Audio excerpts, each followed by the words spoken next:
because they're trying to impeach her from being the district attorney in a trial, basically to put Trump away, um, is that she volunteered for that. She volunteered for that. In other words, they subpoenaed her. The judge probably was not going to force her onto the stand, but she realized that to really squash this opposition, she's going to have to go open kimono to them and show them that, yeah, they made some bad choices as far as their relationships go, but there's no financial impropriety and nothing that is um, conspiratorial that would throw her off the case. And so she had to just really drag herself through the mud, let them drag her through the mud to be able to do that. From what I'm reading from most legal experts across the board, she came out the winner. But man, to do it, did she have to just take one for the team? Really, really ugly. But yeah, I appreciate your point of view, because I had wondered what the rest of the world would think when they see that, because that was some ugly interrogation. Listen. Yeah. From a British person, anybody asking those questions would have found themselves picking up their teeth, to be absolutely honest. The judge would have said, what has any of this got to do with a financial question? And it would have been over. He was trying to do that. And it's crazy because like I've been watching, like I said, I was listening to Axel and Nino in the afternoon, and I was doing some work around the house and doing some dishes, laundry and stuff. My wife is at work and I'm retired, so I'm doing some stuff and listening to you guys. And all of a sudden I started just checking these transcripts, and I'm like, holy shit, this is going on right now. And it's live. So I went and watched it. But yeah, she literally walked right in there. I guess she was just on fire. She was so mad because of the way they were doing it. And the judge, I'm sure, would have just shut it down. I mean, even before, she didn't have to do that. She didn't have to, but she knew that to put to bed that question in the trial, she had to do. They both had to really do that. They had to step up and say, yeah, it was a bad judgment as far as personal relationships, but there's no financial impropriety. And it was it was really quite a scene. It will be in the history books. So you saw history being made, at least American history books. You saw history being made. Quite frankly, I'll be honest with you. You saw history being made if you watched any of it. And yeah, the anger that you feel as a woman, as the word started spreading, this isn't going to help the Republicans in the election. I can tell you, because it's just another case where they just stomp on on women's personal rights. There's a number of great quotes that came out of it too, because they were trying to show that she was milking it for money. And she goes, I got, she says, what does she say? A man is a companion, not a plan, like a business plan. And that just went across the went across the internet like like wildfire. It was a big day. I mean, it was ugly. Okay, but you saw history being made, and I will listen. Thank you. Yeah, it is all unfortunately bundled together, and we find some of these things, just inevitable that we have to comment on them. But yeah, I'll just say, in general, oh boy, yeah. Let's just say if somebody accuses you of something you haven't done, that's how you respond. Because yeah, woman on fire indeed. But what gets me is that was, much more important than actually doing some work. You know what I mean? It just, there was no major condemnation in the press that I could see, how dare these people go home. No, instead they were too busy looking at the dead cat being waved around. And that, that bothered me, that it was like, no, we can't possibly do anything functional, but here, have this piece of theatre that we've provided for you. And I found that almost insulting, that it was like, no, we can't do anything, but we can provide you with some entertainment. And yeah, that to me just was like pathetic. And then, of course, it was not just entertaining, it was egregious. And so yeah, that was even better in my eyes. It just honestly, Dry-Fi, I just thought, oh my God, what are you guys up to? I'm sure there's lots of, you know, really normal, genuine American people who aren't that crazy, but whew, you like to show us a bit of crazy, I'm afraid. Yeah, lawyers are nuts, and it is. My sister told me years ago when she was a prosecutor, but she did mostly white collar and criminal tax and stuff, big ticket items. I mean, one of the cases she did was actually a personal friend of Ronald Reagan, big donor to the Republican Party, and she sent him to jail. So she, I mean, she's had some big trials when she was in the Department of Justice, but she told me years ago, I mean, years ago, because she went from white collar then to regular criminal prosecution in Detroit. She says by far the hardest trial to win is one that involves any kind of sexual relationship, any kind of, whether it's a divorce, a rape, sexual assault, anything like that, because it just absolutely goes to the basest part of the most basis, the lowest part of a human character and assumptions and prejudices, and it's just super hard. And that was why they brought it in, because they are trying to discredit her. They're trying to make it so that in trial, um, she's on trial instead of uh, Trump and his associates. Um, I don't think it's going to work. I really don't. It's possible. I mean, it's possible the judge is going to toss it, but I see nothing in what I saw yesterday, my yesterday, to suggest that that's going to happen. Now she's going to go back on the trial. She's going to go back on the stand. I understand this morning, as will her father. Even they're going to bring her father into it, um, and I believe that's going to be done though by the prosecuting team. In other words, it will be a much friendlier uh, uh, testimony. So it's going to be tomorrow. Should be interesting as well. My guess is that this will drag actually into next week before the final closing statements. And this is just for a hearing before the trial to find out whether the DA has to be thrown out, whether she has to be dismissed. So, I mean, it just tells you how ugly this trial is going to be when it gets to the actual trial and they start getting jurors. It's going to get ugly. So anyway, you saw history, and I will listen and let some of the other people up. I see For Every Child is down there somewhere too. So thanks for your comments and your observations, because most of us agree, and I will listen. Yeah, I'm just horrified. For Every Child, go ahead. Yes, Marcus, I really appreciate you bringing it up. I watched a small amount of it, just enough to know that this woman is on my list of most admired people for the rest of our lives. I followed her, which I was not doing before. I will be boosting her at every opportunity.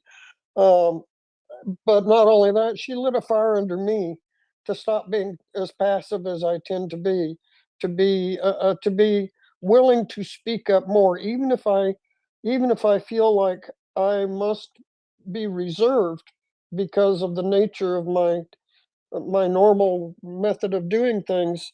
Uh, I will be speaking up more often and more powerfully. And Dryfly, I appreciate your remarks about sexual crimes being very difficult to prosecute. And I've said this before, but I will say it again. Two different cases of that. One was a rape trial in California several years ago. I will try to find the citation if someone needs it, but I'm finding things is not my forte. Um, the woman uh,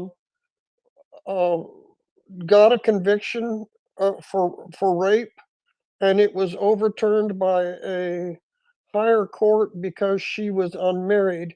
And the state law was that rape was defined as a crime against married women because married women were property, and it was a violation of a man's property rights, an 1800 law. And Oh wow, I need after, a thick bucket. I'm sorry? I said I think I need a thick bucket for that particular law. But yeah, Well, unfortunately. they went back to change the law, and they got it into the legislature, and it was held up in committee, very much like what's happening with funding for Ukraine, refusing to let it come to a vote. A committee chairman, in this case, instead of the Speaker of the House, a committee chairman refused to let it come up for a vote. The local TV station interviewed her and asked her why she was refusing to let it come to a vote, and she said because it didn't bridge the impact requirement of every law, and that it was going to be too expensive for the state of California to have prisons filled with people convicted of rape, uh, uh, and uh, and they couldn't budget the additional expense. That, of course, went all over the state like wildfire, and eventually a new law was passed. But it was a woman that obstructed it. The second example is my own personal experience working in the law library just as a circulation clerk. Um, an attorney asked me for some material that I got to him, and he was laughing. He says, "You know, I'm I'm prosecuting a rape case right now." And he said, the funny thing is, only incompetent lawyers can lose a rape case because Texas law is written in such a way that it's impossible to get a conviction unless you are incompetent. And so that he said, the law is written to protect the men, and only a stupid person would fail to do so. Well, anyway, it was something that was on my mind, that I find very difficult because there's more important things going on in the world. That's my whole point about that. There's much more important things going on than whether or not a couple enjoyed some fumbles. Anyway, let me tell you a happy story from the Cremina direction. So more than 10 armoured vehicles, including 7 tanks and 1 TOS-1A, were simply destroyed by combined FPV efforts and artillery today in that direction. I tell you guys, our FPV are like piranhas. Most of the assault forces had to remain deep behind their lines, and they were still there when they met their fate. There will be footage later, and there is some footage actually, which I will just retweet. There we go. And we did hear that a large column of vehicles was taken out in that situation. So, well, shall we just say that Russia is still not having a great time? I have noticed. That yeah, things are not well. Now then, there are a couple of things here which I will bring to us. Here we go. So, not well, I hear you say. What's not well? Well, everything. Now, yesterday I asked Ming first thing if there were any particular problems with aircraft. And it turned out over the day yesterday, there were actually 4 in the end. 4 problems with aircraft. So we had a Sukhoi Superjet emergency land at Moscow, Sheremetyevo, that one, due to an engine failure after takeoff from Vnukovo. At an altitude of 2.5 kilometers, another crew reported a failure of the crew reported a failure of their left engine. According to its data, the captain decided to return to the departure airport after fuel exhaustion, but after 15 minutes decided to change that decision and headed to an alternative at Sheremetyevo. So 2 more incidents with aircraft occurred involving the airlines Azimuth and Alrosa, both of which were forced to return to the departure airport. This is getting bad, by the way. How many aircraft are just not making it now? So the first flew from Nizhnevotovsk to Mineralny Vodny, circled over the region for several hours due to a technical malfunction, depleting fuel on Thursday morning. A Boeing 737 of Alrosa Airlines flying from Novosibirsk to Yakutia also had to land back for technical reasons. And then Podeba's Boeing 737, Boeing 737, operating a flight from Moscow to Stavropol, hit the runway with its tail section. As a result, the aircraft did not reach its destination. They say it was due to fog in Stavropol, and it diverted to an alternative aerodrome in Mineralny Vody. The aircraft was then grounded from future flight. So that's another one gone. Another one gone. However, they're just a few days away from curing cancer, apparently. So good for them. Did you hear that, Prince? Russia's going to kill cancer. I heard something about that, and I figured, by the time the people die of cancer, they won't realize they've been cured of it. Well, yeah, there's that. Yeah. I don't know what they're purporting this cure for cancer to be, but, well, nobody else has come up with it yet, have they? And I'm pretty sure, I'm just pretty sure that Russia's not going to be the only ones that could figure that out. Now, they've got a few hindrances while they're finding their cure for cancer, Prince. Would you like to know what they are? Absolutely, because I can't wait to see what the hindrances are. These may or may not work depending on your gullibility.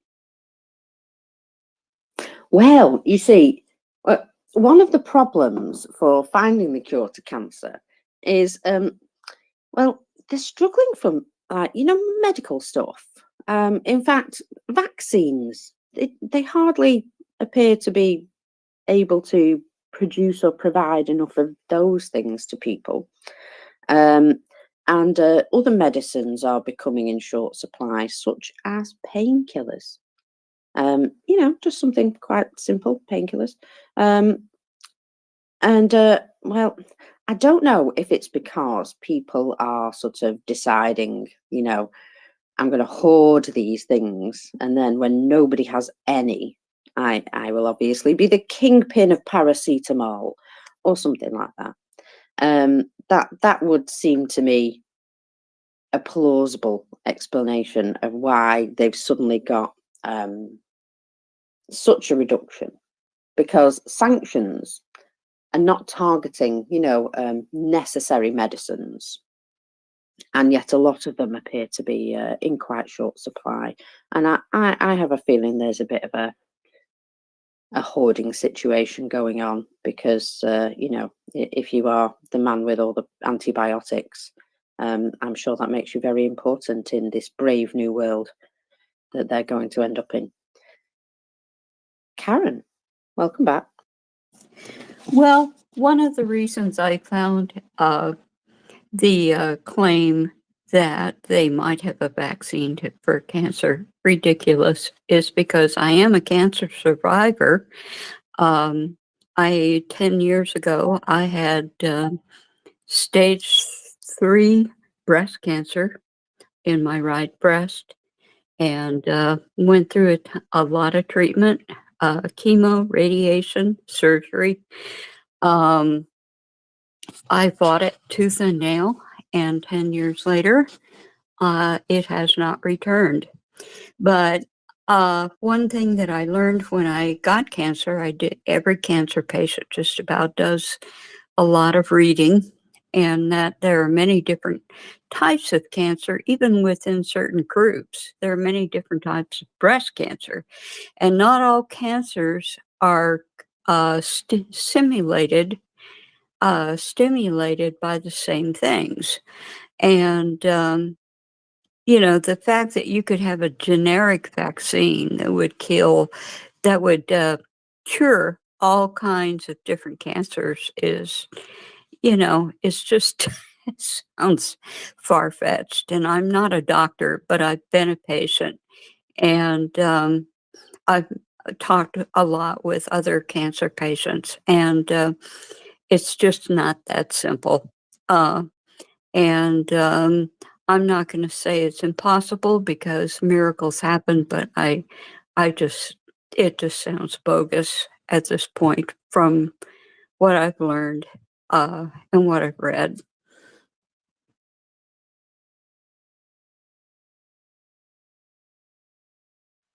Yeah, I'll be honest. If we were going to crack that nut, I think we'd. Well, you know, there's a lot of more effective treatments now. Let's just put it that way. But yeah, if there was some magic pill, pretty sure most people would have figured it out by now.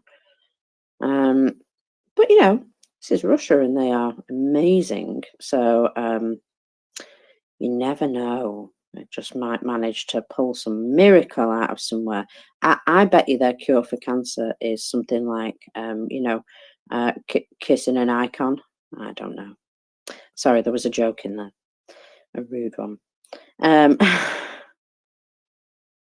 So let's have a little look at another hindrance that's going on today.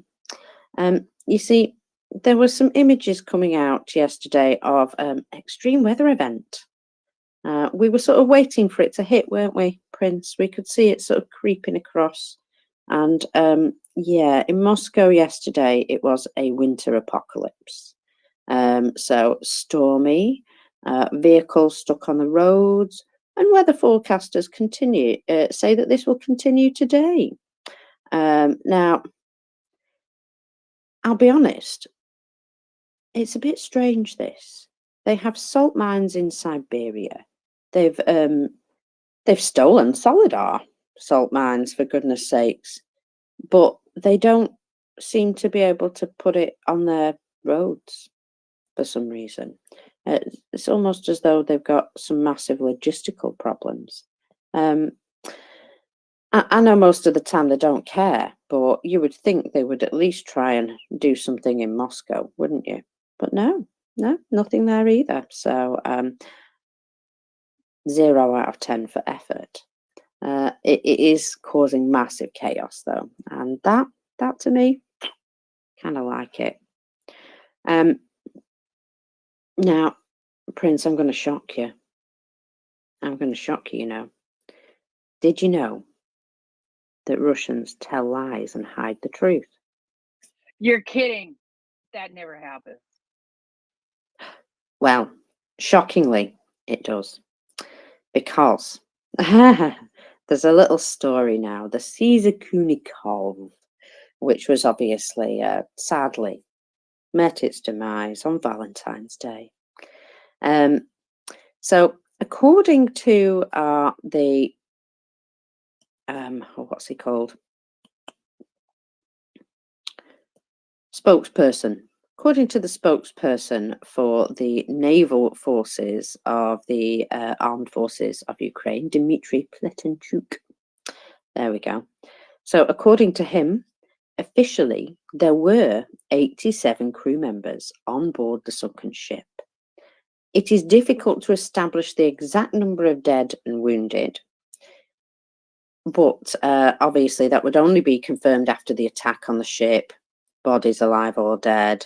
Right, so what he can confirm is that after the attack on the ship, bodies, alive or dead, were loaded onto ambulances and taken along the coast to medical facilities.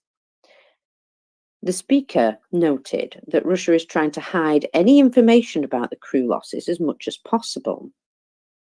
It usually appears for some time, after some time, mainly just in obituaries. So, in addition, even the relatives of the dead are silenced. They are prohibited from posting information on social networks about losses of loved ones. And what he says is they are motivated by the fact that they do not want to make us happy, which I, well, obviously they don't want Ukraine to understand their exact losses. Yeah, I get it, but still, they also don't want home to understand their exact losses either. So Crimean Wind did indeed confirm and located the sunken ship. There was even a satellite image where you could see a dark spot on the image where the ship is clearly sunk. So yeah, they just don't want to fully admit it at the moment. And if you remember, like the last one that sunk, they haven't really talked about that at all. And so there've been a couple of quick mentions of an attack, but no, they've not really admitted that it's sunk yet, which is quite funny. They're all for you know, criticizing Ukraine, but they haven't taken a look at themselves very recently. I have noticed. Now, let's just have a little save of that for later. Sorry, I've got like 100 things going on at once. So, Avdiivka's a very tough situation at the moment, is it not? And well, I'm just looking here. Even President Biden himself said failure to support Ukraine at this critical moment will never be forgotten. Never a truer word, because I sure won't forget who's responsible. So Avdiivka, the deep state map has been updated, and you can see there has been encroachment in a number of areas by the Russians. Now, for as far as the information goes with regards to the Zenith garrison, I'm told that they did safely withdraw. And so it was a controlled situation, shall we say. And so, you know, there's a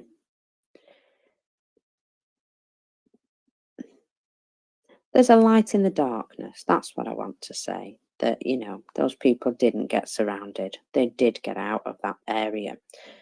However, none of it is a good place to be.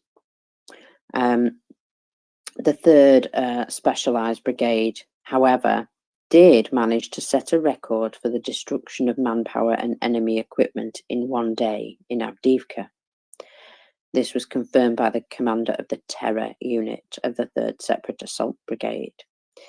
What they do say is that the enemy's actions are very complex because they are sending their elite units there now. And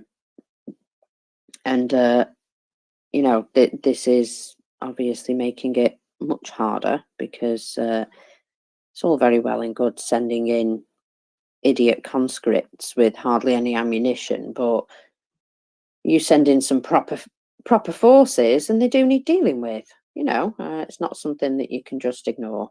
So yeah, unfortunately, there are trained Russian soldiers. There are some that they've held back, some of them are elite units. And, well, they do seem to be now having to push these guys in to try and take this area of Avdiivka. And they still really haven't managed to take it all, have they? They have pushed Ukraine out of one particular area. Now, it is a strong point, the Zenith area that they were holding, but it was just untenable for them to keep holding that. So I am much happier that they've made a decision to save lives than to hold a piece of broken ground, basically. It's unfortunate that they have to make these decisions, however. I'm just going to note this because this, no matter how positive I am, no matter how, hopeful I am for the future, and, no matter how much faith I have, I see stuff like this and it really does hurt. And I can't imagine how much it hurts to the Ukrainians. You see, 2 years and Ukraine still has no jets, no long-range weapons. Half of the US political establishment went on holiday instead of dealing with anything to do with helping them, even though the situation is pretty critical at the moment, which is absolutely unforgivable. And you know what? All of this would have been avoided had we given them everything we could have quicker. Maybe it wouldn't have been over in 12 months, but I tell you what, the situation would be an awful lot different now, wouldn't it? And yes, hindsight is a beautiful thing, but goodness sakes, we need to get serious now. We really do. It's getting to the point where there's things happening which none of us want to see happen, but it's inevitable because of the lack of support. So what are we just gonna watch while the entire country dies before our very eyes? Because that's kind of how I feel. Some people think that this is, oh well, yeah, it doesn't matter, it's over there. No, these are people with lives and, a country. I don't know. If it were my country, I'd be out there with a gun, no matter how my knees feel. So, I feel as though we have to stand up behind that, because they're going to give in to terrorism and fascism. It doesn't seem like something we should allow to happen. Yeah, and yet we do. What a bunch of shits.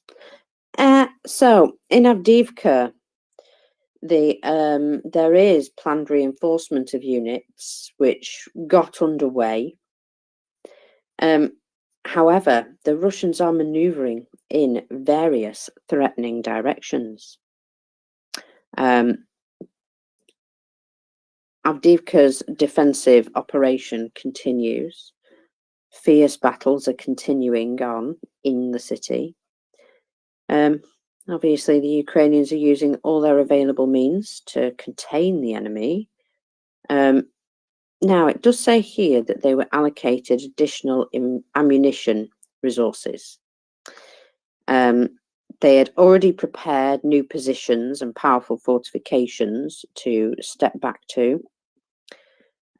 Just I think on the outskirts of Avdiivka. So I think they are planning to, basically do a fighting retreat here and move to a much easier defensible position. Let's face it, you don't want to leave your ass flapping in the breeze. So more fortifications also continue to be prepared. And obviously, there is a value to all Ukrainian land, but the highest value and the priority is to preserve the soldiers, because without them, they don't take any of this land back. And, I feel as though if they just had the right equipment, if they just had some long-range missiles, if they just had some fourth-gen fighters, that this situation would be so much different. We promise and we promise and we promise and we, guess what? We fail and we let them down. And that, to me, I find unforgivable. We don't let them down because we can't do it. We let them down because, we've got other stuff to talk about that isn't important. I find that very egregious. Oh, Jenny, hello. Good morning. You just made me realize that I spent the better part of the summer arguing, mainly with Americans, about the spring offensive that never happened. and they were questioning why they weren't seeing such or bigger changes on the battlefield. And I was like, well, first of all, success takes time to measure. It's not going to be like in the movies, it's going to be over in 2 hours. You need to be more patient. But if they promised to give aid and never did, that is really, really bad. And I didn't realize that until just now. I never thought about it that way. They were being so critical. And I defended the efforts of the Ukrainians, saying, you can't tell me that they're not fighting hard. They have broken through all three of the trenches. It takes time to demine. All of these things take time. It's not really like in the movies where everything is resolved in 30 minutes. It takes months. You need to be more patient. Thank you for highlighting that. But it makes me Yeah. It was actually the Ukrainians that were being patient at the time, being promised, things will come, you will get what you need. And they waited, and they waited, and they waited, and never came. And yet everyone was going, where's this offensive that we've been promised? Well, I tell you what, there's another question to that. Where's these jets that we've been promised? Where's these long-range missiles? Where's all this support that comes out in words but not deeds and actions? We really need to give ourselves a right good slap and get on with it, as far as I'm concerned. And I'm disgusted that we let them down in this way. And honestly, like Prince said earlier about feeling a bit responsible, yeah, we should feel responsible, not us personally, but as a whole, as a group, as a country. In some cases, the people that make decisions are not making the decisions that we would like them to make, and surely that should mean that those people shouldn't be making decisions, because they're making, well, obviously, I don't want even to say incorrect decisions. They're choosing to make incorrect moves with regards to morality and the things that they promised that they would do. That's what gets me so much. I saw an interview with Bill Clinton the other day. I watched it properly last night with the sound on, and he was haunted by the results of his actions, which, basically led to Russia feeling that they could go into Ukraine without any real pushback. And he admitted, yeah, we did this, and it was the wrong thing to do at the time. And you know what? I have a load of respect for him for doing that. But as a result, there is a burden of responsibility there. And I cannot believe that people don't feel that as strongly as I do, that, there is a burden of responsibility.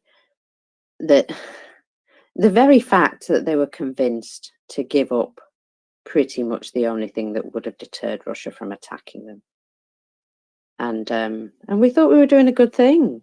I don't know, how many other countries got rid of all their nuclear weapons? Shall I wait while we count? Yeah, exactly. didn't Georgia have nuclear weapons too, and that they gave up? I'm not sure, because I know in the Budapest Memorandum, it's not just Ukraine that is mentioned, but Ukraine got more promises, I think. But even Georgia, and I don't remember if it was one of the Stans that also got um, close to the same promises. But there are more countries mentioned in the memorandum. I need to go and read that thing properly. But I mean, like, we sat and watched when they walked into Georgia too, and we watched when they took Crimea. It's horrible, and that is another thing that I push. I'm like, what the hell did we do when they walked into Georgia? What did we do when they took Crimea? Oh, hold on. we made excuses for Russia's behavior instead of nipping it in the bud back then. And yeah, that makes me furious, and also quite thankful that I'm not the queen of the universe, because I would probably put Putin in permanent timeout. I keep saying that if I was the queen of the universe, this place would look very different, and I would be slapping Putin around. Ugh. If you were the queen of the universe, I would be your friend so that I could at least hold him still while you did that. Because, you know, I'm a wingman. Oh, for sure. You can be my co-pilot and we can just slap him silly, both of us. And when I get tired from slapping, I will hold him. I will sit on him, and then you can do whatever you want to. Kick him, punch him, hit him, slap him, do whatever. I'm not I'm not fuzzy, you know. I can only slap him so much. And then my arms will get tired. Well, that is very true. Yeah, he does deserve a large and long slap in the head. Now then, I'm just being told we're pretty sure Georgia didn't have any weapons then. Maybe Kazakhstan. However, part of the agreement was that they wouldn't proliferate. They wouldn't gain them. So I think it was basically assuring Russia that none of their neighbours would be able to resist them in the future, which was kind of us, wasn't it, to agree to that shit? Anyway, as I say, I see very clearly now how horribly we've let them down. And, well, I just feel as though we owe them so much. We really do. Historically and now, they are literally holding the wolf behind the door from Europe and the Baltics. And what? We're just going to let them struggle?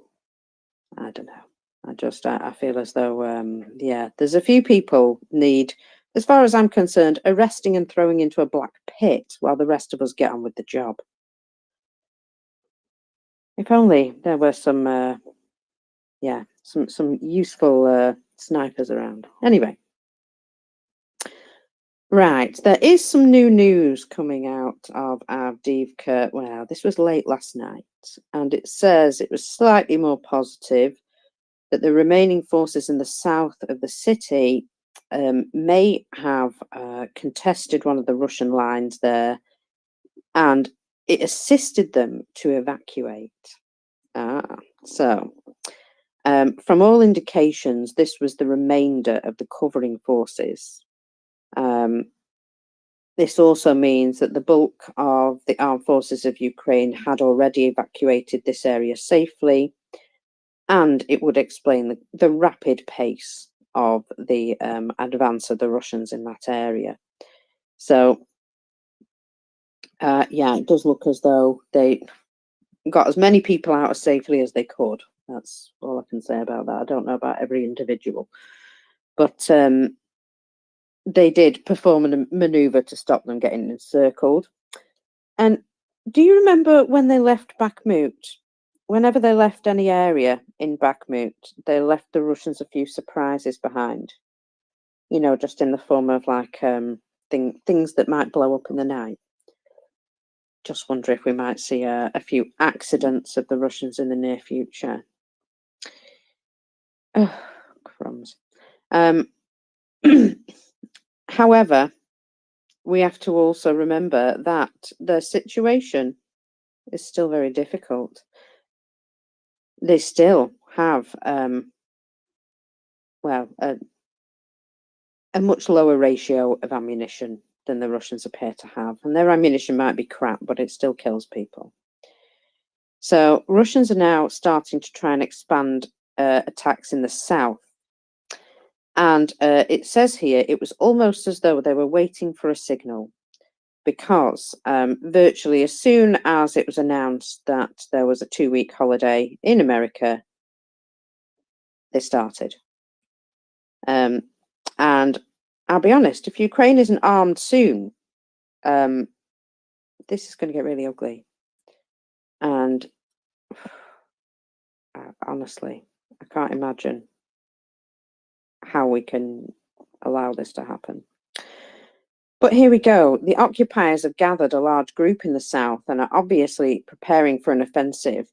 Most likely, they will try and recapture the area that they lost in the summer and autumn. Because they know that that's a vulnerable point at the moment.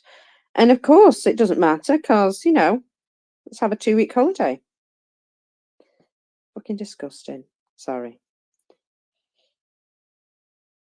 I'm gonna make you lose Okay, your job. you know, Bless you. I'm gonna put.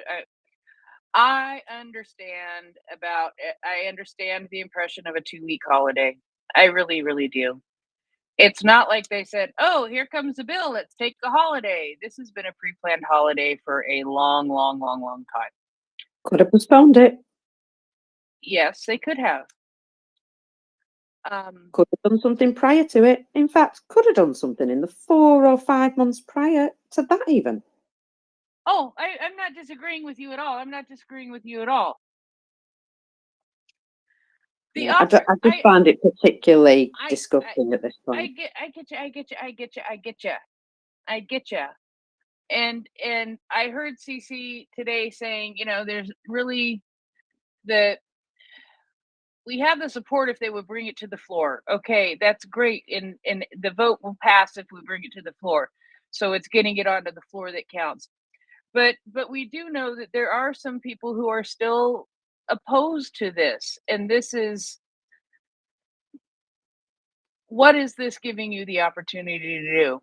What this is giving you the opportunity to do is, instead of having to go to Washington, D.C. to talk to your representative should be in their home district for the next 2 weeks. And when they're in the home district, they will be doing things like campaigning, and they will be doing things like holding town halls, and they will be doing things like being in their local offices, which means you can walk into your local office, or you can call your local office and try to set up an appointment with your representative to talk to them, just like you could do if they were in Washington, D.C., but you don't have to go to Washington, D.C. to do it. So, you know, it does give, I understand. I'm not totally arguing, but I'm trying to give a point of view that if you have a representative who is against aid for Russia, I mean, excuse me, God, where did that come from? Against aid for Ukraine, because I'm always used to saying against Russia. Against aid for Ukraine, you may be able to meet with them. You may be able to meet with a staffer. You may be able to do something in a more personal way, as if you were going to Washington, D.C., but not having to leave your home area. So that, you know, I understand the frustration with them taking a vacation. Yes, they could have canceled it. Yes, they could have stayed and worked on it. Yes, they could have done all of these things. That is very, very true. But they didn't do any of that. So what is the good thing that could come out of this? And the good thing that could come out of this is you can go and talk to your representative in person. You can talk to them at their local office.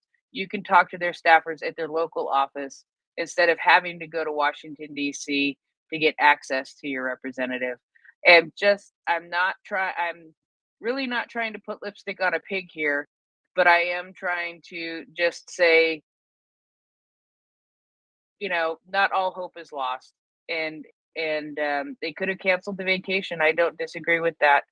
But these guys with their vacations, and they probably all have all kinds of campaign events and things like that, except for my rep. My rep isn't running again. So anyway, just a thought, just a just a thought to throw out there and make mockers go, "What are you thinking, Prince? Let me come here and slap you."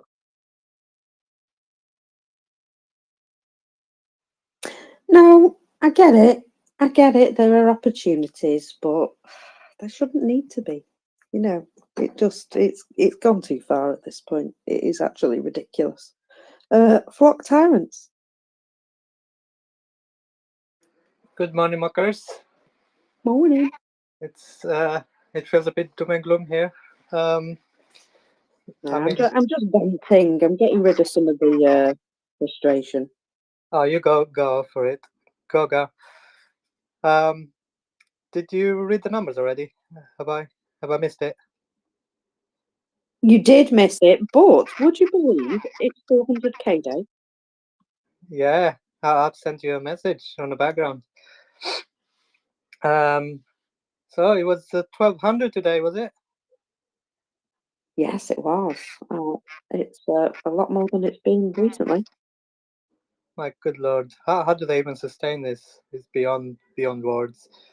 In terms of the subject matter that we're talking about, one thing that gets me is that we still do not even know the answer as to why we're not even arming them, or why we're not putting the efforts, or what's the reason behind it. There seems to be like a reluctance to get answers to it as well. So the question remains, what can we do? Okay, other than we can sob and complain and moan, as we are sometimes, and rightfully so. What's the action here? So I think the action is writing those letters and demanding one specific answer. And if they refuse to answer that, you write again and reword it in such manner that you get the answer, and you keep doing it until you get it. So I think that should be one of our priorities. So at least we know why are they not doing it. Because one thing I keep hearing about everyone, at least on this spaces, is why are they not doing it? They did give up the weapons, the nuclear weapons. We did give them the promise, and why are we not keeping that promise? I mean, we need to find out the answer. And if the answer is security, fine, at least we can live with that. We can tackle that at another time. If it's something else, let's find out what that is, and then maybe we got a second action after that, once we find the answer. So that's my 2 cents.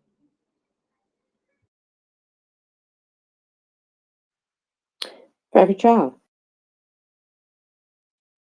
Well, I just wanted to thank I don't know how to pronounce it. Flock Tyrant. It is a covert swear word, if you I like. have to say it really slowly.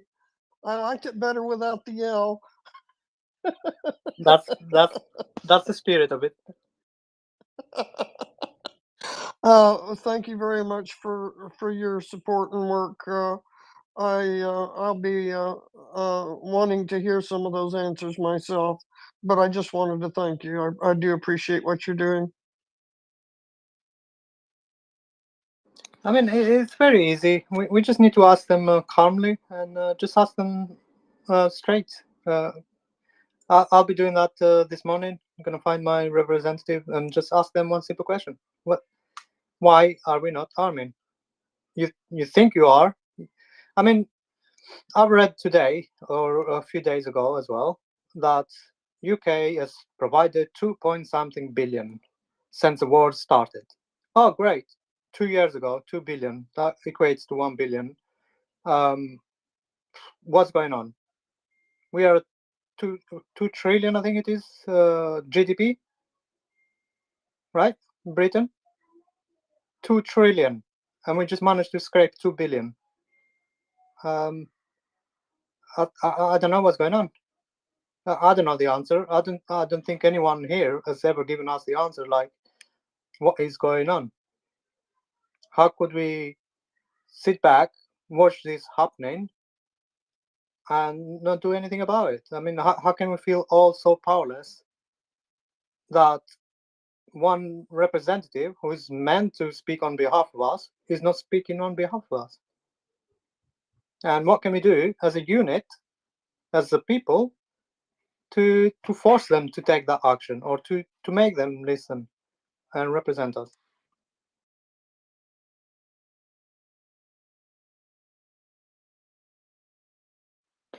Yeah, we need to make it affect them, don't we? We definitely need to make it painful for them personally. And so, yeah, it's best to, well, obviously keep at it. So, well, you know what? The Ukrainians don't have the, what's it called? Option. They don't have the option to give up. And while they don't have the option, then, we shouldn't give up either, because this will affect us all.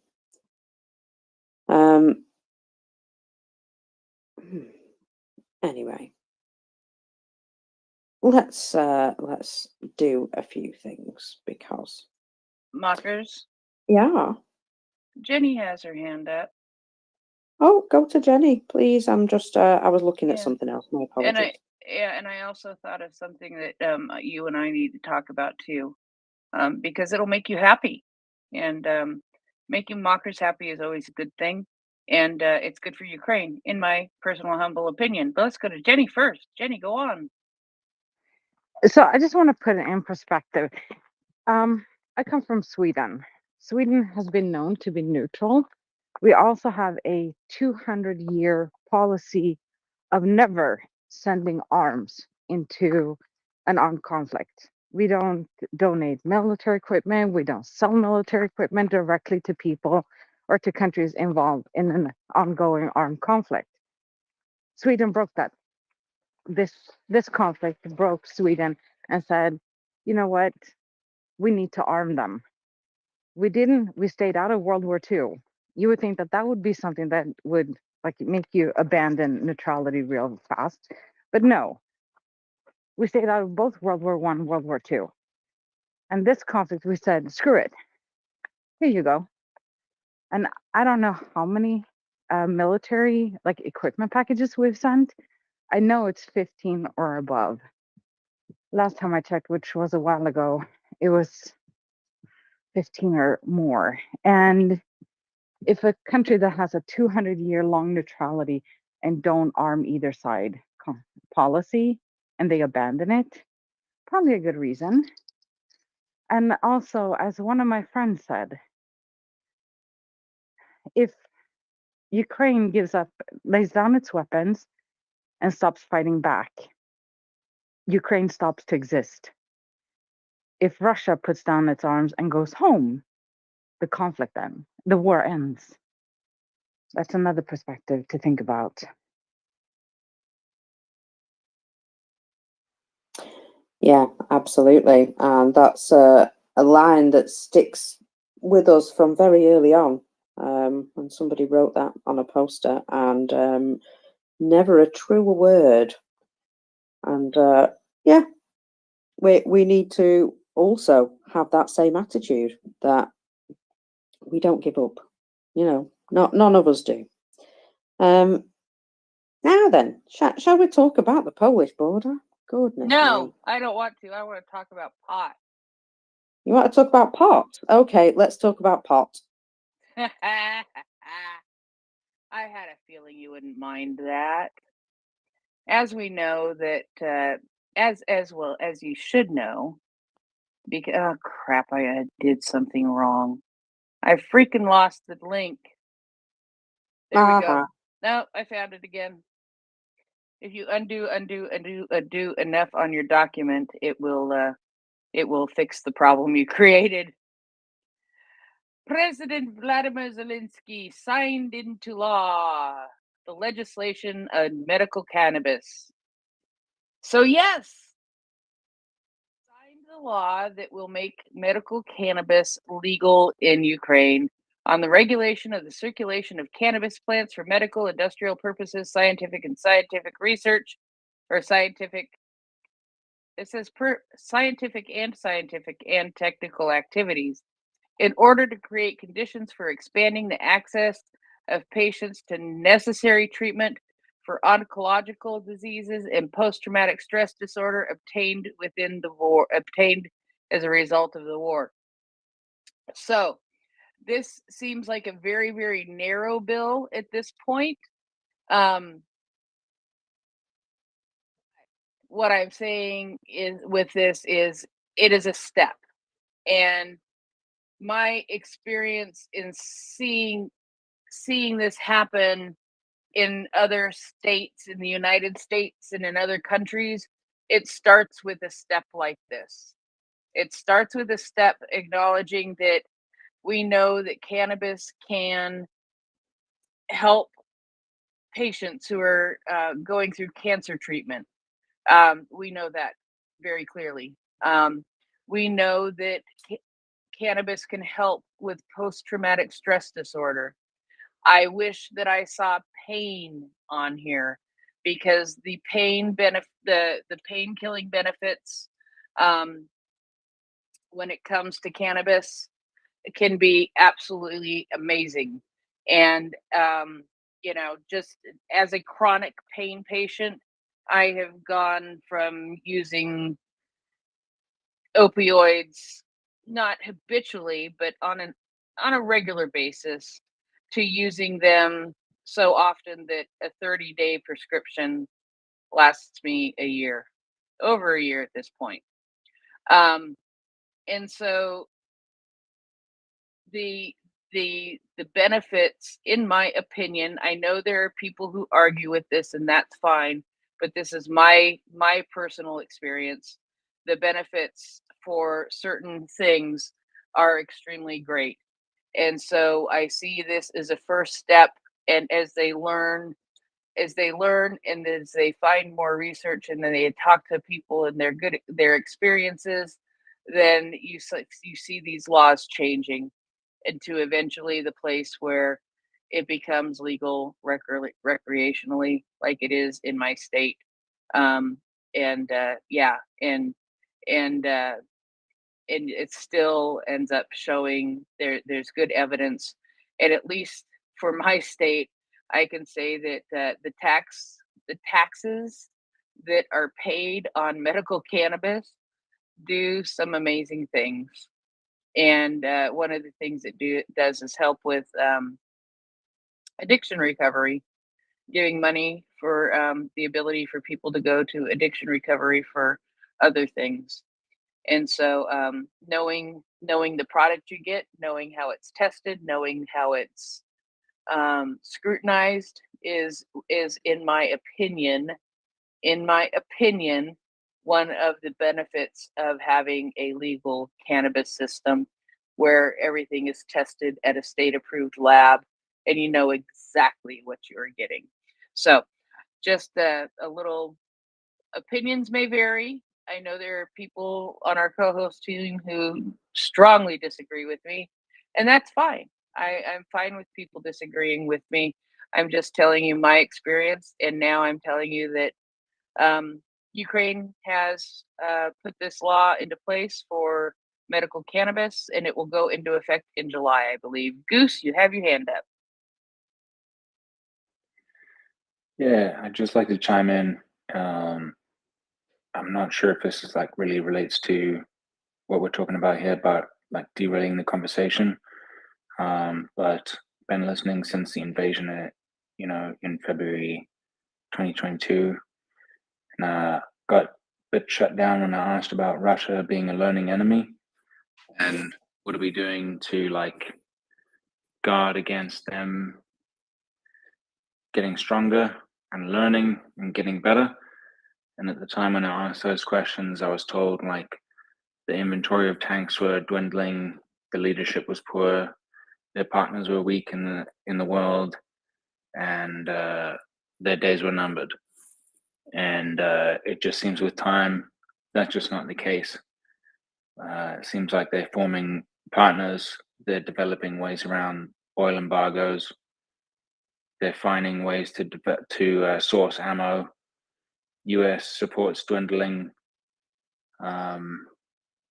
It's just not the picture that was painted like a year ago. I'm not like trying to paint like a hard up story of like, oh, I wasn't listened to, but at the same time, this space like a year ago, I raised those concerns and I said like, yo, they've got thousands of tanks still to go, and they've got partners that they can tap into, and they've got oil they can sell. This thing isn't over. It's not like, oh, they've got coke cages and they're recruiting 70-year-old men. It's going to be over in a month, and here we are, and that's just not the picture we're looking at, you know. Well, the thing is, Goose, if we'd have given them everything we promised them in a timely manner, then that would have been the case. And suppose we had some faith in ourselves at that time that we were trustworthy allies. But yeah, Russia has been allowed to build up, although all those original things are still true. They're not able to produce as many tanks as they're losing on the battlefield. There is eventually a finite resource. I mean, not all of those items can be made to move and shoot again. You know, so some of that stuff that's in stock is pretty much scrap metal. But they probably could still go on another, 12 months at their current pace without really breaking too much of a sweat, because they've got allies who are providing them with ammunition. And, well, that's pretty egregious. But what you said about the oil and gas, actually, half of the dark fleet that they were using to move around their oil and gas, they are no longer doing that anymore because of various sanctions. They're also having problems selling their oil and gas. There was a particular incident where India was buying some oil and gas from them, and then the payments couldn't be made. So they never actually delivered it. It sat off the coast, you know, in ships until they decided to sell it somewhere else, or try and sell it somewhere else. And for Russia, it is a bit of a buyer's market now, that, you know, they can sort of be negotiated down on price and things like that. So it's not working out terribly well for them. Their economy is, well, God knows how it's stood up this long, to be absolutely honest. And I can only say that they've done some very creative economics to keep things moving. But in order to do that, they've taken money out of other very necessary systems. And you see the general state of affairs of things breaking down. Sanctions are having a massive impact on their air fleets. They can't produce the, what they called, the parallel import stuff. They've been, you know, buying stuff from China that they would have normally got from Western countries, and it's just not as good quality. So little by little, yes, they are getting, you know, to the point of where I think they might break, to be fair. But, you know, if we'd have just given them the bullets and the shells that Ukraine needed, this would be over faster. You're absolutely right. So, yeah, there was a lot of faith that we've made an awful lot of promises. And how many times have we, you know, failed on those promises, or not delivered as much as we could have done, or what have you? It's entirely up to us as to why this is continuing to go on. Nothing to do with the strength of Russia, really. It's the fact that we haven't provided enough support to Ukraine. They would kick them out if they had everything they needed. So I think, you know, we need to stop sort of being all doom and gloom and get with some actions, because yeah, if we don't give ourselves a kick up the backside, then we'll be sending our own people to fight Russia soon enough, and we need to get that into our heads. So yeah, it's not all doom and gloom, but we really should be doing a lot more. And we promised them we would. You know, we signed agreements with them in the past, and we thoroughly let them down, and I'm disgusted with us all, to be absolutely honest. But you know, they don't give up, so why should we? I mean, truly, I can't live with myself if I didn't continue to, you know, try my best for them. Put it that way. No, and I agree. I agree, and I've heard the argument too that this is the best possible dollar to affect value that we could invest in, where we're disposing of our antiquated arms and stockpiles to degrade the Russian military machine for 10 cents on the dollar. Old Stingers, old Javelins, old NLAWs for the cost of the cream of the Russian military, the strengthening of NATO, the degradation and the creative invention of the Russian economy, to where they used to have big old pipelines rolling this way and that way, and they were just selling and building Dutchas and doing whatever they want. Now they've really got to scrimp and save and borrow from North Korea. And what we're doing is getting rid of stuff we didn't need. M113s, Bradleys, things we were going to cut up in half anyway. I couldn't agree more with that. I really do. I'm shocked. I don't really understand the public or the public policy decision of cutting aid off. Like I get the speaking point where it says like this isn't our war. Like I'm speaking like from the West. Like this isn't our war. This is some country in the East, and this is an Eastern European problem, and this hasn't anything to do with us. Like I get that speaking point. I don't agree with it, but if you look at the effect, like we can punch so much above the effect of what we're sending over there in terms of a few billion to affect such a great change and a great cause, a unification of NATO and a degradation of Russia. I get that.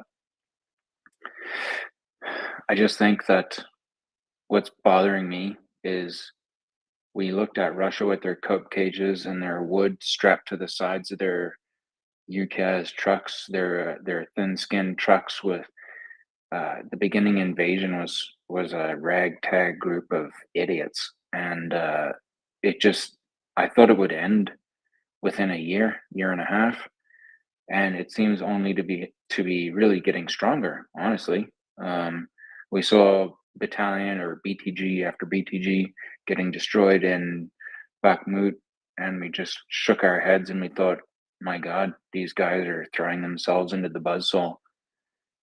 Like, They still are. yeah, right, yeah. But it seems that where one dies, two sprout, and I really don't understand it, really, honestly. Unfortunately, it is a lot of it is to do with the way they've been, sort of brought up in society, that this is what they're made for, sort of thing. They don't like it though. They have been doing an awful lot of complaining, haven't they? We've seen billions of videos of very grumpy Russian soldiers with barely any ammo and things like that. Now, I know that's not the case all across the front for them. These are isolated incidents, no doubt. But I still feel as though, Ukraine has the advantage. They have the training, they have the discipline, and sooner or later, in fact, the sooner the better, they will have some close air support and some additional things that Russia are very frightened of them receiving. And I think this is the reason why they're really, trying to put the brakes on everything. And in some ways succeeding, which is awful that we are playing into the hands of the enemy. But it doesn't mean that anybody's giving up. And we've seen a number of European countries really step up recently because they know they need to fill a gap. And so, yeah, I still have a lot of hope and a lot of faith. I just, right now, things are not brilliant. It's very much a roller coaster. It really is. And we're on a down at the minute, but we'll get there. I still have hope. Jenny, please go ahead. So when because Russia was actually invited, both Ukraine and Russia were invited to become partners for peace in NATO, and officially they still are. So they have been on the track of joining NATO, both countries. And because of this, they have been invited in to do exercises with NATO nations. And for once in my life, I am really thankful that the Russians drink like they do. And the Russian soldiers saw this as an opportunity to party. So they went off to wherever it was that they were invited to do the exercises, and they partied hard, and they weren't really paying attention in class. The Ukrainians, on the other hand, said, huh, imagine this. We're getting trained. We better pay attention. So the Ukrainians actually paid attention, and the Russians didn't. And it's biting them in the ass right now. Because imagine if they were actually well trained instead of these little noobs on the battlefield. But Ukraine has gotten, and because they showed that they were willing to be trained, that they wanted to listen and they wanted to learn, Ukraine has been invited more times as well. So for that, I'm really thankful. And this gives me hope.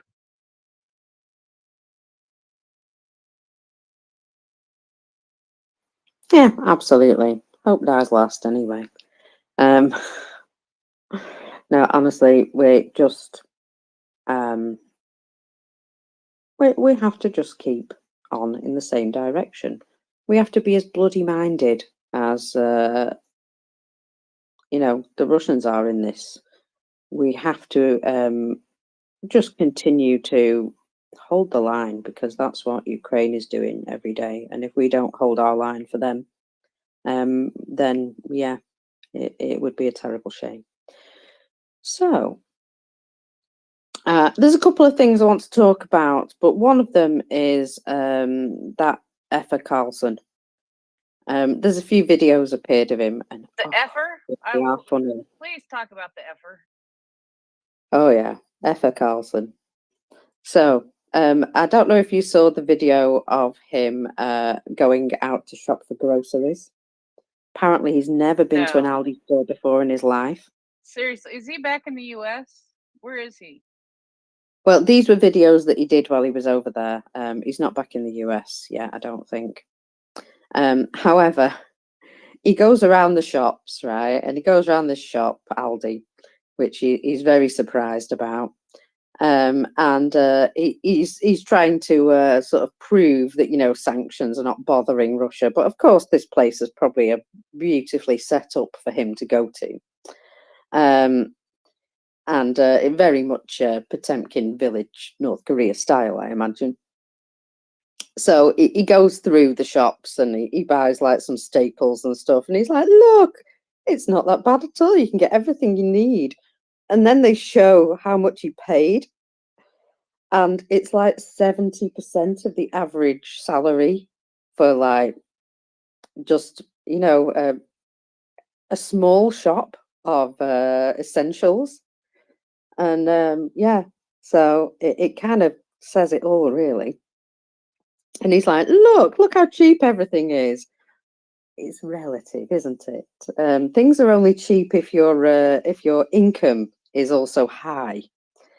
So yeah, if your income is extremely low, then no matter how cheap things are, it's still going to hurt, isn't it, to spend that money? Yes, I agree. What? Yeah, she's got opinions this morning, obviously. Sorry. So yeah, anyway, he's there sort of acting this part in this shop, and it is absolutely pathetic. Loads of people have taken the mick out of this because it's just, well, for starters, useful idiot. Did you see the picture of him dressed in Dagestani traditional outfit? Oh, good Lord. They Yeah. literally got him to do like all the things while he was there, and it was funny. It was just like, hey idiot, stand over here and do this. Hey idiot, do this. Talk about useful idiots. Honestly, just funny to me that he's still putting these videos out, and with each one he looks like less and less credible. So yeah, it was just a little bit of light relief. Unfortunately, not everything here is light relief. The Polish border, they're doing that thing again, Prince. Mom. Freaking idiots. Sorry. Exactly. Freaking idiots. Now, Zelensky himself had a little word about this because I think he's pretty sick of the situation. Wouldn't you be? And, you know, this is again, it's part of this pulling out all the stops because Ukraine is kicking their ass. So they're causing all sorts of trouble. So he instructed the Prime Minister to talk to his Polish counterparts about the situation at the border as soon as possible, stating, "We in Ukraine perceive as a clear violation of the principles of solidarity what happened and continues with regards to citizens and Ukrainian goods. Ukrainian grain on the asphalt is not just dramatic shots. We must always agree amongst ourselves, Ukrainian and Polish, that our common enemy is in Moscow and cannot turn conflicts in our border country against the economy, the borders, and the sovereignty of each of us." He said, "This is proof of how emotions can become dangerous." He reminded again that Ukraine and Poland must, after all, protect their good neighbourliness and solidarity most of all, which is changing the history of Europe. So he's come out and obviously had something to say about it. And then there's this. Oh, I hate doing this. Manage options, confirm. Right, there we go. So Ukrainian drivers yesterday started to protest themselves in response to Polish farmers obstructing traffic. So this is at the Yahodin Darusk checkpoint. Law enforcement officers are present. The drivers displayed posters on their trucks with multilingual inscriptions in Ukrainian, Polish, and English. It was reported that Ukrainian carriers and drivers participating in this protest will intend to impede the movement of Polish truck drivers who will be bypassing the general queue at this checkpoint. According to Channel 12, Ukrainian drivers have already stopped the first truck. Now,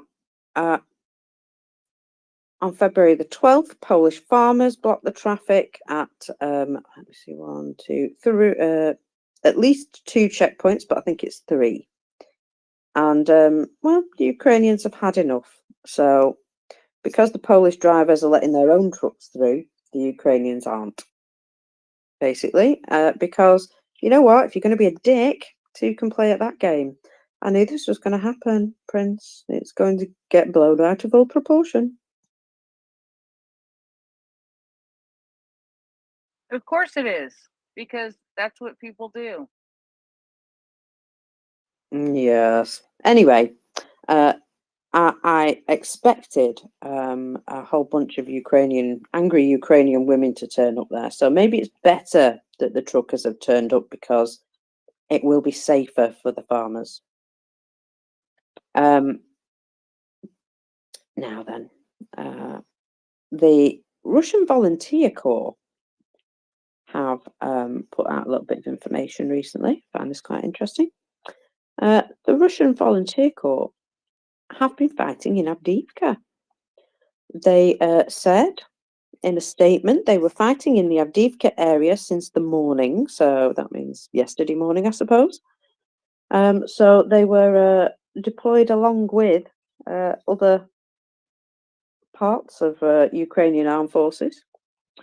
And they said, right now, our mortars operate precisely, heavy machine guns mow down the hordes, and the RDK stormtroopers confront the enemy's elite units at grenade-throwing distance. We have wounded, but our resilience is incredible. The Russian Volunteer Corps is again fighting in the most difficult areas of this war and does so with heroism and courage. We have written our names in history forever, but in fact, we write history ourselves with the blood of our enemies and our own. They seem quite up for a fight, don't they? I've got to say, I am quite impressed with these guys. They have become, as far as I can tell, a good, cohesive fighting team.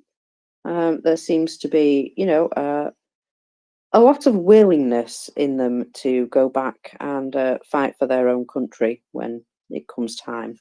And I kind of hope they do. I wish them every success in ridding themselves of a terrible leader. God knows what they'll do in the future, but you know, it's up to them. Sorry, Hey, I heard a click. Mockers, Yeah, huh?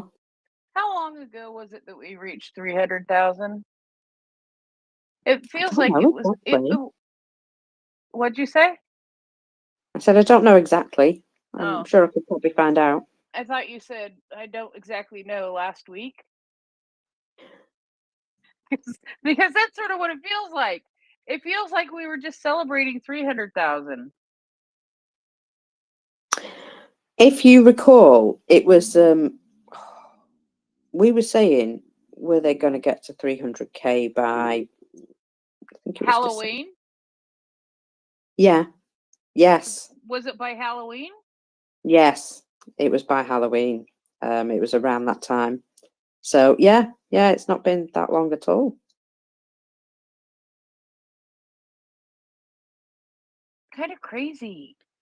Well, not in a bad way. Just it's good. I just have the envision 400,000 cubies flying all over the place. Yeah, it's like 400,000 meat cubes. Yeah, I'm gonna go see if I can find out for sure. Peter came up. Yeah, to my memory, it was October 31st that we reached 300,000. So to reach 400,000 now is a pretty dramatic acceleration in that 25% of the casualties on the Russian side have happened during that time in only the last 3 months of a 2-year thing. So draw your own conclusion from that if you look at it on a graph or whatever.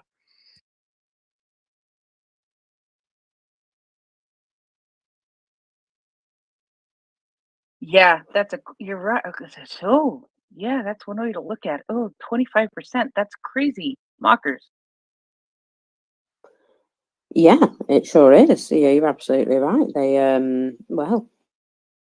They've been pouring an awful lot of people into very dangerous situations.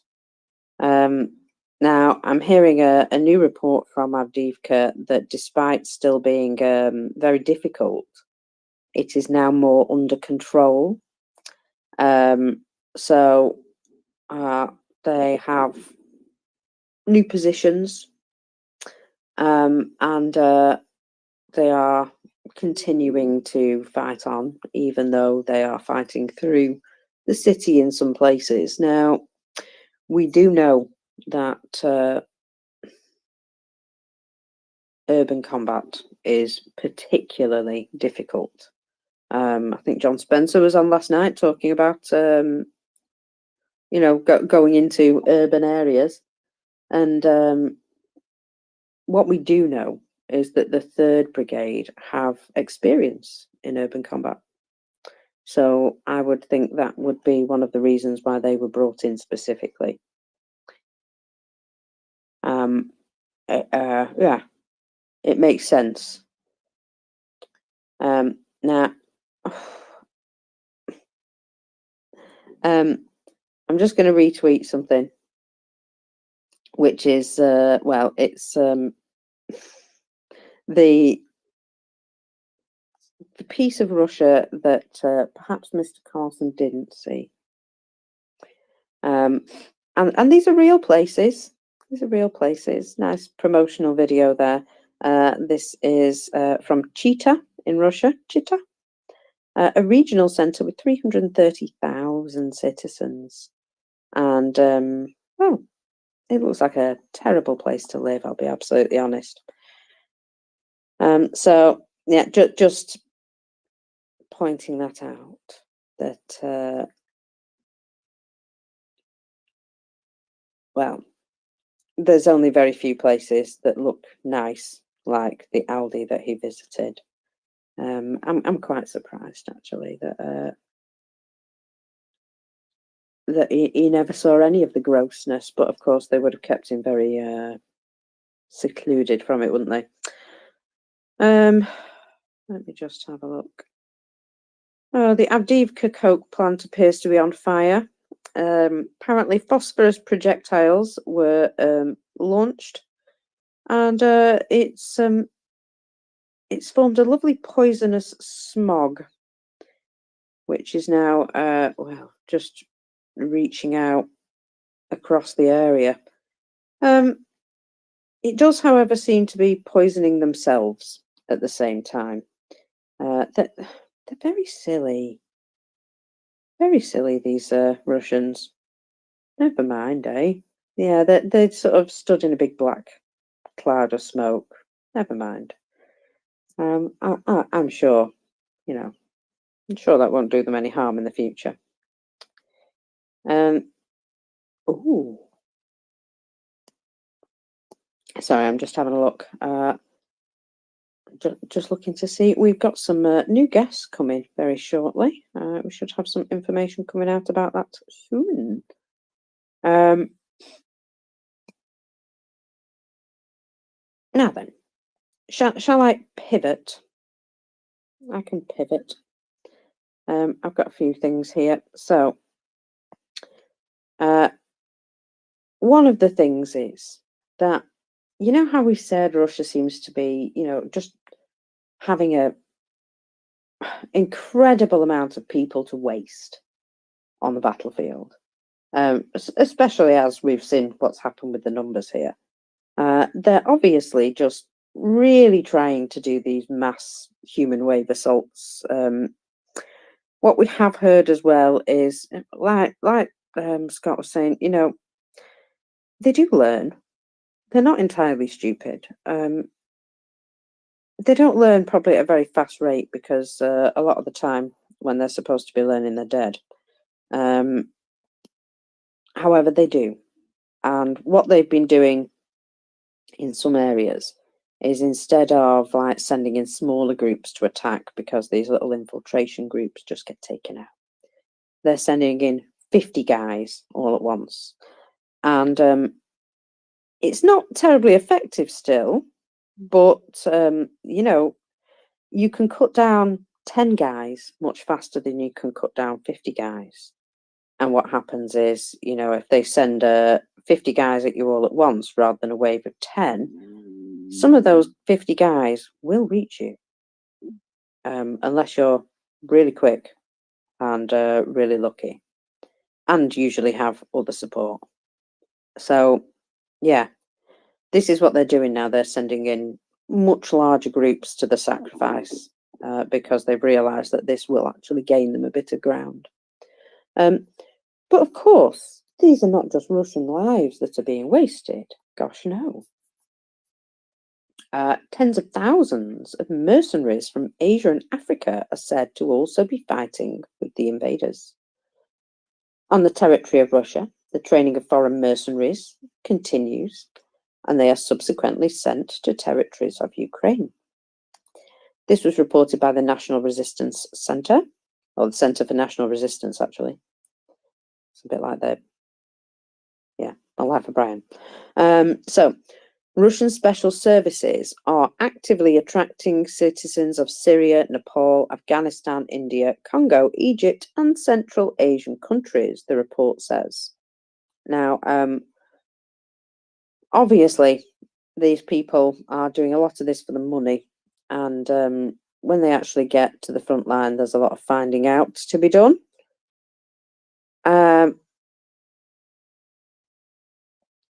but the very fact that they're even, there in the first place is, well, they've been conned. Some of these people say that, oh no, we were hired to be taken on as security for mining operations and things like that, and then they find themselves at the front line. So I think more needs to be made of that as well to discourage people from going. But of course, desperate people do things for money, don't they, to help feed their families and stuff, and that's what Russia's offering. They really should learn from the Russian soldiers that, pay doesn't always turn up. So that's something to keep in mind at the same time. That if you're a dead soldier, you're not going to get paid anything, are you? Going to Ukraine is very deadly for anybody on the Russian side.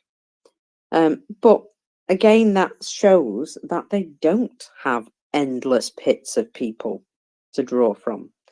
They may be able to make a bit of a boost of it from their own population after the election, because obviously that's a reason for holding back mobilization. But I don't know whether they'll get that many people really keen at that point. I don't know. If they were keen, they'd have volunteered by now, wouldn't they? So,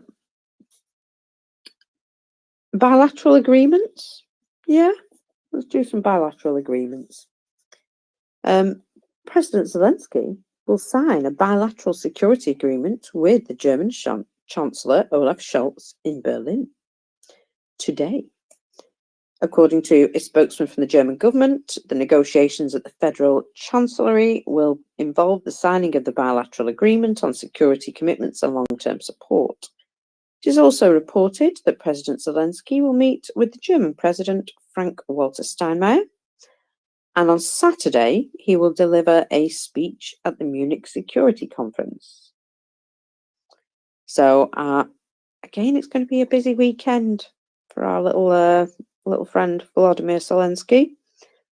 But the fact that he's making these, direct agreements with people, I mean, we always said that this was a bit of an inspired idea, really, to make these agreements with each country directly, rather than trying to rely on a group of countries to do things, as a group.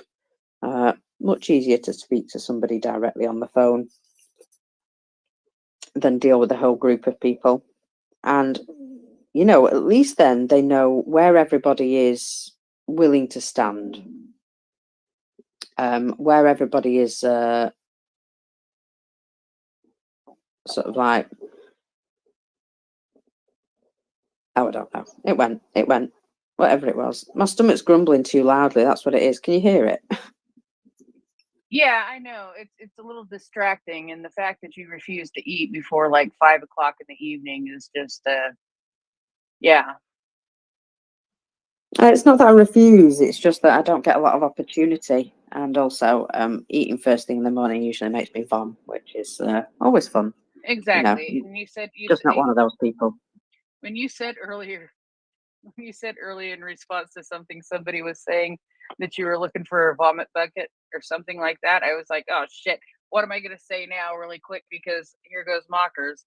But usually Mockers will just say, got to take over for a minute, Heather, and then she's gone. And yeah, so these things happen. At least I warn you of these things. This is true. This is very, very true. This is, much appreciated. And I usually always know there's a possibility too. But anyway, we don't need to talk about your vomiting habits. Oh I'm man. sure the people will sleep better tonight now, knowing that. Yeah. It's just, Anyway, she can't jump around too much, and she can't eat certain things. And as long as she does that, she's fine. So we trust in Mockers and her ability to, I don't know, take care of keep herself. surviving. Keep surviving. Yes, keep surviving. And so Indeed. yeah, I am Sweetheart, in the 2 years since this war started, I will tell you now, I have lost 6 stone. and So I don't know yeah, what a stone is. nearly a person. Chris, go ahead. You haven't got 6 stone to lose, honey, but I anyway. haven't anymore. Really? Okay. Anyway, I was going to say, I just wanted to thank you for the advert, by the way, for the advert for VOM. My cousin Paul, he imports VOM natural dog food from Norway. We have pointed out the problem with it, but it doesn't seem to stop him anyway, Mockers. It's for working dogs like huskies and malamutes and police dogs and stuff like that. But yeah, it's quite funny. You just made me laugh when you said it. Oh, thank you, Mockers. Good advert for my cousin. He'll be happy with that. Prince, somebody is explaining to you in the background what a stone is. So, shall we talk about something that the SBU have uncovered in Ukraine? What is this? Several bot farms financed by Russia, located inside Ukraine. This is one of the ongoing fights against Russian disinformation. Now, they say they've taken down a huge bot farm with more than 100 operators. So the Cyber and National Police seized all equipment, blah, blah, blah, about 150,000 SIM cards, about 250 GSM gateways. I'm going to say I don't know what they are, but they, look technical. So this is still something that they are fighting against within their country. But yeah, more than 100 operators allegedly spreading fake news about the invasion and continuing to share Russian propaganda. So, what is a bot farm, I hear you ask? I'm sure we all probably know, but let's just have a little explanation. Automated online accounts programmed to spread false information, manipulate public opinion, and increase visibility of certain content. The discovery here in sheds, well, it shines a new light on Russia's information activities. The bots were active on various social media platforms, spreading disinformation about the conflict. Now, the purpose of bot farms these particular ones was to influence public opinion, sow division in the home community, and incite hatred of one another. This is just another example of the information manipulation that we all need to confront from Russia. The fight against disinformation is increasingly challenging as technology gets better. Effective strategies are needed to protect the public from the influence of malign and manipulative narratives. It's worth being aware of the dangers of information manipulation. Education and critical thinking are key in the fight against disinformation. And we can see that, critical thinking taught in schools has been very beneficial with regards to, being able to identify disinformation and just not be taken in by it as much. Now, why would the Russians set up something like this within Ukrainian territory? Well, it's obvious. They use Ukrainian infrastructure to make it difficult for Ukrainian operators to detect the source of the traffic, internet or mobile network operators. They have trouble verifying this sort of user because they're entirely using Ukrainian systems. So,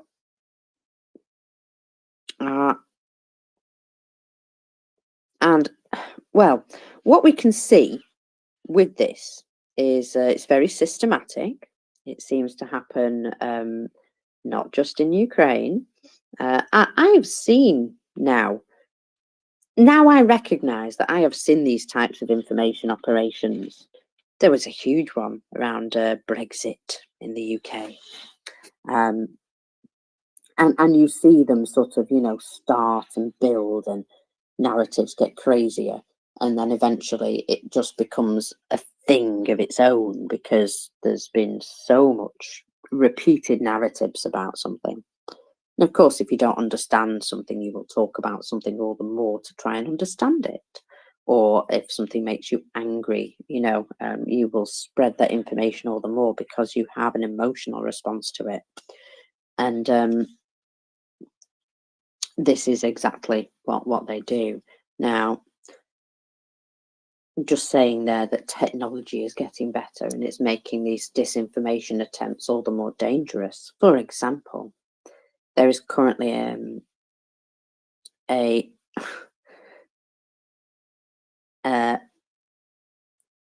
AI-generated video circulating on Russian Telegram claiming to show a France 24 broadcast in which the presenter announces President Macron cancelled all scheduled visits to Ukraine over fears of assassination. Now, France 24 have never aired this particular piece of news. The guy who's talking on the news is one of their presenters, but it has been AI generated and is totally fake. I'm just going to retweet that so you can see the fakeness. And as if that wasn't bad enough, former Russian president and deputy chair of the Security Council, Dmitry I'm Always Drinking Medvedev, posted his own geopolitical analysis based on this totally fake video as if it was real. And again, this is what they do. This is how they bolster their propaganda. They say, look, here it is. There is an article that I'm referring to. What they don't tell you is that they put that article out in the first place in order to support their view. And that absolutely every word of it is nonsense. So, yeah, there's it's just how they use disinformation, basically. So they've put out this video, which is quite clearly a piece of propaganda and disinformation, and doesn't relate to reality. However, then they put out other information about it, saying, oh, I saw this on News 24 and flipping heck, and it's, what a serious situation, and Ukraine can't protect their foreign visitors and blah, blah, blah. Just trying to sow some sort of doubt or make it think as though, oh, I can't possibly go visiting there anymore because,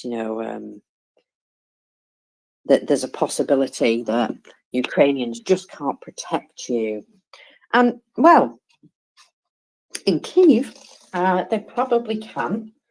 But, air defense missiles, those things need replenishment of stocks and stuff like that. So, well, if that was something that they're lacking, and then, it's only our fault that they can't protect themselves in the way that they should be able to. Just saying. Now then, I do believe I have been joined by Ming. Hello, Ming. Good morning. He might be in transition, however. So I'll say hi to Chris instead. All right, Chris. Well, Marcus, I was just going to say there, it must be your day for mentioning companies and that today. But I was just thinking that Osaval and You Control at least might be working together on these bot farms and that, because you can imagine Osaval, like basically working out which are the bots and which are not, right? And then eventually, and they certainly would like basically work out which are coming from the same sort of bot farm and that, right? And then you can imagine You Control getting involved to track down where the actual premises are, so that SBU can go in and boot the door down and and arrest them and collect all that stuff, mockers, right? And then I was going to tie it with something that I saw about, you know, Telegram being recognized by Ukraine as being, you know, just like a massive source of disinformation and propaganda for Ukrainians as well. And you know, I know that Ostful are very, the work that we've done with them hasn't been on Telegram because we've been doing it in the UK, but I know that they do a massive amount of work, you know, basically analysing Telegram channels and that to work out, you know, what's fake and what's not type of thing and that. So it was quite fascinating, that, mockers, you know. So so thankfully we have the technology, the anti-technology going on as well. Thankfully. Yeah, there are some people who are very good at spotting and debunking these things, and I am very thankful for their hard work and efforts, because, well, without them, you might see more of this nonsense, and, you know, it's really good that they come out really fast and debunk this rubbish. Chris? Yeah, and I'll just on that, you know, just make the point as well that all this stuff is coming out of Ukraine, mockers, because that is where, you know, the front line is of all of this stuff. So it's coming out of Ukraine, and then it can be used generally, and hopefully, as you quite rightly mentioned, mockers, you know, for you know, that you'd seen it, you know, coming up in Brexit and probably in our elections as well, and the American elections and stuff like that. So, you know, all of these techniques will hopefully be useful to spot, you know, because there's a lot of elections around the world, isn't there, this year and that. And so hopefully the technology and techniques will be used to help clean up our elections, get Russians out of our politics. Absolutely. It makes me laugh that they say, oh, the West trying to interfere in our country and our politics. And it's like, well, dude, you flipping started it. You know, all we want is you dead anyway. That's not really interfering in your politics. It's just helping things along, surely. Peter, go ahead. I guess this is what losing 6 stone does. You're on fire, mockers. Nice one. Chris, so I'm looking at this BAE purchase of Ball Industries Space Division, and don't know if you've looked into it yet, but I'm curious. When I just read, and I'm thinking about Ukraine, of course, that maybe there potentially could be constructing like a Starlink competition. Yeah, well, that's interesting, Peter. I hadn't got that far with it, but what I did think was, wow, you know, with all this stuff going on in space, that's a fairly neat move, and that, isn't it? And what was the link earlier? Did you hear the earlier link as well, Peter, with Ukrainians announcing they were going to buy Turkish jets that we've never heard of? Well, I've never heard of, called Khan, and it turns out that BAE Systems is you know, jointly in that project, in the Turkish project, and of course they're also in Ukraine, and of course, well, Motor Sich, and that is a famous, you know, jet engine manufacturer, and that. Well, actually, I say the jet engine. Am I right there? Gas turbine engine, I was going to say. So I don't know whether they're jet engine as well. Actually, I think so. That's a jet engine as well, Chris. Yeah, oh, thanks, Ming. Yeah, thank you, mate. I was like thinking, no, what are you on about? That's the same thing, Chris. Thank you, Ming. Yeah. Well, that's. Do they have any finished planes, or I haven't heard about that deal yet? Is it something that we're actually excited for in the near term? It's coming. I think. I don't think they've actually flown the first prototype from the bit that I read, but do have a look at it, Peter. Yeah, it was only because it was mentioned this morning, and that I just, you know, did a quick bit of research on it and that. Okay, cool. Thanks. And congrats to all labor supporters. So maybe a bit of British politics like infects the space today. We'll try not to bore you too much with it. Now, I'm sorry, guys, but for all the Star Trek fans out there, I've got to just add, Khan! Apologies. Christopher. That was a Captain Kirk reference. It sure was. Yeah, it's called Khan. Come on. Yeah. Yes. Yes, I'm a little slow on the uptake sometimes. I will remind people that speaking of France and disinformation, Charlie Hebdo was knocked over. The offices were raided, and I forget how many people died in that massacre back in 2014. 2015 saw the Russians hacking Channel 5 and taking Channel 5 down and off the air. And a lot of misinformation, disinformation campaigns have percolated through former colonies in Africa, French colonies in Africa. So France has really been the target of Russia for quite some time, and it doesn't surprise me that there's ongoing stuff with it. I think that there's probably many reasons for it. I won't speculate on it. You can kind of draw your own conclusions, but I thought it would. Yeah, just that was interesting. Thanks for that. Back to you. Oh, yeah, that's the thing. Any Western country that gets in the way of Russia's plans is instant enemy, obviously. And of course, didn't want the French to be upstaging them anywhere. So yeah, they'll attack from every angle. And well, you are right. There is a lot of history there. So there, I'm sure, is other reasons. But for now, as far as I'm concerned, you could have discussions in other ways. You know, you don't necessarily have to meet face to face, but it's just a lot easier if you do. Peter, go ahead.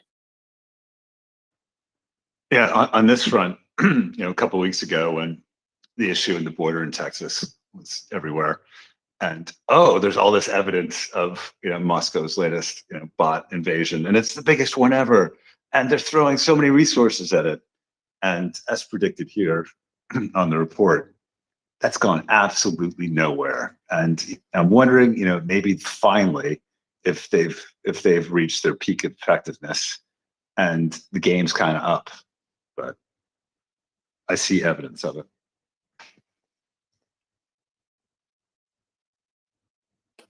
Well, in some cases, I think you're right. The game is up because people have exposed themselves for who they are and their true intentions and all that. And yeah, they've lost all credibility as a result. So we are getting there. We are getting there. Zero, my lovely, welcome up. Good morning. Sorry, I had to drop out for a second there before I had my hand up. I hope everyone is well. I was just going to say something maybe a bit stupid, but excuse me. This bloody Russian disinformation and bot farms and all that kind of stuff that we're fighting with at the moment is a completely pain in the backside. Really is. So I think before in this space we've talked about, can there be like some sort of software developed where AI counters the disinformation or bot farms? So I was thinking, what's stopping us creating a bot farm, right? But kind of make it a legal bot farm that is spewing out the truth from information out there. Would that work? What do you reckon? A bot farm that's legal, that's spewing out truthful information into our internet. What do you reckon?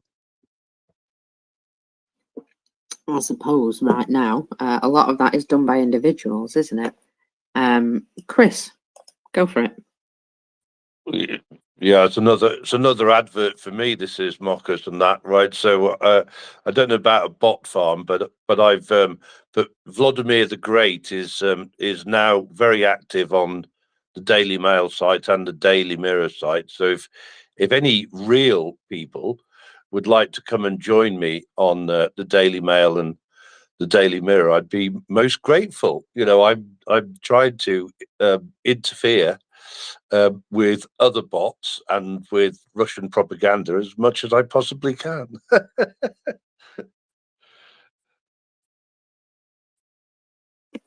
You're having real fun with this alternative personality, aren't you, Chris? I am rather mockers at that. It is very amusing to see well, what could be bots. I haven't actually we have done analysis and that, but I'm not doing like, what should we say, real time analysis of whether they're bots or real people that are commenting on my comments on the Daily Mail and the Daily Mirror. But yes, I am having fun with it. It is very, very amusing actually. It gives me a great opportunity, Mockers, to transfer the things that I've learned on this space into the Daily Mail, the Daily Mirror, and that, right? I go, oh, I know, I'll just write this. I heard this the other day, if you like, and then see where I get with that. Yeah, so I do get a lot of down arrows, but also some up arrows as well, I'm glad to say. So, and I do see what I think are probably Ukrainians on there as well, active. So and Ukrainian supporters. Yeah, do join me sometime. Say hi.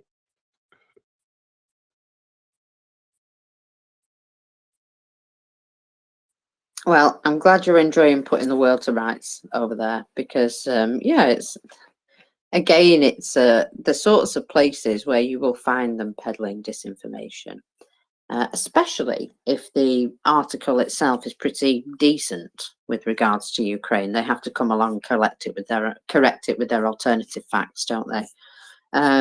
Or just lack of understanding, which I'm sure is not always actual lack of understanding.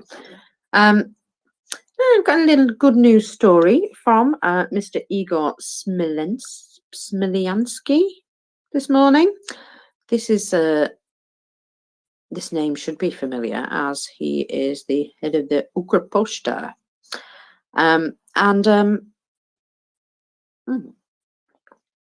So he said, in the past, this war is not an excuse to do something, but rather an opportunity to do it better.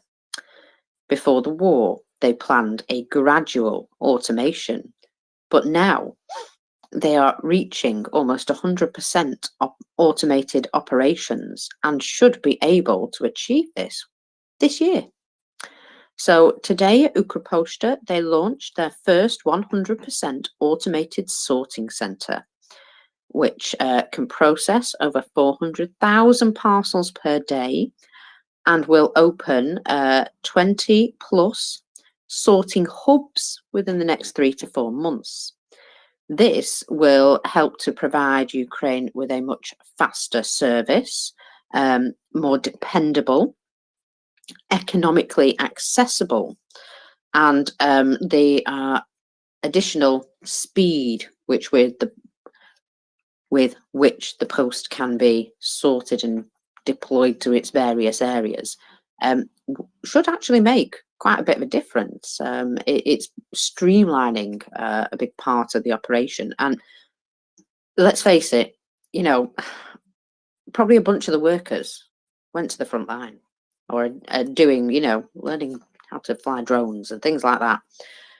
It's very possible also that they have lost quite a few workers due to death from their properties being targeted. And an automated system, well, a lot of post services, national post services, will have a much more automated system just because it speeds up the process. And so this is going to provide them with, you know, capabilities that they didn't have before. And look at them developing their, what, few-year plan within 12 months, if that. Just incredible stuff. It's amazing what you can do when you really want to, isn't it? When you've got the will to do something, you get it done. And I see this example every day from Ukraine. When they are willing to get something done, it doesn't matter what the circumstances are, it will be achieved. And, well, we could say that about everything they're doing at the moment, really, you know, with regards to not only the fighting, but the support for the fighting, the support for the economy, the huge heroic efforts of their government, who are, you know, making quick legislation. They're you know, trying their best to make things better for the future. They're going through, like, you know, with the SBU, they're taking out as much corruption in the country as they can without, you know, going international. And they are just making massive, huge strides in all of this progression. I've got to say that they're teaching us how to do it. And at some point, they will be the anti-corruption experts. I'm absolutely certain, because they found, you know, that going all out to combat this is really benefiting their not only their society, but their war effort. And it's a shame that, you know, we all didn't see this infiltration a lot sooner and have the opportunities to deal with it. Yeah.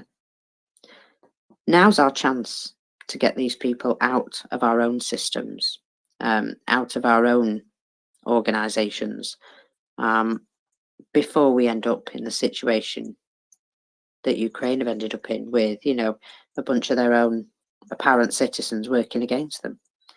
Yeah, it's a very sobering tale, and we should use that example to just have a little look at ourselves and see how badly infiltrated we have been, because it's definitely happened. Talking of things being bad, Ming, I heard there were actually 4 occasions of aircraft problems yesterday. Did you hear about them all? Yeah, I did. What's his name? The Ukrainian guy did a post on, I think, 3. I don't know if it was 3 or 4, but yeah, I you know, but that's pretty normal. That's there's nothing unusual about that. That, you know, we're typically somewhere between 3 and 6 per day, from what I've seen, mockers. So I haven't seen any today, but we'll update you as we go along. Oh, the day is young. The day is young, and the problems are many. So yeah, it's very possible that there will be quite a few later. So let's have a little look at a few other things that I've got. Tourists from Russia became the Pirates of the Caribbean. They stole a yacht in the Caribbean Sea, and this is so typical, isn't it? After some time, the vessel was spotted being rented out in Crimea. In the spring of 2019, tourists from Russia vacationed on the islands of Antigua and Barbuda. They rented a yacht for 30 million rubles, and it disappeared. It later turned out it had been moved to Crimea. One of the thieves registered the yacht using forged documents, and the ship is now rented out for cruises on the Black Sea. However, it came to the attention of some Russian customs officers. Now, the examination from the customs officers showed that one of the yacht's identification numbers had been drawn by hand. and customs officers turned to the company that owned the vessel to find out what was going on. Now, actually, as a result of Russians catching this guy themselves and identifying it to the company's owner, the leader of the criminal group has now been identified and is on an international wanted list. So that's what happens when Russian tourists come to visit you. They nick your stuff and make money out of it. I'm surprised they were capable of sailing the thing from Antigua to Crimea, mockers. That's quite a voyage. Well, they've obviously had some way to transport it, haven't they? But how cheeky is that? We'll just rent this lovely pleasure cruiser. Oh, it's nice, this. Might as well keep it, rent it out. But so what you do is, if you're a wealthy yacht owner, there's barges that go around the world, and so let's say you want to spend you mess around in the Canary Islands or somewhere like that, or Ibiza or something, and then you want to do some Caribbean cruising, you just put it on this barge and they'll take it over along with sort of 50 other yachts and drop it off. So maybe they did that, or maybe they just sailed it back themselves. Who knows? Well, either way, it is the height of cheek. And I'm not surprised by this. However, it does show that there are some officials in Russia still doing their jobs, which is quite surprising to me. That they actually contacted the company and said, "We think this is your stolen vessel," and it was. So yeah, that's just it's quite surprising to me that they actually did that. Who was next? Jenny, I'm going to go to Jenny. You both put your hands up really similar time. Okay, so I have a question. Were they actually doing their job, or were they recruiting to the front lines in Russia? Like sending people to the front lines. Oh, well, yeah, maybe they were trying to find a reason to get these guys away from their boat and their business so that they then would be fit for the front lines. You're absolutely right, Jenny. There's always an ulterior motive. And also maybe they are like, we'll kill two birds with one stone. We now have another vessel that we can use in our Black Sea fleet because all of our other boats seems to be upgraded to submarine class. So they need something that's still on the surface. Well, that's true. At least it floats. We should make them some rafts. See how they get along. Christopher. I just think somebody forgot to pay the required landing fee to the authorities in the back pocket, in a white envelope. However it's done, they just didn't pay that, and therefore they needed to have it was an intervention for payment. Back to you. That's probably very right, Christopher. You're right. They are sort of spurred on to do their jobs when they don't receive enough money for not doing their jobs. You're right. You see, just the levels, the onion layers. Now then, I'm very proud today. Would you like to be proud with me, Ming? Oh yes, mockers. And on top of everything Yeah. else, is this to do with 400K Day? No, it's not. This is to do with Lavrov speaking about Britain. So he has stated, and I quite like this because, British bulldogs and all that Britain's position over Ukraine is even more aggressive than the US. And it has surprised him that we are so aggressive towards Russia, put it that way. How dare we be so feisty? And I quite like that. He's identified us indeed as the main bastards.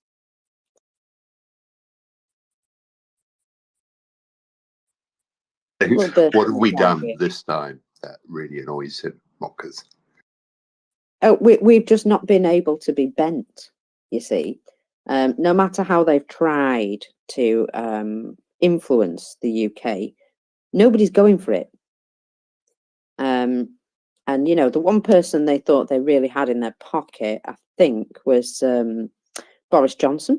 I think they really thought they had him in their pocket. But you see, Boris Johnson doesn't give an F about compromising photos, because he's done plenty out in the open without needing to worry about compromising photos, to be absolutely honest. You know, he has this buffoon type persona for a reason, and it sort of protected him from being compromised, I think, because he just went, yeah, do your worst, see if anyone cares. I've done worse than that. So I got drunk at a party, so what?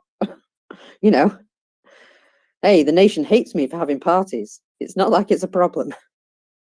Yeah, I just think, you know, they really thought at one point they had him in their pocket, and he turned around and given the big old middle finger.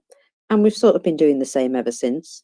And, you know, pledging to assist with the drone coalition, the naval coalition, helping them with, you know, basic training of air flight staff. We're helping them with specific training for, you know, military forces and special units. Yeah, we've definitely jumped in with as many feet as we've got. So, yeah, I think because they don't have that hold of influence over us, because we're willing to just stick the middle finger up and say, yeah, boo sucks, we don't care. I think that is that's why the Lavrov's particularly upset about that. And so you know what? according to Politico.eu, there's so we've got the Munich Security Conference going on at the moment, but Russia's excluded from that. But next week, so next Tuesday, it's the G20 Foreign Minister meeting in Rio de Janeiro, and Lavrov's meant to be there along with David Cameron. And apparently, according to one senior UK government official, it will be a shouting match. They have no formal meetings lined up, but they're expecting potentially what they call a shorter brush by and chat that could get awkward. And I think that's a bit of an understatement. To be a fly on the wall, Haiming. Well, we've seen a few other awkward occasions at these events, so let's see what happens. You know me, I don't mind a little bit of spicy conversation. Yeah, okay, so I'm just going to retweet that because that's kind of how I'm feeling. So let's just have a little look at what's going on. So we know it's very possible that they are currently fighting a retreat from Avdiivka. We were hoping that aid packages would come in time for this to not happen, but of course we see the situation there. Well, it's a beyond critical situation. Russia have been throwing everything into this area, including sort of, you know, specially trained forces now. And there are some harrowing accounts of people who've been stuck or, you know, have been rescued from these areas.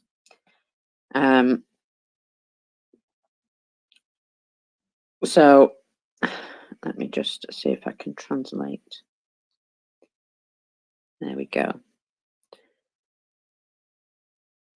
So February the 15th, a legendary stronghold, military base Zenit, pre-2014 air defense base. I wrote about the conditions under which we had to serve, and we knew it all came to a critical point. Preservation of personnel, evacuation of weapons and equipment, competent mining and burning of the remains of what we called positions, It would have been nice, but no. No one likes unpopular decisions. Withdrawal of personnel, no. This doesn't feel heroic, but it is defence. There were 2 exit attempts on the first night, February the 14th. The first 10 left. They had to enter into firearms combat to do so. Artillery was already pointed. Unfortunately, only 3 of them made it back. 2 got through, 2 more got through during the darkness. The evacuation of the latter took place already in the morning. And I and 3 other volunteers carried the wounded. This day is not the time for movements. There are difficult days. As a natural result, there are injured. Unfortunately, in the retreat, there were 4 more. I was very lucky I didn't lose mobility myself, but we got there. Okay, it is a new day, a new darkness. The master plan was to make it or die trying. We made it. New groups are formed. We didn't get killed. Let's not go into details, but let's just say that evacuations are coming for the wounded, and we are more relaxed. The groups have left one by one. Visibility on the streets was absolute zero. There was nothing but dumb survival there. A kilometre across the field, like a bunch of blind kittens guided by a drone, enemy artillery. The road to Avdiivka is littered with corpses. I didn't stay to wait for an evac myself. I led a group. We went into the unknown. There was artillery. Some were lost. In the end, we reached our destination. The first groups died stumbling into the enemy, unfortunately. Afterwards, the next ones were able to take a different route. This allowed those who were lucky to get out. The evacuation that we expected did not come in the form that we wanted, but the last group left the bunker. The dialogue on the radio wounded us, however. One man. So there will be no evacuation of the wounded here. Unless you can bring them, we can't evacuate you. He did not know what he was saying to the wounded man, but at least 6 people remained because they couldn't be carried out. It was difficult to read their messages in their chat. Despair. That will always remain with us. The bravest ones died today. So that was the withdrawal from the Avdiivka pocket. Not the nicest of tales. And unfortunately, that is a result of the situation that they've been left in because we're not supporting them as much as we should. So let's roll that anger and energy and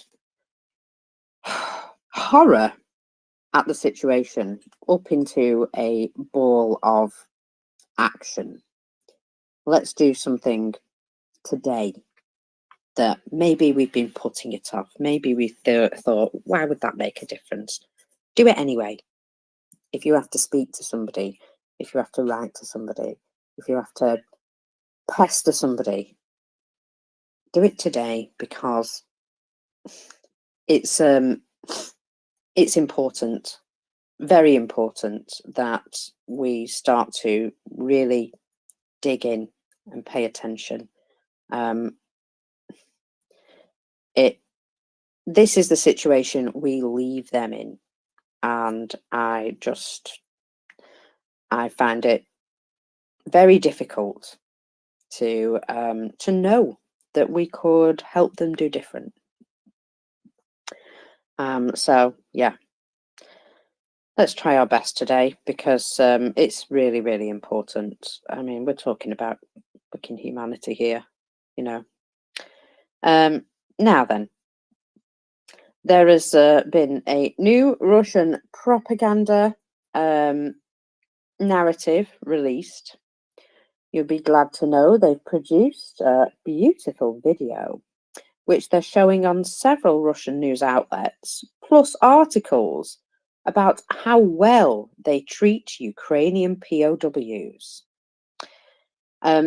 Now, this video is absolute trash. Well, Ukrainians know exactly how they treat POWs, but they've put out this video where they pick this guy up and they look after him and they, you know, nurse him back to health. I ain't being funny, but what a load of balls. What an absolute pile of balls. And these guys, when they realise that the Russians have looked after them, they start tearing up their Ukrainian passports and joining the Russians. Oh, one after the other, that yeah, tearing up their passports as if. Seriously. So, just remember the picture of the Ukrainian soldiers that come back from captivity and how they do actually look like they have stepped out of an actual prisoner camp in flipping Germany during World War II. I mean, just horrendous condition. And yet they're putting out this video going, look how well we look after your POWs. They don't even know what apples taste like when they come back out of captivity. So, yeah, massive fail in the propaganda there because, well, massive fail. As if anyone's going to believe that after seeing the actual truth.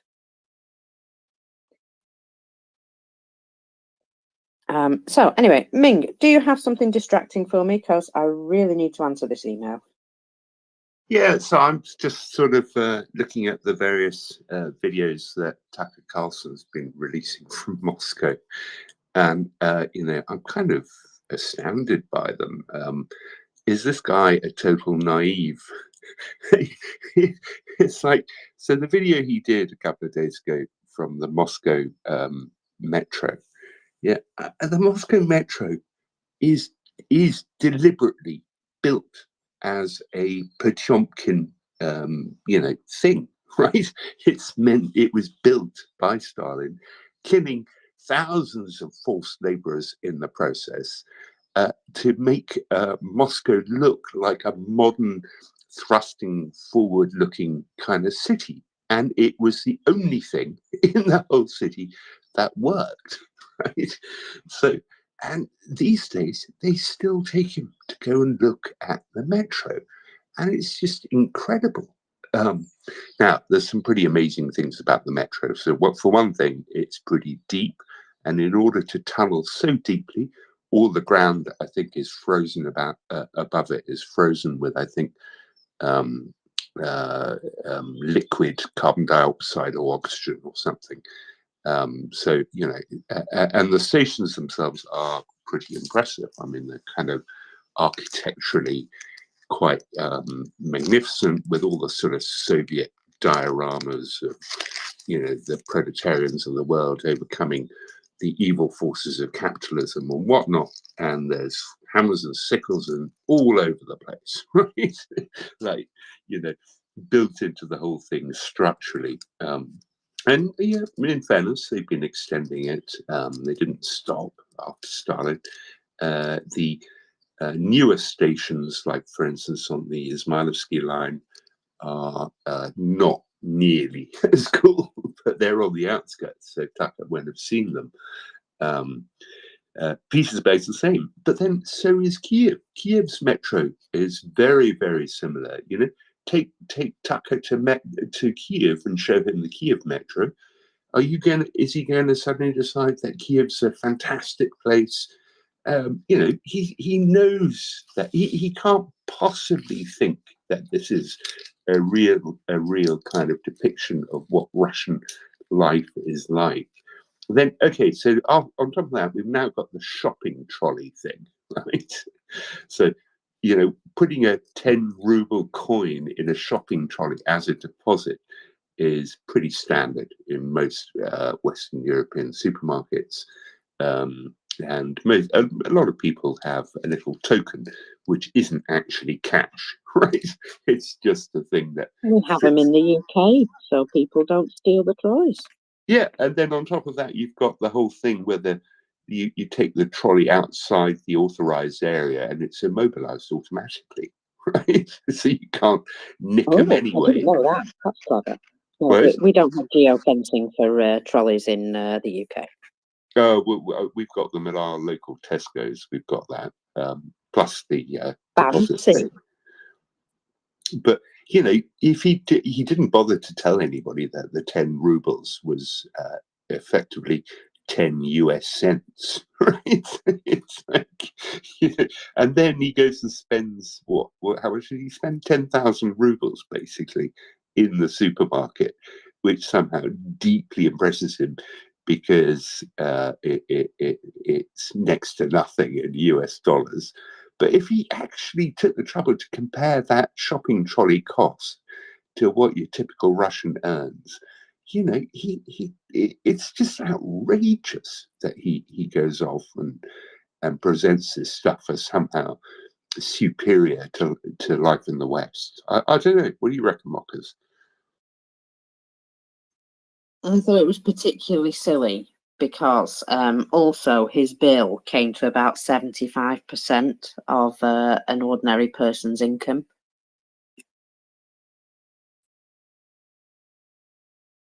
Yeah, but he didn't tell anybody that. Prince Heather, No, go but he ahead. received a lot of criticism from Russians, I believe, because they were like, yeah, like any of us can afford to do that, mate.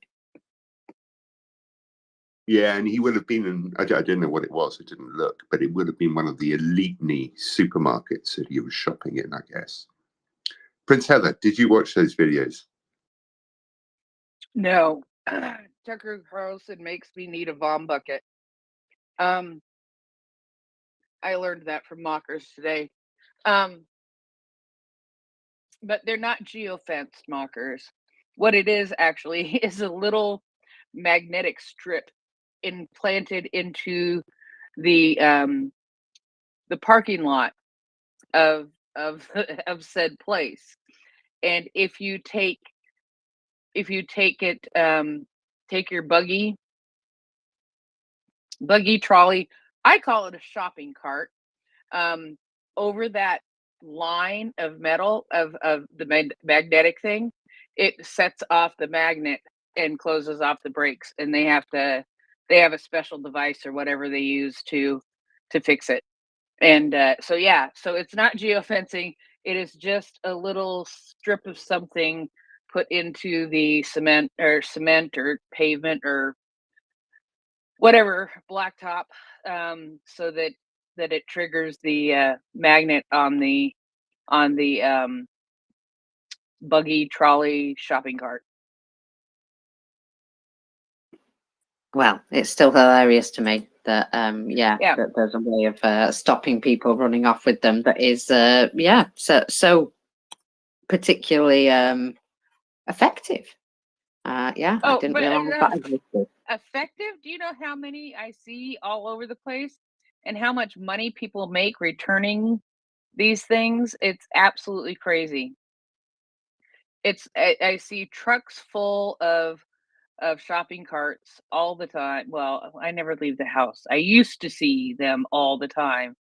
And when my dad worked at Walmart, they would come by and drop off a bunch of them and get their reward. And seriously, it's a freaking business. It is a freaking business. But I always wanted a shopping You know cart. why it's important though, don't you, Prince? What, the shopping carts? Yeah, you know why they're the most important thing at the supermarket?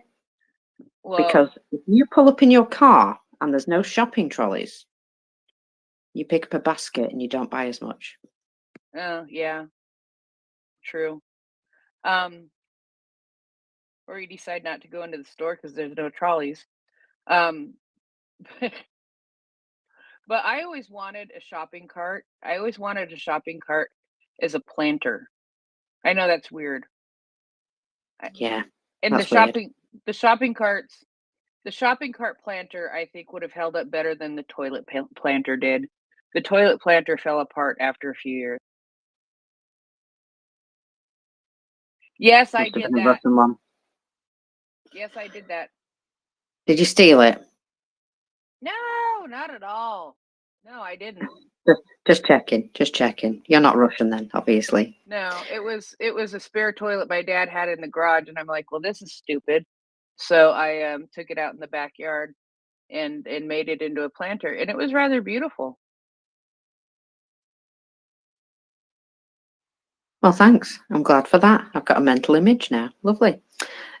So I'm just having a little look at see if we can identify some interesting fires because I did spot a few interesting fires yesterday. Now, I don't know if you've spotted a pattern, but I have. There was a large fire yesterday at a property in Astrakhan in Russia. Employees of the Ministry of Emergency Situations extinguished the fire in a partially occupied residential building. However, guess where the fire started? That's right, it started in the roof. Again. So, 3 residents have had to be moved to temporary accommodation. So they gave them some cardboard boxes or something. And of course, the cause is still unknown. The roof is on fire all the time. Don't know. It just seems to me like there's something happening there. So interesting. Oh! Again, another big fire. They just keep popping up everywhere. Now, I'm just going to retweet this one because it looks particularly fun. Whatever it is, it burns very well. That's all I can say. That one is in Izhevsk region. We've heard of that recently, haven't we? Been other things happening there. So whatever is on fire there, massive column of smoke, and it doesn't look like your average residential building. That's all I'm going to say about that. Now, what I did note yesterday, though, I was having a little chat in the background with our friend Genesis Man. And I showed him a couple of fires. Let me find our conversation. Oh, clicked on the wrong thing. That's very annoying. Showed him a couple of fires. And here we go. So there was something that was on fire, which was considered to be a cardboard warehouse yesterday. And he didn't agree that it was cardboard. He believed it burned very well and would probably be hard to extinguish, but he was like, cardboard? And there was also a large 2-story garage, in inverted commas, at the end of Aerodromania, apparently, was on fire. Now, it says here, this was a strange 2-story garage building covered with camouflage nets. Now,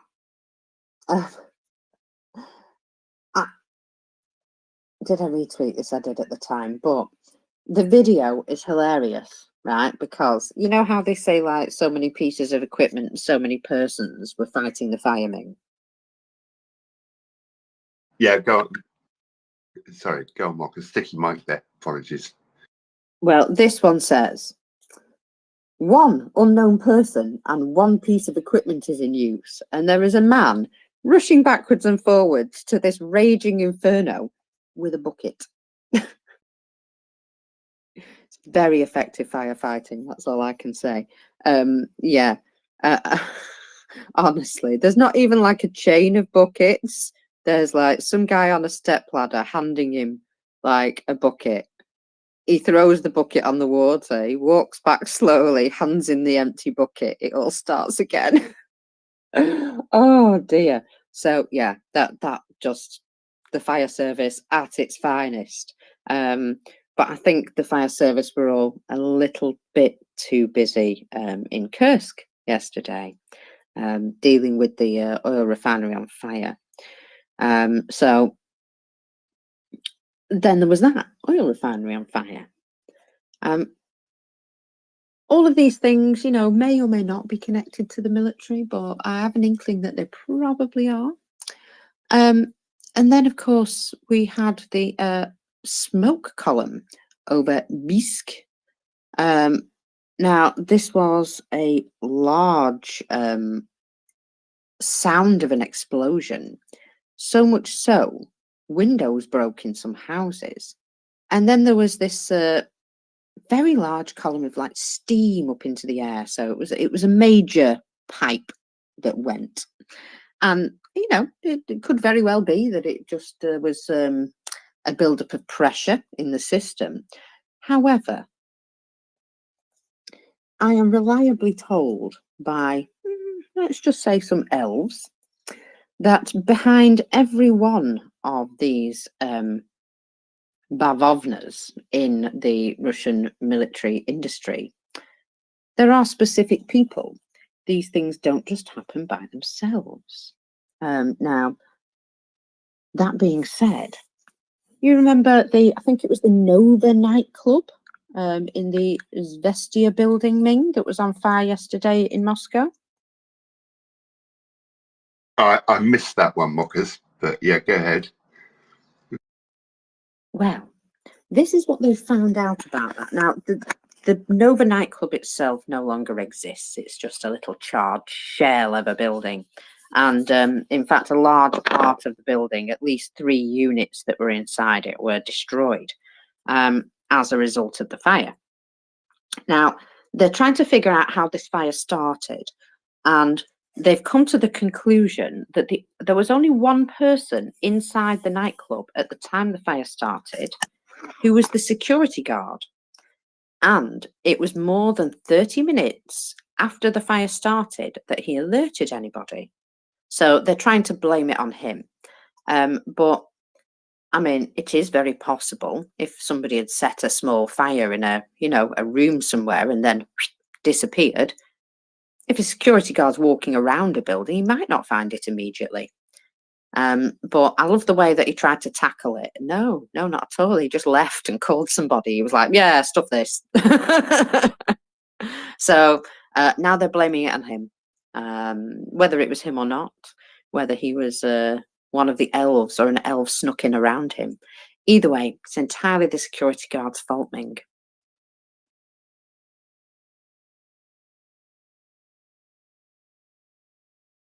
Okay. Sorry, So- Mockers, my phone just locked itself out, but the coding because the silly facial thing wasn't working. But yeah, it's like, yeah, I pity the security guard. They'll probably throw the book at him. No, absolutely. Yeah, that poor guy's not getting out alive, is he? But that's basically what happened. That there was, a single solitary security guard in the building, and I just wonder if somebody snuck in and snuck out again and left him to face the wrath. Now, let's have a look here. There's a little bit of something from Mr. Zelensky. So, I haven't mentioned this already, and I haven't heard it mentioned before I arrived this morning. So, obviously, because I wasn't here. So, I'm going to go through it now. Zelensky published a speech that it's for an exhibition called Crossroads, Sweden and Ukraine through 1,000 years. And part of this speech I thought was worth saying. In fact, somebody here in the background tells me this particular part is, well, it's remarkable. So, he states, it depends on us what life will be like and how history will be remembered, what history books and exhibitions will speak of in the times of our children and their children. Will it be a life of respect and serenity, or will it be decades of Europe bleeding again because of the sick ambitions of an evil soul? We must teach Russia to respect others and force it to seek the path to peace. It is possible. Remember, history marks not those who had it easy and surrendered, but those who faced the difficulties and withstood them. And that's the thing that I find, you know, this is history that's being created. This is something that is really important in our day and time, you know. I learnt about historical wars, and we were sort of taught growing up that this was over, and there would be skirmishes and small things here, there, and everywhere. But I don't know. I don't think any of us were ever really prepared for a war on the scale of this brutality, going back into just historical warfare. What capabilities and all of that. It's incredible how they've lived in the past so much. They're fighting their war in a different era, and we could crush them if we really wanted to, and yet we don't want to. I don't know. I find that difficult to understand. Now then, Yeah, it's a bit. today So we I have a always think. cyber update. Oh, go on. Yeah, no, I sort of think that Russian attitudes were basically frozen by the Russian Revolution in 1917, and they kind of pretend that the Soviet Union was progressive and all the rest of it, and women's lib and all these fantastic things that happened under the Soviet Union. But it was all false. What came out the other end when the Soviet Union disappeared was a bunch of people with 1917 style attitudes to the rest of the world. We can't really think like that. So it's not a question of us wanting to crush them or not, because it's just that, they're like 100 years older than us in attitudes. And we've got to find some other way of dealing with it.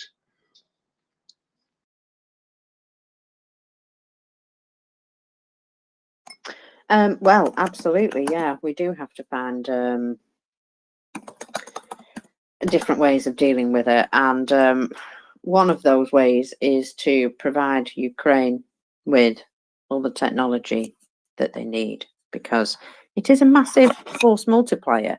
We've seen how, the HIMARS created a huge difference, and these ground-launched small diameter bombs, I would say they're going to start having quite an impact if they've got plenty of them. But just ammunition in general, just the regular beans and bullets and shells, that stuff is just as important as the major technology. So,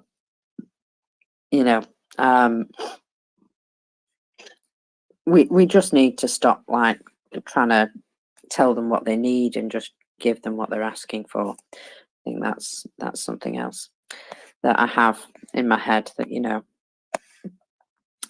in a way I feel like some countries treat other countries like children.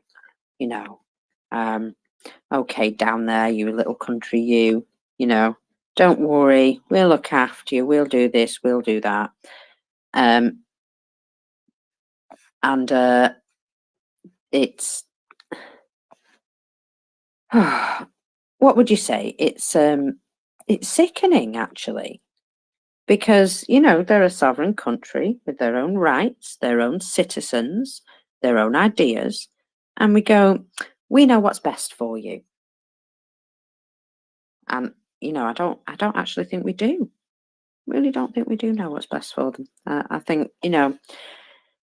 our mindset is completely different. We've totally misjudged the Russians for one reason or another, or at least allowed them to get away with a lot more than they should have done. That we really should have made it quite clear to them a lot earlier that what they were doing here was thoroughly unacceptable. Maybe around the time of Chechnya might have been worth it. Anyway, many mistakes are made, but yeah, if we'd have listened to both the Ukrainians and the Baltic countries, even though they were small, they were telling us what was going to happen. And because they were small, we were like, don't be so worried. You're just worried because you're small and you know, you feel vulnerable. Don't worry. We're here. You know, it's not a big problem. I'm sure if anything was to happen, we would provide you with all the aid you need. And so, you know, people were placated and they felt as though they were in a position where, okay, they could relax a little bit. And look where we are.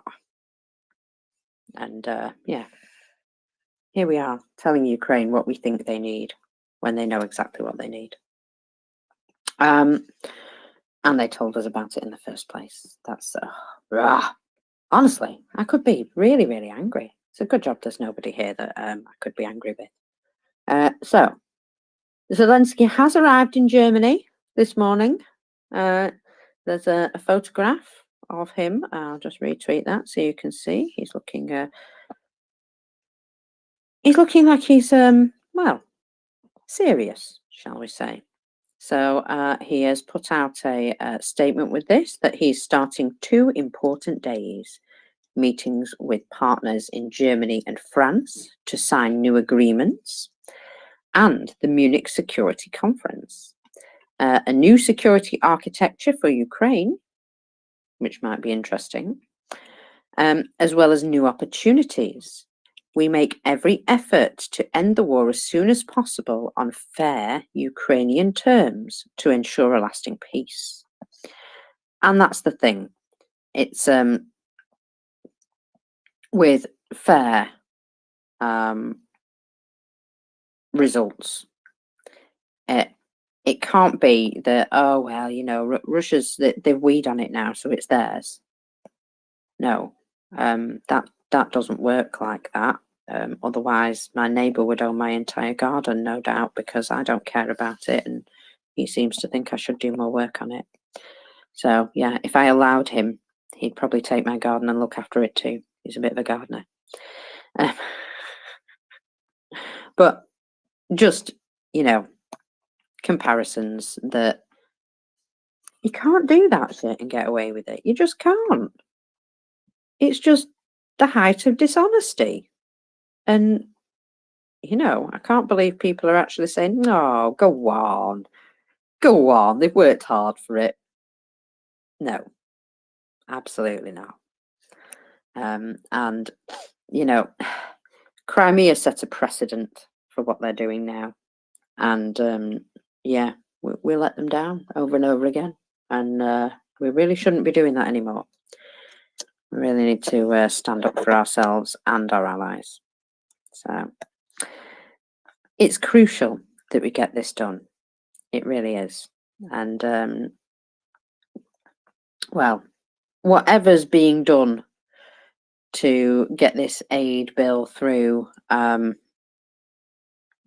the US, I'm very grateful for everybody who's working really hard, but every day he's killing Ukrainians by stopping this going to the floor. And I don't know how to deal with that, but I'm not encouraging violence. I'm just saying it's a good job I don't live in America, because I'm a bit spicy. And you'd probably need some very big bodyguards if I lived in America. Sorry, Peter. Were you just hot micing, or did I just make you nearly choke? Yeah, like that, exactly. You know, you're on a roll, Walkers. I love it. What this makes me think about now, because of course people are just kind of figuring out, I guess, who didn't know, and why would they, that they've all fucked off, excuse me, Congress for a fortnight now. They're not back till the 28th. And this is the darkest humor laugh I could possibly muster on it. But it's been making me think about the 2004 election, which John Kerry almost won. And really, he got votes stolen in Ohio, honestly. And this kid at UCLA, studying neuroscience or something, started this website called Sorry Everybody to the world, like, you know, just funny, hipster, honest as heck. And then a second site cropped up from everybody else in the world saying, apology accepted. And that one, you can still find the site. You can get the book by Sorry Everybody, but it feels like we should do Sorry Everybody Volume 2 at the minute. I understand. I mean, it's not what the people want, is it? The majority of people that I speak to are also horrified and just upset by the whole thing. And yeah, it is ridiculous. I can't believe it works this way, be absolutely honest. And that is why we struggle to understand American politics, because it's really complicated, guys. You made it really complicated. And it shouldn't be that complicated, I'm sure. But It wasn't. okay. It wasn't designed to be, honestly, Marcus. Like, that's exactly the point. Yeah, exactly. It wasn't designed to be. So can we just get back to the real, like, governance stuff and stop all this nonsense? Honestly, just it baffles me beyond belief. It really is. Will, go on. Do you have a rant saved up? I don't need one. I published the facts up above earlier, and the facts speak for themselves. If that doesn't set you off, I'm not sure what will, because we had it worked out to a T here on MriyaReport on what and how they could get done. It is complicated, and there's nothing wrong with having a complicated system in America. You could argue that the adversarial, complicated system they have, that's based on complex rules and norms in the parliament, keeps America moving slowly one direction or other. The base of the conservative view is things shouldn't change too fast in America, and I'm kind of, I kind of buy into that. It ought to be deliberative. That's the separation of the House and Senate and all these things. But the truth is, the system can also run incredibly efficiently when they want to do it. When there has been bipartisan support for something, it can phenomenally quickly go through the House and Senate, even as a brand new idea, and get unanimous consent rather than have to worry about cloture and all these other rules-based votes. You simply get unanimous consent. And so we had worked through the means by which the House could act efficiently and within the rules and move something to the president's desk before they went on leave. And House Speaker Johnson, there's no way to sugarcoat it. House Speaker Johnson decided to dispense with any voting on Friday on Wednesday, not even to make an attempt. Not even to make an attempt to process or vote on the legislation that originated in the House, I will remind you, went to the Senate and is back for approval in the House on support for Ukraine, Taiwan, and Israel, because he never wanted it in the first place. He has steered and used the rules and the bureaucracy to slow or attempt to attach and kill any aid for Ukraine from the very beginning. And several folks said that as much.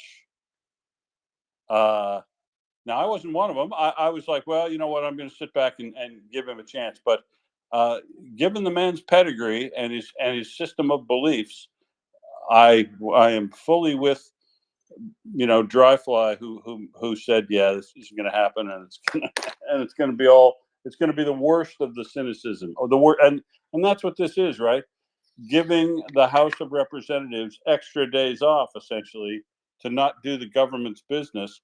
On folks, it's February 16th here in the workers' paradise. So February, but he decided not to work Friday already, right on Wednesday. Just burn up the last 2 days. It's February 16th, folks. Most of you people didn't even get back to work till like the 10th of January, and they're already going on leave. How do you get that job? And the worst of it is, when they get back on the 28th of February, he will probably try to process this like it is business as usual. Like there's no urgency here at all. you know, like he's not watching what's going on in Avdiivka and down the Orkiv axis and up near Kupiansk. And so, wow, if people are a little bit into the detail on it or a whole lot into the detail on it, you absolutely in America need to make your voice known. None of them are up. What am I talking to people who aren't even out of bed?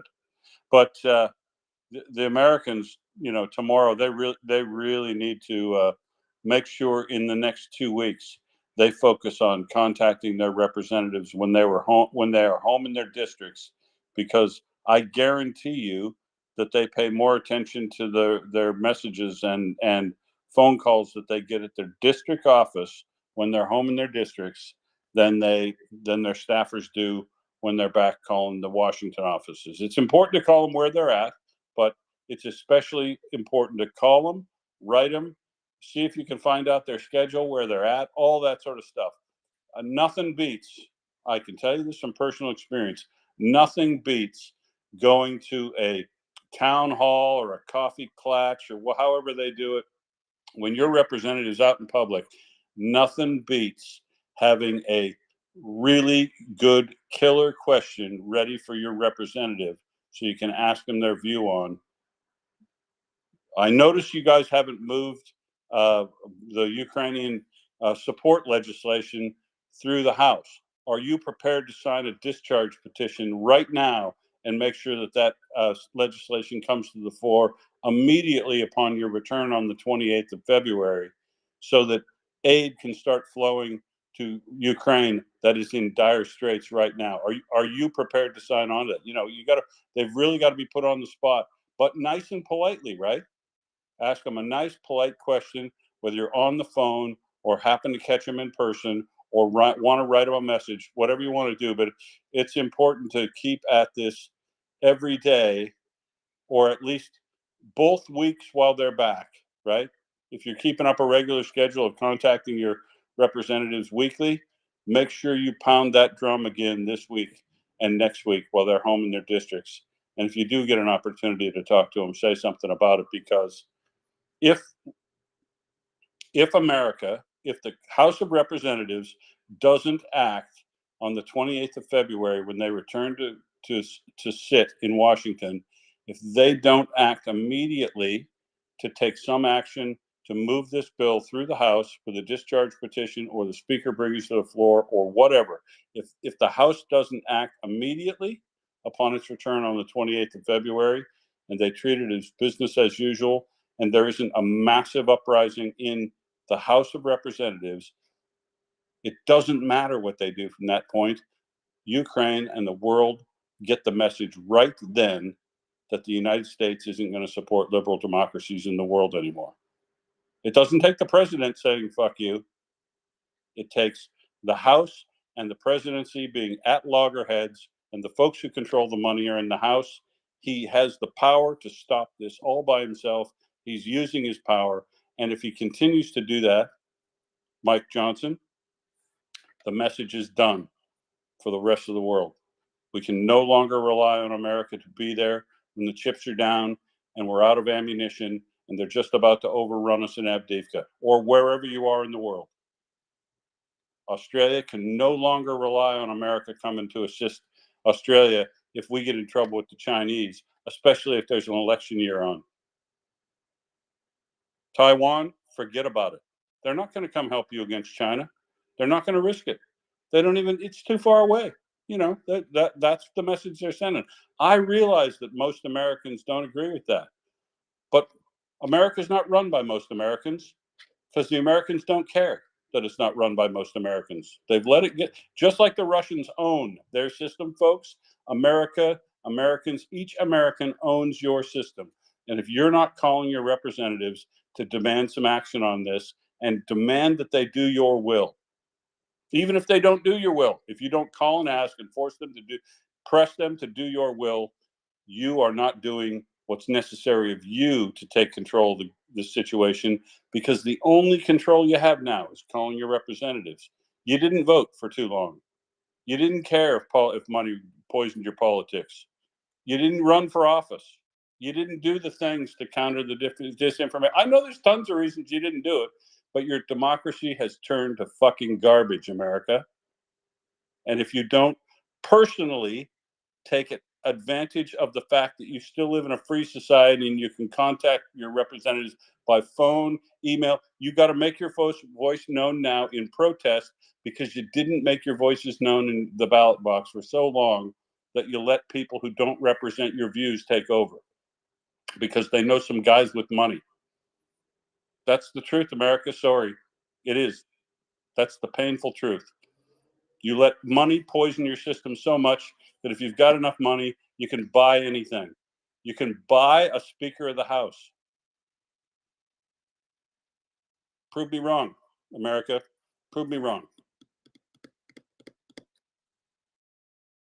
We'll wait. Peter. Like I said, sorry, everybody. Mr. Will you just run for office already? Quite. That's not even a rant. That was actually a speech. Mockers, like you shared a Margot Gontar post, I guess a bit ago. Man, in the same way that I was riffing on sorry everybody and apology accepted, her thread, like she keeps alive, like the hipster heart of Kiev, that like totally excited me from the first time I dropped in there many years ago. Just like the humanity of somebody who's not totally lost their wits, lost their mind, but like maybe another 2:30 in the morning when the sirens start going off again. But man, if people who don't follow her, she's a great follow, and hopefully she and her old crew make it through okay. But it's like, can't we just get back to that world, where everybody could just relax and do your thing and hang out, go get pizza, not having to kiss somebody goodbye for the last time. It's just absolutely, it's just wrong. 100%. It is absolutely wrong. And so that's why we need to redouble our efforts to fight against it. We will, but we will be too little and too late. And that is unfortunately the thing which makes me feel sick to my stomach. Christopher. Good morning. Since I am the representative on the panel of America, United States, that is, because there is a North America and there is a South America for those people who are geographically challenged.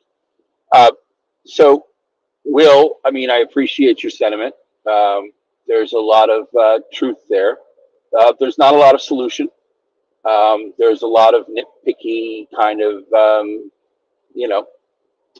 gotta have something to throw. It's a big barn. It's hard to miss it, especially when you're standing only a couple meters from it to toss cow dung at it.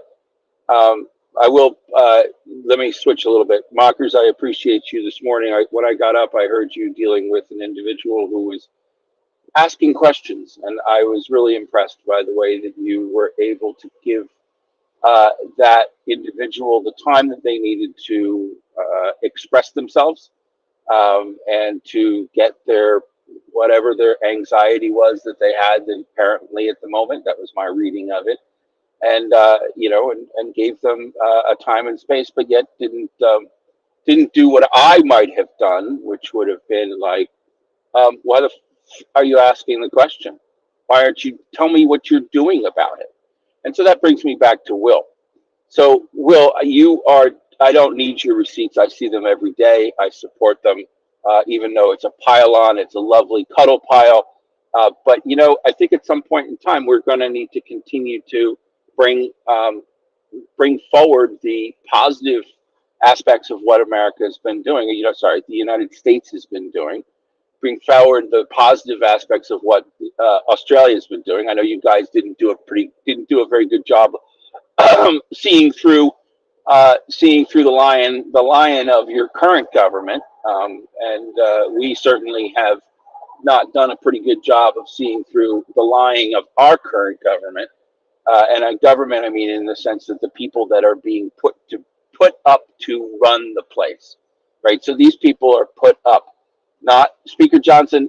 Speaker Johnson's not a bright bulb. He has convictions, and he has his mental thing with Jesus and the coming of days and the 144,000 and whatever it is.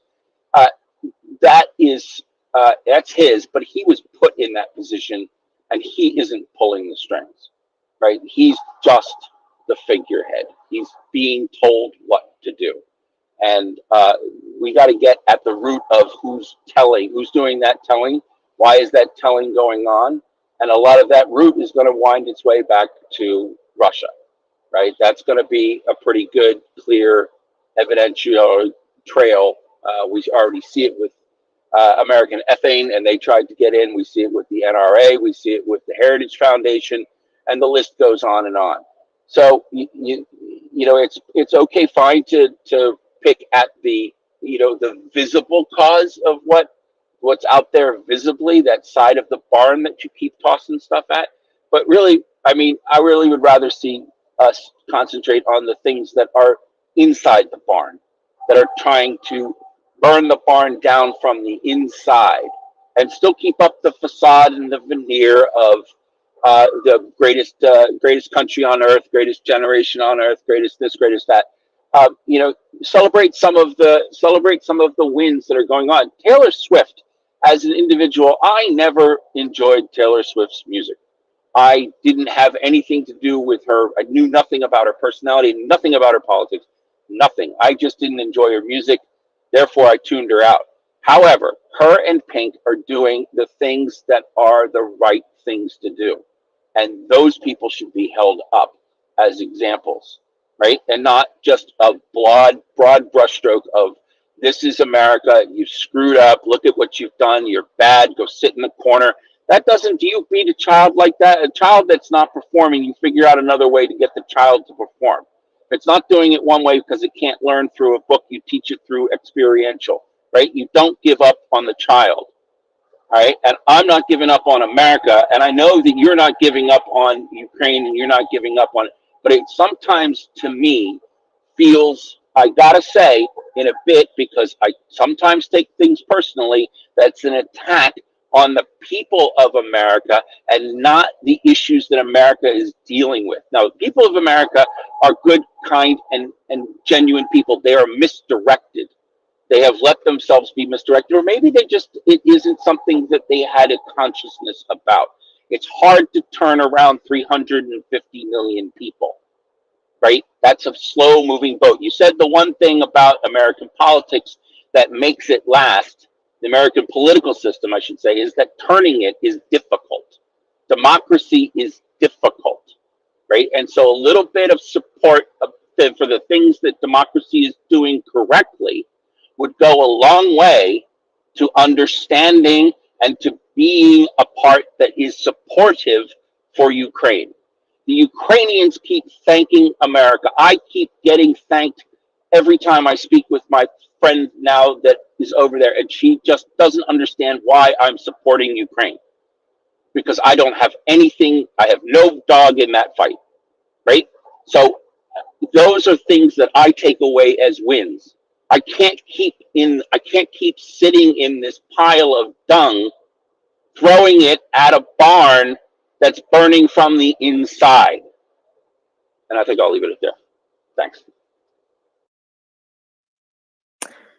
We're all very frustrated at the moment, Christopher. And I think I made it clear earlier when I said, you know, these people are not acting on behalf of the American people. And I'm pretty sure Will also said that.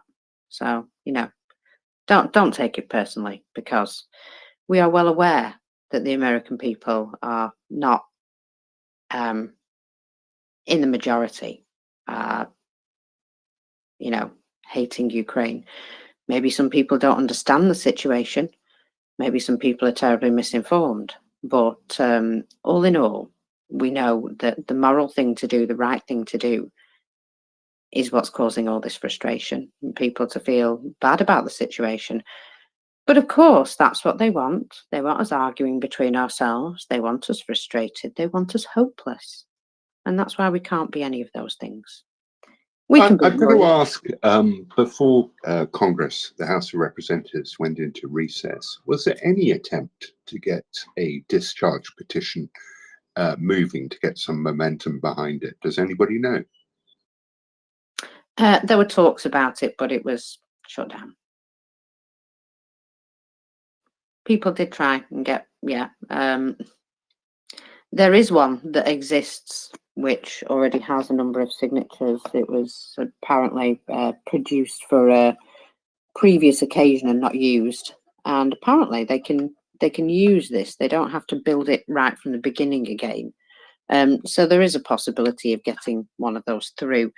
I don't think it would have been possible to get it through before this recess. I think they were hoping that the recess wouldn't happen and it would have gone through in this period of time, but I suppose they've got time to work on it now without it being, whatever. Will, go ahead. Look, I take your point, Chris, but I do have to get very scoldy of the Americans periodically. I can't help it. But I did offer solutions, and it's exactly what Marcus was bringing up there. And what I brought up back in October, that everybody said, oh, you're being silly. I brought up a discharge petition back in October, write a clean bill, attach a discharge petition to it, and take it over to the House. That's what I advised back in October. It was considered silly. We actually have the clean bill now that got voted, that kind of out of the House, but was going to be dead in the Senate when they knew that was going to happen. And the beauty of HR 15 is that 815 is that it has already matured. So as Marcus said, there's no need to wait. That bill originated in the House. They have passed it with amendments through the Senate. They can now, because it is matured by definition in the rules, means I would hope that Hakeem Jeffries is on the phone as of today, lining up votes or names for a discharge petition that they can attach to HR 815 and get it through. Well, essentially threaten the Speaker of the House with it. If they spend the 14 days making sure they have an unassailable position of people on the discharge petition, they can present that to the Speaker and tell him you'll either need to bring that to the floor immediately when it arrives, or we're going to suspend rules and put this discharge petition in place and force you to bring it to the floor. So I am talking solutions. I am talking the same, mechanical solutions by knowing how the system works a little bit. I do apologize for being too scoldy of Americans, but I cannot help it because, as Marcus said, I do get quite frustrated. And while I do like to show children and people I'm teaching stuff, the way of doing stuff, if I've been doing it for 4 months and they don't get it, sometimes I need an attention getter, and I tend to get a bit shouty. Ask any of my staff. But look, it's not my system. I shouldn't be in a position to scold you about it, but the problems are so obvious. If I don't say something, it goes through to the keeper and nobody says something, it's one of those situations where everybody goes, whoa, gee, why didn't somebody say something? I am always willing to go there and be the person who would say something. And that's why I can't avoid it at this time, because the facts are so obvious. This guy is not doing the people's will. So the people have to let him know that right now. That's all. That's the only tool you have available to you. Let the Speaker know and let your representatives know they're either doing a great job for you or they're not doing the people's will, because as Markers also said, and Meng, that the majority of Americans, 69% of Americans, I'm sure it goes district by district and there's some that don't, but you can't beat the aggregate of 69% of Americans support military aid for Ukraine and the other liberal democracies. And, that your leaders in that country are not doing your will is phenomenally frustrating. So I have to shout at you. Same way I shout at the Australians. I shout at Australians, to be fair. I shout at everybody, to be fair. I'm an equal opportunity shouter, Chris. I didn't mean to take it personally, and I apologize if I offended you in any way. No, I appreciate both of you and the sentiments for what you're saying, but, at some point in time, you can't, I think that we're all doing what we can, and we're certainly all doing potentially more than what other individuals are advocating for, or their process is doing. But, at the same time, it's, you have to, you have to take all of this in sort of in a cumulative effect, right? So I understand it's like a day-to-day thing, but day-to-day, hour to hour, it just, at some point in time, I get particularly frustrated with the people that I believe are doing the right thing, but they're for some reason there's an overwhelming desire, um, doing that right thing to, I don't know. Well, all right, maybe I'm just taking it too personally, and I'll just apologize for taking it too personally, because I'm personally invested in this, and because I have, my moral compass says that this is what I need to be doing, and I've obviously my car's trying to tell me that I'm parking too close. It's telling Look us at that. Flatlining, man. Of cars flatlining. Anyway, I love everybody. I enjoy hearing you. I just don't always enjoy hearing I just don't always enjoy being told the truth. So I guess that's about right for most people. But anyway, it's a good dose of that this morning. I, on the other hand, am polishing up on my Will style stump speeches. So thank you for being a willing audience. And I'm going to now go and grab my train if I can get to it. Thank you. Thank you, Chris. Peter, go ahead, my friend. Big group hug, MR. Will, you'll recall from your post, your initial one, that I started the hashtag discharge petition now. So I feel you, brother.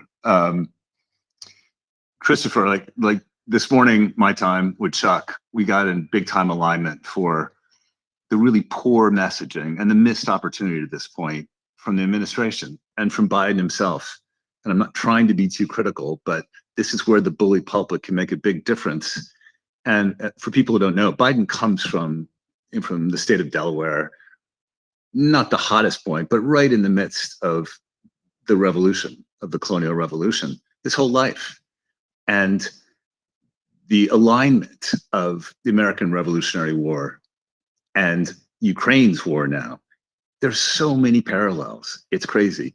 And the one way that this administration should really be focused on is, if it not were for Franklin's lobbying friendship with Charles Gravier, the head minister of France, getting the French Navy in when they came and getting huge chunks of money again and again and again up until the very end, which really led to the French Revolution, 70 years later, et cetera.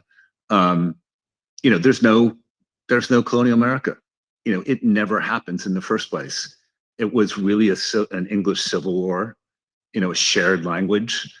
Here in Ukraine's position, like a huge percentage of people, were Russian speakers, and a lot of them now are Ukrainian speakers. I mean, there's so many similarities there. And I think whether you're a Proud Boy from Upper Washington State or Idaho or Wyoming, you're still harboring flags down south that you shouldn't. That kind of messaging, that kind of, memory of just 240, 50 years ago, what our forefathers went through to create this land of opportunity, that message is going to hit home in a big way. And how in the world can you be a sitting congressperson or senator and deny that? Like, these facts are self-evident. It's like the house that they exist in, is purely from that. And here are these lovely dynamic people who are under the same yoke. And for them, it's even worse. It's right on their border. So this is what's needed, in my opinion, to make the difference. Thank you very much, Peter. You know what? I love your positivity, Peter, because it really sort of it always, whenever I'm feeling a bit fed up about something, you come in and you've got just a positive attitude about it. And I'm like, you know what? That was a bit of the pep talk that I needed as well today. So thanks. Chris, go ahead. Hi, Mockers. Hey, everybody. Yeah, I was just going to say, Mockers, I do think that we have to just be a bit careful where we point the fingers. You know, when we point them and that, and the fingers should be pointed really at the MAGA Trumpists and not Americans as a whole, right? Although, as an observation, basically Republicans will do anything to win, and Democrats don't seem to. They just seem to like go along with it, oh well, we'll play by the rules. If it takes time, it takes time, and oh god, and it's like so frustrating, and as Will, I didn't actually know, Will had been advocating that discharge thing that long, and that, I saw it come up in a couple of tweets over the last month or so, and I thought, well, yeah, you need to get right on that, guys. But they probably wouldn't even have had, by the sounds of it, they wouldn't have even had an opportunity to present it, but nevertheless, they should have got on with it, got it done, and they just always seem to be so slow on these things. The other observation that I was going to make was somebody sent me, and I forgive me, Americans, because I can't remember the names, but somebody sent me in a DM or something a while back, a couple of names of what were basically American Nazis, right? So that were working against America and for the Nazis in 1940, or around then, if you like, right? So I do forgive me, I cannot remember the names. There were two people that were mentioned by somebody that sent them to me, which I'm sure the Americans will know, but they basically were discovered to be later on Nazi agents working against America, and America joining the Second World War, and blah blah blah blah blah. And I just think that we've got the same thing now, but it's like Russian Nazis this time that are in that are infiltrated into America, and yeah, it's like super frustrating, but they've got to work through it, well, with us helping where we can. So I think my overall thing is that I honestly I was going to Americans, come on, sort yourselves out. But as Mockers, right, and I don't know where you were, with Brexit and that, right, but I was just like, then I was going, what on earth is all of this going on? How on earth are we getting to this decision, particularly with Boris, being, if you like, the leader of it and that. And so we have this, unfortunately, the same situation, in our country. And I think one of the main things that we must remember is that the Russians looking for any opportunity to divide us, which has been said before. I mean, we know that better than we've ever known it.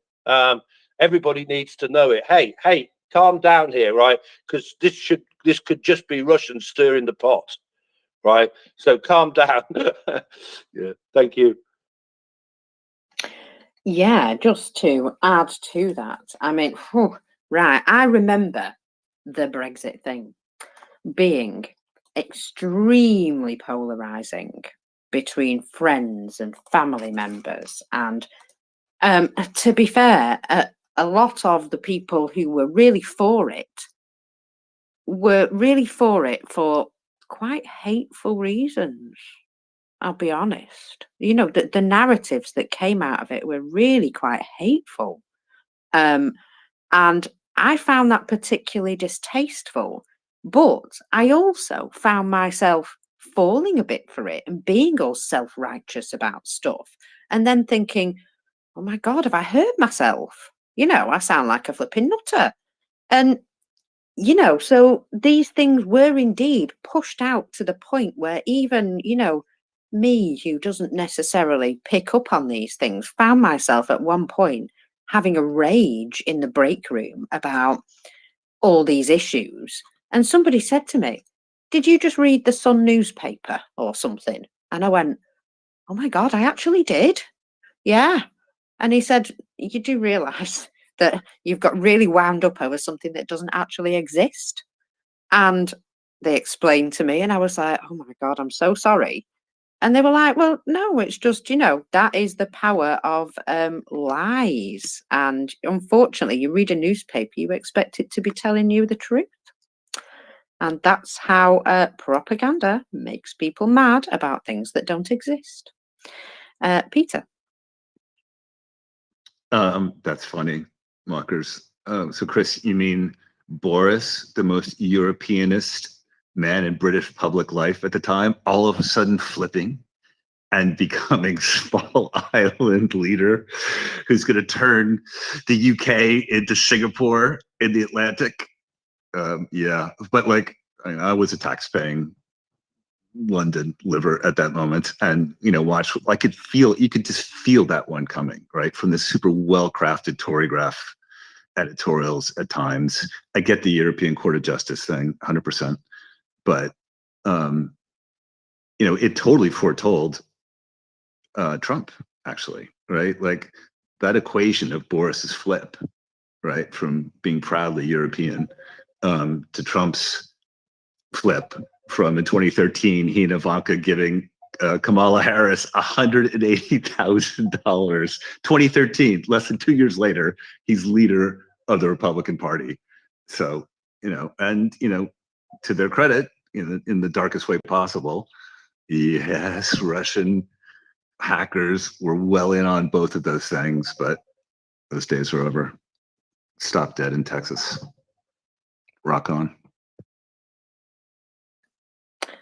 Oh, you are talking about something that I may have in my bookmarks here. Yes, some hackers in America have been indeed stopped in their tracks. I'll get to that in a minute, but Chris, go ahead. Yeah, no, but you make a good point there, Mark, because you see, I think part of the problem was, when I think back to that as well, that there were all these things coming out, right? Now, unless you stopped and basically did some research, right, or you knew that it was wrong, what was the thing? Oh God, Marcus, what was that? What was the thing about national health spending or something like that came out? I can't remember the exact detail of that now, but there were certain things and you thought, well, that don't sound right, but in order to get to the right answer, I'm going to have to sit down and do some research on it, right, which I might not even be able to find the answer to, right? And so it was like that. It's like that classic misinformation, disinformation propaganda, isn't it? It maybe has a grain of truth in it, and you're not sure whether it's right or it's wrong, and I mean, certainly for me, Mockers, right, the thought of being run by Brussels is like complete antithesis to me, right? I hated all of that, right? So, but I also realised that, as you said, I mean, because there was some, as you said, very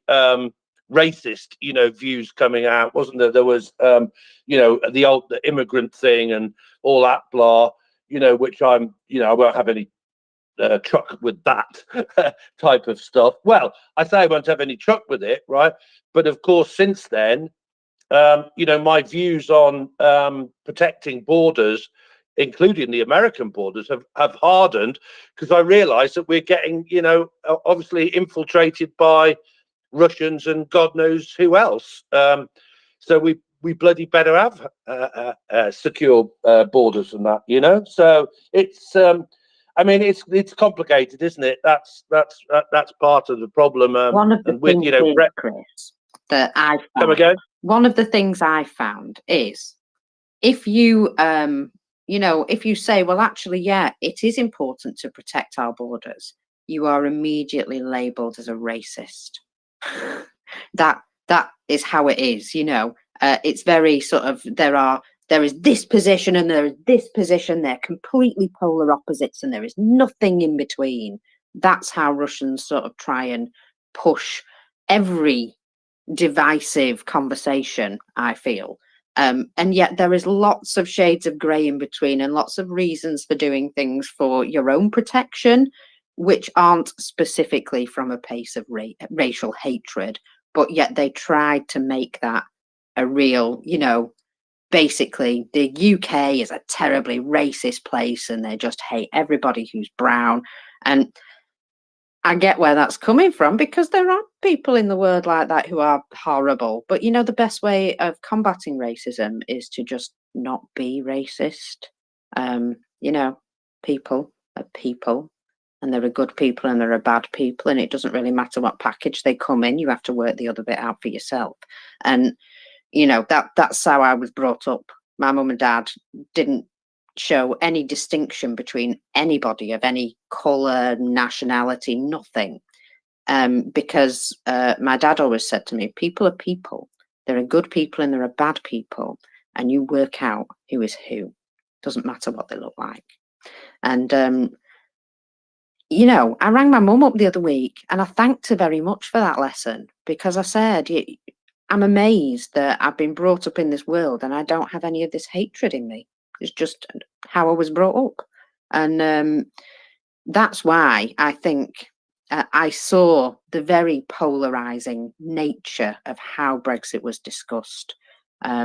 Sorry, folks, we will get off the British Brexit topic in a minute, but I do feel that it was a real place where Russia focused a lot of disinformation at the time and tried to force people into being, considered to be horribly racist or horrible peaceniks. And there was nothing in between. You get what I mean?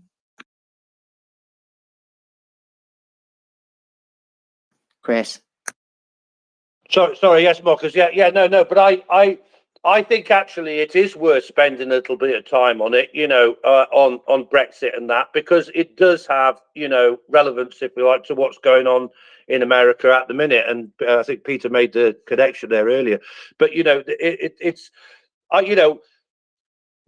people, if they've listened to my ranting and that, right, they'll realise that I actually switched from opposing, if you like, sort of secure borders. I'd mocked the whole wall thing for ages and ages, and I'd argue with Republicans, until I was blue in the face, and that basically like saying, well, the wall's a waste of time. B, immigration is a net positive economic factor, so you don't even know what you're talking about, right? But Marcus, I changed, right?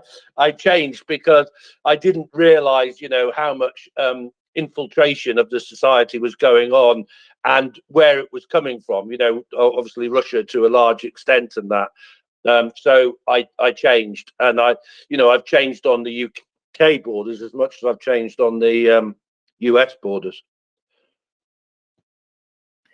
Well, you're absolutely right. Immigration is usually great for the economy, but if spies are moving in and, performing threats against your country, or, setting up bot networks to provide you with loads of propaganda, then yeah, I can see how that would be a problem. And also, again, using migration as a weapon, like they've tried with Finland, just trying to overwhelm the system. I mean, those migrants themselves are also caught in the trap. It was not their choice to turn up like that and cause a problem. They just want a better life. So, it's unfortunate that Russia manipulates people and causes us all to have these sort of strong emotional reactions. And that is exactly what they're trying to do. Jenny, my lovely, go ahead. I was raised the same way you were. Be a nice person and you'll see that people are nice to you, and don't make distinction. Just judge people for being assholes or not. And Sweden has been criticized for having such open borders as we have. And personally, when people start getting on those racist rants, I'm like, should we get rid of everything that's not Swedish? I'm like, what the hell are you going to eat on Taco Tuesday? Get rid of pizzas, pasta? I don't think so. And the most Swedish thing of all, meatballs, that's Turkish. So just sit down and be quiet with that racist crap.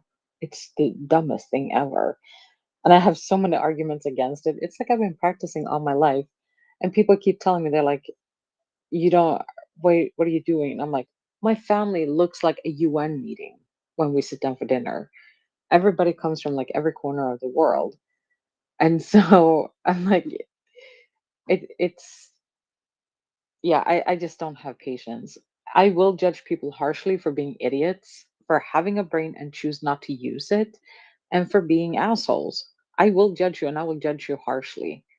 But that has nothing to do with your skin color, hair color, where you were born, or your religion. I don't care about that part. Just be a nice person, and I'm going to be the loveliest person in the world towards you as well.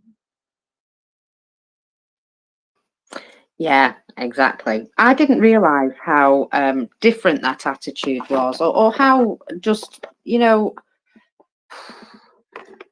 I've been brought up with a lot of people who were from all sorts of backgrounds, and you have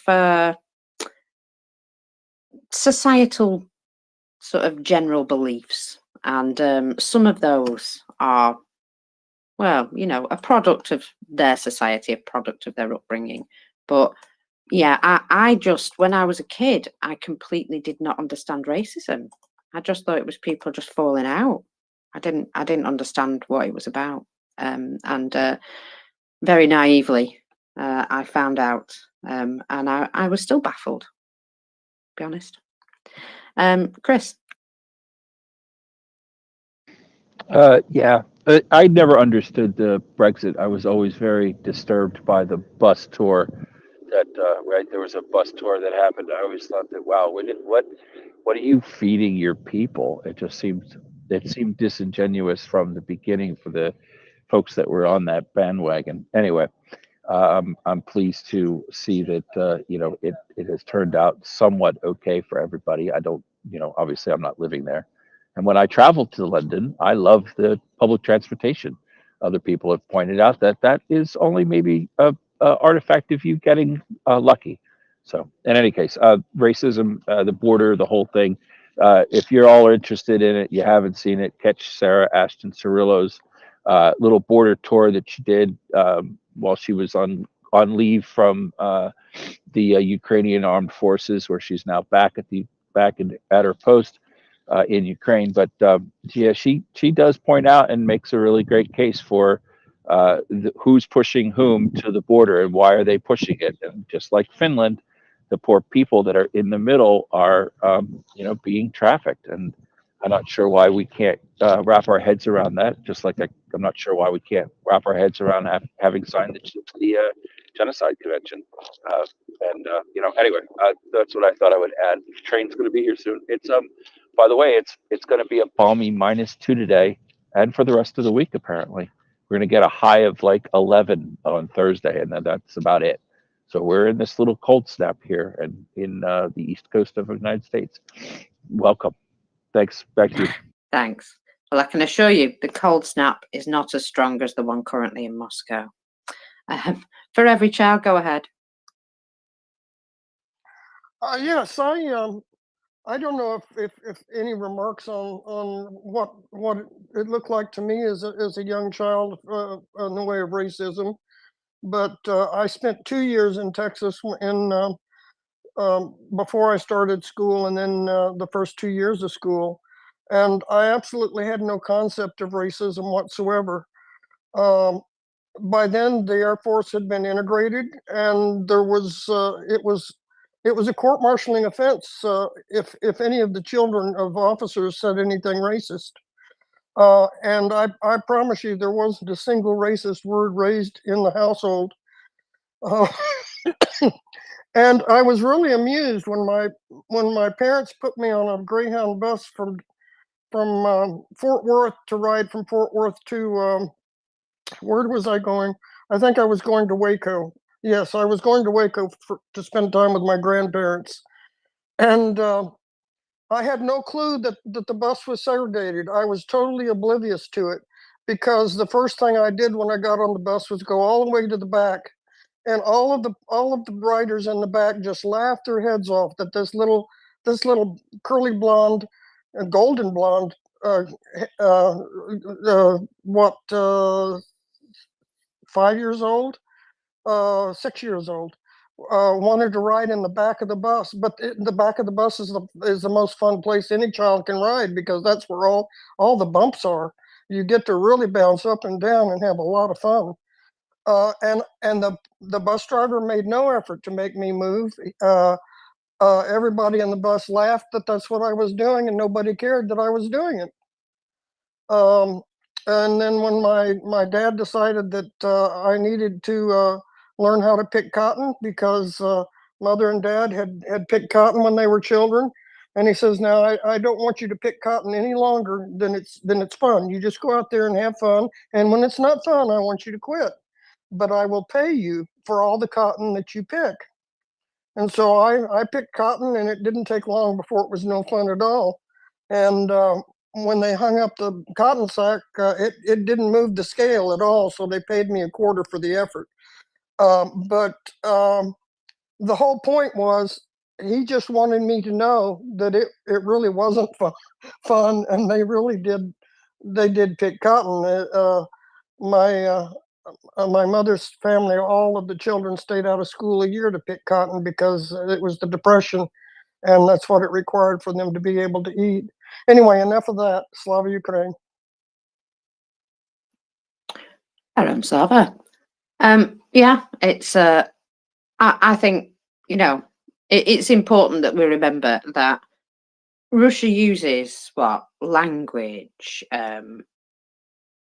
looks, ethnicity, place of birth, place of residence, whatever it is. They use all of these things as a tool to divide. And they use all sorts of pretzel logic to do it as well. And well, sometimes it's very easy to see through, and sometimes it's very insidious. And people repeat these narratives that are put into their minds, thinking that they're doing the right thing, thinking that they're shouting for the protection or whatever of their own country, without even realizing that they're working against it. That's unfortunate. But then there's those who do it on purpose. And I don't know. I have to sharpen a machete for those people. Not that I'm violent at all. Will? Yeah, so I noticed what Christopher said before, so I just want to pile on and say that if you haven't seen Ashton Cirillo's work on when she was down on the border, to do go seek that out, because it was revelatory to me, the amount of fuckery that is going on down there by Russia and China. They literally are doing the same activities there that they're doing over in Finland, and they are up to no good everywhere. It's, I hate conspiracy theories. I hate people who are purveyors of conspiracy theories that do that sort of stuff. It just, it's the best way to lose credibility with me is to go down these conspiracy theory rat holes. But it actually is not a conspiracy theory to recognize that Russia and China have kept their disinformation and misinformation and chaos campaigns going since the Cold War ended. I mean, it's they run those engines as hard as they ever did, and they always have since even the end of 1991 when the Soviet Union broke up. It didn't miss a beat. And I'll guarantee you Russian disinformation influence was involved in Brexit. I'll guarantee you that they were involved in 2016 election in the United States. Was, Will. I know it was. It was just everywhere, right? All the Cambridge Analytica stuff, all the nefarious actors, and they're involved everywhere a liberal democracy is having an election. They in Poland just most recently, and in the Czech Republic, and I mean you see it all the time. You see it in the protests in the Polish. The Polish truckers protest. Man, they are literally everywhere trying to sow discord and ruin liberal democracies so that they can sublimate them and convince their people that their system's just as good, and convince everybody else outside that it doesn't work, down to literally making sure they pipe people up to build up hype about borders and things like that. They'll do anything like that if they feel it can cause a disturbance. And I was truly amazed by what Chris pointed out in that reporting of her, by her, of the number of Russians involved. I mean, it's just Russian, Russian, Russian, Russian, Russian. Are you sensing a theme here? I mean, it's undeniable what they're doing. So do check that out if you haven't seen her work when she was down on the border a few weeks ago. Yeah, I'm thinking we should get Sarah up in the space to talk about that. Maybe we should. Yeah, we really should. But maybe you were James, Christopher James, because I'd probably shout at her because she's American. Oh, Will. You'll get us all into trouble one day, Will. Swear up. Yes, I will. Aria, welcome up. Good evening to you and good morning to everybody else stateside. So just a couple of thoughts. First, what I think it was Chris and Will were saying before about the Russians playing every side of the table as far as propaganda goes is very true. And they are only going to increase it, right? There is no ideological slant for their propaganda. They will go from every angle and support every group, whether it's white supremacist, black supremacist, far left, far right, people in the middle, environmentalists, anti-environmentalists. It doesn't matter. Anywhere they think that it will destabilize us and cause economic damage and societal damage, they will put money into it. And it doesn't take a lot of money to support these people. We've all seen how big crackpots can grow on the internet with a couple $1,000 cash injections every now and again. It's not hard. So I think we need to be very mindful of that, especially going into the future, because it's only going to increase. And we're seeing, increased results, especially with Russian propaganda becoming a mainstream talking points of the neo-isolationist camp of the Republican Party. It's terrifying. As far as racism in the United States, I grew up and I didn't see any racism around me. I grew up on the East Coast. I heard stories from my grandparents, like my grandmother going down south, of the segregation, going into the wrong bathrooms and refusing to leave because she thought it was wrong. She had grown up in New York. Integrated schools, friends, everything. She didn't understand it or agree with it. Or my grandfather in Pennsylvania, getting physically attacked repeatedly as a kid for being a Christ killer. Similar things. Most of the kids in his school wouldn't, be friends with him and stuff like that. So I thought that was dead in this country, other than a couple of troglodytes in the middle of nowhere and a couple of, bigots on, ideological camps, and the resurgence of racism and bigotry across the spectrum over the last couple of years, including me seeing personally outbursts of it from people I thought didn't have a racist bone in their body, is terrifying to me. And I fear it will get worse because there isn't the unity to fight it. And both political parties, I think, are milking it for all it's worth.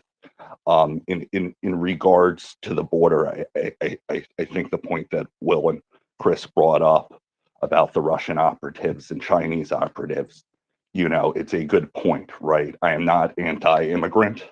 I am not, one of these people that are screaming that the border is the biggest issue in the world, or that Ukraine aid or anything like that should be pumped up. But there are issues, right? There were reports years ago on hundreds of Hezbollah and IRGC agents, going across the border and setting up cells within the United States. There are legitimate issues, and I think that it's that the worse the political fighting over this gets, the farther away from actually being able to talk about these issues we're going to get. And that's, again, one of the reasons why this space is so damn important. Thank you. Yeah, you're right, Bob. Sorry, I've gone back to your original name. one of the things that they try and do is they make these narratives so polarizing that it is really difficult to discuss them, because all you do is scream from your different positions. And that's something that here, as an international space rather than an American space, I think we can, we can all say, look, all our politics are toxic. Nobody here is speaking from an ivory tower of perfection, but we get these things worked out, and we do that through discussion rather than, screaming and shouting and sort of demanding your position and not moving from it. Compromise is a big thing in all sorts. And so sometimes we find that all sorts of subjects have been made really toxic purely due to Russian involvement. Roos, you're back. And sorry for dropping you off earlier. No problem. My phone just froze. I don't know why. Well, I'm just here to make us stay on the path of truth, because we had a slight mishap with the meatballs. I'm sorry to say they are not Turkish in origin. They are older than that. The oldest known recipe is a Roman one, and we have archaeological evidence that is older than that, even from Sweden, actually. So it's a very old dish, not Turkish in origin. I think there was a mix-up with the Swedish cabbage rolls. Well, thank you, Roos. We would never want to give out incorrect information, so thank you so much for that. Only jokes and sarcasm allowed for every child. Aria, I don't know if this is helpful, or even if what I'm saying is factual, but I'm going to give it a stab, and perhaps there's some truth in it. I, as a teenagers have a very strange view of the world. And as a teenager, one of the things that started to occur to me was that it just seemed like so many people around me didn't have a single original thought, that absolutely everything out of their mouth was a phrase from some other source.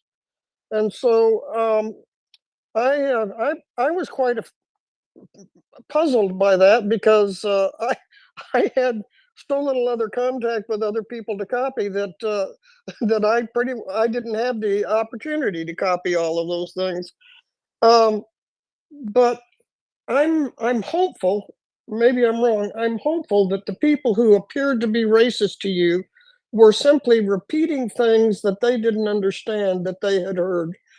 And I'll give an example of how of something that's a mystery to me, and I still don't know what it was. But a very, very dear friend who was black, I was giving her a ride one day to go someplace, and we were just talking and having a good time. And I know that there are patterns of speech that are offensive to some people, but I don't know what they are. And it's one of the things that makes me uncomfortable about talking in groups of people who have different cultures, is because I have no idea what pattern of speech I might come up with that means something entirely different to me or nothing to me, and has an enormous connotation to them. In any case, I said something, no idea what it was, and she said, I need you to stop the car just a minute. And I stopped the car, and she said, I'm going to catch a bus the rest of the way. And I never knew what it was that I said, but something really upset her. And I'm just hoping that some of this divisiveness and some of this stuff that looks like racism perhaps is not as deep as we think it might be. I'm hopeful for that. Oh yeah, we do pick up things. Look, we're tribal when it comes down to it. and we fit into groups. We do. And some of those groups are our very close friends, and some of those groups are societal groups. We might join a church, we might join a hiking group. You know, we are tribal. We like to be in groups and do things together sometimes. And so, yeah, all those groups and things have influence on us. So it depends where we place ourselves in life, I suppose. My mum always said, you know, got to choose your friends a bit carefully sometimes. Fancy pants. Now then, here's a friend I will always choose. Hello, my darling. How are you? Hello, Marcus. I'm a bit beaten down because of what's happening in Avdiivka and because of conversations I had last week when I was in Ukraine. It's bothering me that we let people die, and I don't understand. This is the thing. I have a question. If you guys know the answer. So I do know that there is budget fights in the US. I do know that Europe kind of made a huge budget available for Ukraine. But one thing which I don't understand is why, if we do know that the one thing Ukraine currently needs is just shells and ammo, if we don't get creative and deliver them this stuff, because certainly we have some in storage, right? Even if some of our storages would be empty eventually, which of course could happen, it's not the worst yet, because until the artillery war reaches our borders, it still would take months, right? And we can become creative with refilling then. But so yeah, I'm sure we have artillery shells available. I'm sure the US has, and I'm sure none of us face imminent artillery war, because we still have Ukraine between us and Russia. We still have um, fighter aircraft and other systems ready. So I don't understand why also we are not talking about this. I today read in Austrian news, US warns that Avdiivka might be falling, right? Like, no shit, Sherlock. You're not sending them ammunition, and then you're warning about something might be happening. Like, what the hell? Send them ammo. It's like our responsibility. I mean, I'm not even taking Austria out, right? Like this peacenik nation, which I'm from. We have all got artillery shells. Why don't we get creative in this moment of emergency? Everyone reads it on the news, but no one seems to be reacting, like no immediate NATO meeting, how we could send aircraft there and transport artillery shells. Like, like they should be up flying now, and we should see them landing in Poland and getting them to the front. But like, it seems like we don't care, and that's killing me, this thought. Like, we're watching it live and we don't do anything. I will tell you, Fancy Pants, that I have heard over the last couple of days that certain areas have been receiving some additional ammunition. The ground launched small diameter bomb has also started to turn up in the battlefield, which I believe is going to be extremely useful, especially for interdicting logistics and taking out, anything that is beyond a certain distance that Ukraine has had on the list of things to destroy for a long time. So, all is not lost. Yeah, it's absolutely dreadful watching people die while we go too slow. But I'm going to let you talk and take this phone call. Thank you. Yeah, just something to add before I hand over back to you guys, whoever's next. So I talked to one commander of an artillery unit telling me they are currently fighting only with the FPV drones because there's no artillery shells, and I think that's crazy. Like, an artillery unit should have artillery shells to fight with. if they are falling back to playing with FPV drones. I mean, we know that's fun to watch those videos of blowing up Russians, but in artillery warfare, you don't like hunt individual people. Like what you use artillery for is, for instance, for holding down the enemy so they cannot advance, right? That's sometimes the purpose of artillery. So you use it for more than just some precision destruction of individual car or vehicles, which is done with FPV drones, but artillery is basically used to stop the enemy from advancing. Like it has more tactical usage, and if we don't give Ukraine this particular tool, none of the other weapons like matter so much, right? So if we have these glide bombs, it's cool if Ukraine can interdict supply chains, but if they don't manage to hold down the enemy from advancing, for instance, in Avdiivka, you know, it screws up everything completely, and it just puzzles me that we don't send them what's needed, you know. Like we just send them what we might have available somewhere here or there, but still there is, in my opinion, and I don't take Austria out of this, and I don't even want to bash the United States, because we know that, yeah, it's its own story. But even if, like in Europe, if we are like serious about helping Ukraine win, if we are serious about stopping Russia, then we need to change the way we work, in my opinion.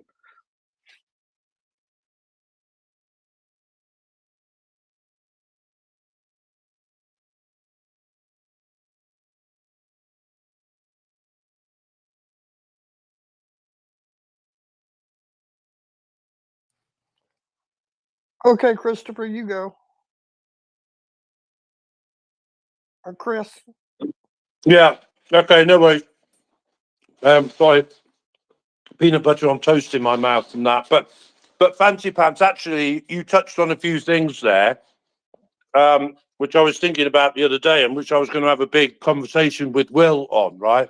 Not that we should lose our focus on getting Ukraine more shells, right? And I would actually just point out there that, you know, we don't actually know how many they're getting or how many are coming, right? Which is no sort of an excuse. So don't get excited about it, right? Obviously, I'm sure that the reports from the front are correct and that, so I'm not trying to deny those, right? But anyway, so not to lose the focus on the shells, right? And I see positive and negative stuff on the shells. I'm 100% certain that the Ukrainians have got Plan B and Plan C and probably Plan D in operation, right? In the event of a shortage of shells. Now, I don't know, and you mentioned one, obviously, and it was mentioned, you know, that the ground launched small diameter bombs, right? Like, here's a question, for example, right? If you've got enough of those and you put enough of them on the Russian supply lines, can you actually throttle the number of shells reaching the fronts? So therefore, the Russians won't have any artillery either, right? And I don't know what the answer is, but I only point that out as one option in terms of you know, Plan B, C, D, or E, if you like, right? So I just think that we have to also look at the other options that might be available to us. So I don't know if Aria wants to go next or something, but I'll step down.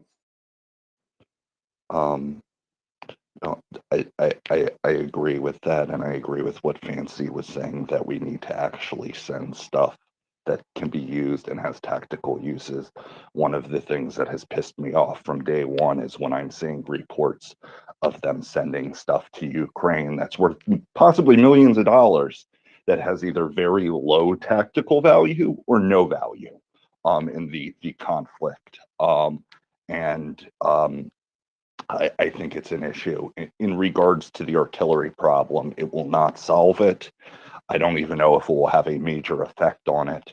But again, I've said it before, I hope the Ukrainian army starts looking into making some purchases from the Argentinians. Javier Milei has repeatedly stated his support for Ukraine. They are bankrupt and in desperate need of any money.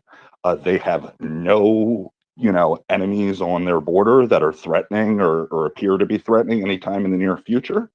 And they have all of the types of ammunition that the Ukrainians use, some of it in smaller amounts. Also, because they were under embargo for a while, and I think they possibly even still are by the British. I'm not well versed on that. They still have the factories to make those shells. So a little bit of resources and cash inflection could get them going very easily again. So I really hope that the government Spocks that are listening to this, write another report and send it up, and eventually this gets through to somebody who has the power to, start making diplomatic overtures. Just really quickly in response to what you were saying for every child about racism, that was my view. What you're saying you hope it is was my view as a teenager from about the age of 17, 18 to my early 20s. And I actually have changed my view on that to that, no, sadly, a lot of people very easily enjoy falling into the trap of feeling better, right? I remember reading a book before the Civil War from a British a person who came to visit the South to be influenced on whether or not slavery, was good or bad. And he was walking down the street with, his tour guide, and there was a slave walking in the street and a prostitute walking, in the sidewalk, and she spits at him. And he turns to the British guy and says, this is why we can't get rid of it.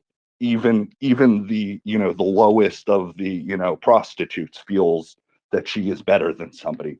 And what Mocker said before, we are people, we are human, we are an animal. We do become tribal and we fall into these traps. It's very easy to turn to racism on some level. And I think a lot of people do hold bigoted views. And I think a lot of people are just afraid to say it in polite society. And if the societal norms change where it becomes acceptable or viewed as good, they will happily engage in it. And I've seen this personally with anti-Semitism over the last several years. People that I thought would never in a million years make anti-Semitic comments, doing so. So I pray I'm wrong, but let's go back to the artillery stuff. I just wanted to respond to you for every child. Thank you.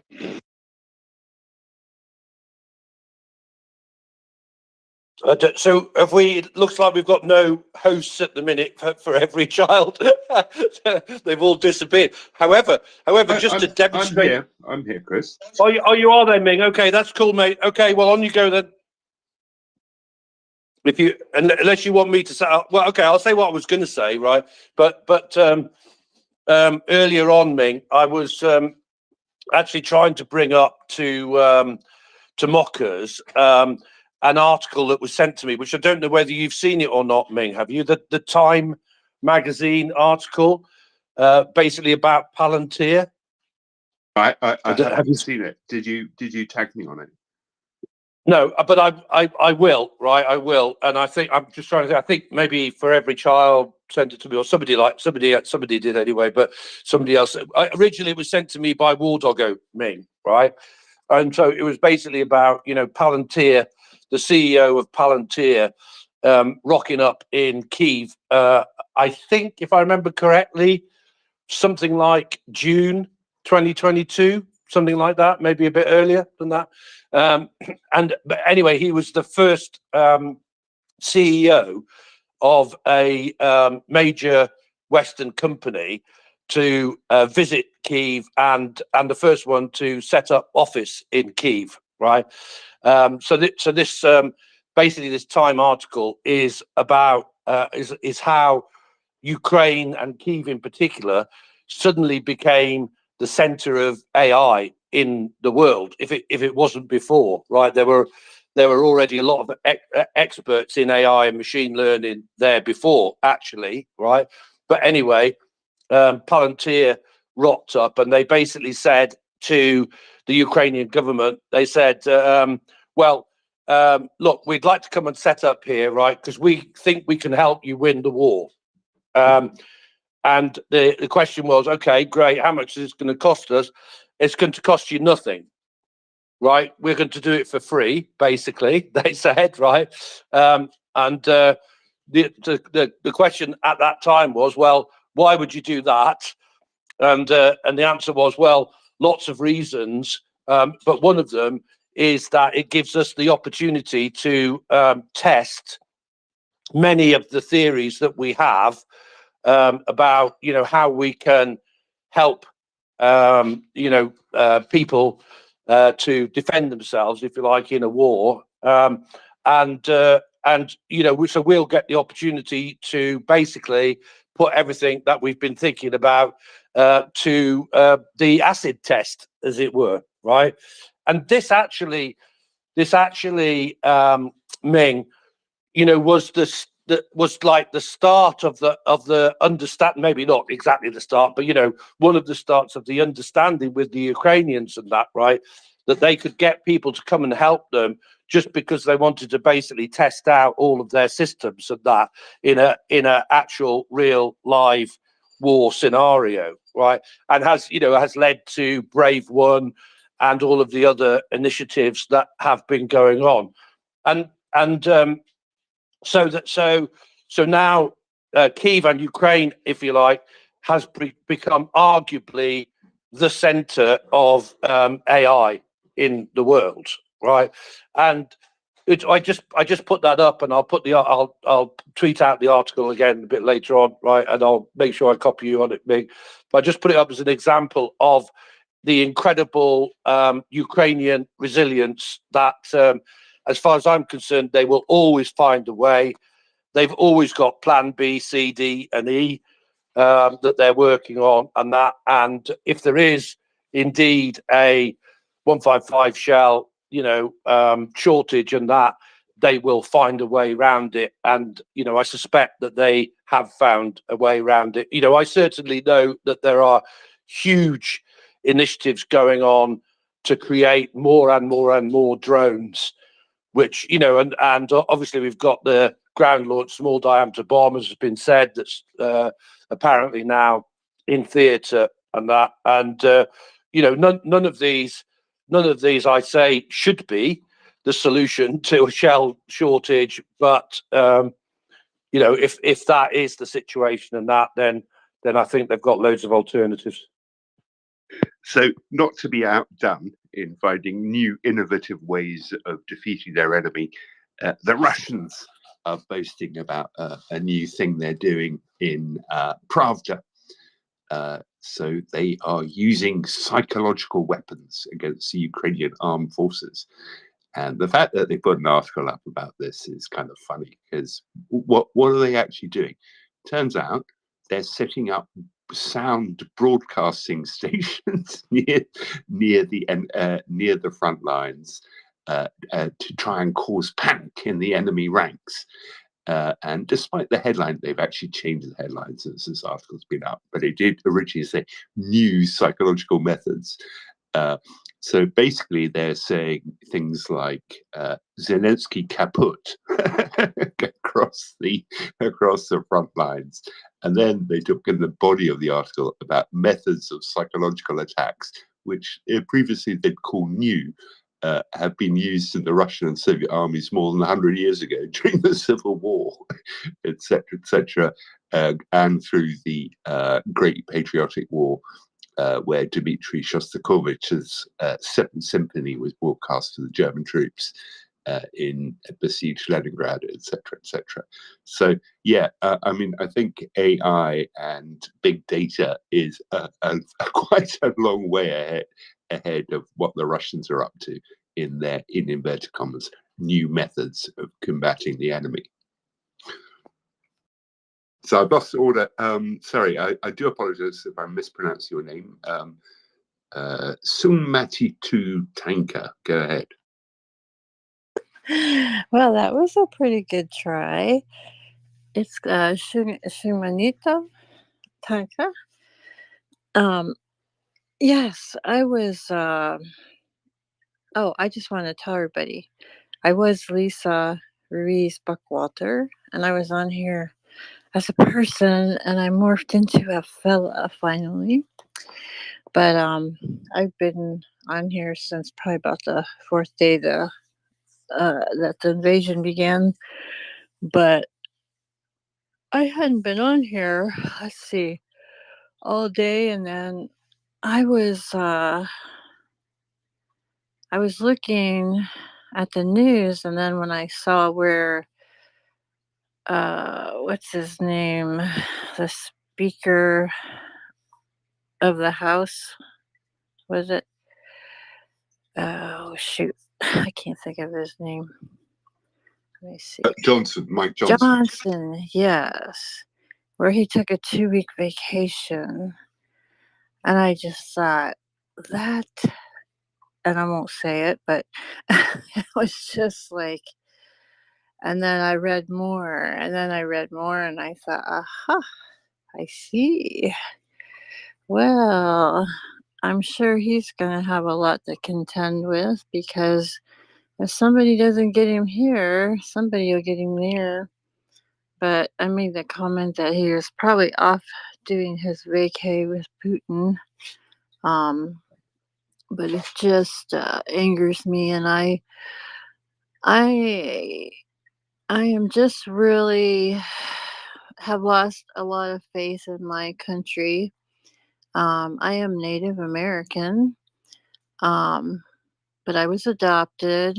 My dad was in World War II. My brother was in special ops in the Air Force back in the 70s. And, we were raised to be proud of America and do the next right thing.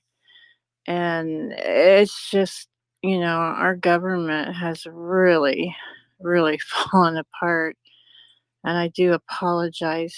And I just think that for every day that man is gone, how many Ukrainian lives are going to be lost every single day?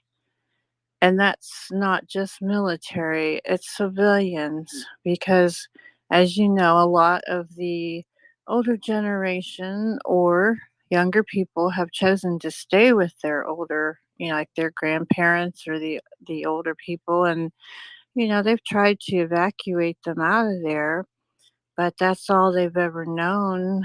And they know what the Russians are capable of, but they refuse to remove from their ground. And I applaud any of them if they were able to get one of the Russians. That would be grand, you know. But I'm just, and even when he does get back, if it gets passed, um, somebody was saying it'll still take months more to get it in progress and get it moving. And I heard someone say on here earlier, if we could only get planes to get the ammunition to Poland and then get it over, that would still be a time frame thing, but it would be a lot quicker.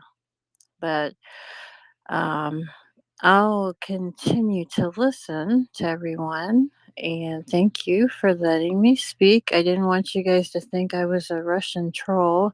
Heaven forbid. And you guys have a good rest of the morning. You too. No, thanks very much. So who's next? I think it's back to you, Chris.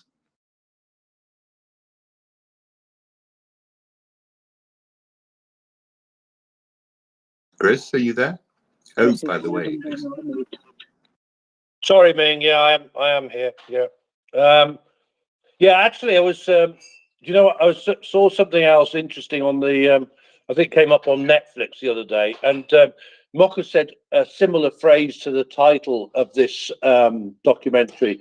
It was basically about the Vietnam War and the logistics that the Americans put in place for the Vietnam War.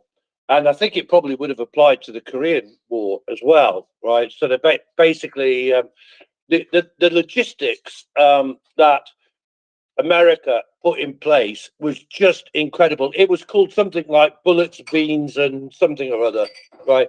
A documentary about the Vietnam War. But also, Ming, I did tweet out earlier, and I think I did copy you, the nighttime view of South Korea and North Korea. I don't know whether you saw that flash by, but you know, it was one of those pictures where you see all the lights of the major cities and that, you know, from space. And it was stark in its contrast that in South Korea there were lots of lights. I mean, obviously, in previous times we just would have gone, you know, not so sure what all of that's doing to the climate, right? But putting that aside, right? So in South Korea, loads and loads of lights. In North Korea, just darkness, just darkness, right? And then this was then basically extrapolated to say, and it's the same thing and has been the same thing wherever Russia is in control. It's just darkness and backwardness. Yeah, I've seen that picture. It does the rounds every few months or so, Chris. So I know the picture quite well. And yeah, you're absolutely right. CJ Lucky, go ahead. Thank you, Ming, for having me. I just kind of wanted to validate a little bit about what the lady was saying a minute ago. That I come from a military family. My father's retired Air Force, as is my little brother. I'm an Army vet. And, you know, I have uncles and grandparents who are military also. And the, the, the atmosphere that I grew up in was kind of, you know, regimented like that and disciplinarian in a lot of ways. But that was the the way I was raised was kind of, you know, what she said. She said it perfectly. Do the next right thing. You know, leave things better than you found them, etc. And so I have been having mixed feelings and emotions about the way the country's going the last couple of days, and I actually have been kind of reverting to old thinking and old behavior when I saw that the House of Representatives took vacation, and you know, I was thinking some pretty horrible things, and uh, not nice at all. And I'm not going to go into it here, but uh, I just I just don't know what it is. I actually was thinking about just taking a walk from X, getting away from this platform from a while, just leaving it alone, and then I regrouped and I realized that's not the answer either. You can't just run away. Running away isn't the answer. Quitting doesn't help. So I just I don't know what the answer is, but um, I guess I feel a little discouraged about the way Antiva's going, and I'd like to see the Ukrainian army get a lot more support than it's getting. There's just yada yada yada. I'm hearing the same things going on over and over day after day. I hear Chuck saying the same things over and over about how things are going day after day, and it's just getting it's getting repetitive, and I'm not liking it. About 30 years ago, I quit watching television because I didn't like the way I was feeling behind it, and I got rid of all my TV sets, and I felt better. Now I'm starting to think about the same things, you know, now, because of this. But I love Ukraine. I love how they fight for their freedom and how they are successful and how they constantly find solutions. And we force them into finding solutions by not being there to support them. They've taken off the shelf hardware and made it into bleeding edge, state of the art stuff. And I love it. I love how they're always there for themselves. They have to be because there's nobody else to help them. Europe is doing the best they can. We've done as much as we can for now. Hopefully things will get better. And I don't know. I'm I'm I'm at a loss, but I can't quit. I'm shutting up now. You see, CJ, that is how they sort of make you want to feel. You know, disheartened, beaten down, absolutely fed up, and even enraged, because that always leads to great decisions being, enraged about things. One of the things about my condition is I can get angry super fast and then it's gone. Explode, gone. And it's not good for me to be angry for long periods of time. So I found lots of ways of dealing with, just basically putting it in a drawer and shutting the drawer and finding more positive ways to deal with things. And this is one of the biggest struggles, I would say, of this war. It's the mindset. It's the the fact that no matter how awful it seems, no matter how much barriers are put in your way, whether it's wading through treacle, you still have to go on because, well, I've seen the Ukrainians wading through knee-deep mud this week. And if they can do that, I can continue to push on with, what I feel is important for me to do. And it's the same with us all. We just need to have a little look at them and what they're going through and realise that they're giving us the lesson that no matter how hard it is, we just don't give up. We might have a day off where we have a blowout and we feel like, God, everything's turned to crap today. I had one of those the other week. And you know what? I got it out of my system. And yeah, things are shitty and people are behaving absolutely shittier. But there are ways to fix this. Unfortunately, the time delay is the thing which I find most egregious. I honestly think they should all be hauled in by their ears and made to sort this out before the weekend's through. But of course, I'm not in charge. Really wish I was sometimes, Sure, a lot more would get done. For every child. Go ahead. Thank you, Markers. Well, of course, the Senate did that. But while I was really suspicious that this would be the approach in the House because of who was pulling the strings and making the rules, I wasn't surprised, but I was angry. But also, until just now, I didn't really pick up that the Speaker of the House had gone on vacation. It had gotten past me. Had I realized it, I would have looked up the profiles of the people who were taking his place and been messaging them instead. And I because they make their own rules and it's so hard for us to know what the rules are. It's difficult to plan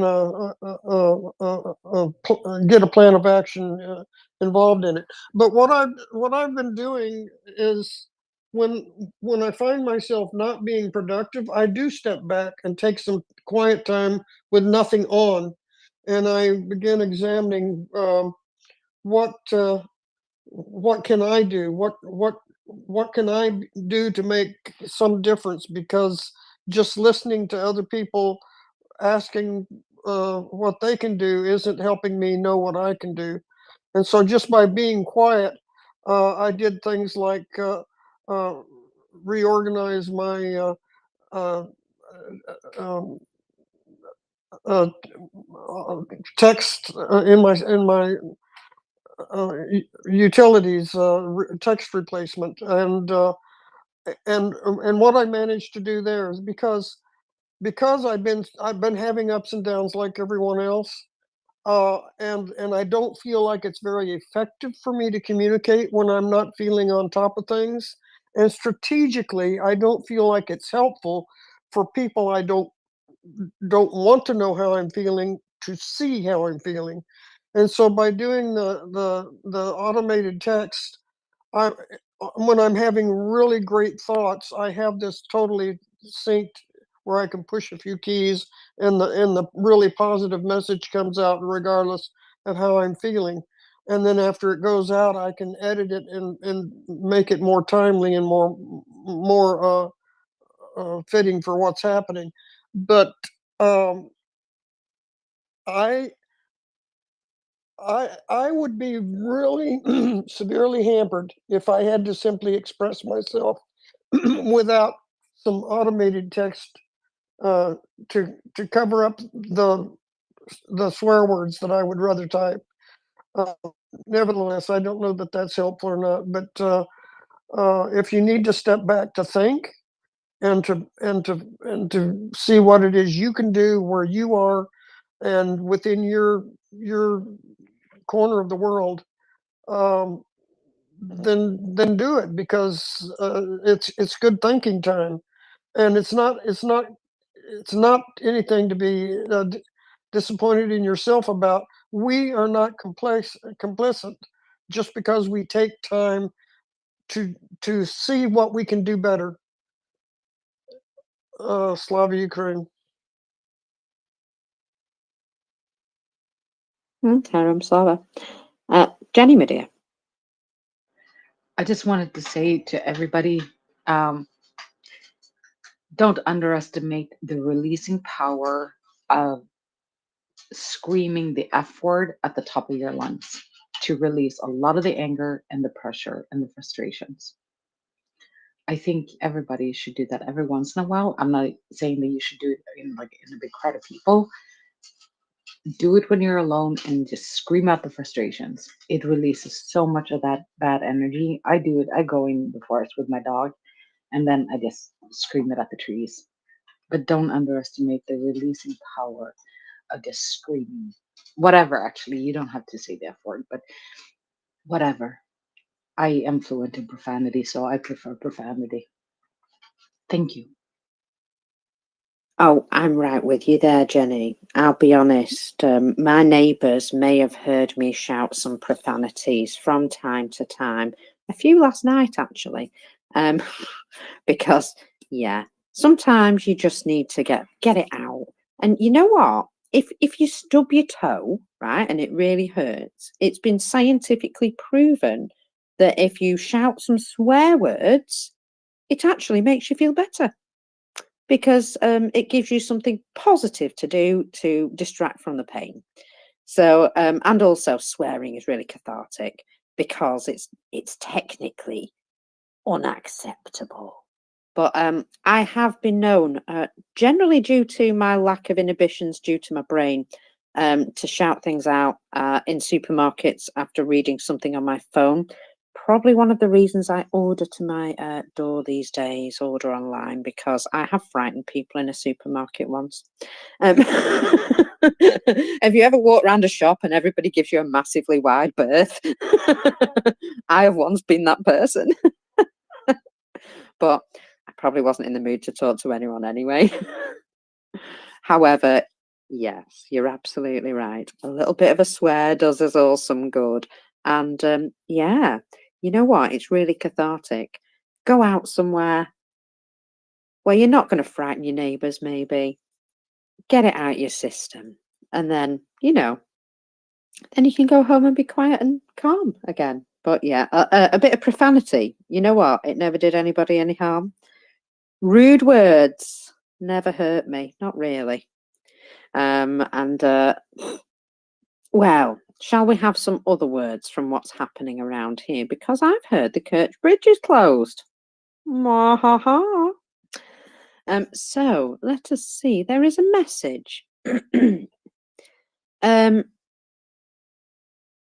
From a Russian source that the Kerch Bridge is closed, the entire southern and Azov regions, Crimea and Sevastopol must note there is enemy aircraft. Take safety precautions. So that's just a little something extra that's going on. Arya, I saw you put your hand up and take it down. That's not allowed. Please carry on. Either that or it just wasn't on my screen anymore. No, I was just waiting for you to finish the important stuff. In the pursuit of truth mockers, I believe you said something that is factually incorrect. I'm fairly certain quite a few people through history have been executed for cursing at somebody.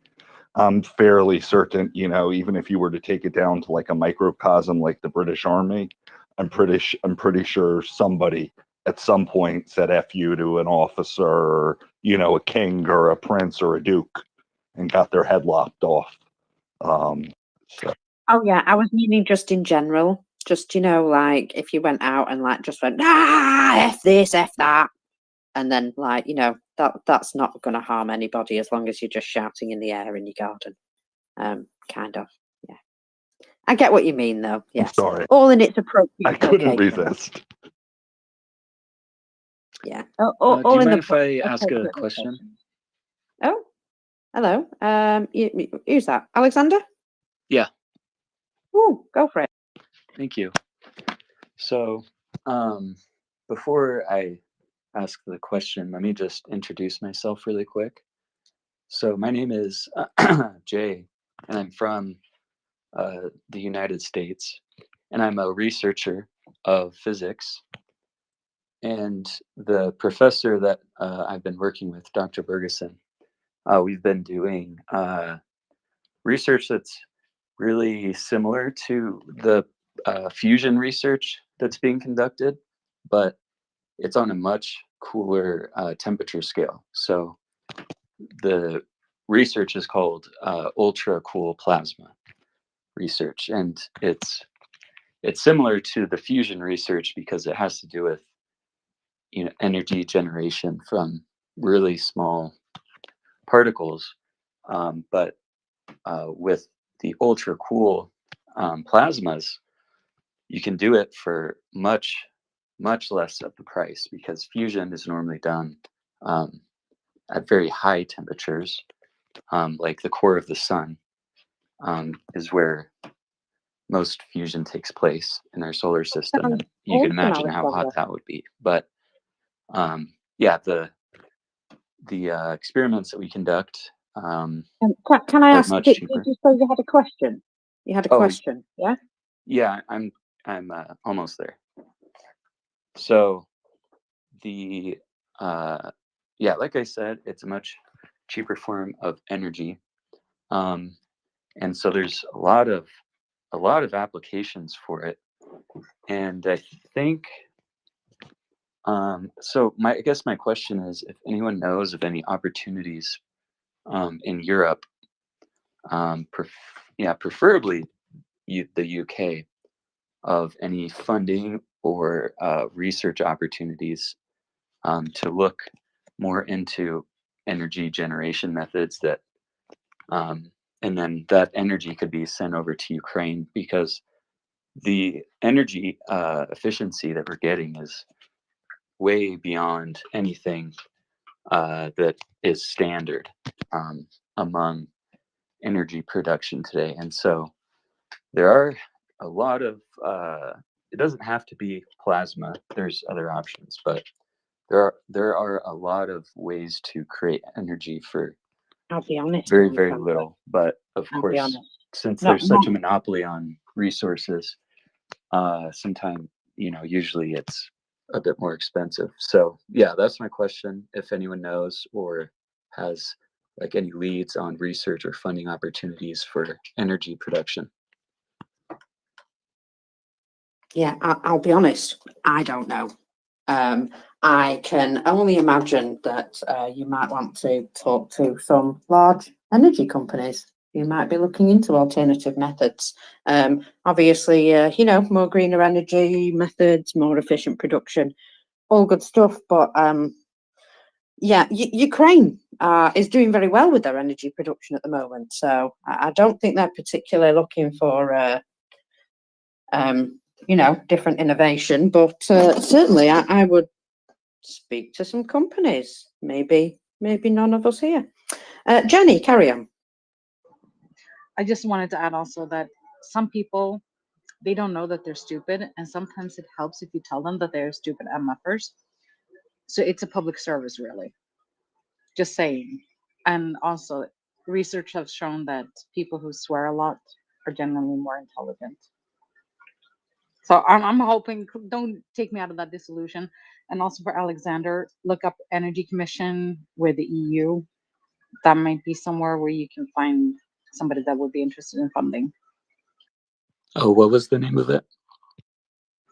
The EU Energy Commission. Okay, thank you. Sounds like a good place to start for me. Yeah, thank you very much for that, Jenny. Now then, Russians are holding up pieces of broken equipment and putting it on Telegram and stating that this was found on the streets of Belgorod and is part of a Ukrainian MLRS. However, this particular item is, and I'm going to retweet it so you can see, and I'm going to spell this out because otherwise it's rude. So this is an FEB for Peter 2B. It's a linear acceleration sensor used in the Russian Air Force. As expected, Belgorod was hit again by something from one of their own aircraft.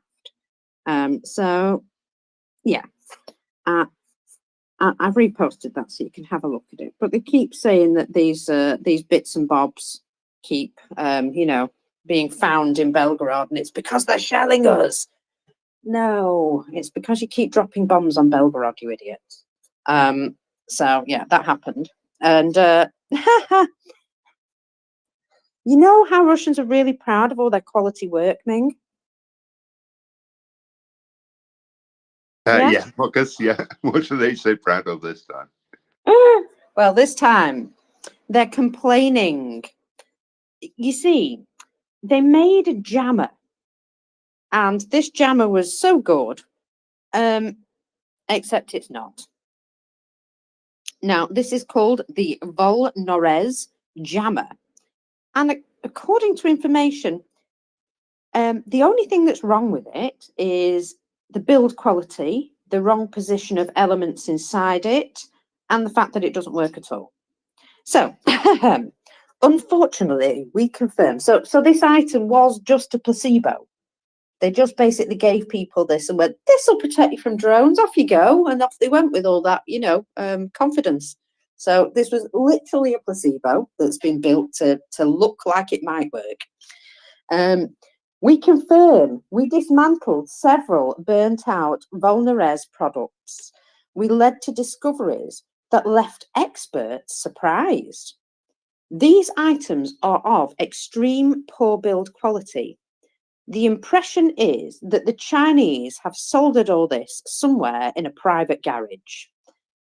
Therefore, the mean time between failures is the same as in a children's transistor radio. A violation of all the laws of physics. When the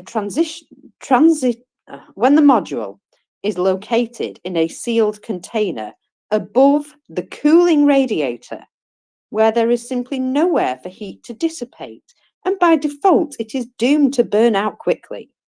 This always happens. The antenna creates a completely open funnel above the device, which Ukrainians spoke about even, saying if they're directly above it, they cannot be seen. The cheapness of parts, comparable with the final price of the product, with a selling price of 350,000 rubles, the real price does not exceed 50 to 60,000. Next week, we will be making special trips to the workshop to film all of this on camera and embarrass them. So I'll just retweet some of that. And basically, this thing, now I'm just describing it, so I'm not being rude, but it looks like a big nipple. It does. And they paint it green and they stick it on top of one of their vehicles. But apparently the only place they can really stick it, the only place where they've got a bit of room, is right above where the heat comes off from the radiators, which isn't very useful because after 5 minutes it gets too hot and it burns out. But they get too hot and they burn out anyway because they're made out of really cheap parts, and also they don't really work very well. So another win for the Russian, what's it called, technology guys there. These things they've been buying from China, haven't they? And China says, these are brilliant, these things will work, look, just pop it on your machine and you'll have no problem. And of course, they're not testing these things. Who would do that? They're testing them in real time on the battlefield and finding out whether they work or not in, well, in a real finding out situation. And I can only say it's not working out for them because some of these things just are Potemkin. So they look good. They work for 5 minutes partially, and then after that you're stuffed. So yeah, good fun, good fun. So Marcus, bit of breaking news. The Russian Federal Penitentiary Service for the Yamal and Donetsk Autonomous Okrug are reporting that Alexei Navalny died. It looks pretty official. We saw it, a couple of tweets from Wall Translated, but this is now the top headline in Kommersant. So I'm guessing that that is a matter of fact now. They finally killed him off. My goodness me. Wasn't he extremely healthy and happy in Siberia? So I think we saw him, when was it? Like 3 weeks ago, roughly. And he was looking fairly gaunt, but he did look pretty healthy generally. So yeah, I don't know. Well, obviously, either too much of a threat at this point, or he felt it was the right time. He's been discredited enough to, you know, bump him off.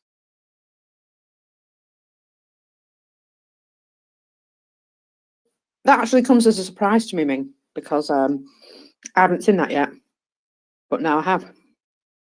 So the Russian Penitentiary Service is saying he's dead. Wow, wow.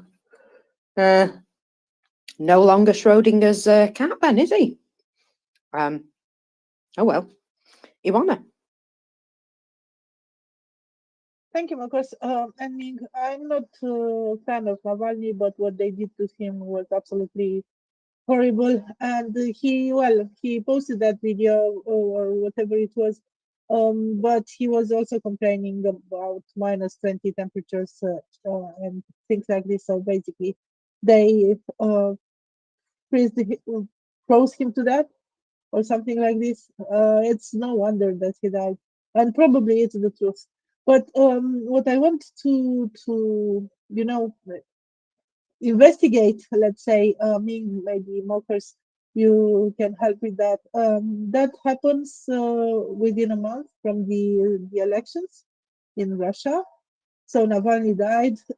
We know that he wasn't participating in the elections, but there are still sympathizers of Navalny. We know that Naderzhin was not allowed to participate because, you know, some bureaucratic justification that probably was not correct. And actually, they are investigating him right now because apparently he has to give back all the money he collected for participating in the elections because he's not participating actually. So he's under investigation, and we know that there are sympathizers for Naderzhin also. So I'm just wondering about the context, you know, and what will be happening in the next month until the elections. Yesterday there was an article in Kommersant publishing the conditions for the electoral campaign, or the amount of space that every candidate will have on TV, the commercials, the debates, and so on and so forth. Of course, Putin will not participate in the debates because he is too busy. So yeah, what do you think, me, Mockers, about the next month? Will it be interesting or not? I don't think it's going to be anything that we don't expect. Might be some funny stuff that we can poke fun at, but other than that, no.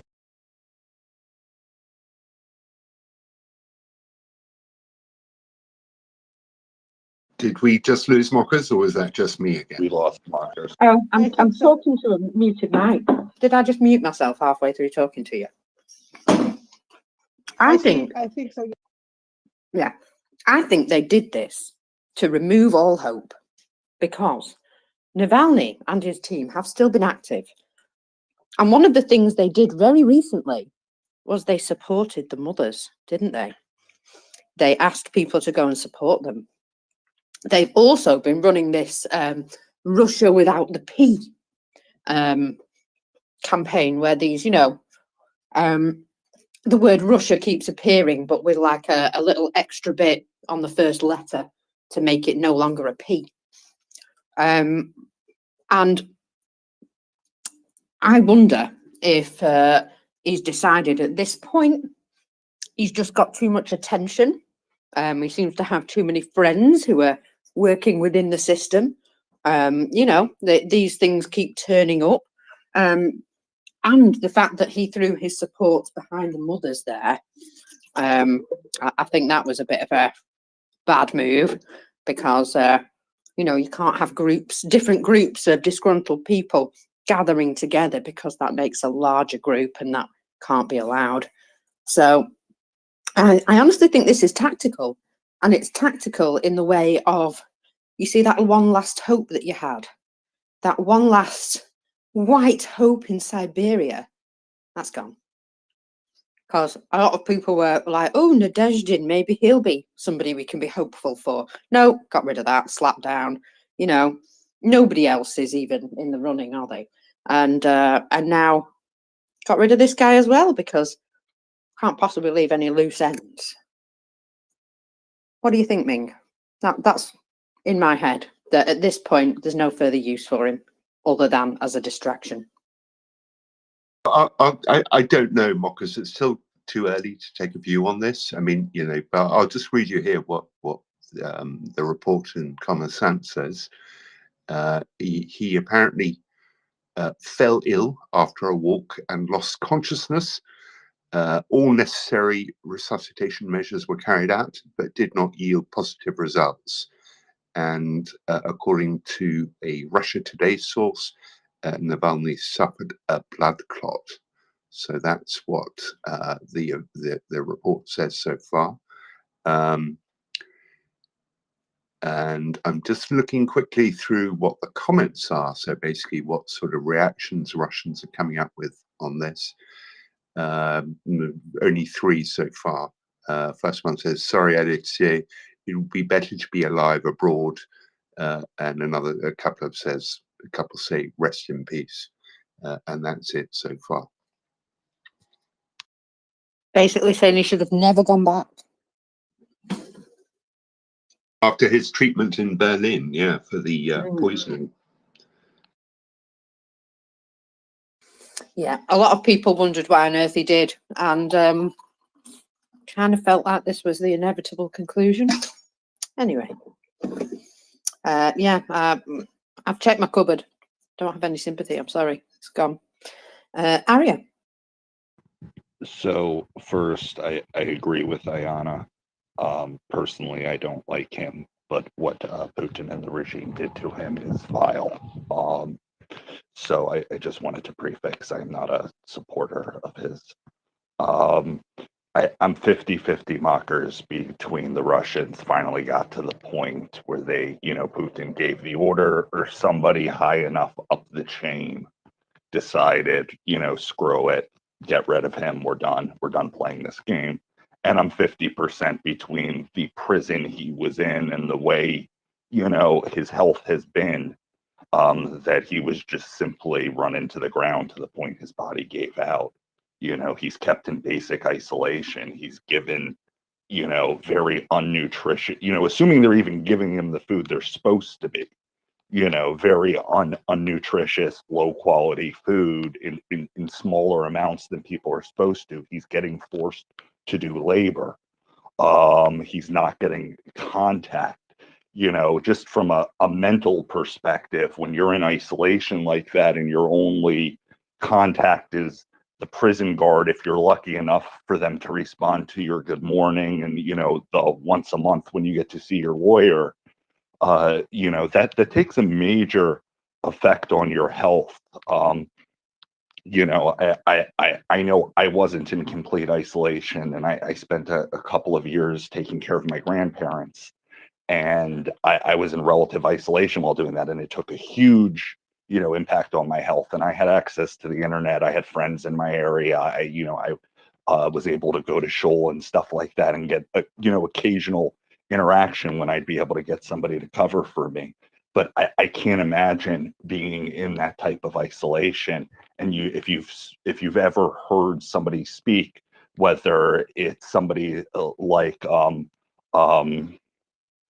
Nathan Sharansky with the USSR, or any of the political prisoners from you know, from the several South American incidents where they were, you know, long-term kept in isolation, or the North Koreans that have managed to get out who previously were in prison colonies, the few that, you know, years ago managed to. You know, it takes a huge toll on your health, and that's you know, leaving aside all the other issues. So I think there's a much better chance, or as good a chance, that he just died, and I'm 50-50 between Putin smiling right now, or he's like, damn it, I told them to keep him alive, you know, and somebody's getting fired this morning. Well, There's we'll an find out. interesting, telling little detail, Mockers. Commerçant have updated their story with a bit more padding to it, but they've turned comments off. So I think they don't want Russians commenting on this at all. It's no big surprise, is it? All right, Michael, welcome to the panel. Hi all. Yeah, I agree with you, Mockers. I think this could be for the internal audience. All hope is lost. Resistance is futile. But I think it plays out against them externally in Western media. The headlines will be something like Putin critic and former election candidate Navalny dead. And that will make Putin look like, well, who he is. So they're my thoughts on that. So it may be more of an act of desperation than anything else. That's my thoughts on that. It's also a good way to distract attention for you know, your home audience as well. When everything's going really shitty, hey, look over there. So yeah, that might also be the case. But I find that Russians do things for lots of different reasons. Usually there'll be 3 or 4 things that they want to accomplish with a particular action, and in this case I think, you know, there is 3 or 4 reasons why this will work out for them. And we watched him basically be murdered over a period of time. You know, he did get thinner and more gaunt and what have you, and then they moved him off to Siberia. They weren't trying to keep him safe, especially, were they? So yeah, I think they just wanted him to suffer as much as possible, and to show everybody, look, this is what we do to you when you stand up to us. We basically mistreat you until you die horribly. But it is it's one of those things that the timing is it's either been planned to say, you know, there is no opposition to Putin, look, even this guy gone, and you know, so there is no further hope. or he's died off and somebody will be stomping around being a bit annoyed about it. But you are right that the Western media do treat him like he's some sort of heroic character because he dared to sort of stand up to Putin, I suppose. I'm sure there's many other people that don't have his fame and notoriety. But they will treat him like, oh, you know, this bastion of truth, this guy who was against Putin, and look what's happened to him. So yeah, actually, he will probably get quite a lot of stick from the Western press because the Western press were convinced that Navalny was some great white hope, which of course we all knew he was not. For every child, go ahead. Marcus, you're amazing. You know, I'm so grateful to the Brits for teaching me about the proper use of dead cats in the political arena. I was never understanding how that worked in countries like Russia, but because the Brits are so vocal about calling out BS, and they kept calling it out every time that they, or at least often enough for me to pay attention, and I finally caught on, and now I can see it other places too. So you know, there's Boris Johnson really served a useful purpose on that. I got that lesson down. I hope. Well, yeah, absolutely. A distraction always serves a large and convoluted purpose, especially for the Russians. Peter. Yeah, your Daily Mail headline incoming, the least biggest surprise of 2024. Book it. Done. Good Lord. I mean, how can any international body like take anything out of Moscow seriously, right? Like just blows my mind, right? It's like it's time for a garden object to be called a garden object. Gotta be very careful about the words we use these days. You mean a shovel? Yes? Yes, a shovel. Call a shovel a shovel. Exactly. Or an opposition candidate in Russia, an opposition candidate no longer.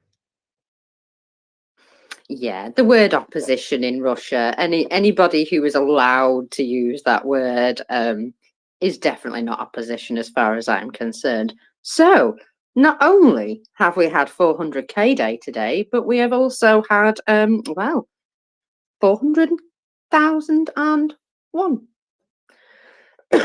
As Russian media are now widely reporting his death at the correctional colony in the village of Karp. It's Kharp, so that's Karp, as far as I'm concerned. So Russians claim on February the 16th, so that is today. Oh yes, I wonder.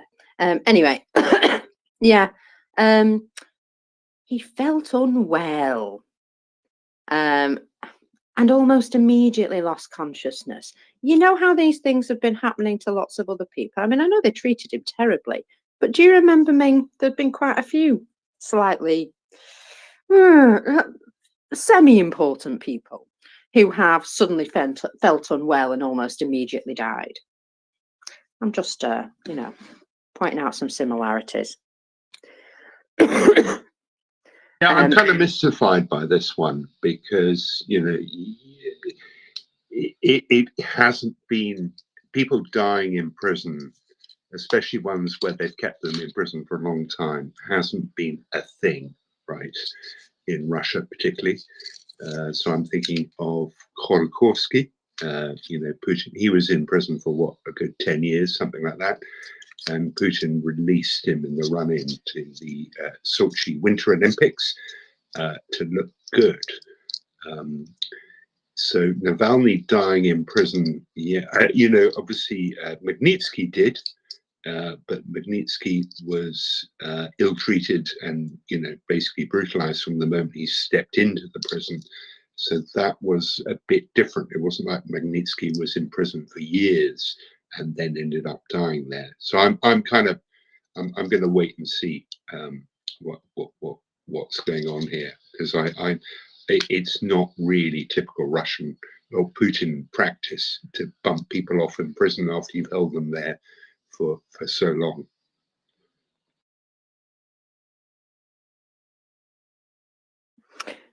Well, we've got to also add that people do regularly die in Russian prisons. I don't actually care how he died. I just find the timing rather fortuitous. You know, anybody who thought that there might be any hope of anything, any real opposition, I think this has pretty much dashed that hope. Arya, go ahead. So, Ming, I agree with you that in general, political prisoners don't die in Russian prisons. They want to keep them alive. They want to keep them healthier. But there were different types of Russian prisons within the Russian prison system, and the one Navalny sent to was notorious for people dying due to the mistreatment there. There were a lot of issues in the Russian prisons with disease, with the conditions that people are in, and those mainly happen to the best of my knowledge, I'm not an expert, I'm going off of a couple things I've read and a few documentaries here from war Russia. But a lot of people develop diseases while they are in the prisons because of the conditions. And it's very easy to believe that when he went and got transferred from the general prison he had been in to Siberia, that he was already sick with something, and the conditions and the food and the extra work conditions in the Siberian prison that he was sent, were enough where it killed him. But Mockers, you make a good point. He's dead. He died in, prison. Does it really matter if they whacked him or if he, died due to neglect and abuse over, years? Either way, they killed him one way or another, and he's dead. Yeah, exactly. I wouldn't exactly call it natural causes, even if he did die of a blood clot, to be absolutely honest. Leo, go ahead. Thank you. Great discussion. I think that Putin is such a control freak and micromanager, and everybody who was watching Navalny would know his significance, that there's no way that he just died out of neglect. It must have been an order from Putin. I think it would be very naive to think that he either didn't tell them starve him and let him die of starvation over the course of the next 2 months, or put this little bit of arsenic in his breakfast every day until he died. I don't think there's any way that this was just neglect because of some sloppy prison guards. I think that's really naive to think in this day and age anybody would be able to answer to Putin, this guy that you wanted us to keep alive, we just didn't watch him and he died. I think that's out of the question. Thank you. Slava Ukraini.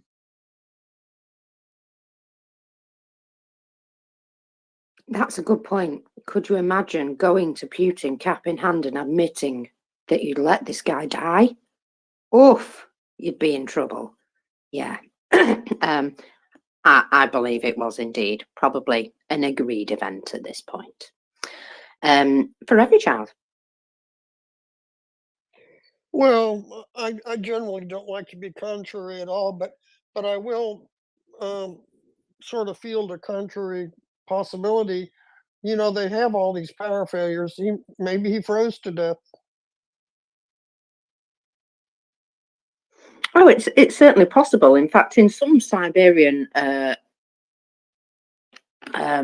prisons, they did actually reduce the heat and even turn it off for periods of time to make things more uncomfortable, to give them an incentive to volunteer to go to the army, from reports. Now, that sounds a little bit horrible, doesn't it? But it saves them a bit of cash and it gets people motivated, I guess.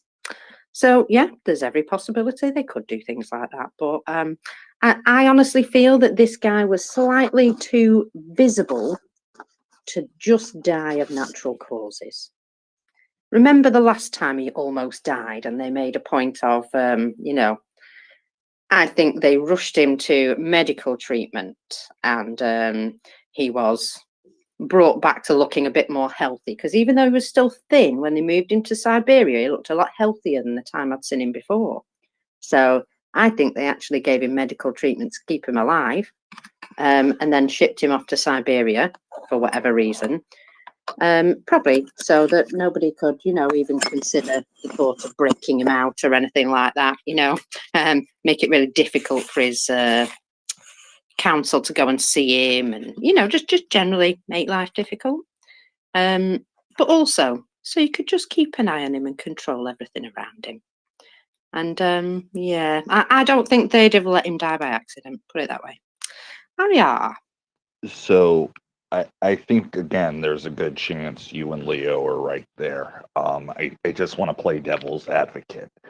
If and take what the Russians are saying about his death with the entire Mediterranean worth of salt.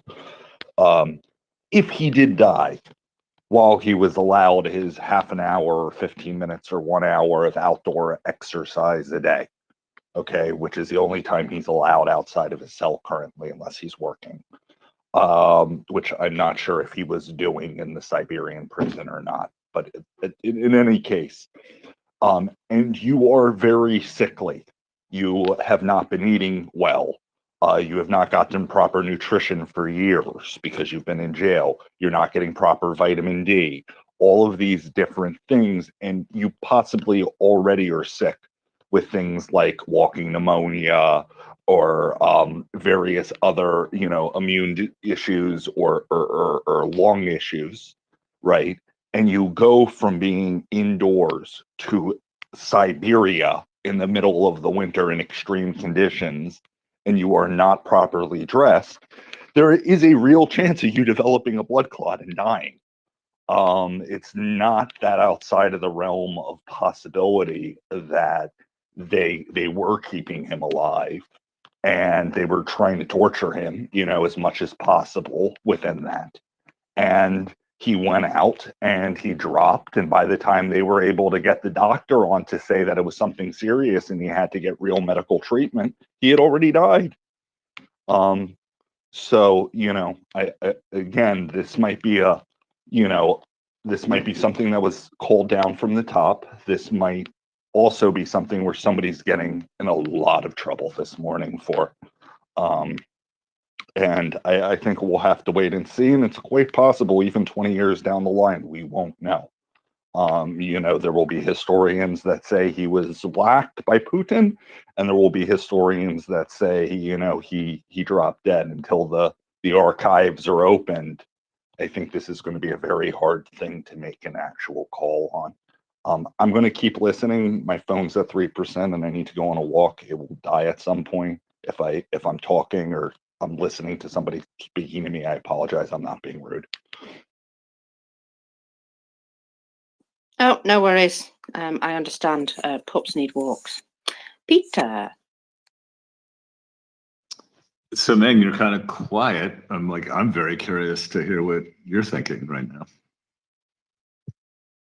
Well, I just texted my friend in Moscow. He was never a Navalny fan. He's because Navalny was too illiberal for him. But I've just texted him literally seconds ago, get his take on it. He probably doesn't know because he's not completely. You know, it'll be news to him, I guess, by the time he hears it from me, because he's not totally plugged in all the time, unlike me. But I'll if he gets back to me, I'll let you know what he says. I look, it could go one of two ways. You know, it could be a sort of general apathetic shrug. You know, yeah, it turned out the way we always expected it to turn out. And here I'm talking about the Russian population at large. But there's a little part of me that kind of hopes that it might be the spark to shock them out of their apathy. And, you know, we can only hope. am I remembering correctly? But wasn't his missus like, doing the rounds on the telly not that long ago and talking about like the awful state he was being kept in, etc.? I didn't see that myself, so I don't know. But I'm sure there were a lot of people agitating for his conditions to be improved somehow. It was like 6 months for like a week. She was being pushed by a lot of American and European media, and then it just completely disappeared. I have no idea if something came out where they found it no longer, that it was a good idea to be putting her face there, that she had said or done something, or they just lost interest, or they saw it was going nowhere, or, more important stories popped up. But I definitely also saw that. It might have been 3 months ago, it might have been 6 months ago, it might have even been a year ago, but it was like a week-long period. And then she disappeared.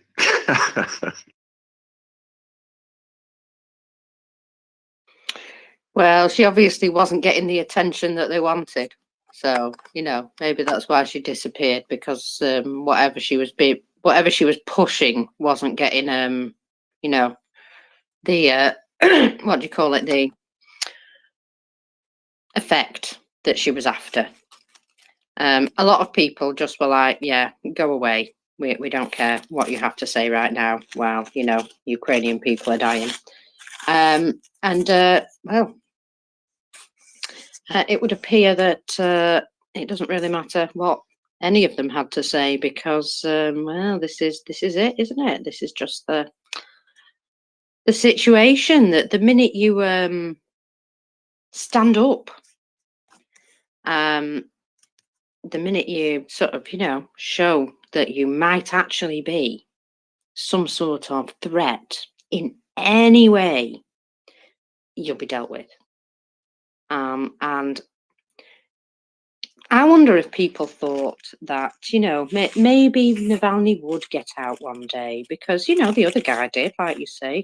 Was he Karen Mirza? He was not in prison forever, was he? Maybe people had this hope that this knight on a shining armor on a white horse was going to come. Remember how there was that theory of we're waiting for a hero to come and rescue us. If only somebody would stand up for us. But every time somebody does, they're immediately taken out of the picture. So, of course, when somebody does stand up, everybody sort of stays quiet and watches, because they think, oh, maybe they'll get away with it this time. Oh, no, they're dead. Okay. It's a good job we didn't stand up with them, because we'd be dead too. And the next and the next and the next, and I think that's why they bring up a lot of these sort of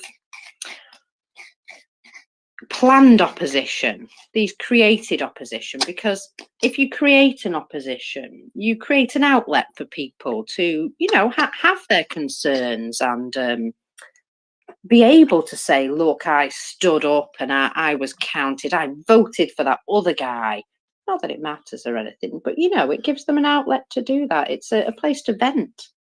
It's a bit like when you see these grown men on the internet shouting about, rainbows and things. At least they've got a place to go and vent, eh? Maybe not appropriately, but still. So, that gives an outlet really for those crazy people. And it's the same in the way of they're giving an outlet to the grumblers, to the complainers. They give them something to sort of aspire to, a little bit of hope, and then they smash it, take it away again. So, of course, the next time they do that, less people bother, because, building up all that hope and then just having it ripped away from you again just doesn't, well, it isn't conducive to a happy life. So eventually you just become completely apathetic to it. And this is just a storyline that plays out for what, for optics, for theatre, maybe for the outside world to make them look like some sort of democratic whatever. But there's no choices. There's no hope there of anything changing, not unless they stand up and do it themselves. Because unfortunately, no matter how long they're holding out for a hero, nobody can do it for you. You've got to do it yourself. Arya, I think you were next. So, mockers, what you're telling me are candidates in an election that have said that an opposition candidate is the best president Russia's ever had and is the greatest leader ever and should be voted for aren't real, opposition? You want me to believe that? I'm very confused. What's the point? They bamboozle and confuse you. And of course, in that confused state, you look to the Tsar and he makes everything better. Oh, no, he doesn't actually. No, sorry. Forgot. Peter. No, it's all bloody panto, right? It's just so much silliness. It's crazy. But I'm eagerly awaiting Kasparov's, no doubt, seething post incoming. So. You think you might have a few things to say about this situation? Yes, I do. And it's going to be choice. And I'm just like, I haven't got my list together in my head, but there's probably like 10 others to be out for. But I mean, I know this is very dark humor and whatever, but I think we're allowed at this point. Oh, look, this guy was a dead man walking the second he went back to Russia. So, I'm pretty sure he knew what he was going back for. And he had the hope that in some way he could maybe work something out. Didn't work out for him though, did it? So, yeah, that's a terrible shame. Anyway, for every child. I don't understand. I don't understand how they're going to have an election with no candidates. I mean, you can't have an election with one person. Yeah, but for every child, like in the U.S., there's going to be election with no non-senile candidates. Peter, do you know how old I am? Well, I'm quite sure I don't.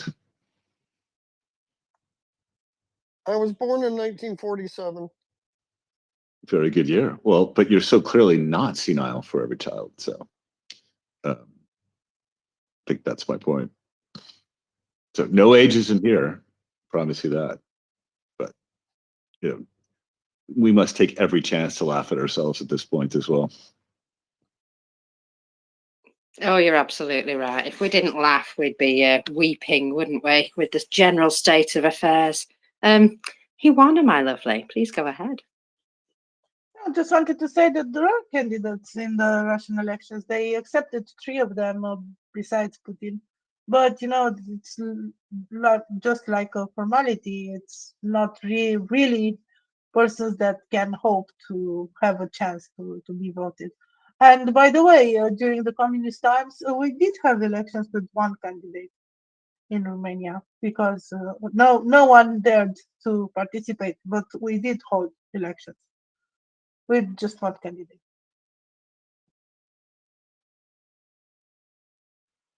That is the most amusing thing ever.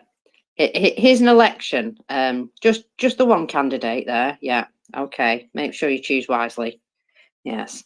Not even a pretense of democracy. However, he does have 3 other people running against him, every child. We've got to get this right. No, he has 3 other people running against him. They are, never heard of them. Who's that dude? And some other person. And they are currently stated to be able to command approximately 5% of the voters. So you can imagine who's got the rest of that, can't you? It's all very contrived indeed. Hey, Daniel. Just the same, Marcus. Oh, sorry. I'll be short. Just to say that before all this, I was sure that Putin will obtain between 85 and 90%. Now I would like to adjust my, prognosis, and I think it will be over 95%. Make it 100. What's it matter at this point? Daniel, welcome up. It's 400,000 day, and we've also +1, apparently, Navalny. Navalny is dead? Yeah. Really? Well, it's being announced all over Russian telly, and the Russian Penitentiary Service have confirmed that he died this morning. Oh, fuck. Really? Really? Yes. It's a huge surprise for me, this. Because he's not good at all. Not good at all. Let me explain why I'm totally shocked at this moment. I didn't know. So Navalny is the only opposition he had from 2017, the real opposition, the real faith again. And if this is real and don't just test the waters, what will happen if and they really kill him.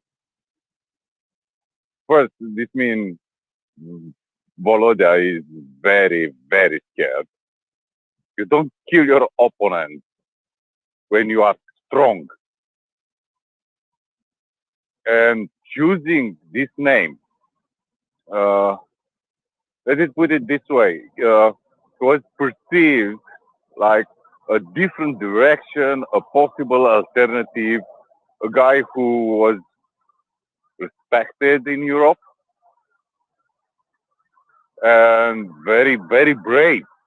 This guy don't go back in Russia knowing there will be flowers there. He knows he will be arrested after he was tried to be poisoned. And now to kill him in a colony, they can put any report like, I don't know, stabbing in the jail, in the shower, or stupid things like that.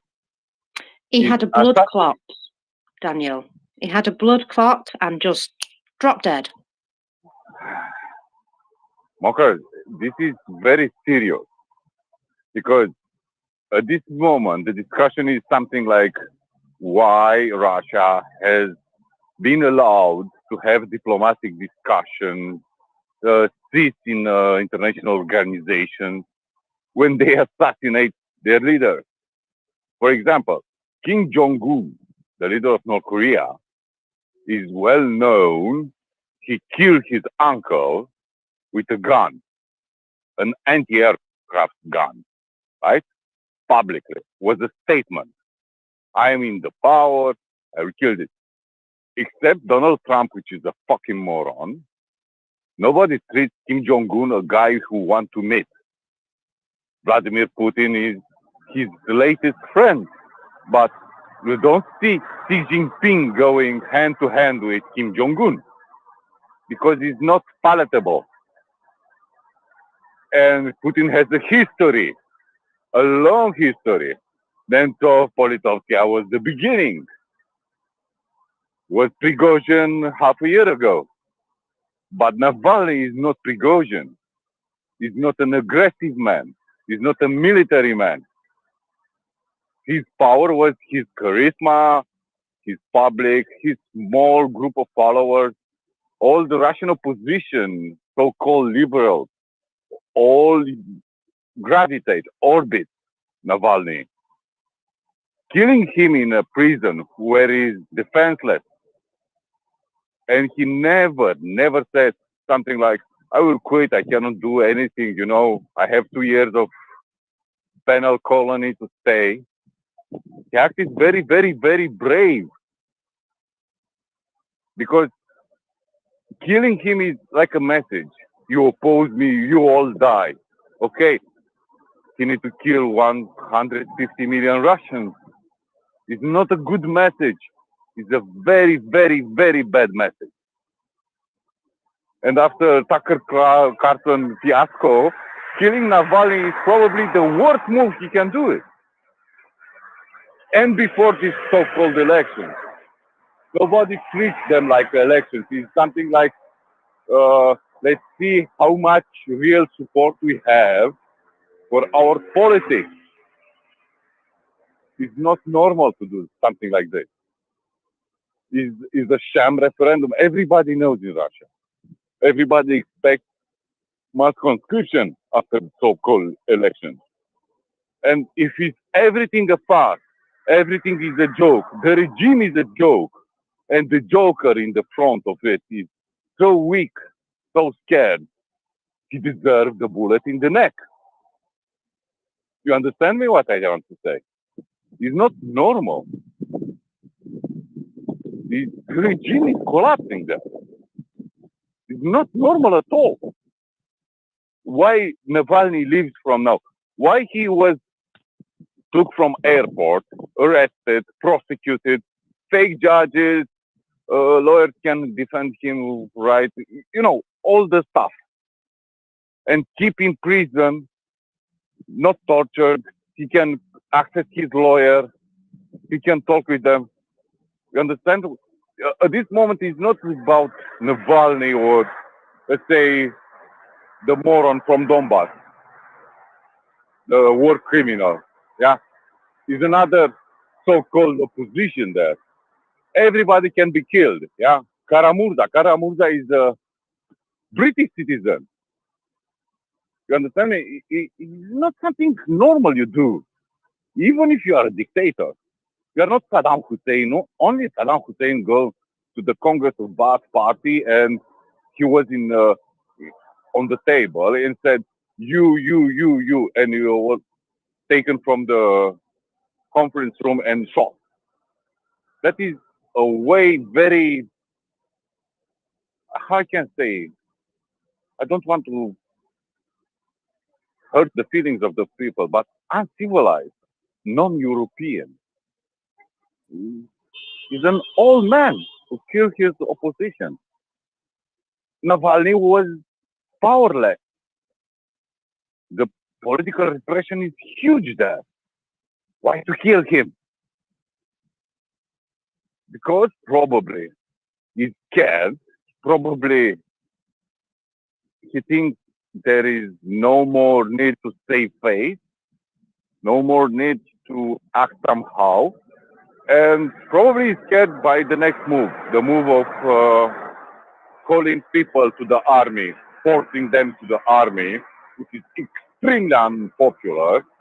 And probably was this message for the Russians, you know, if you don't join the army, I will kill you or I will send you to penal colony.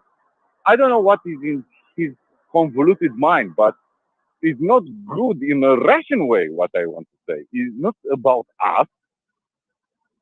It's not a message for us, Europeans, or I don't know, pro-Ukrainian coalition. It's about mistakes. Communicate with Russian public, and I don't know. I'm still in shock. I need some moments to take this in mind. Yeah, removing him from the board now removes all hope, does it not? That's kind of how I see it. Ivana, go ahead. Yeah, so I think we shouldn't exclude the fact that this was an accident provoked by the conditions in which he was held in that penitentiary in Siberia. So he was poisoned before. After poisoning like this, you will never be really healthy again. We know about the effects of this poisoning. According to what they say, of course, we cannot believe it entirely, but they said that he was out for a walk and then he felt unwell, lost consciousness, and died, probably because of blood clots. They cannot know this for sure until postmortem is done. They can just advance this hypothesis about this. Just to note, in that region, the temperatures were really low for the last few days, up to minus 34. This morning it was a little better, like minus 20. So I don't know exactly when it happened. According to the information we had, he died at 14, 14 hours and 20 minutes Moscow time. So we don't really know. It might have been an accident, and I'm not saying that he was not abused or whatever, but this death may not have been like an ordered death. We don't know yet. Every hypothesis is in is possible. They also said that Putin was informed about this. Peskov didn't seem very happy. Um, uh, so it's quite interesting how they are reporting it. Just a moment, because it's really funny. I'm trying to find that. So Peskov was asked about this, and he said like this: yes, he was informed. The doctors will sort it out. That's what Peskov said. And Kolesnikov, which is the Putin reporter on Kommersant, said that Vladimir Putin was informed when passing by the production and installation of metal structure stand in Stankomash Park. So Putin was out visiting something, and at that moment, probably somebody approached him and whispered in his ear that Navalny is dead. There are extensive articles about the prison where he was held, Polar Wolf, and so on and so forth. And I'm kind of so I wasn't very interested in Navalny because I don't like his previous statements on Ukraine, Crimea, and all the campaign that they had and everything else. But apparently, the first arrest of Navalny was on charges of embezzlement related with the Yves Rocher subsidiary in Russia. So it's like a commercial problem. And then he was arrested again for breaching the terms of the parole or something like this. So I will try to investigate some more, but just to say that they found a very nice charge for Navalny in order to put him in prison. So yeah, I'm on it. I will search some more.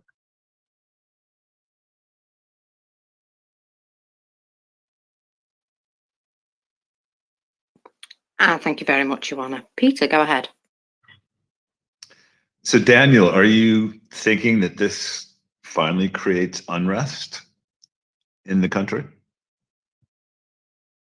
I don't think so. I don't think it's about protest. Don't think so American. Try to be Russian.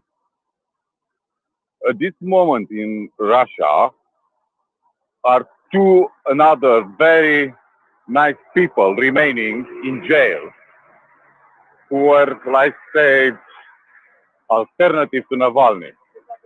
Vladimir Karamurza, which is again a very nice man, British citizen, who was warned by his wife, family, friends, don't go back. And he said, I'm Russian. I need to go back. I cannot be brave and fight for my people staying here in secure land. And the second one is Yashin. Many of you don't know who is Yashin. Is again a very nice man. And again, Navalny, sorry to tell you, I will be against the current. Navalny was a nice man. Yes, maybe we don't like his political declaration. We don't like his choices. Agree? But this guy fights with corruption in Russia. Fight with corruption in Russia, you just need to ask Mr. Mafal how he is doing. And you don't need to shut someone under the walls of Kremlin to be a dedication to Putin, like Nemtsov was. Nobody in Russia, and I say again, nobody, members of United Russia Party, anyone, his very close circle will say, oh, it was an accident. because weather, because he was very fit. He's not a classic Russian. Very fit, very healthy man. And if you want to play the smart dictator, the illuminated despot, you act like Franco. Franco didn't kill the king, right? You don't act like Saddam Hussein because you'll end like Saddam Hussein. That is the simple lesson. He always blatantly talk about history, but he repeat the worst mistakes ever. The Russians, I tell you what they'll do. More sabotage, more silent resistance, more let's be secure and exit this fucking country. More and more and more and more. Every father in Russia now will watch his boy and say, you are 18. Maybe it's the time to get in a high school in Riga. Understand? Don't imagine Russians will go to streets and say, why do you kill Navalny? They know Rosguardia has tanks now and helicopters.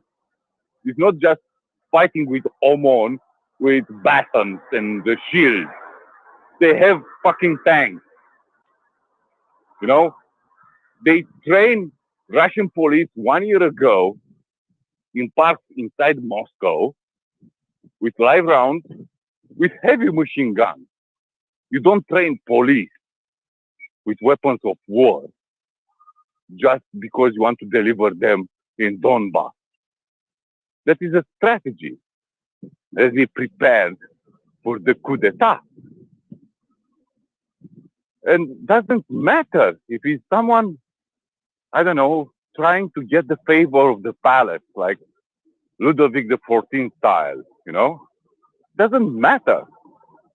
Every Russian will look at this act of assassination of Navalny, and let's not go around and be nice and civil. We talk about Russia. Everybody in Russia will look and say, he killed him. Nobody cares about Navalny. Nobody is in the street for Navalny. Nobody go and say, bloody tyrant, go. We want Alexei. What is the protest now in Russia? The wives, the widows, the daughters saying, my man must be home. My son must be home. He was conscripted. Because the law, we cannot deliver the conscripted soldiers in other countries. That is the pressure. That is a high pressure there. And that will explode. And it will not explode like people go in the streets. Soviet Union doesn't collapse because people were on the streets. We forget this small details. People are, we ask Russians to be brave and go to the street. They don't have the necessary button, They don't have enough glue inside the society. Society is very suspicious now. Everybody look at his neighbors and say, maybe he go to talk with FSB because I meet with this girl and things like that. But the widows have nothing to lose. They lose their man, they lose their love, they lose their hope, their future, and they will act very woman-like, very subtle, not aggressive, not like you expect, And that is the inflection point. And this political message, we assassinate Navalny, will have huge repercussions. If anyone talk to you about Secret Service meetings, CIA with FSB and talking like great powers talk about this thing, do you think any American, any European, even the fucking Arabs, their allies in Qatar, in Emirates, they'll go and say, Glorious, Vladimir. Glorious. You look like Al Saud family now. You understand? The message is so wrong. And if he was ill, extremely ill, let's go to Ioana assessment, right? Imagine, wow, it's harsh in Russia. Wow, it's, I don't know, difficult because are minus 30. You'll send the best doctors possible.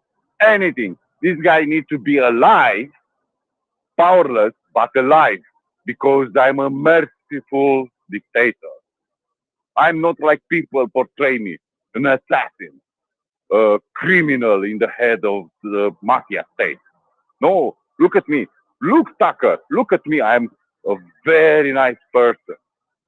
What was the message? What they try so hard? Oh, the Russia is not like people say. Look, it's wonderful metro. Look how nice are the streets and clean. And that message is just bullshit now. Everybody will remember or say, Politovskaya, Nemtsov, again and again and again. And now it will be Navalny. Where is Alexei Navalny? You try to kill him once, you try to kill him twice, and now you succeed. What are the results? Make Russians fear. They learn fear from Ohana, not NKVD, not KGB, not FSB. Everybody in Russia know what does it mean fear.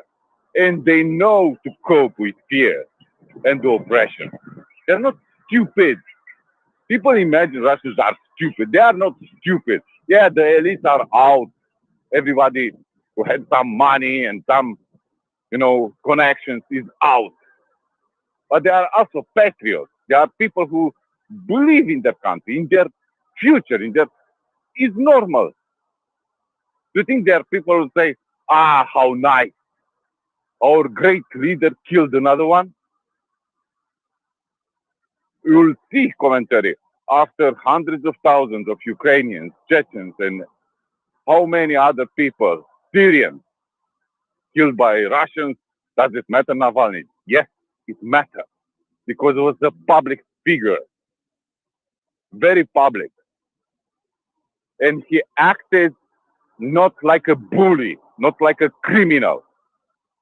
He gone on the street talking with young people, which Putin hates them. That's why he kills them in Ukraine.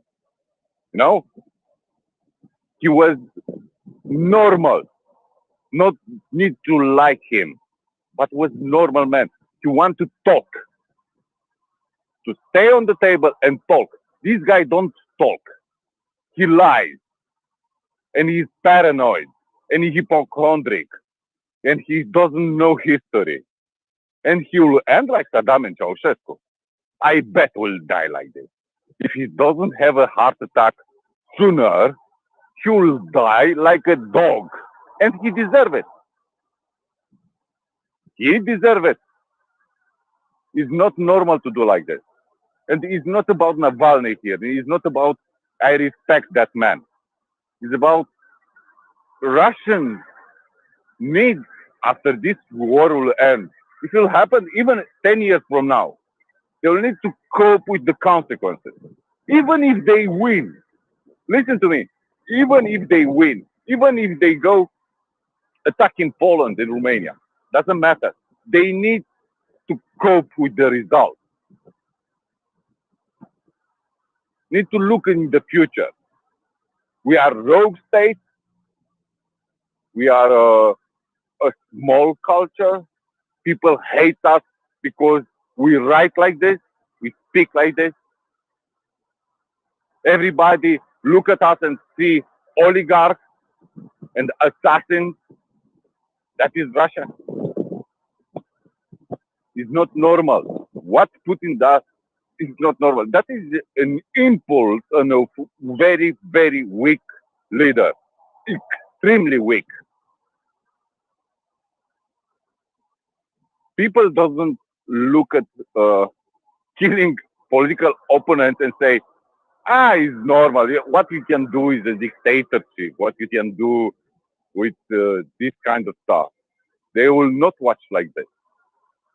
Remember the transition from the Boris Yeltsin regime, which all his fault because he started the war in Chechnya, not Putin, with huge corruption and embezzlement. The deal was something like this, and it's public and well known in Russia. Don't touch ever Yeltsin family. Corrupted, hundreds of millions of dollars, never to be touched. Because also guarantee nobody will touch Putin daughter, Putin son, Putin family. You understand? Is a message, a wrong message, even for criminal gangs inside Russia. Even the criminals who become now, businessmen, oligarchs. This message is wrong. Prigozhin, he deserved it. He betrayed the leader, right? This guy, not so much. Was transparent. They need to fabricate the dossier, the file. They need to fabricate the accusation. They need to deliver a huge sentence of 20 years to never touch the public life, right? He will be 60 something, 70. And they killed them. He was on total their control. He can do anything, Navalny, to escape a fate like this? Nothing. So he was extremely brave. And who was the weak man? The guy who was scared by a shadow?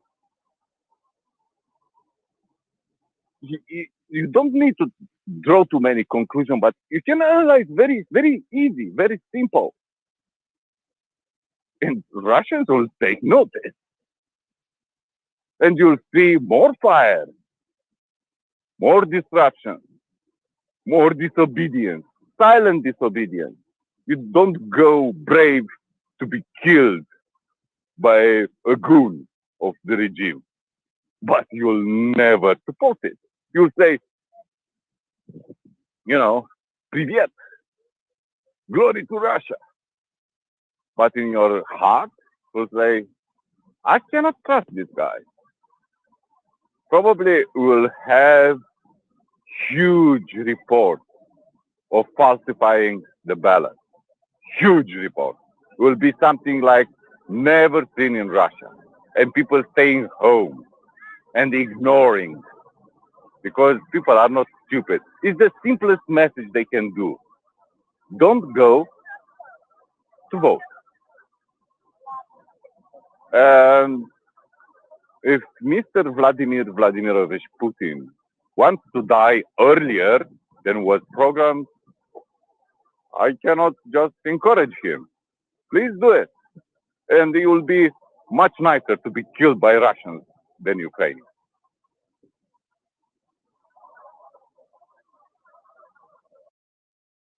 Thank you very much, Daniel. Peter, I don't know if you were next, but I'm going to you just because you're next on my screen. That's a good reason. So Secretary Blinken just issued the classic no comment. So conspiracies start flying everywhere.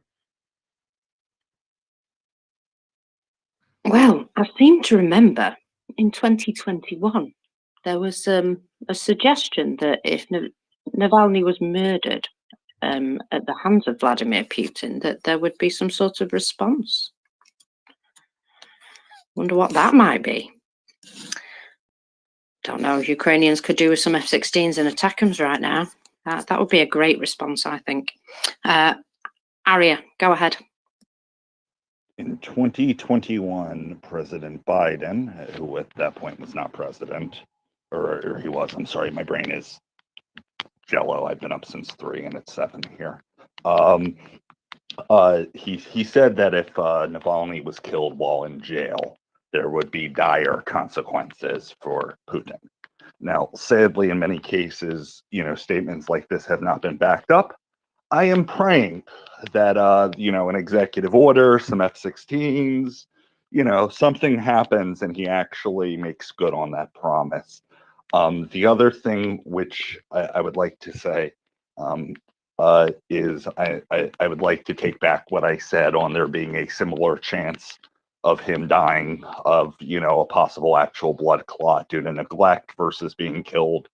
According to Michael Egert, who published a video from a hearing yesterday with Navalny speaking in it, he looks still in decent health and is in good spirits and stuff. I refuse to at this point believe that he wasn't killed. Somebody killed him. There's no way he went from within a day and you know, had that type of a reaction where there was something that triggering that caused a blood clot, where he was healthy and smiling and cheerful and moving around yesterday.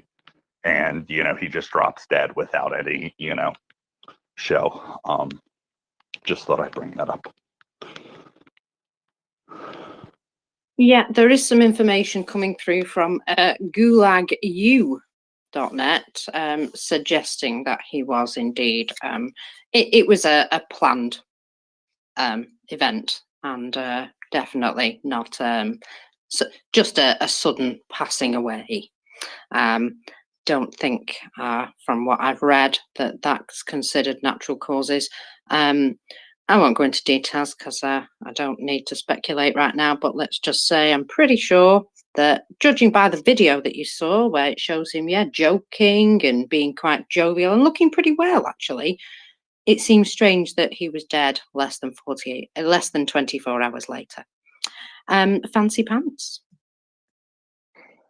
I just wanted to ask, does it matter if someone killed him with some little medical extra help, or if he died from being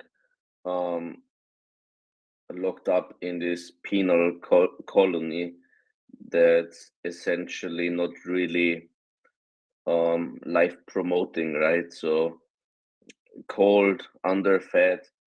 I think even if you don't get poisoned there, this is a place where you send to die, right? So both actually have been the execution of Navalny is just a different form and faster. That's my perception. But yeah, other than this, I don't know. I see it certainly as an important event, but on the other hand, I don't have any sympathy for Navalny, as yeah, I also think that Russia benefits from corruption, you know. The more corruption, the less the military and country functions. And I think currently we should be celebrating and striving for more corruption in Russia so that this shithole of a country collapses. But that's just my opinion on Russia itself. But essentially, I think that Navalny would have died anyways from these harsh conditions in a penal colony there. But yeah.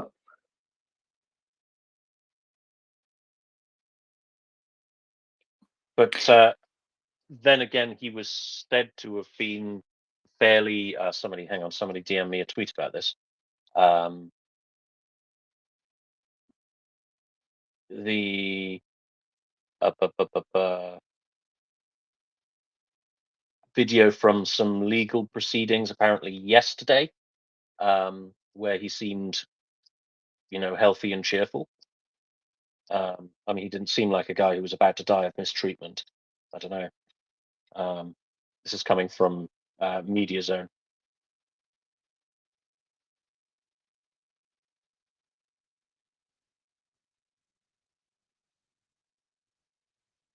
Fancy pants? Yeah, I just wanted to ask. I don't know, maybe we have some people with medical experience here, but as far as I understand, I mean, the likelihood is quite big, especially in Russia, and if you are an opposition figure, that you die through,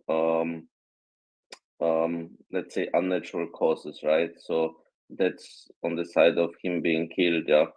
But on the other hand, what's interesting is that I think if he died from a blood clot, for instance, I think those things can sometimes go without pre-warning, and you just keel over and are dead. You know, if some blood clot had been formed somewhere in your body, and that can happen.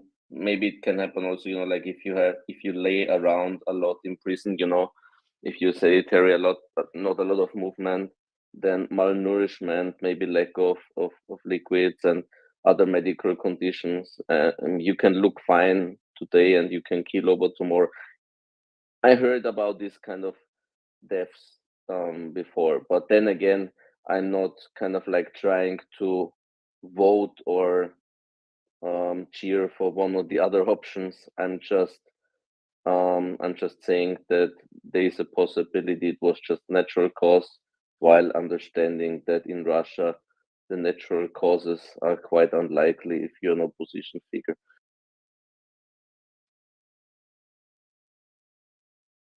Sure. Yeah. Again, it's just kind of speculation, really. But you know, he seems happy enough in the video. But I'm no doctor. Thank you very much for that, Fancy Pants. I think it was. Oh God, who was it, Marcus? Have you got the hand order? Aria Daniel Live Sniper for every child. So I'd like to agree with you, Fancy Pants, that it really doesn't matter if he died through neglect or poisoning, right? Either way, the Russian government killed him. It doesn't change the facts on the ground. I just simply wanted to come back on here and say that I've revised my opinion, because I had previously said it seemed like there was a 50-50 chance that, as you were saying, you know, with blood clots, that it you know, was undetected because he's not getting proper medical treatment, thus it wasn't treated. And I know personally, I've had friends who have had blood clots, and it's extremely serious, you know, that needs immediate operations. I had a friend who's my age who needed to be on a machine for several months after the operation, who was completely healthy beforehand, who got a blood clot from smoking.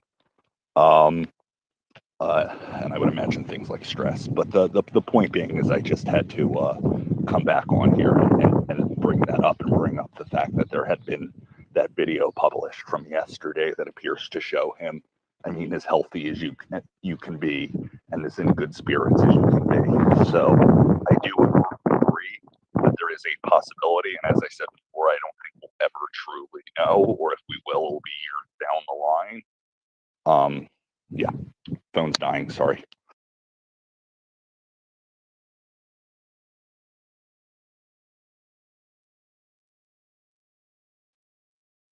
Daniel, go ahead.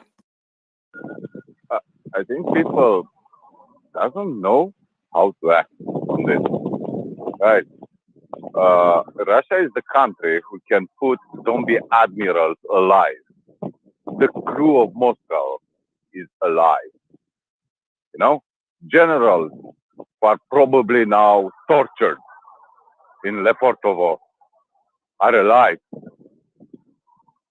If you want to save the appearances, if you want to manage a future crisis, because it has huge political implication, huge connection with international relations of Russia, with anyone.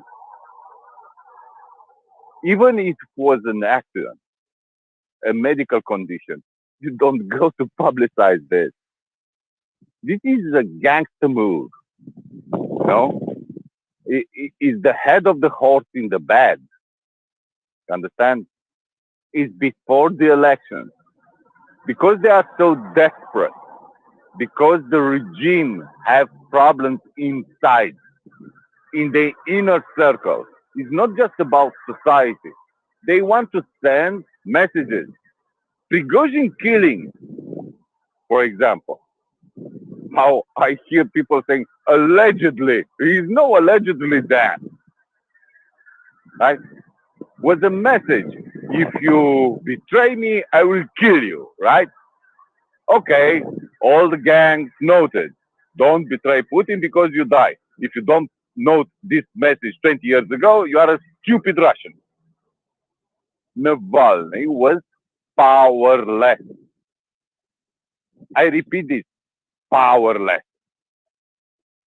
He was add to Germany in a hospital of the insistence of German Chancellor directly to Putin, explaining to him how wrong will be him to die because FSB agent put a nerve agent in his underwear. Trying to explain to this moron, you don't do this stuff and people talk with you. Killing a powerless man, he is under your supervision inside a penal colony. He can do shit there, right? Political. 1 year ago was an invitation for the young Russian to go in the streets to protest because his judgment was prolonged from 7 years to 20 years, something like this. And nobody gets out of their home because they understand it's not a good choice for your life options if you go to protest for Navalny in this period of time in Russia. So killing Navalny don't achieve you anything, just a gangster move, something like, look SDR, don't fight with FSB because I will kill you both. You know, you, my pal, my Jewish pal from Leningrad, who now you have oil business. You are the most trusted confidant. Don't betray me. I will kill you all. It's not a powerful move. It's not something smart. It's stupid at a level which astonished me. It's like what Tucker Carlson did 1 week ago. Astonished me how stupid move was. How moronic was. 20 minutes talking about stupid Russian leaders. All the Americans were asleep at that moment. Same now. You kill Navalny. What do you achieve?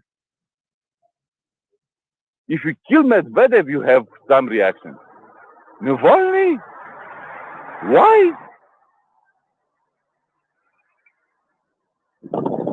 But on the backlash, on the other side, what do you have? Everybody will treat you like plague. Probably Mohammed bin Salman, who love electric stores, will be your pal, and Kim Jong-un and the morons mullah from Iran. But who wants to talk with Putin now? You need to save the appearance. If you are a despot, a dictator in this world, you need to save the appearance. Look at any dictator in this world, everyone. Look at Xi Jinping, how much he pushed his China point of view, his politics, his international relations, alternative of the West, and all the good stuff, right? You don't go gag the move, let's kill the enemy. If you do this, nobody wants to talk with you. We cannot go like, I don't know, International Olympic Committee and say Russia needs to be allowed to participate in our competitions. If you don't want to be look like how many millions you took from Putin. This I want to tell you. There will not be a huge impact. People will not go in the street for Alexei. But everybody who know him, who meet him, who talk with him, they'll be outraged. And I mean the powerful people on this planet.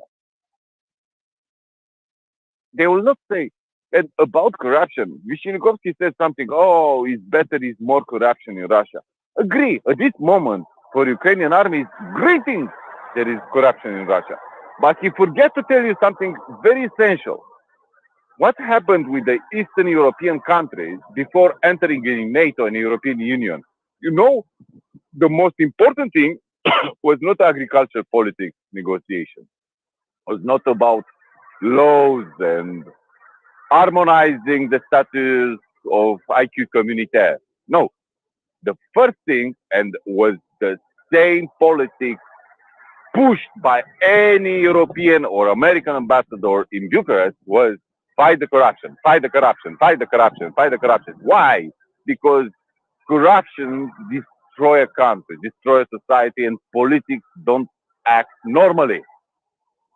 And in fact, what Navalny organization did, RBK, against corruption in Russia was that idea of a normalization of a society.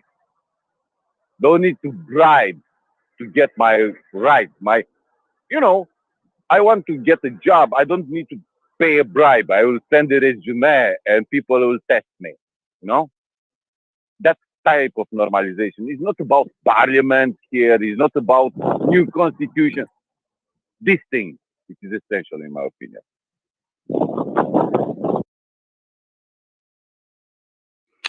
Last sniper, go ahead.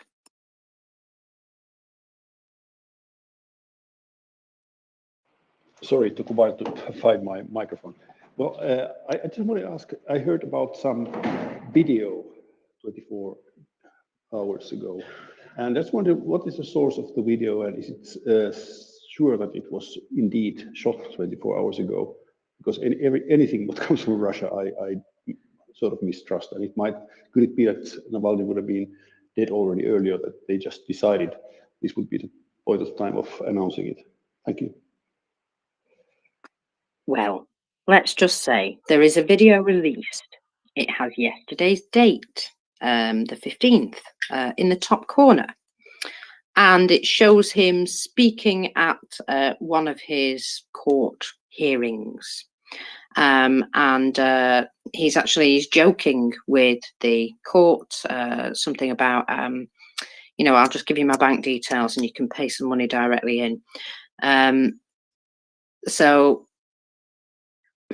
whether that was from yesterday or not, Last Sniper, is something we'll eventually find out, I suppose, or maybe never. However, it does show him well-ish, in good spirits, a bit thin, but nothing, that I would say was shocking, put it that way. Why this has been released to prove that he was looking well as of yesterday's date, I would only suggest in order to prove that he was murdered. That's kind of where it is in my head, that they would release this to say, yeah, look, this was him yesterday, or this is what we're saying was him yesterday, and yeah, he was murdered because look how well he looks here. In a way, that's kind of how I see it. It's almost confirmation of him being actually bumped off. That would be the only reason to release that, really. I think that's quite typical of the Russian way of doing things. For example, some tourists just go to look in some churches in Great Britain, and well, everybody knows that they were poisoning their people and so on. The Russians make like a two-layered communication. Everybody knows that they did it, and everybody knows a signal. Hey, you should have fear and we can kill you if you want. But on the other hand, officially, they of course deny everything. No, it wasn't us. They were just tourists looking at churches there. And I think this might be something similar, that they want to demonstrate that they did it without saying that they did it. Okay, thanks.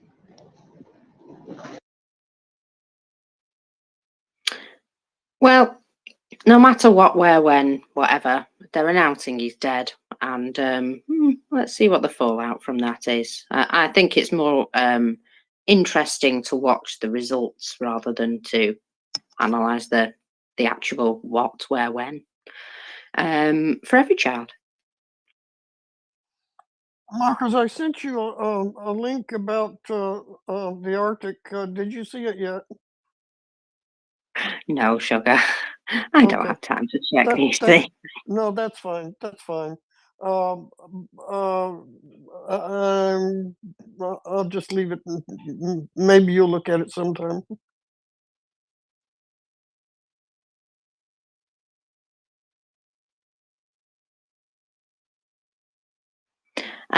Peter, go ahead. So Stoltenberg just let rip Russia has serious questions to answer, and looking very kind of handsome and serious as he says it. So to your point, Muckers, exactly. Like this stuff is just rolling in, as we're here. And God, wouldn't it be, whatever it takes at this point, for people to stand up in NATO, right? In DC, in London, whatever. And, let's go. Let's effing go and just end this already. Well, I think this can be used to Ukraine's advantage. Yeah, I don't see why we shouldn't try to, because it is pretty obvious to me that this guy was bumped off either quickly or slowly. Doesn't really matter, and for the reason that there was a very, very slim chance that he might have been what people were hoping for in the future. And to dash that hope at this point, I think is it's a strategy of the election. I honestly think that. Bull Terrier. Yeah, hi Tim, hi Mockers. Thanks for your hard work. And something that brought that home to me about 10 minutes ago was when I logged on to X. I actually hit the wrong space. There was some space saying breaking, Putin's main opponent dead. And I started listening to it and then realized that it wasn't MriyaReport, but everyone was talking over each other. It was a total mess. There's fucking arguments going on all over the place. So I just wanted to say, first off, that, I really appreciate how you co-hosts on MriyaReport manage this space and ensure an orderly discussion. So thank you so much for that. It really did make that point to me. Yeah, secondly, I noticed that Germany signed a security agreement with Ukraine today, so that's good news. And apparently it's there's a plan to do the same with France. Do we have any details of that security agreement and what it might entail? Let me see, because I did pop something up in the nest about it, but I didn't have a chance to fully read it. So it says here, the purpose of this agreement is to ensure Ukraine's security during the period until it becomes a full member of NATO. And it sounds a bit like what they sort of agreed with the UK, that the UK have said, like, obviously we're going to support you now, but after the war is over, if Russia as much as fire a bullet over your border, we will come to your help. We will come, not NATO, not somebody over there. We will come ourselves. We have pledged it. And so I suppose it's going to be a very similar situation, that, it's providing them with guarantees, pledges of security coalition directly with each country rather than with NATO or any other, sort of alliances. Making direct alliances means that if somebody suddenly decides at the time that it comes to the fighting that actually we can't quite get things sorted out, our politics is a terrible mess and we just can't help you, then there will be a number of other countries who are not held back by the lack of somebody else holding up their end of the bargain. So that's basically it, that we will provide them with physical, actual support. Now then, I have just had somebody very kindly send me the document. So let's see if I can read it, or at least skim it, because obviously you don't want the whole thing. We'll be here all week. So Ukraine and Republic of Germany, blah, blah, blah. So we obviously condemn the current war, strongest possible terms, for now. So together we're striving for a just and lasting peace in relation to, the 10-point peace plan. And Ukraine will continue to implement its ambitious reform programs towards joining NATO and what have you, and European aspirations. Right, okay, so this is a strengthening of further bilateral relations across all fields: economic, cooperation, strengthening resilience, support, recovery, reconstruction, sustainable development and cultural exchange and cooperation, including fostering understanding and cooperation between the peoples of Ukraine and Germany. That's lovely. They expressly pledged to help with the 170,000 square kilometres of mined territory, and have jointly determined to strengthen their security cooperation in a long-term agreement. So, security and military assistance, here we go, blah, blah, blah. Germany is one of the largest suppliers. They intend to provide continued long-term military support, unwavering, and help to increase Ukraine's civilians sufficient to deter and defend against any further attacks. Germany will continue to promote joint procurement and other forms of cooperation. There's a lot more to this, but I'm just whipping over the details. The participants acknowledged that military support provided would only be used in compliance with charters and blah, blah, blah, blah, strict obligations. The participants share the aims of establishing modern interoperable capabilities, training and exercises, defence industries, security and defence sector reform, countering CBRN, cyber and hybrid threats. So intelligence cooperation and countering cyber threat together. Economic stability, resilience and reconstruction, sustainable development, cooperation in the sphere of combating serious and organised crime, goes on a bit, humanitarian aid, compensation for losses, technical and financial support, Ukraine's peace process. So,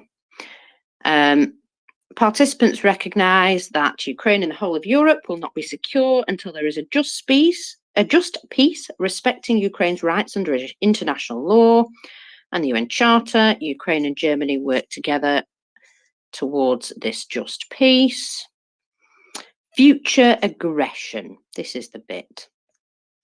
In the event of future armed attack against Ukraine, at the request of either of the participants,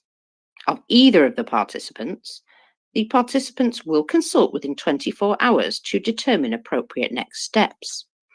Germany affirms that in those circumstances, and acting in accordance with legal and constitutional requirements, blah, blah, blah, international laws, blah, blah, blah, it would provide Ukraine, as appropriate, with swift and sustained security assistance, modern military equipment across all domains, necessary economic assistance, seek agreement to the EU, in the EU to impose strong economic and other sanctions and costs on Russia, and consult with Ukraine on its needs, exercising its right of self-defense enshrined in Article 51 of the UN Charter.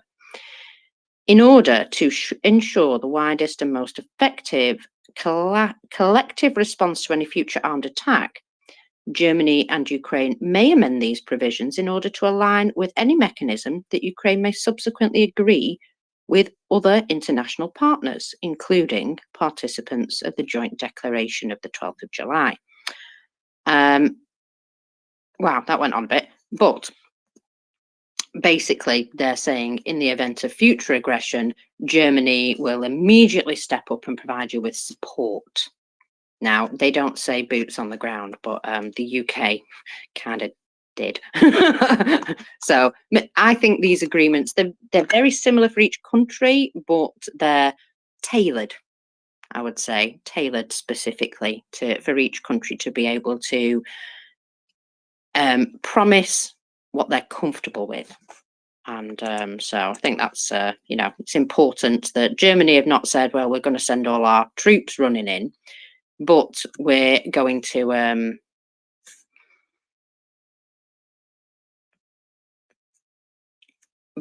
provide you with immediate support. There'll be no faffing around. There'll be no Scholzing this time. There will be support. Peter, I think it's you then. Bull Terrier, and Tory. Go ahead. Cue eerie synthesizer music. Margot reports the Kerch Bridge is closed. Movement is blocked. And the memes are flying. Twitter is undefeated. I remind everybody, this app is free. Popcorn City. Oh yeah, there's actually, right, I haven't quite got through to this piece of information yet, but there is a little bit of exciting information coming through that, well, the Russians are concerned of missile threats in southern Russia. There are 4 Su-24Ms operating, this is Ukrainian ones. Several more Su-27 and MiG-29 aircraft have taken off. Launches of decoy missiles in the direction of Crimea are not excluded. According to reports, some air defence units have already engaged air targets, but the type is unclear. I'll just say, yeah, they might want to get used to that, because they'll be hearing a lot more of that soon. Air raids in Sevastopol, that is. So lovely stuff. I will let you know as soon as I find out what's exploding. Bull Terrier, go ahead. Yeah, just to go back to that agreement with Germany, I find it interesting, the phrase increased aggression, because, I mean, Russia's being pretty bloody aggressive at the moment. So I guess my question would be, is that agreement likely to lead to any immediate increase in German support for Ukraine, military support?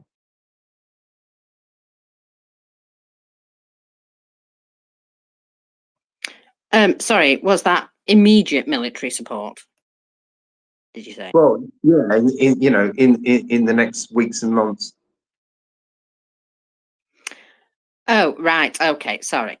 There is another. I lost it. There is another post that comes from German aid to Ukraine. That's what I'm looking for. There we go. So, German aid to Ukraine. There has been another package announced by Scholz. There has also been another package delivery announced. So, let's see what we've got here. Usually, when Germany announces these packages, they get delivered pretty quickly now. They don't seem to be messing about. So, we've got 18, I think they're Panzer houses 2000, whatever they are, PZH 2000, 18 RCH 155. Oh, these might be munitions, whatever they are. Anyway, 120,000 122mm artillery shells, 2 more Skynex air defense systems, and 100 missiles for Iris-T shells. So now then, it looks as though these items do have dates next to them, though. So the first 2 items there, they're looking at, well, they say 2026 to 2027, which suggests that they will be delivered in chunks over that period of time. Not really very useful right now. The artillery shells, however, of course, this year. The Skynex air defense systems, now they've already received some of these, and these appear to be 2 further that will be delivered in 2025. And of course, the 100 missiles for the Iris-T shells are obviously on their way, I would imagine. Now, these are first things that I mentioned, the PZH 2000. Ukraine wanted to order 100 of those some time ago, but the contract was never signed. And I don't know if that's because they were never built or whatever happened. Maybe they decided they would be able to give quite a number of them instead, but this looks as though they're waiting to be built anyway. So German Chancellor has announced that. However, there is also an announcement of a delivery. So let's see what's being delivered, because obviously we need to get that right. It's always much better when they actually arrive. You know, promises are one thing, but actual stuff really makes me feel happy. So 18 FFG APCs. 3,990 155 artillery shells. That's great, but it doesn't seem like a very high number, does it? It's going to last them about, what, 20 minutes? Anyway, 3 Wizent 1 MC mine-clearing tanks. Going to come in useful, those. 1 Pioneer Panzer. Love that. Does it wear a hat? 2 A1 DAX AEVs, whatever they are. 9 mine plows, most likely fitted to T-72 tanks. 10 Vector UAVs. 30 RQ-35 Hydron UAVs. 11 Primoco 1 UAVs. 4 border protection vehicles. 500 Falk light systems and IT equipment. Now, at the 30th of January, there was 4,000 shells delivered by Germany, 155mm shells. So I'm just going to say 17 days. In 17 days, they received 4,000 shells, and they're just receiving another almost 4,000. So, well, we know how fast they go through them, don't we? So, yeah. Let's just say I hope they're receiving them from other places as well, because crumbs, that doesn't seem great, does it? And I know people are doing their best. However, they could have started last year. I don't know. These things, you know, they're just in my head. It just seems silly that we didn't start it earlier. Anyway, so we can continue to talk about this Navalny situation, but I mean, really, all it is he's just bumped off every person who was even slightly not a complete rabid nationalist crazy person. I think that's how we say it. That's the nicest way to put it. So yeah, being less of an absolute crazy nationalist, although he was quite a rabid nationalist, wasn't he, thinking about it? Just not for Putin. So being against Putin then, it doesn't make his death any less of tragedy because of the situation. There is a possibility that he was many degrees more sane than Putin, but it's very difficult to lament his passing because I just don't have any sympathy because he went back to Russia. I feel as though he could have done a lot of good had he not sort of sacrificed himself for the cause there. I do wonder if this is going to make him a bit of a martyr, because that's something that you should never do, is it? You should never raise your dead opponent to a martyrdom. And so I'm just thinking that might indeed cause a few issues back home. Whether you like him or not, he did speak out against the corruption in the regime. I mean, that was his biggest issue, really. He wasn't too bothered about, you know, people being murdered. He was just bothered about the corruption, that somebody was stealing all the money for it. But this is why Ukraine fights on, because you surrender to Russia, and everybody who speaks the truth after that dies. Maybe not today, maybe not tomorrow, but you know, consequences are brought to bear to anybody who really protests. And so, yeah, I can't say he was a good guy. I can't say he was the worst, but I can safely say that he did present himself as an actual opposition, and that was his greatest sin. Bull Terrier. Yeah, just talking about martyrdom, do we have any idea about the popularity or support for Navalny amongst the Russian population?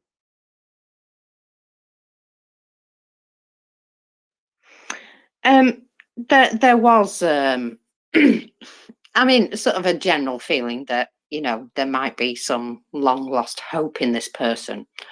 And that, I suppose, has been ripped away.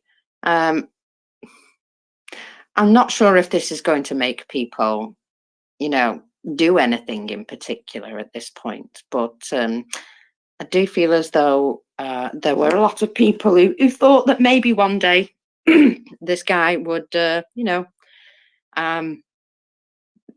do something else other than be the world's most famous political prisoner. And now there's no chance of that at all. So I don't know, it might just have completely crushed all their hopes. So just don't know. It's very good timing for the election though. Fancy Pants, you came back up. Did you want to add something?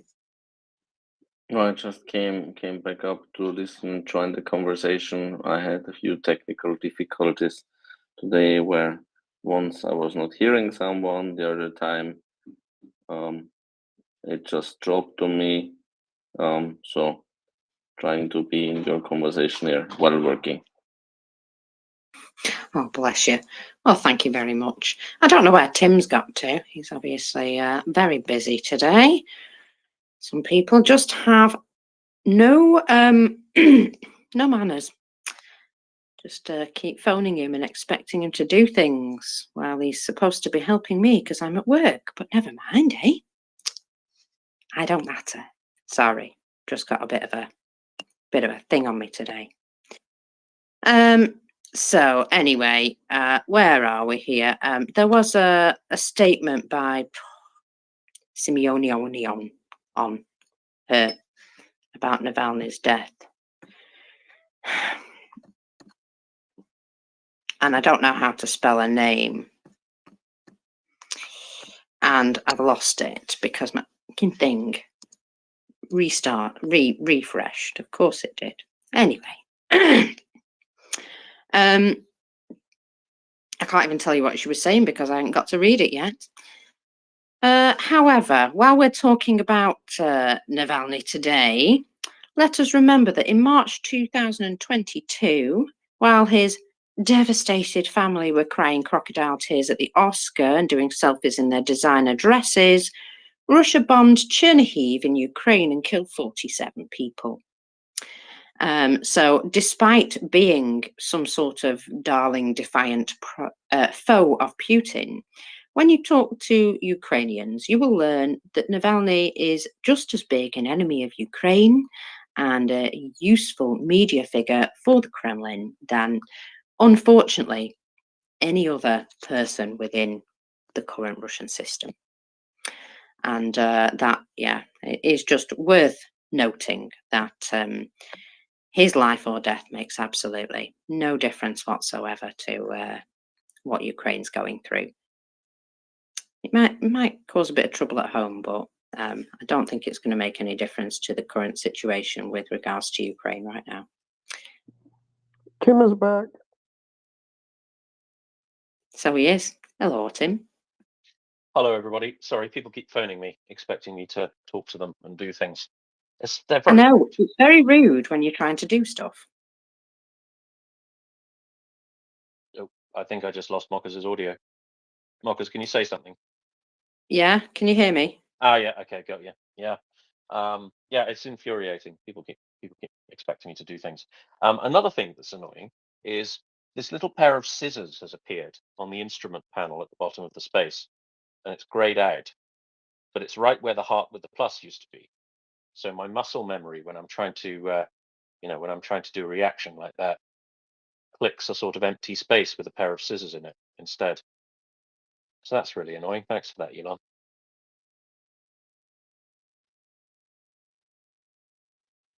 But there we go. Block tyrants, go ahead. Yeah, we share that same issue, Tim. It's all grayed out and you can't even use that button. What is that all about? But the good news is, when you exit this conversation eventually, and you go and get on with your day, they ask you if you're having a good conversation or not. maybe you can have a go at them there.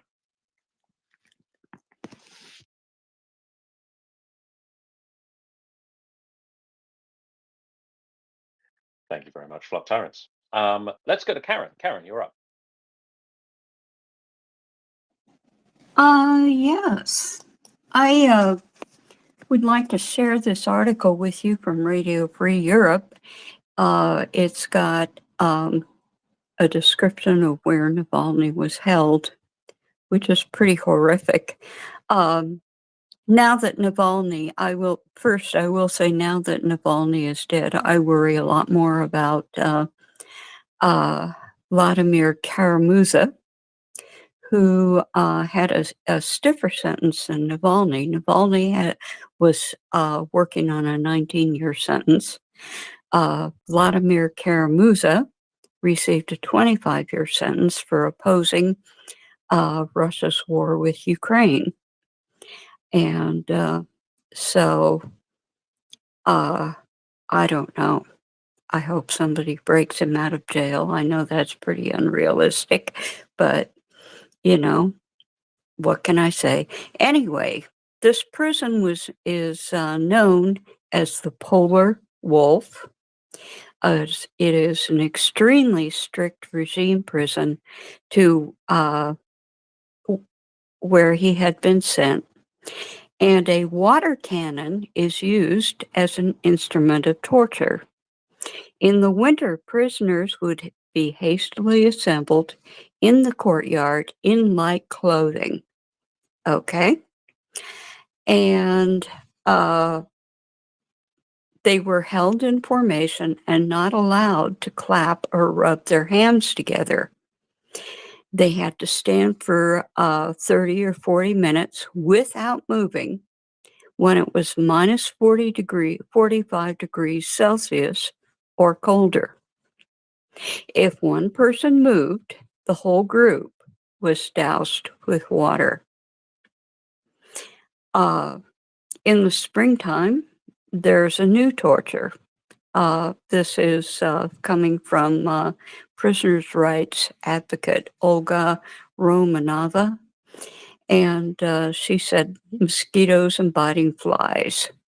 If you move a hand, the water came and the whole group would be doused. Now, I have some, because I do live in Alaska, I have some experience with extreme cold.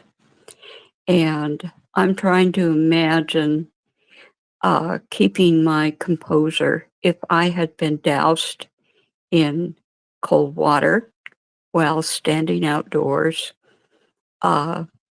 in light clothing in that kind of weather. I can't see how anyone could have lived that long in that kind of a situation unless you were just extremely hardy. But it would seem that one wrong slip, one wrong turn, and you could be punished in a way that would be life-threatening. In December, he had fallen ill. Navalny had fallen ill after being subject to harsh conditions, including limited food, a lack of ventilation, and minimal exercise time. And this was reported by his attorneys back on December 5th. Several court hearings about looking into his complaints were postponed, of course, indefinitely. And if you remember, it was a while before we could even determine where Navalny was. His lawyers and various people associated with him had to launch a massive search. And there is a map with this article. And it is above the Arctic Circle. This camp is near a town called Vorkuta. It yeah, it is above the Arctic Circle, and it's I just can't even imagine if they send Vladimir Kara-Murza has a lot more health issues, and if he is sent up here up to that prison, I can't imagine him lasting very long. But to me, I think there was one thing that is very clear, is that Navalny was sent there to die. He wasn't deteriorating quickly enough, and at the other labor camp, and they wanted to hurry up the process, and they sent him there. And that's what I've got to share for right now. Thank you very much, Karen. Yes, Russian prisons are not noted for their comfortable and humane conditions. But yeah, thank you for sharing that color. Let us go to Flop Tyrants, please. Flop Tyrants. Oh, thank you for that story. The only comfort I find in that story is that Steven Seagal is one mistake away from ending up in that beautiful 5-star hotel. Hopefully, one can only hope and pray. But I also wanted to share a funny story from Navalny. I've shared it before, but I'll do it again for the benefit of those who haven't heard it. And that is the story of the passwords on the computers of very high level members of Kremlin or Russian authorities. They were hacked, and the password for the computer was Moscow 1. And Navalny, he told the story that I said the officials recognized that there was a hack, they changed the password, and everything was sorted. Only for the hackers to hack the password once again. And the second time round, the password was Moscow 2. So Navalny eventually asked the question, guess how many times the hackers hacked the same account of the same politician before they realized that this strategy is not working? And the answer is Moscow 4.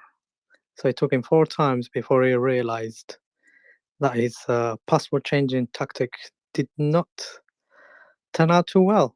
So yeah, that's the only positive story I can think of Navalny. Other than that, he kind of was a bit of a lunatic, a nationalist, and but he did fight for some freedoms.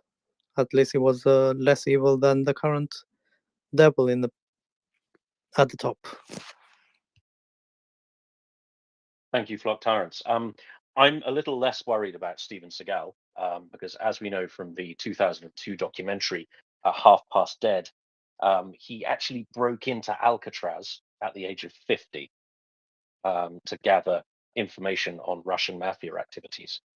Yeah, I mean he's a pretty tough guy, and he's been in bad prisons before, so I'm not that worried about him. Of course he did. Of course he did. Just like he throws people on the movies with one finger. Exactly. Video evidence. Do you know anyway. what? Do you know what I'm most annoyed is that I used to watch his damn movies when I was a child, and I thought these are great, and then he's ruined it forever. It's annoying. The Under Siege ones were really fun. I used to love those, but I can't watch him now because he's just too much of a wanker. Yeah, exactly that. But as a child, you don't really care about people's character in real life, right? You just think that character in that movie was so great, even though it was rubbish as anything. But when you're like 10-year-old, you're like thinking like, yeah, I could kick like that and fly over like that. And you do the Yeah, Spider-Man jump. I think I guess it's it's the old question of, can you separate the artist from the art, right? I mean, my favorite painting is Caravaggio's Crucifixion. Caravaggio liked to rape little boys, but when it's happening right before your eyes, right? When the horribleness of the artist is unfolding as you live and breathe, I don't know. That seems kind of different to me. What do you reckon, Marcus? I was just going to say to Flock Tyrants, if every single one of my children's TV presenters from my youth is now a convicted paedophile, you have to get over that, I'm afraid. Honestly, my childhood completely ruined. Yeah, yeah. Well, to be honest, I don't like the guy anymore. So there you go. He just ruined it for me. Ruined I it. mean, you think that's bad, Marcus? Imagine music fans of a particular age. There doesn't seem to be a single pop star who was alive in the 1970s who didn't nonce children. Like, it's crazy. Indeed, indeed. Well, let's just say, yeah, I was one after the other when these shocks came out. I was like, "Oh, that's it. I'm never going to trust anyone that I saw on the telly from my childhood now, ever again."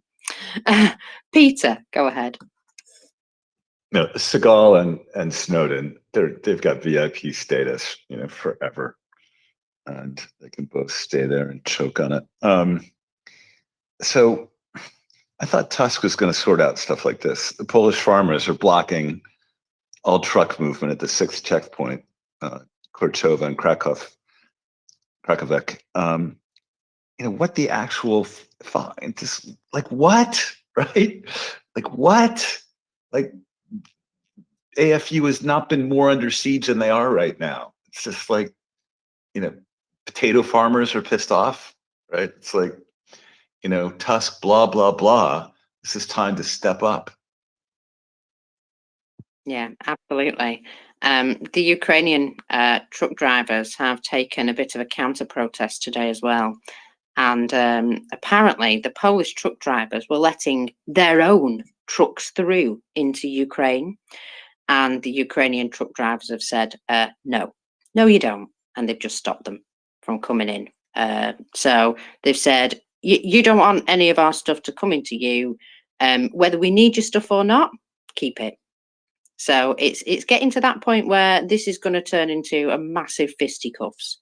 And that won't be good for anybody.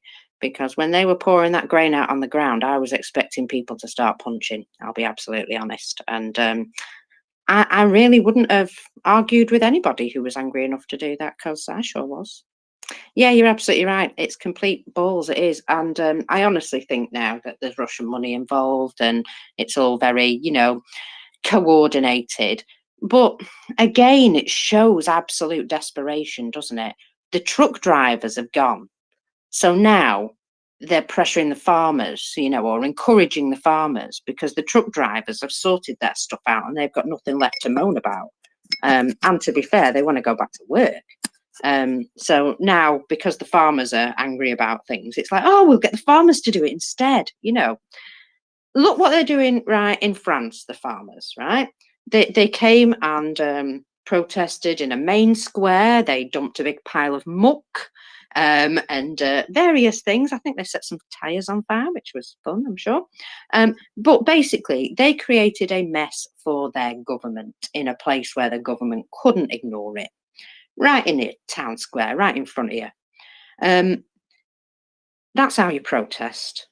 Not being funny, but the French really know how to protest. Not once did they go and block any borders, though, because that's not how you protest. That is a load of shite. That is nothing to do with a protest. That is to do with being probably encouraged to do that in that particular location. If they've got beef with the EU, they should be going down to Brussels, surely. Go on, Peter, before I go on. Sure, thank you. I just will push back slightly, Marcus. Actually, I think fisticuffs are really healthy at times. As long as both sides are willing, get it out, right? No knives, no forks, no baseball bats, just fisticuffs. True Fight Club. Well, Just remember not both to sides talk are about all it. in. Like, have at it. I want to see Polish farmers take on Ukrainian farmers right now. Let's go. Right, that's good TV right there. We'll sell some tickets. Well, indeed.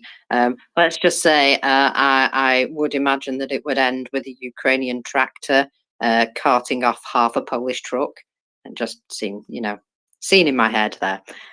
Hello, Peace for Ukraine. Hello, mockers. Good afternoon. Good afternoon, team. Good afternoon, everyone. Nice to be here. I hope you all faring well in this next 3 days of the Munich Security Conference, where we hope and we already off to a good start with that signing of German-Ukraine security agreement that is coming out of last year's Vilnius summit on the G7 insurance, not insurance, security guarantee. So that's very good. We hope France will be signed as well, if not today, then tomorrow, with also a very nice fat package with hopefully quite a few missiles, lots of ammunition, maybe a few Caesars on top of it. And what will be quite nice as well, maybe a few wings on top of it.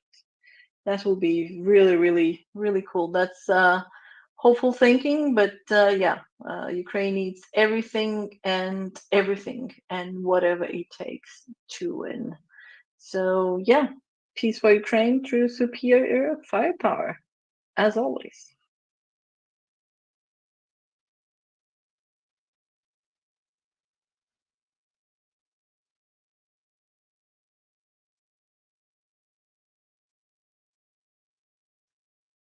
Thank you very much. Peace for Ukraine.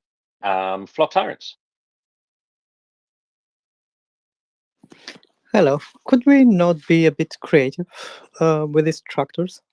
A, we put a British flag on the trucks, and B, maybe have the trucks registered in a British company or other EU company, Germany, and when they do stop these trucks, they can be sued by British or German companies at the government level. So that way you force the government to keep the roads clear.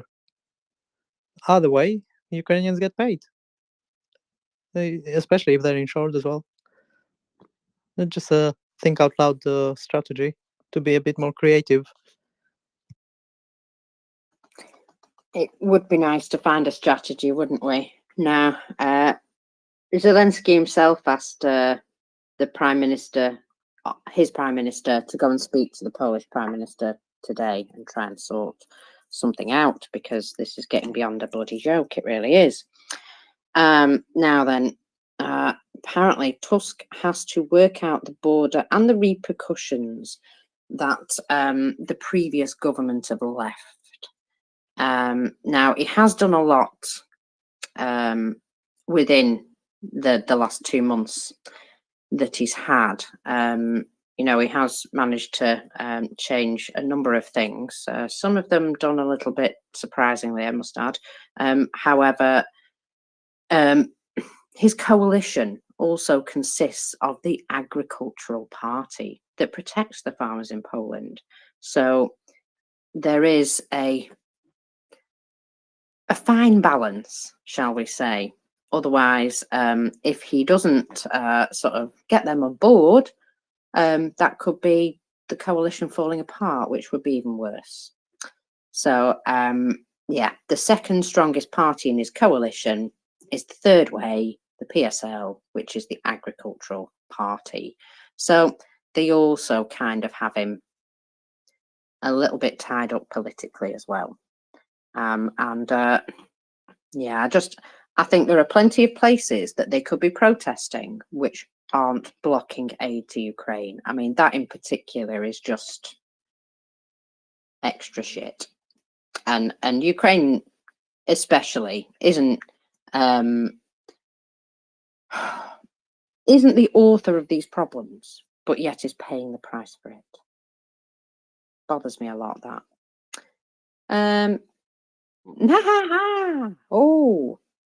Oh my goodness me. Somebody's in trouble, Tim. Who's this? Who's in trouble? Aha. Currently unnamed, but known, is the person who poisoned Budanov's wife.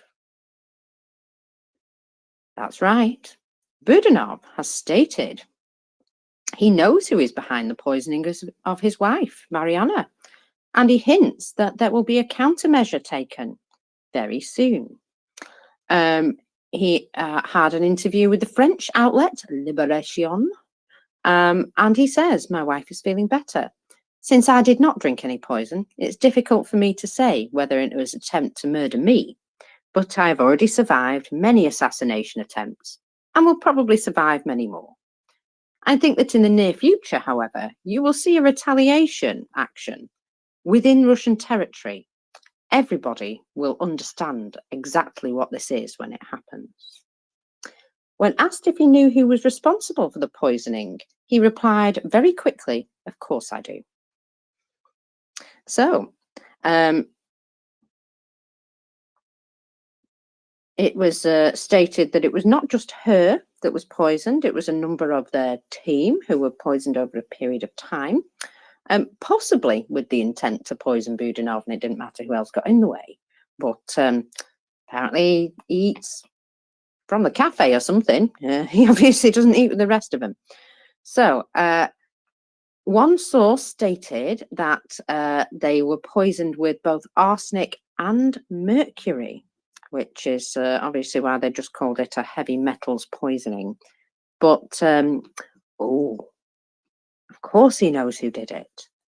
I just, well, if I were that person, I'd just start digging my own grave now, I think. Probably just climb into it for a while as well, get used to it. Peter. What an absolute Chad he is. I mean, like, what a great quote. Of course I know who it is. That's just like slow, painful death incoming. Get in, son. Let's go. Well, it doesn't even have to be slow and painful, but they will know that the message was sent to them before they die, put it that way. You'd be like, "Hi, Budanov wants you to know. He says hello." As you die horribly. It's all become like the fourth Godfather movie at this point. Eastern European style. Marcus, when you said Peter, I thought you were accusing Peter of being the guy who did the poisoning. Well, you know, I never know, but I think he's a bit far away, to be absolutely honest. I think he's probably got an alibi. I'll quote Blinken, no comment. Ooh, like it. Man of mystery. So, somebody's just put up a picture of a lettuce and a picture of Igor Gherkin and asked who will last longer. So that's the next one on the list. You never know. And just to be sure, folks, in case you wonder, yes, Putin did kill Navalny. Whether he did it quickly or slowly doesn't really matter, but that appears to have been his intent all along. So, yeah, no matter what you hear about natural causes, I'm going to say that this is it's a big old dead cat. Look at this. Don't look at all that horror going on over there. Color me shocked, mockers. Color me shocked. Putin would kill someone. Gotta say, actually, on the news, it is as though they have just discovered that Putin is a murderer. In some cases, yeah, the amount of shock and oh my God, how could he? And it's just like he does every day with lots of other people. It was the other Putin. Sorry, I didn't mean to say Putin. It was the other Putin. Putin. Not this one. We didn't expect this one to be, the murderer. But the other one, yeah. Just depends which one you catch on camera at the time. Yeah. Peace for Ukraine. Since we are back on that subject, I'm going to just to do two simple comments. One is a translation of a Portuguese journalist who has a very, very sarcastic sense of humor that I really appreciate. His name is Luis Ribeiro. And he says, I bet that Navalny has died of with a natural death, in the sense that it's natural that Putin's opposers die. So I think that was very, very spot on and very, let's say, one small sentence that summarizes and says it all. And the other one is the following, is that the news of Navalny's death, someone that it says that is no coincidence, and I thought of it immediately. There is no coincidence that Russia announced that Navalny has died in prison in an attempt to overshadow and send brutal mafia-style message to the world's top national security experts that are meeting in Munich. I think that I would say not only to overshadow, and in fact that Ukraine will be present with Zelensky and his delegation and new security arrangements are done, but also the following of the results of this week of the vote of the Senate for US aid, which means that progress was made. And I think this comes as, again, a sort of, no one is talking about Russia, no one cares about Russia, despite of the propaganda program with Tucker last week or 2 weeks, 2 weeks that it was, I don't know, because I didn't watch it. I do not spend my time looking at one dictator and one propagandist, so I didn't watch it. But anyway, when that happened, that was, let's say, there was a lot of attempt of buzz and etc. And in the end, everyone just realized it was just a puff piece, and it was a ridiculous puff piece, and it didn't have the effects because that were expected, since the Senate managed to move ahead thanks to, well, so many good people that actually were calling their representatives, and I hope they continue calling. It brought me back my faith and my, say, strong heart and strong love for the Americans, because Portugal is very close to the United States, and although we do not have the same type of alliance as you, main bastards, you are forever in our hearts. Our UK Portuguese alliance that is lasting for 650 years, it's continuing and going strong. So yeah, I very much enjoy our connection. But the fact that the Senate passed that has brought me a bit of hope, and I think it will continue. The hope is back, and the fact that our new security arrangements, the fact that there is a European Union that appears to, although the very slow giant to put in motion, it appears to be waking up and pushing it.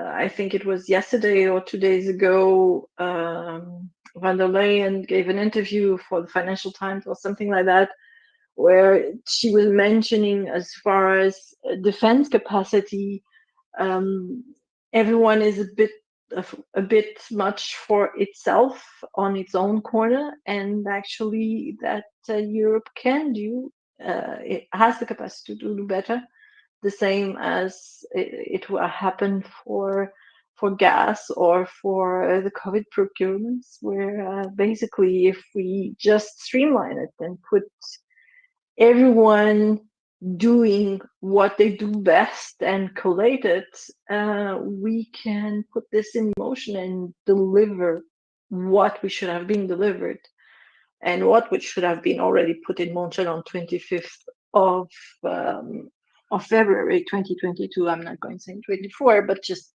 after, as soon as we smell the coffee in 2022, this should have been already set in motion. I guess it's better late than never, but in the meantime, a lot of Ukrainian lives have been lost. A lot of devastation has been sowed, and that is what's really heartbreaking and just mind-blowing, because we know we have the capacity, financial, technological, people-wise, we have the capacity to basically kick, I'm sorry, pardon my French, to kick the ass of any blasting dictators, any effing Russian army or dictators or whoever want to sow misery and war and genocide in Europe, and we are not doing it because we are not organized and because we still try to see things as we hope we would like them to be, as we have been working so many years to work in a peaceful environment where everyone thrives and everyone develops and we can live with each other in the world of trade. But that's just not the case. Our defense must be increased. We should have already done that 2 years ago. But yeah, I do like that and I'm hopeful again because we are doing it, and let's continue to do it. Let's kick ass. So yeah, sorry for my small rant and digression. Thank you. No very worries. much. I've just got a little bit to add that this Navalny situation may actually turn out to be a good thing. Now, for some reason, there's now a rally been organised in Germany, Frankfurt, Dusseldorf, Berlin, Bonn, Munich, Stuttgart.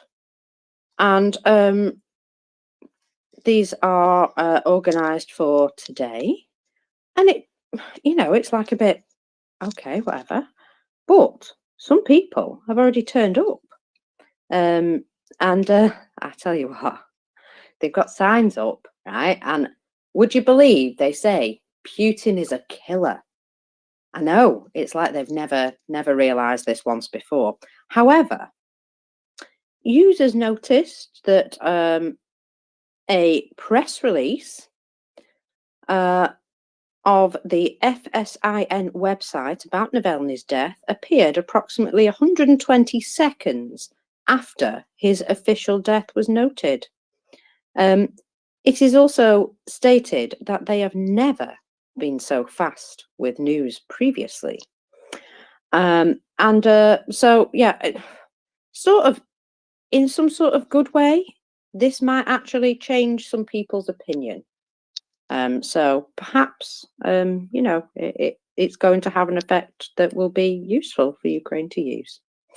Flock Tyrants, go ahead. I was reading a few tweets, they all regarding this Navalny. One of them was for Tim, actually, a quick question, what he thinks. What did Biden mean when he said that there will be severe consequences or something to that nature? In Yes. response, I was going to go to this once we'd finished with hands. You know the way the internet never forgets, like an elephant. Well, elephants sometimes forget, but the internet never forgets. So there's an article in CNN from the 17th of June 2001 in which President Biden warns of devastating consequences for Russia if Navalny dies in prison. Now, he said, I made it clear to Putin that I believe the consequences would be devastating for Russia. What do you think happens when he's saying it's not about hurting Navalny? All the stuff he says to rationalize the treatment of Navalny, and then he dies in prison. It's about trust. It's about their ability to influence other nations in a positive way. Now, out of context, that doesn't make an enormous amount of sense, but this was part of an interview. Now,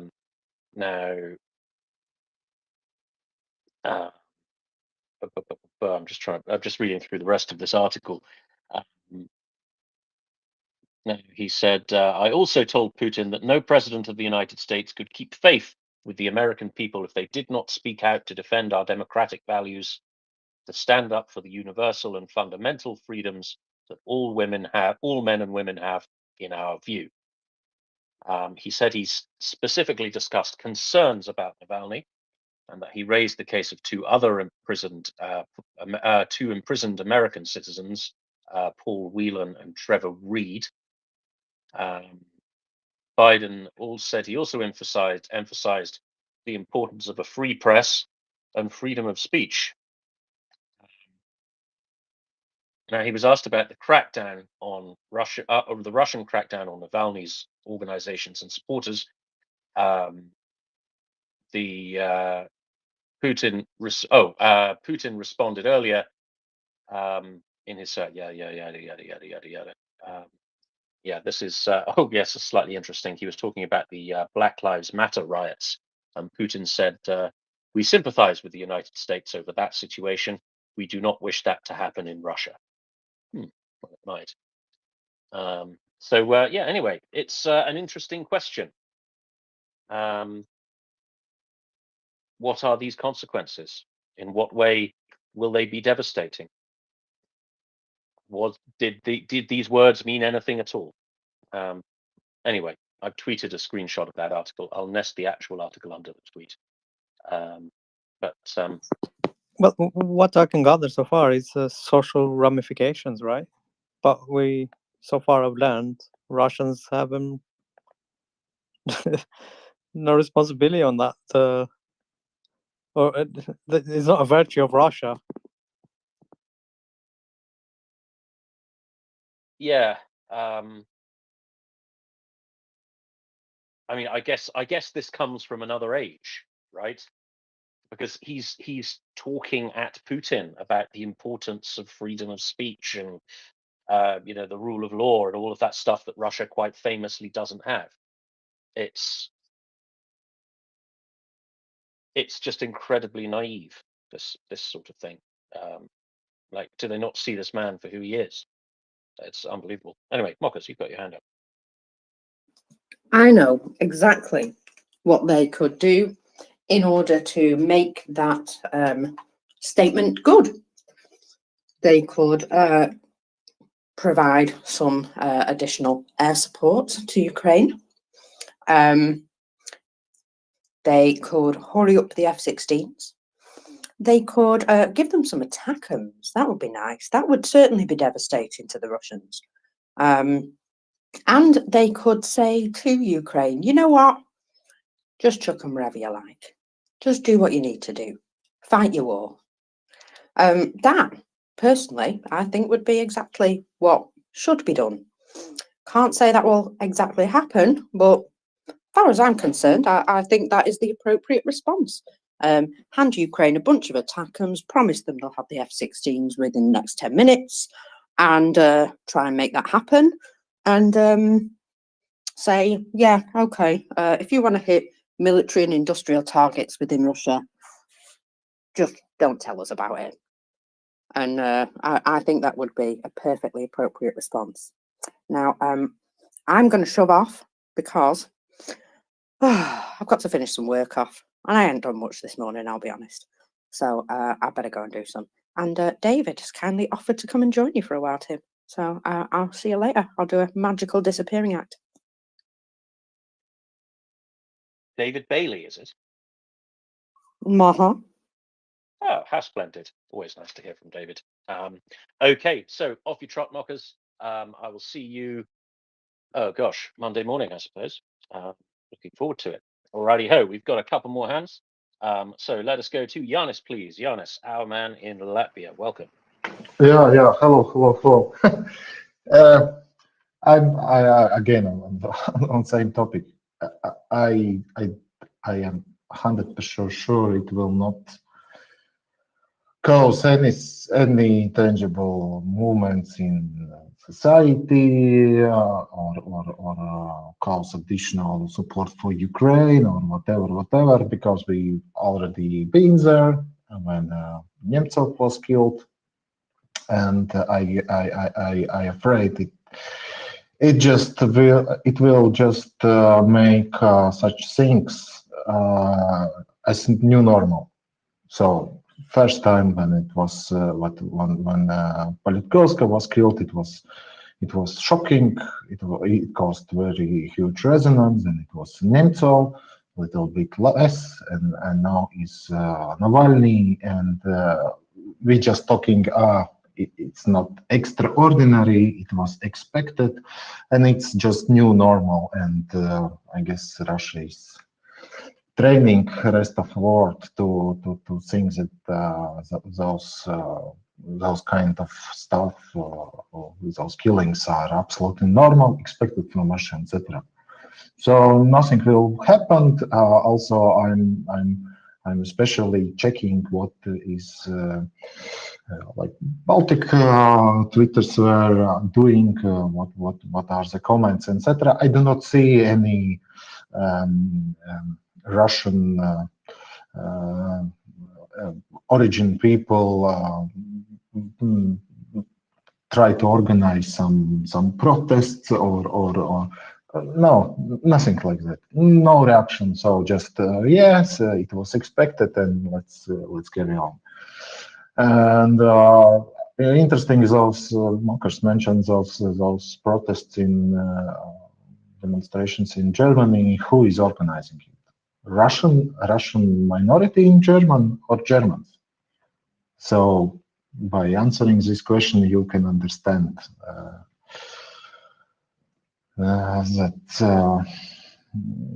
there is no hope on Russians in Russia or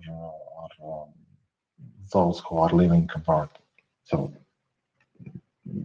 also this old post from Biden, it will not mean anything, because right now anything Biden could do is just wait for guys in house return from vacation. It's more important than genocidal war in Ukraine for US. So no, I'm very skeptical. I see this, and the spirit. Some of commenters try to mention that it will make freedom spirit of Russians more powerful, etc. I do not believe it anymore. After what I saw a couple years ago in Belarus, how spirit can be killed in a couple of weeks after those mass protests. No. It's new normal, unfortunately, and I do not expect any outcome of that, unfortunately. Thank you. So I'll jump in here, Tim. Yeah, I mean, the general noise from, let's say, Russian internal media is kind of deafening. So basically, this is a non-event from their perspective. For sure, there's some chatter here and there, but in terms of the mainstream media and what the general population would be saying, this is a very, very minor event on the scale of things. I see we've got some hands. So Maddie, maybe? Hi, can you hear me okay? Loud and clear. Great, oh, fantastic. Yes, just very briefly, I just saw a little bit on TV, and I'd like to see more if it's possible, but they didn't show too much. Blinken actually, I think he mentioned a coordinated response they were looking into. Well, that's actually very easy and simple. It's that everyone has to just jump in now with Ukraine to beat Russia right now, and that's the response that is needed. Yeah, so that's what I think. And then Camilla Harris actually was started. Also, they showed just part of her speech in the beginning, and it looked as if it was going to be really interesting. But of course, then TV just showed they cut it out after a short while, and went, So I would love to be able to see that. If there's a link somehow, we can get to watch that, because it certainly was going Ukraine's way as well. And then the other thing, I'm just thinking it's quite interesting. Well, I wonder how all the friends of all Russia's friends that are in Moscow at the moment, the Forum on Combating Western Neocolonialism and colonialism is taking place right now in Moscow, yesterday and today.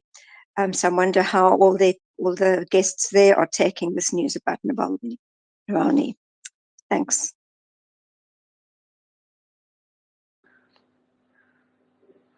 Yeah, interesting, right? But yeah, who knows? Peace for Ukraine.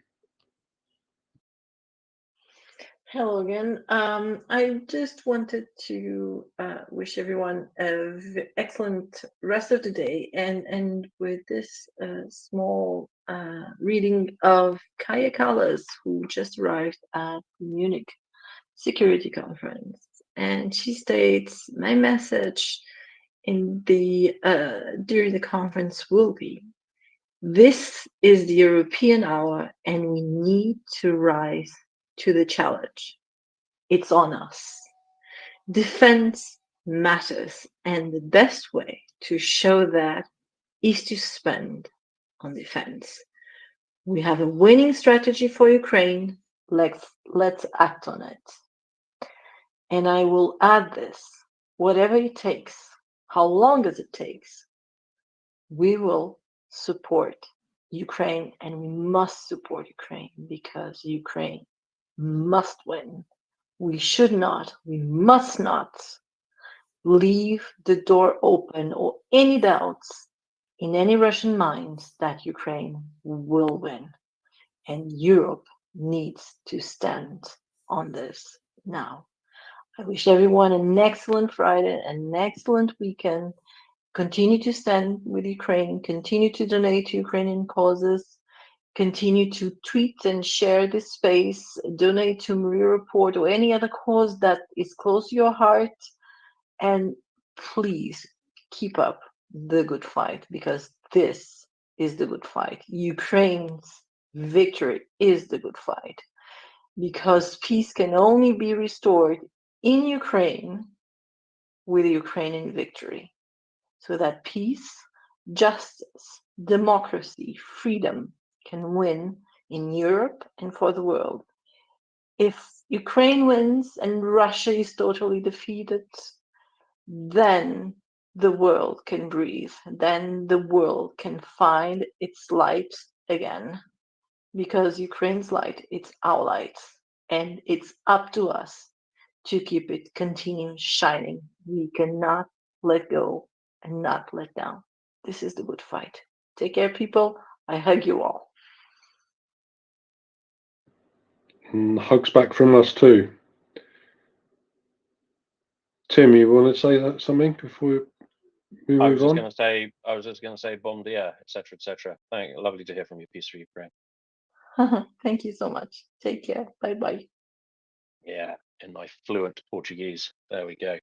Okie dokie. I believe it was Flock Tyrants up next. Yeah. Was that Kaya from Finland, that politician? Oh, sorry. Say that again. Was that the politician Kaya? I believe it was her name. The peace for Ukraine. She mentioned her, I think. So there's Kaya Kallas from Estonia. I'm not sure. Oh, Estonia, is it? Yeah, she's the prime minister of Estonia. Oh, yeah. Finland is like the northern part of Estonia. No, but I think she was in the news more recently, where she ended up in a list from Russia. So she's doing something right. Definitely. Yeah, for sure. She's a strong character on the world stage currently. Kai Kallas, I think Ursula von der Leyen as well, notably, President of the European Union currently. Also a very, very strong voice in this kind of area. Cece, you've got your hand up, so I'd like to go to you. Yeah, hi. Just a little reminder that today, calls to both parties would be warranted. This is going to take a full court press. This is going to take everything we got here.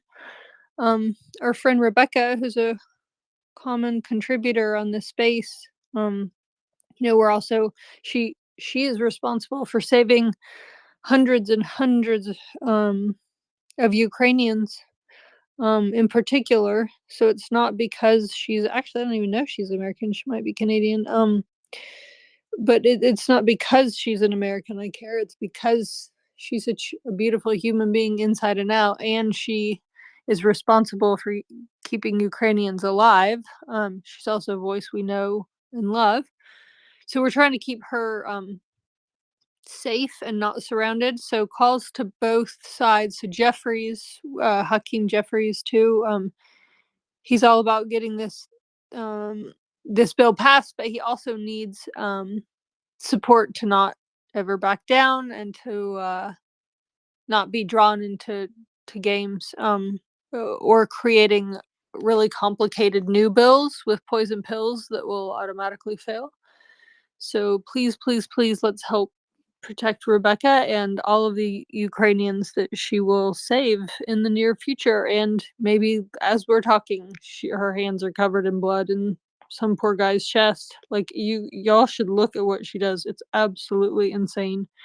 The sacrifice that she makes and the amount of human beings that she saves. And we can save human beings too. Super easy.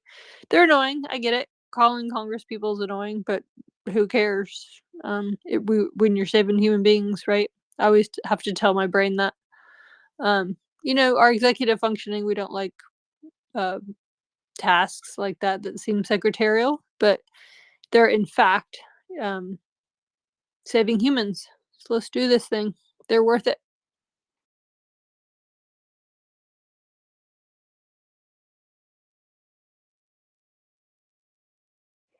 Alrighty, and bonjour. This will be interesting. I hope you can hear me. David, Tim, can you hear me? Yeah, you good? Yes. Oh, fantastic. I can see our friend Nicolas already in the listenership. Let's try to cycle him up. Nicolas, bottom left, if you're on your phone, yet again, the mic button is also the request button. We'll try to get you up through an invite.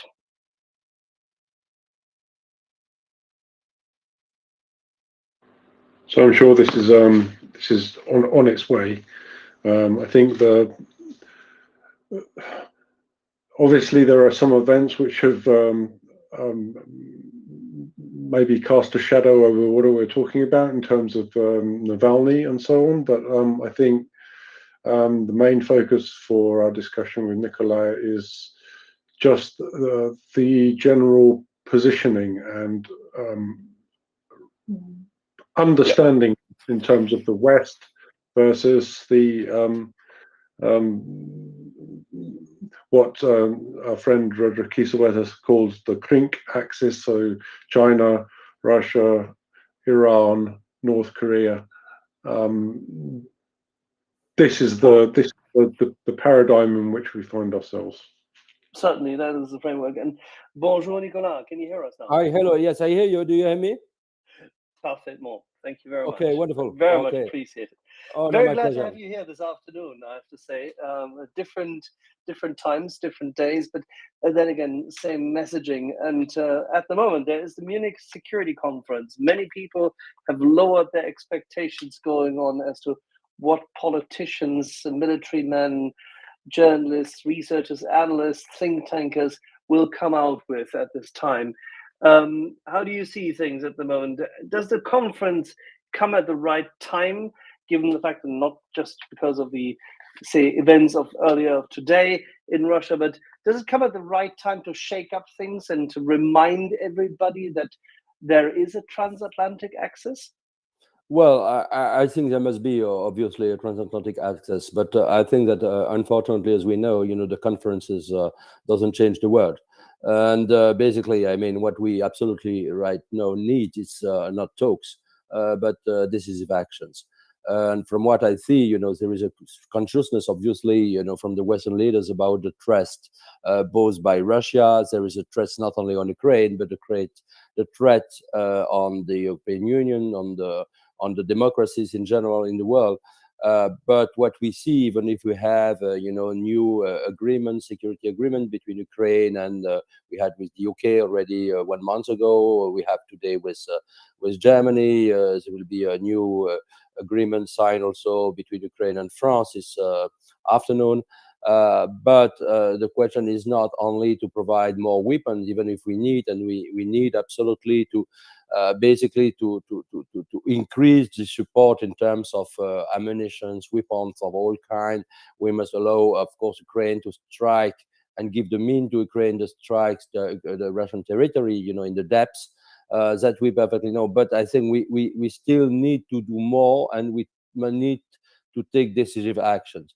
And what I see, from the Western leaders, and especially, with the situation in the US right now, with the House of the Representatives, likely to block, the new delivery of weapons to Ukraine, is that we urgently need a kind of contingency plan.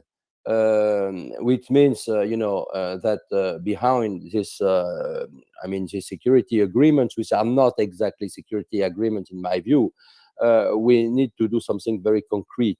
And in my view, the most concrete things that we must do, and I don't know if there will be talks on that, in the security conference in Munich, is basically to send troops on Ukraine soil. That will be the decisive actions. In the liberated part of Ukraine, we must send troops just to deter Russia and to say, well, if you attack those troops, that will have, of course, tremendous consequences. We have to challenge Russia. We must not say, as many said, okay, we must avoid, and Ukraine's defeat. We must provide all the weapons, just not Russia, not to win. But we must go further. And I am not sure that the Western leaders, not talking about Trump, but talking about, Scholz, about President Biden, about President Macron and others, and even, the Prime Minister Sunak, are they really ready really to move forwards, not to have new quantitative steps, in the delivery of weapons, but qualitative steps? And I think that's the question mark. That is the point where we left it off last time, and I thank you for reiterating it and stressing it. There's a difference between what is actually required and needed and what should send a strong signal on the one hand, and what is currently being delayed even only.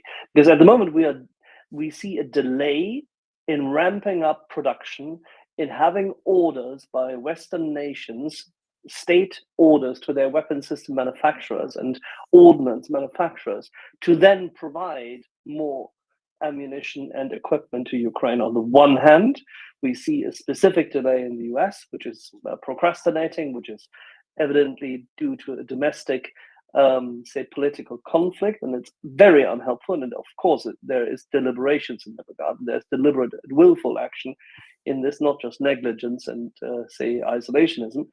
Having said this, at the same time, what you are highlighting is that decisive action amounts to real deterrence. Decisive action is what changes the balance. We come back to the year of 2014. Instead of sending in, more naval capability into the Black Sea for a Freedom of Navigation Act, none of the Western nations, not the US Navy, not the Sixth Fleet, not the French Navy, by the way, or anyone, went into the Black Sea when Putin evidently sent troops onto Crimea. We did not send the 82nd Airborne's readiness troops or anybody, or French troops, to showcase our commitment because Crimea needed defending at a point in time when undeclared forces, hybrid forces, were there. We could have shut this down by sheer presence because the Russians would not have shot at any American or French soldier on Crimea or anywhere there. We didn't do these kind of things. We were just not tough enough. If you compare this to the Suez Crisis, if you compare this to what happened in the Korean War, we simply lacked the, both l'audace and the fort.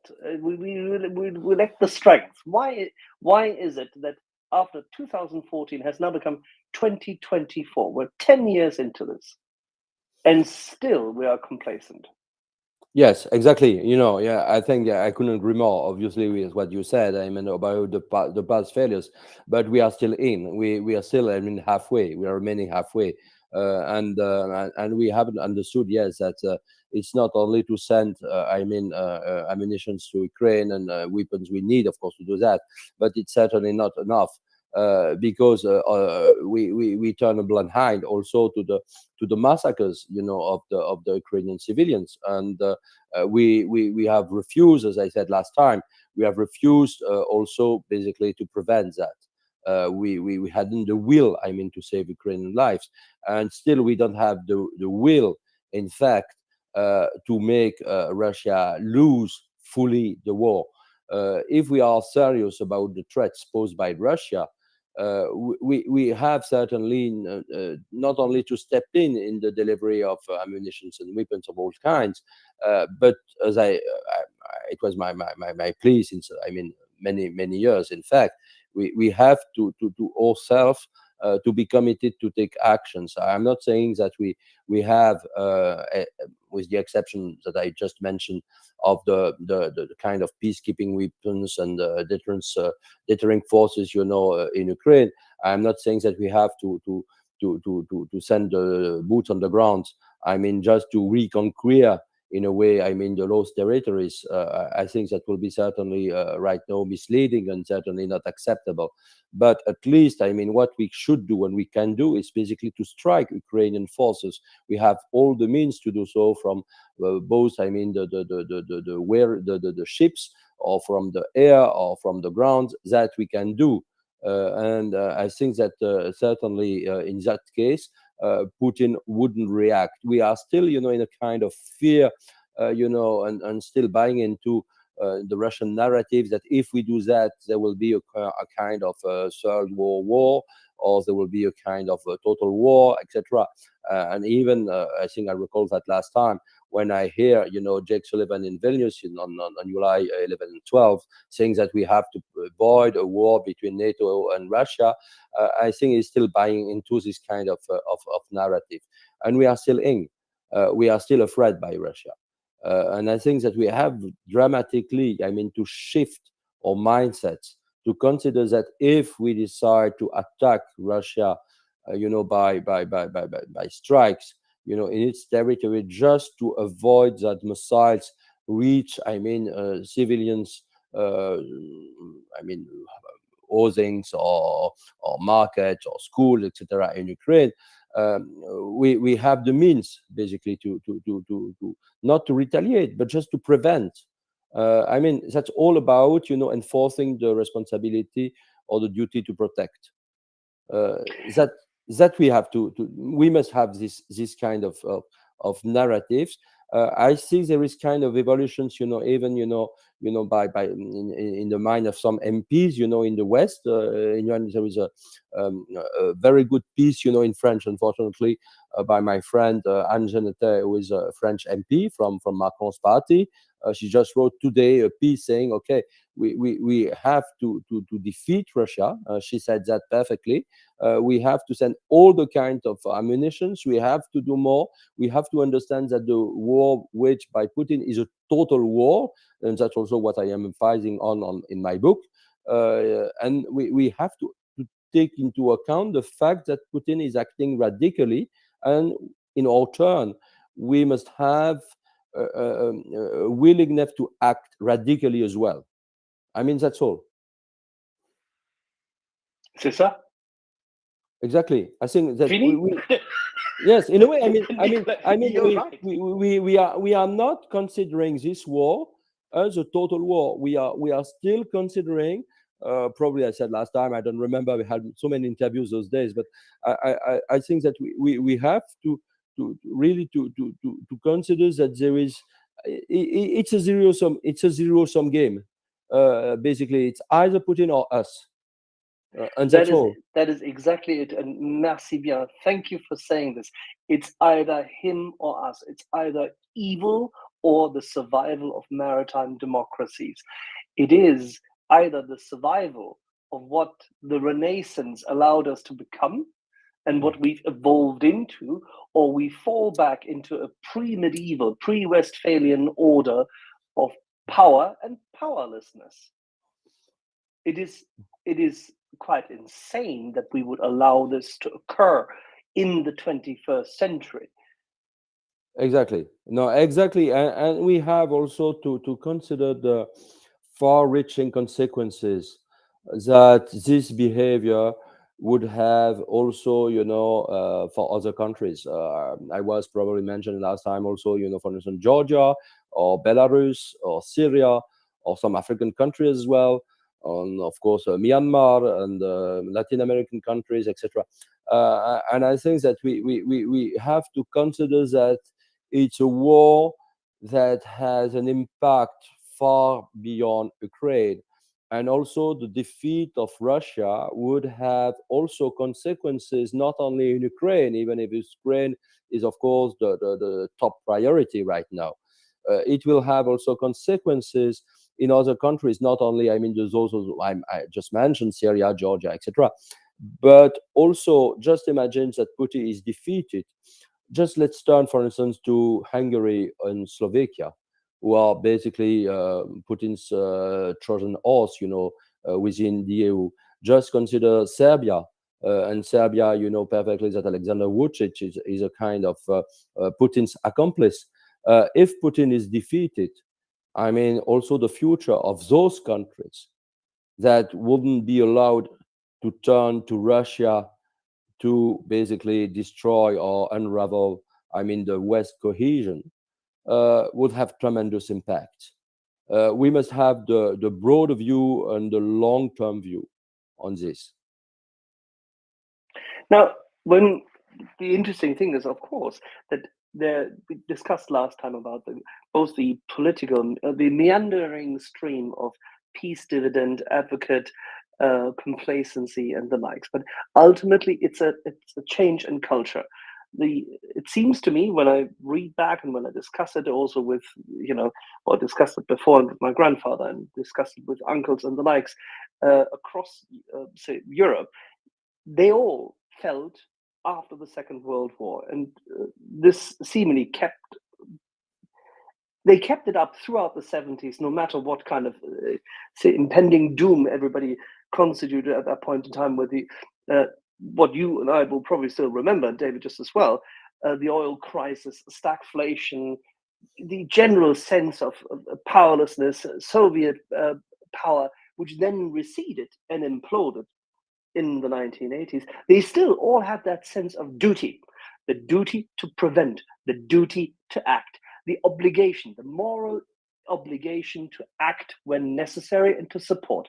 The UN Charter constitutes this. The German Constitution highlights this, that a nation suffering from a war of aggression must be defended.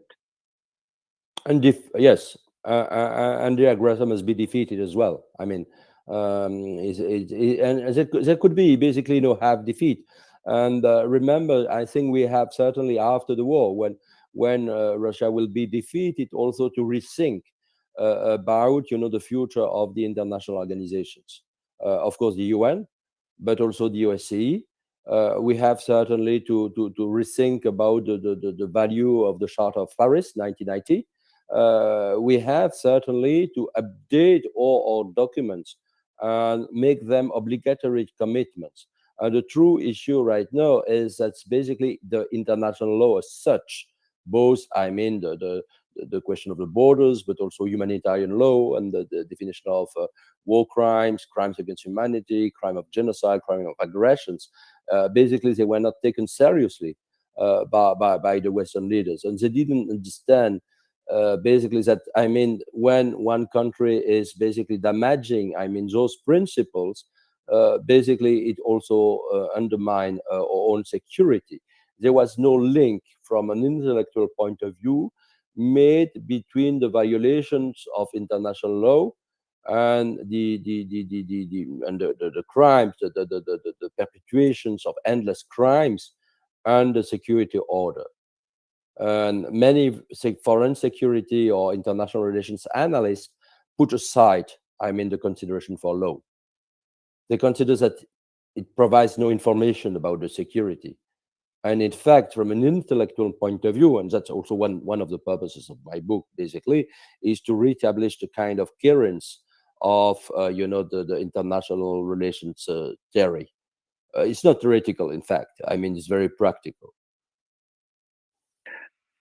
Spoken like a true servant of the state. In your career, you've observed politicians having to make decisions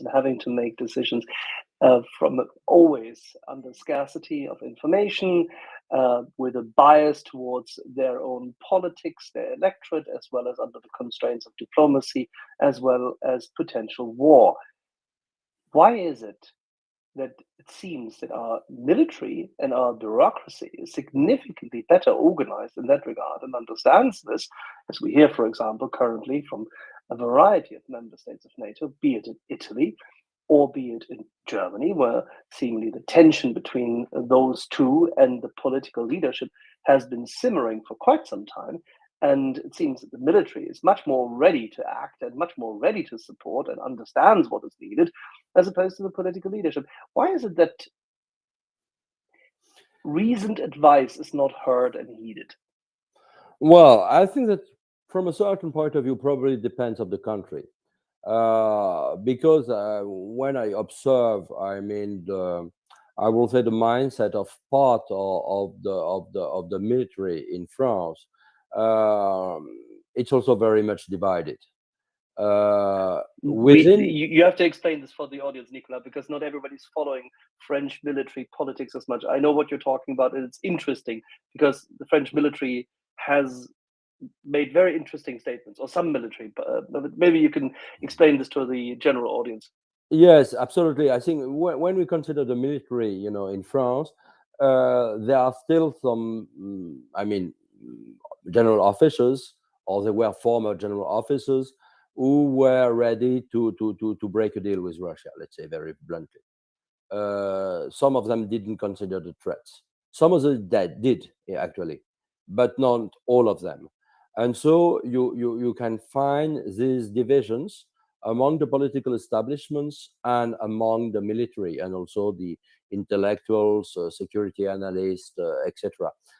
You have large parts still. I had a lot of debates also very recently, those last weeks, especially a lot of debates about my books, etc. Some are still basically considering me or labeling me, a kind of warmonger. There are still some of them advocating for a kind of negotiation with Russia. They consider that at the end of the day we have to come back to the table of negotiations, etc. So I am not sure that, as far as my country is concerned, that all the military establishments is in favor of radical solutions. And I think we have exactly probably the same. In Germany, I remember some months ago, also some general officers or former general officers also stating about Germany that, well, we have to be very cautious, etc., etc. And I think we have, I mean, this kind of division. So that shows that the same for the security analyst. And that's why, you know, some things that I am pointing out quite often is that, you know, the Russian narratives, even if it's not always very conscious, had invaded also the minds of those, I mean, public officials, either civil or military. And for me, it's a source of concern. Because, I mean, part of the military and political establishments are still considering the war waged by Russia as a kind of, let's say, conventional war, normal war, territorial war, which is basically Russian narrative as well. And they are not basically considering, you know, the war waged by Russia in the light of basically Second World War. They are still refusing, I mean, the radicality of the Russian ideology, which is right now, or even they are not considering basically that Putin has an ideology, and in fact, also criminals can be basically an ideology just to achieve their own forfeits, and they do not perceive this. I think there is still, I mean, a lack of understanding of what Russia is. Of course, they are no better perceiving the threats, but I am not sure that all of them are analyzing it very correctly. It's an interesting part in that regard that the perception management is quite something in that regard. The Russians have, with their propaganda, managed to infiltrate the minds and shift a cultural bias towards them, both in terms of supposedly not taking them seriously and, of course, highlighting that they are very, very strong. At the same time, and there's the good thing, some of the most recent and currently, fortunately, serving generals in various NATO armies see this rather clearly. Recently, General Freuding, he is, as a four-star general, now in charge of the Ukraine assistance from the German side, and he's a former tanker. He highlighted that it is very clear, and it's not just a view he seems to advocate and share, but it's very clear that the Russian army, on the one hand, has destroyed large parts of its specialist and officer corps, and it's very clear what Ukraine needs, but it's also equally clear that it's dramatically underestimating Putin if we think that there is no resolve and that he wouldn't go further if he were allowed to even just freeze the battle lines. I think there's the key. It seems that we're lucky enough that at least in the military who are currently actively in charge, we have less of those who appease, but the outgoing generals of the past, we have them in Germany just as well, and some others do have them too.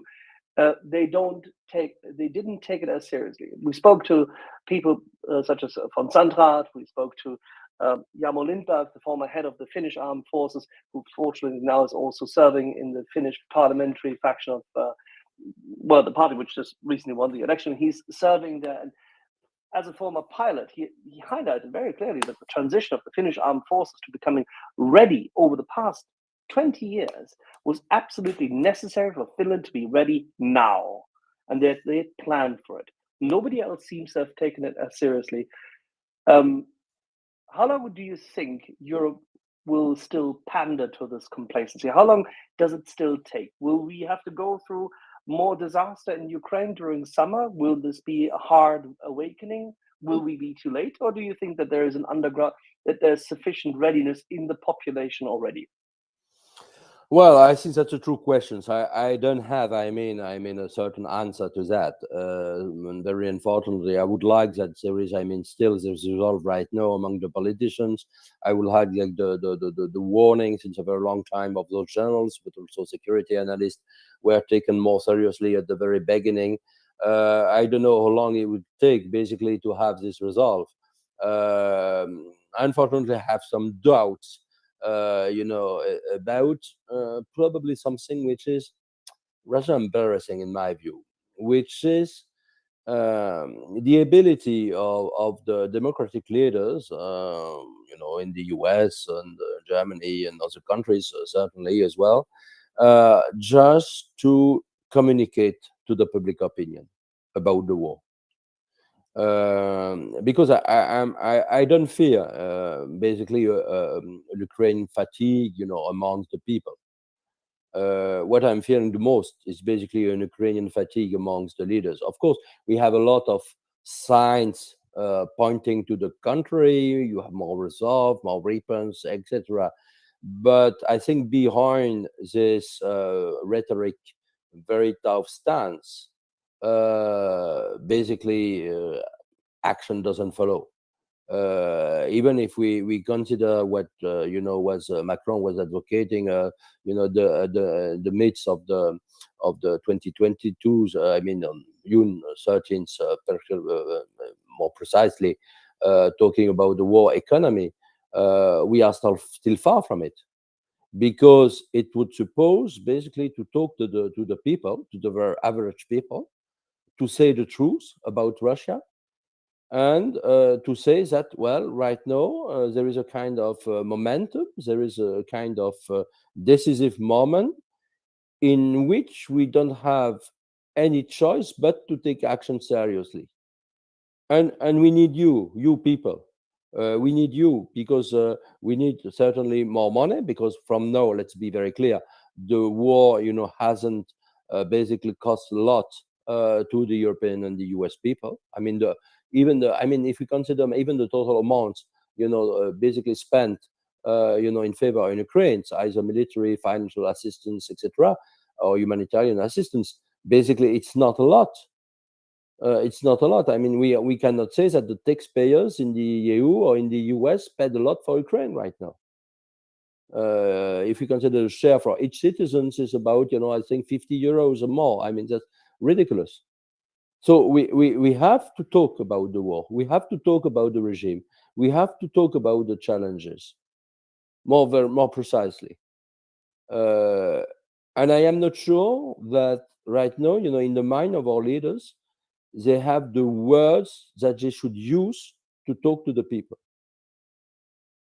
It's interesting, isn't it, that the great communicators, we now long back to politicians who we may or may not have viewed as, say, fondly when they were acting. But I do remember a number of people across different nations in Europe who were really, really good communicators, and who managed to at least interlink with the population, touch them, and address their concerns.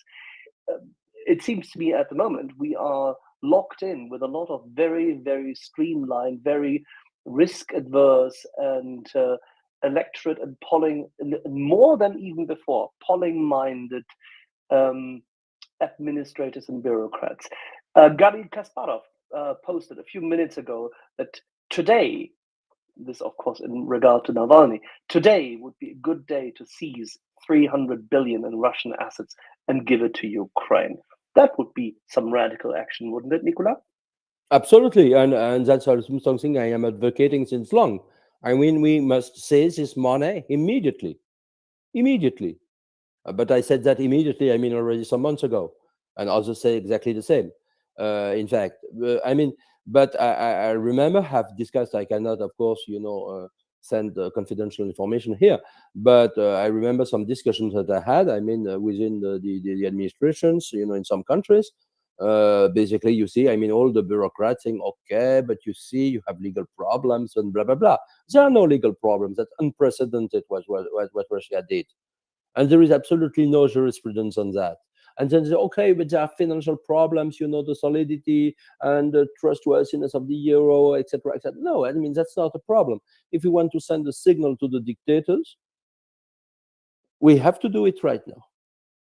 And that's why, something that I said very, very, I mean, since a long time, also last time in my book, in many pieces, is basically we have to think radically in the face of radical evil. And that's radical evil. But the bureaucrats, I mean, but also the politicians, because sometimes the politicians are acting as bureaucrats, and bureaucrats are, as I must say, very middle rank politicians as well. They don't perceive it like this. I would like that, that all the European leaders had since the very beginning the very clear stance that we heard from Kaja Kallas, let's say, or from Gabrielus Landsbergis, or Mrs. Simonite as well, and some of European leaders from General Pavel, and from also right now Donald Tusk. They are people who are speaking very clearly and very bluntly. But I mean, in the Western family, in Western Europe, but in the US as well, let's be very clear, we don't have, this sense of drama, and the sense of we are living a kind of unprecedented moment since the end of World War II. That's the consciousness they do not have. I was just about to, sorry, David. I was just about to let this stand there for 10 seconds to let it sink in, because that is exactly it. We are conjuring up a situation for lack of action, which reminds us of the years of 1938 to 1939 and further. No, exactly.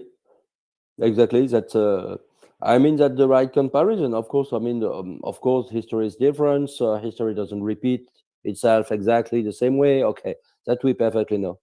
But the mechanism. Yes, but the mechanism is exactly the same. Yes. David, you had a question. I was just going to ask, how do we create this visceral feeling of the gravity of the situation in which we find ourselves without massive casualties in Western Europe? This is something that I kind of have nightmares about, because it seems to me that in the United States, it doesn't matter, United States, Europe, we have the same kind of issue. We have populations which have not had an experience of war for decades, lifetimes, and the visceral nature of the threat from Russia is completely absent. And so, is there a way that you think that we can address this, or how do you see this, Nicola? Well, it's a very, very, very difficult, to answer. Basically, the response is in the hand or in the mouth, of the Western leaders. That's what I am trying to, of course, to advocate, in my pieces, in my book, etc. That we know, and many others as well. But because I think that Putin is also very cautious, he won't attack right now. Certainly, the Western countries with a lot of casualties, as you mentioned, and probably is very cautious not to do so. He will try certainly to weaken Europe more, and of course to weaken Ukraine. And then after that, he will come to action, let's say in Estonia or in Latvia or Lithuania or Poland, I don't know. And then how will we respond? That's a true question, because what's at stake as well is the credibility of all the security guarantees also provided by NATO, and notably Article 5. And basically, if we have to discuss, that's probably a too long discussion right now, about what's basically deterrence is. And I think that nuclear deterrence certainly right now is not the point. People in Europe, either Western or Eastern Europe, were considering that we have, of course, the nuclear deterrence. We have the nuclear umbrella from the US. But the real issue is this nuclear deterrence is not what matters the most immediately on the battlefield. Because let's say if Tallinn is attacked by Russia, we won't use certainly nuclear weapons. What could be needed here is to have conventional forces from the US, from Europe, of course, coming and defending Estonia. That's, I think, the only way that we should take action. Are we ready to do so? Will the US, will France, will Germany, will Poland probably ready to send, I mean, conventional troops to Estonia at that time? And also, that's a very concrete questions. Well, Nicola, I can, if you allow me to chip in there, because I like the question, but I am sitting here, I'm looking out of my office right now into the harbor of Tallinn. So 250 meters from here is the edge, or 300 meters from here is the edge where USS Kearsarge had landed with 2,000 Marines a year before last on one of its cycles through the Baltic Sea. We have regularly French, British, German troops, aviation cover. The Italians have been flying here. We've had the Spaniards providing Baltic air cap and patrol here on site. But since Finland joined NATO, we know that there is a strong armed forces contingent which will come, which will definitely come. And the Estonians are building up here on site now a significant force in their own right. Will that be enough to stop the Russians? Probably hard, but if you have 60,000 fully armed and well-trained men, you can create a delaying defense. And that is a significant thing. We've learned this now in Ukraine, how to do these kind of things. And the Russians are not almighty. Yes, certainly. But I mean, you are pointing a right thing. What I do not know if basically if they will be ready to fight or not. Probably, I mean, the Finns will, the Polish will, etc. The US probably it will depend of the result of the November elections that we have, certainly, and it matters. But I think one of the key issue is that we have also to perceive, and you don't have these perceptions, I think, among the Western leaders and also in the US, that basically the Russian army is 20 less times powerful than the US army. And if we consider all the NATO armies, it's probably 30 less times powerful than the Russia armies, 30 less powerful than the NATO armies. So basically, I mean, we don't have to fear Russia, but we don't have to fear Russia in a way in Estonia. We don't have to fear Russia, you know, in Poland, but we will certainly have to fear Russia in Ukraine, because if we don't show willingness basically to take action, you know, in Ukraine, then it will be a very bad omen also for the willingness to take action, you know, in those countries as well. So there we are. Everything is essentially conventional armed forces. Everything is air power. And this is the thing. Ukraine lacks exactly that, what makes NATO armies strong, because they have air power for them to act. This is what is missing, and this cornerstone remains missing. When General McRyan was here 2 weeks ago, and we had a longer session to discuss this, he said from his perspective, no matter what happens now in the vagaries of politics, but 2024 is a year during which Ukraine will have to gather and gain strength, where it will have to work with its allies to ramp up production, to make sure that it has the capability, and when introduced, has air power to change the battlefield, push back forces, be able to contest the Russians, have deeper strike capacity.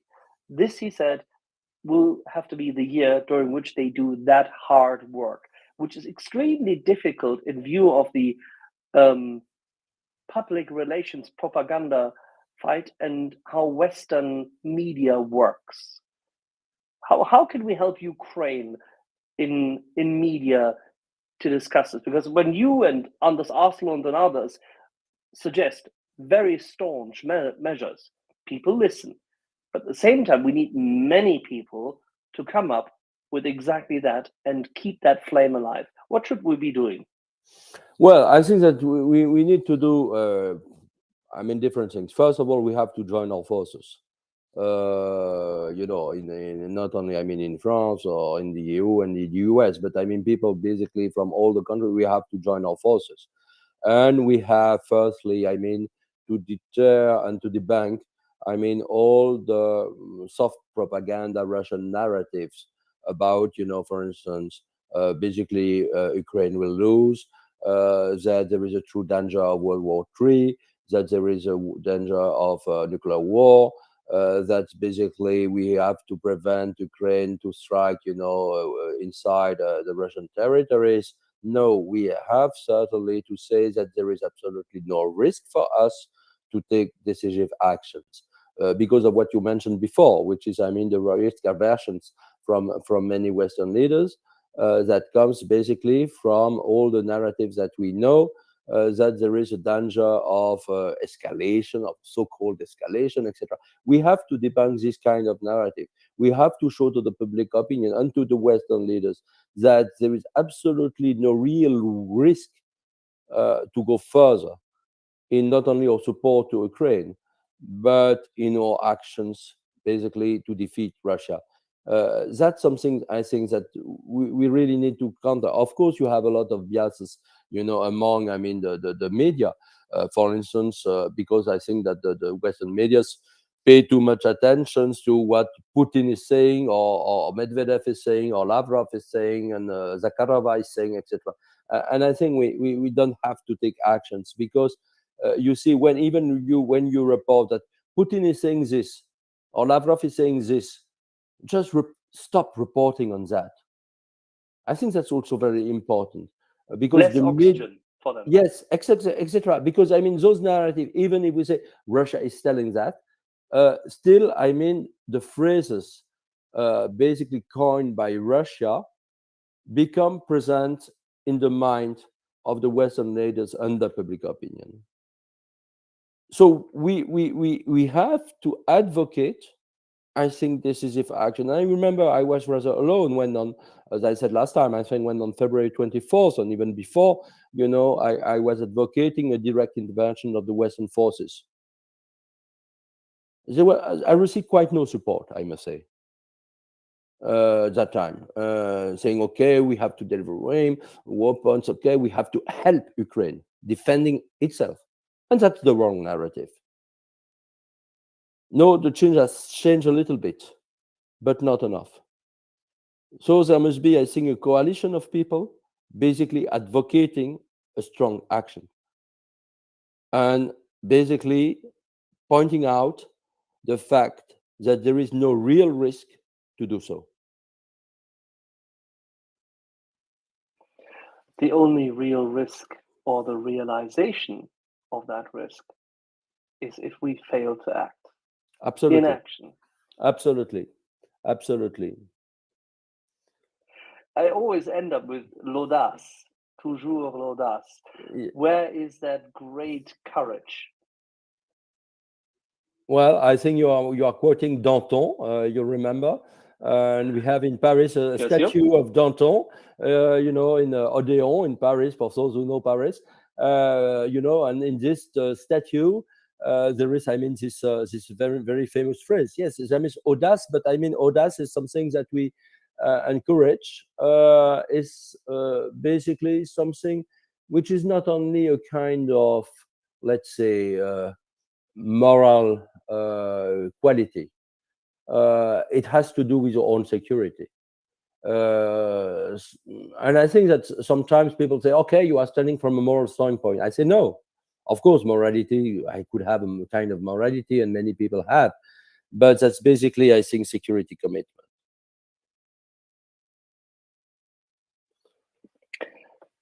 The reason why I highlighted this just now is that a few minutes ago it was confirmed by the Ukrainian army that there was a stronghold outside at the fringe of Avdiivka called Zenith, and they had to withdraw from it. We discussed it last night here on the program. We had first Colonel John Spencer, and then later on Nuno Felix, a well-known Portuguese former special operations soldier who's observing the war quite closely. And we highlighted why it is worthwhile for them to withdraw and do a tactical retreat from this area. But what good news is that they brought in troops in order to manage this retreat, and that worked well. Seemingly, none of the soldiers were left behind in that area. So the Russian enclosure, the salient, has not been closed, and nobody has been taken there. The Ukrainians show this l'audace, this courage, this zest for winning and taking calculated risks on a continuous basis. If we were, I mean, we report this here now since 2 years, as you know, and or close to 2 years, but just a few more days, and then it's 2 years through. We want to make sure that we keep this alive, and you are right. We need to join forces. We need to create more. We need to reach further and wider with these discussions, because otherwise we end up in a bubble, and that doesn't help. So we need to probably reach out to more people, just together with you and like with you here now, to make sure that more people hear this message, that there is an inspirational fight in them. In the good old days, people did this both with movies and radio shows and likes. Currently, we do it here. How can we reach more people in France and Spain with what we're doing? I know there's language barriers and whatnot, but I don't care. This is an existential war. We'll probably adjust and do whatever is necessary to reach people. What would you recommend, and how can we get more people, also from the French side, to actually discuss it here with us? Well, what I basically suggest, let's talk about that more very concretely, I mean, in a few days. Not only because I have just an interview right now, because I have basically 12 interviews today. That's not good reasons, and I have just right now. No, so this is absolutely awful, I must say, from very early in the morning to very late in the night. But I think there are some very concrete things that we have to discuss, I mean, basically behind closed doors. But also I think we basically can do more. We should do more. And I think last word, sorry for that, is that basically we do not have to despair of the public opinions. I think the public opinions really are ready. And the problem is not the public opinion. The problem, once more, is the leaders. So sorry, I just have to interrupt just very shortly. I may come back a little bit later. I come back. Okay? Okay, merci bien. Merci. Everybody, please give a big hand to Nicolas Penza. Oui. All righty, David. That was tremendous.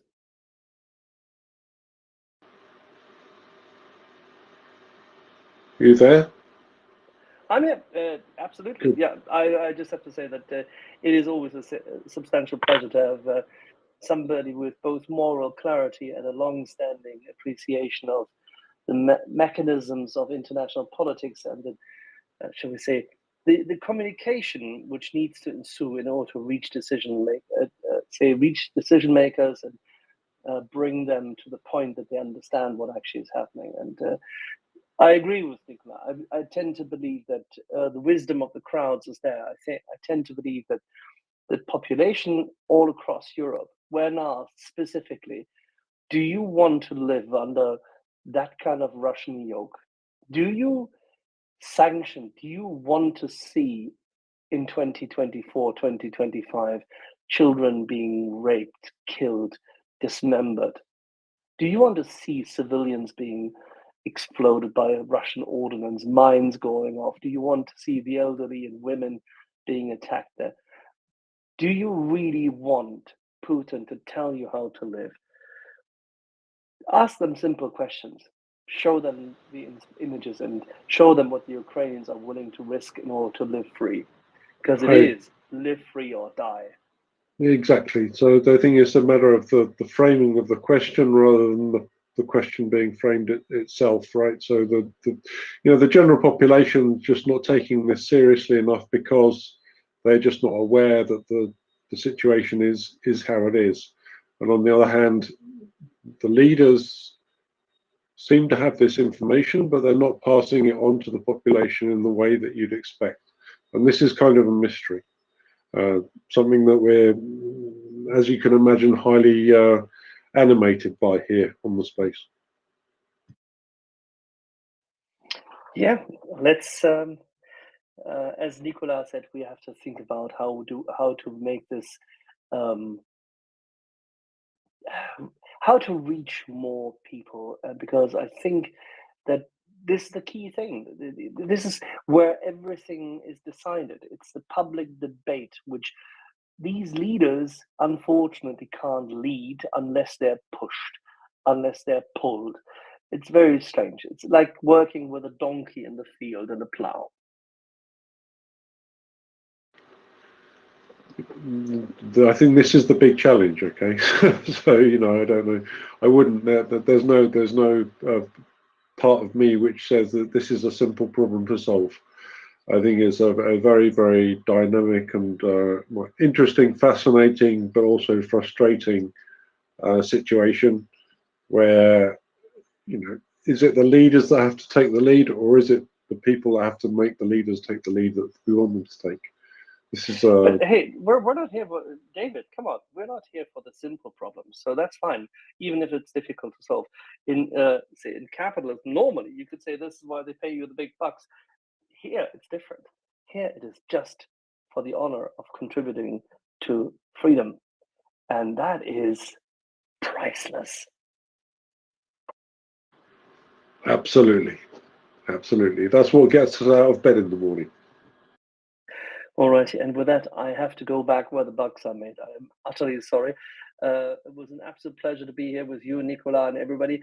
But gentle people, I can't even say good night or good luck. I'll see you a little later this evening, but I have to go back and make sure that we can bake some bread here. You take care of the family, Axel. Speak to you soon. So I'm not sure who's coming up next. I think that Chris and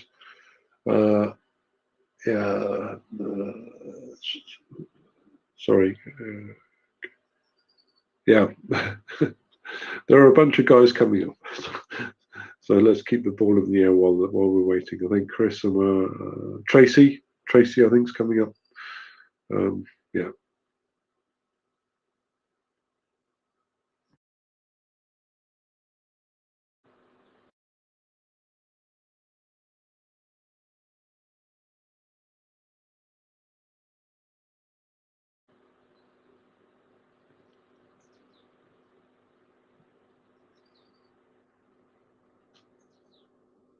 So now I should have probably prepared some things to talk about while we're moving across.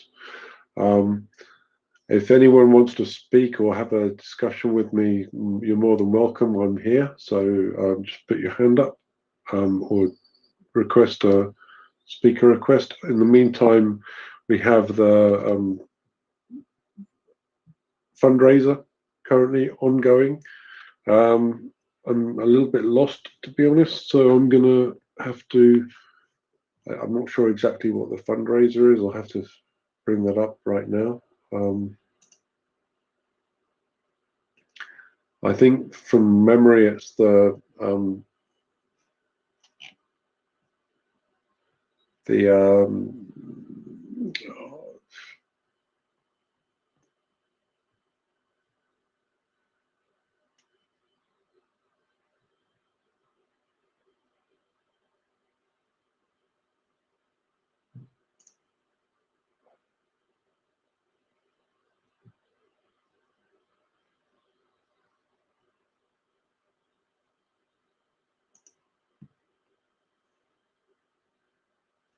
yeah, sorry, this is really remiss of me. I'm slightly at a loss here. So I think we've got another hour to go before Christopher and Tracy come up.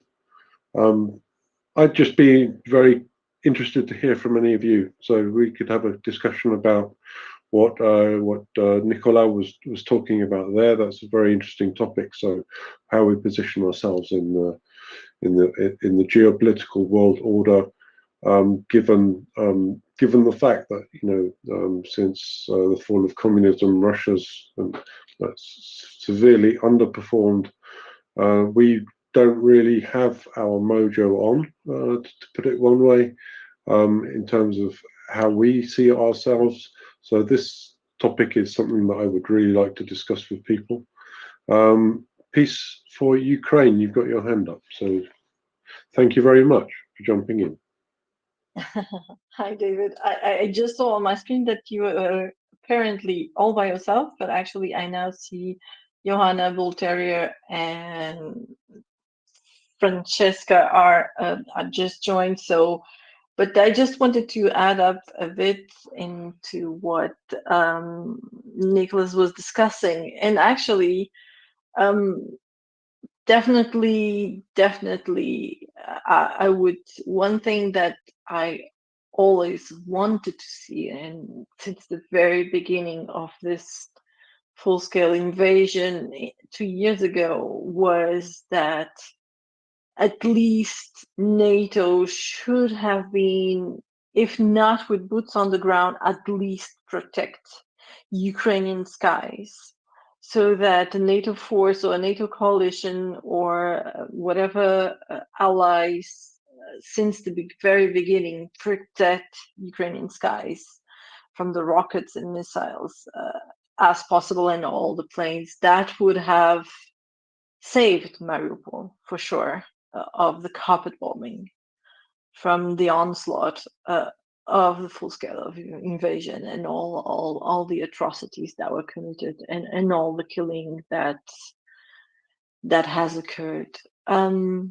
And I would just add a small point, something that I would definitely encourage, that Ben Wallace just tweeted a couple of hours ago, not even 1.5 hours ago, where he says, for every action, Putin must feel every action. For the murder of Navalny, we must, number one, NATO members to pledge to train 200,000 Ukrainians a year.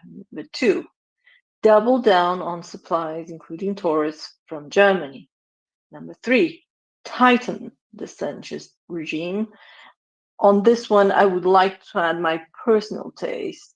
That would be, we should not have a sanctions regime. We should have a full blockade regime where nothing comes from Russia is purchased, and nothing from our allies and our partners should go to Russia. The only exception to be potentially medication or vital supplies because of the population, and even so, some things to be discussed.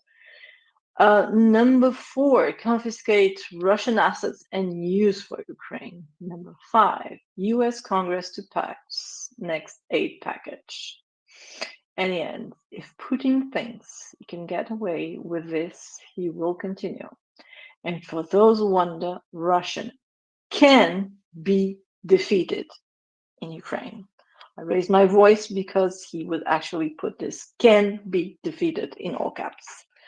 And that was just my small contribution. Thank you.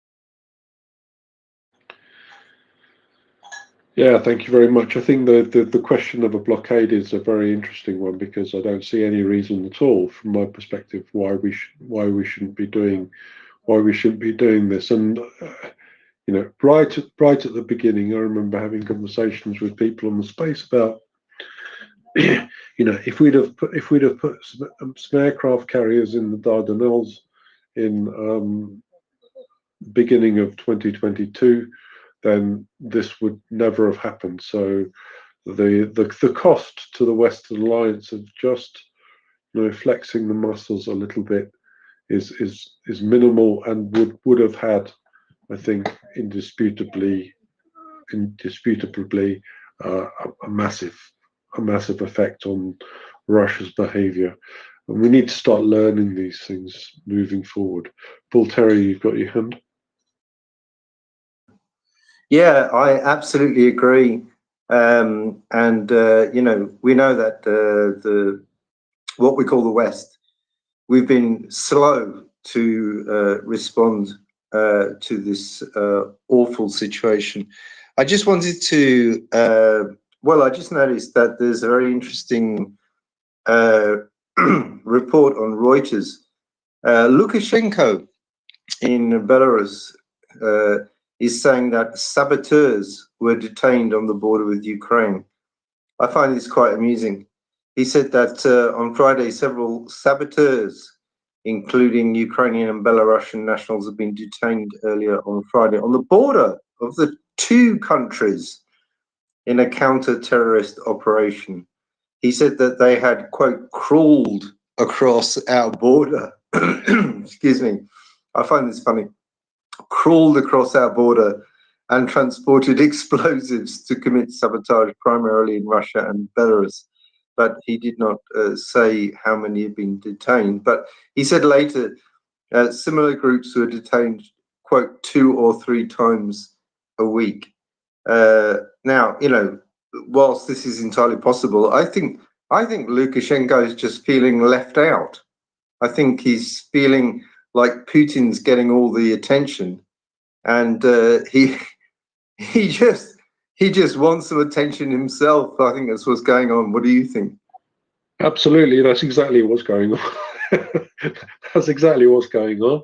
I don't know. I mean, you know, a lot of people put Lukashenko in the position of kind of Putin's puppet, which to some extent is kind of an accurate description, but it really misses the point, because he's not really Putin's puppet. He's still able to express his own opinion in the relationship.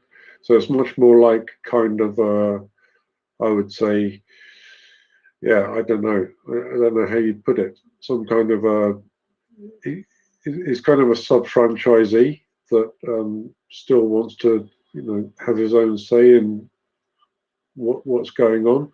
You know, people in Belarus, a lot of them think that Lukashenko's done, say, a reasonable job of playing off the obligation of doing exactly what Russia says and maintaining some degree of freedom. So very widespread, you'll see the opinion that he's not entirely detested for that, on that basis, because he's been able to kind of insulate Belarus from doing the last commands of Putin on one side, but also tried to keep them a little bit open to the West. So yeah, it's an interesting one. I don't think he's a puppet. So he's not completely under the control of the Kremlin on one side, but yeah, again, he's it is what it is. Voltaire. Yeah, I mean, Lukashenko has had a lot of opposition in the last few years, and certainly the Belarusians that I know, I mean, I only know the ones that have left the country, but they they do go back regularly. So, I mean, my analysis of this is that it's more aimed at the domestic audience. I don't know what you think. Would you agree? Yeah, absolutely. You know, he kind of has to portray himself as this, you know, important person that can actually do things, and you know, that's kind of key to his existence. So that obviously that is a key part of it, and it's purely to do with domestic.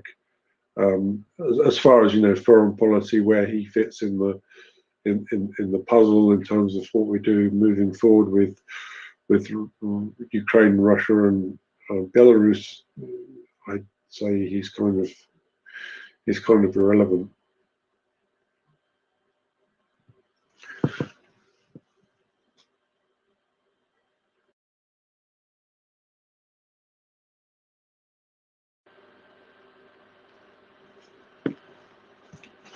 Sorry, I had a sticky mic there. Yeah, I think that's right. And he seems to be attracting attention just for the sake of attention anyway, but that's my opinion.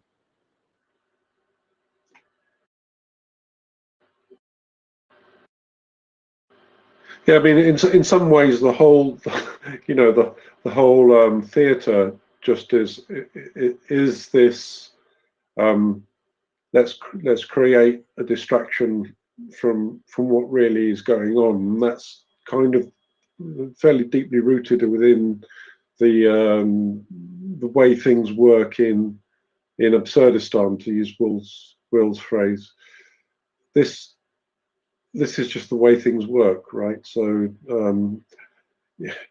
you know, the notion that there's a presidential election, for example, in Russia, this is complete nonsense. Of course, everyone knows that Putin's going to be elected. All of the rest of it is show. There is a degree to which some of these things are there for specific reasons. So in the past, we've talked about Boris Nadezhdin, for example, being let's say a straw man in order to draw people out. So they do this over and over again. They'll put people out into the space to enable them to gain support, in order that you see the supporters come out, in order that you can identify who those supporters are, in order that you can follow them and make sure that they're not a problem in fact.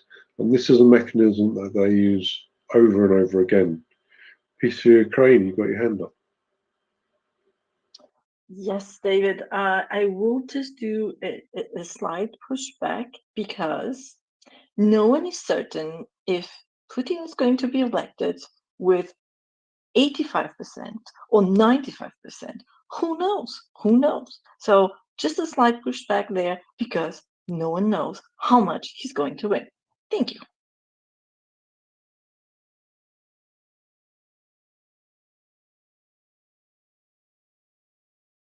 Yeah, exactly. Peace for Ukraine. A few weeks ago, I was saying that I'm certain that Putin will win with about 85%. But right now, after all the events, Nadezhdin not being allowed to participate and so on and so forth, I think the percentage will be above 90%. And hello, David. Hello, Yana, welcome up. I think you've got a call there going on at the same time, but yeah. No, it's just a delivery. Just a delivery. It's okay. Yeah, so I think we were talking there about the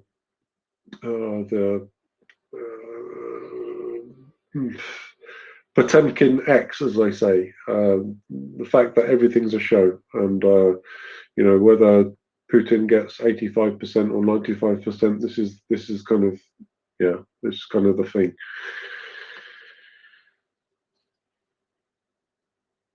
Yeah, so I just wanted to congratulate you and Axel for the interview with Nicolas Tenzer. It was absolutely amazing, and there are so many questions, so I really do hope that he will come back to talk with us. For example, for me, the sense of France in all that is happening is quite strange, because, you know, France and Germany always competed for the big military power in Europe. And from France, there was this initiative of European army and so on and so forth. So if for Germany, I can understand because of the dependency on, you know, Russian gas and oil, energy dependency that they had for the industry, for the cheap Russian oil and so on. For France, I really can't understand, because France doesn't have this problem. So for them, it shouldn't be like this. What do you think about this? Yeah, it's an interesting point. So I think that, yeah, I don't know how to say this politely, but I think that both France and the UK still kind of, I would say, suffer from kind of a cultural hangover from empire, in that they both still kind of think of the world in the kind of realistic in Mearsheimer's terms, blocks of power. And this is something that I think in the case of the United Kingdom is ameliorated by the fact of, you know, that there's been a kind of gradual, let's say, letting up of the imperial power block, which was the British Empire, over a long period of time, which has made that kind of quite explicit. In the case of France, I'm really not sure how that has developed. I think that culturally speaking, it's an interesting topic to see, you know, to understand how French people think of themselves. I often speak on the space of if you speak to a British person today, typically the idea that they have of their own nationality and their own identity is bound up in things which happened kind of 100 years ago, and I think that's kind of an inescapable sort of truth. How this plays out in the case of France, I'm not really sure. All I do know is that in the Anglosphere, let's say, France gets a very, very bad reputation for the cheese eating surrender monkeys kind of trope, which we hear kind of over and over again. And I think this is really, really extremely unfair. So my experience of France and their position in general is that they're actually extremely supportive of the transatlantic alliance, and for one thing, they commit an awful lot to defence, both in terms of nuclear deterrent and also capability. So they are also one of the only countries in the European Union that have an aircraft carrier, for example. So yeah, I'm interested in discussing this with anyone who's interested in discussing it with me. It's just I think an interesting topic. Yeah, I mean, France has a tradition in diplomacy, and Macron, at least at the beginning of the war, was kind of falling into this tradition, trying to talk, to solve it out, to call Putin again and again and again. He seemed, let's say, naive, not to use a stronger term. So maybe that's playing into it. I really don't know. France should assert itself as a military power, as a economical, political power, maybe more a little bit, and try to help Ukraine more. I know that they stepped up and they promised a number of very interesting things. There were some military packages in beginning of the January of the month of January that were announced, and also the production of Césars and so on. So yeah, I really don't know.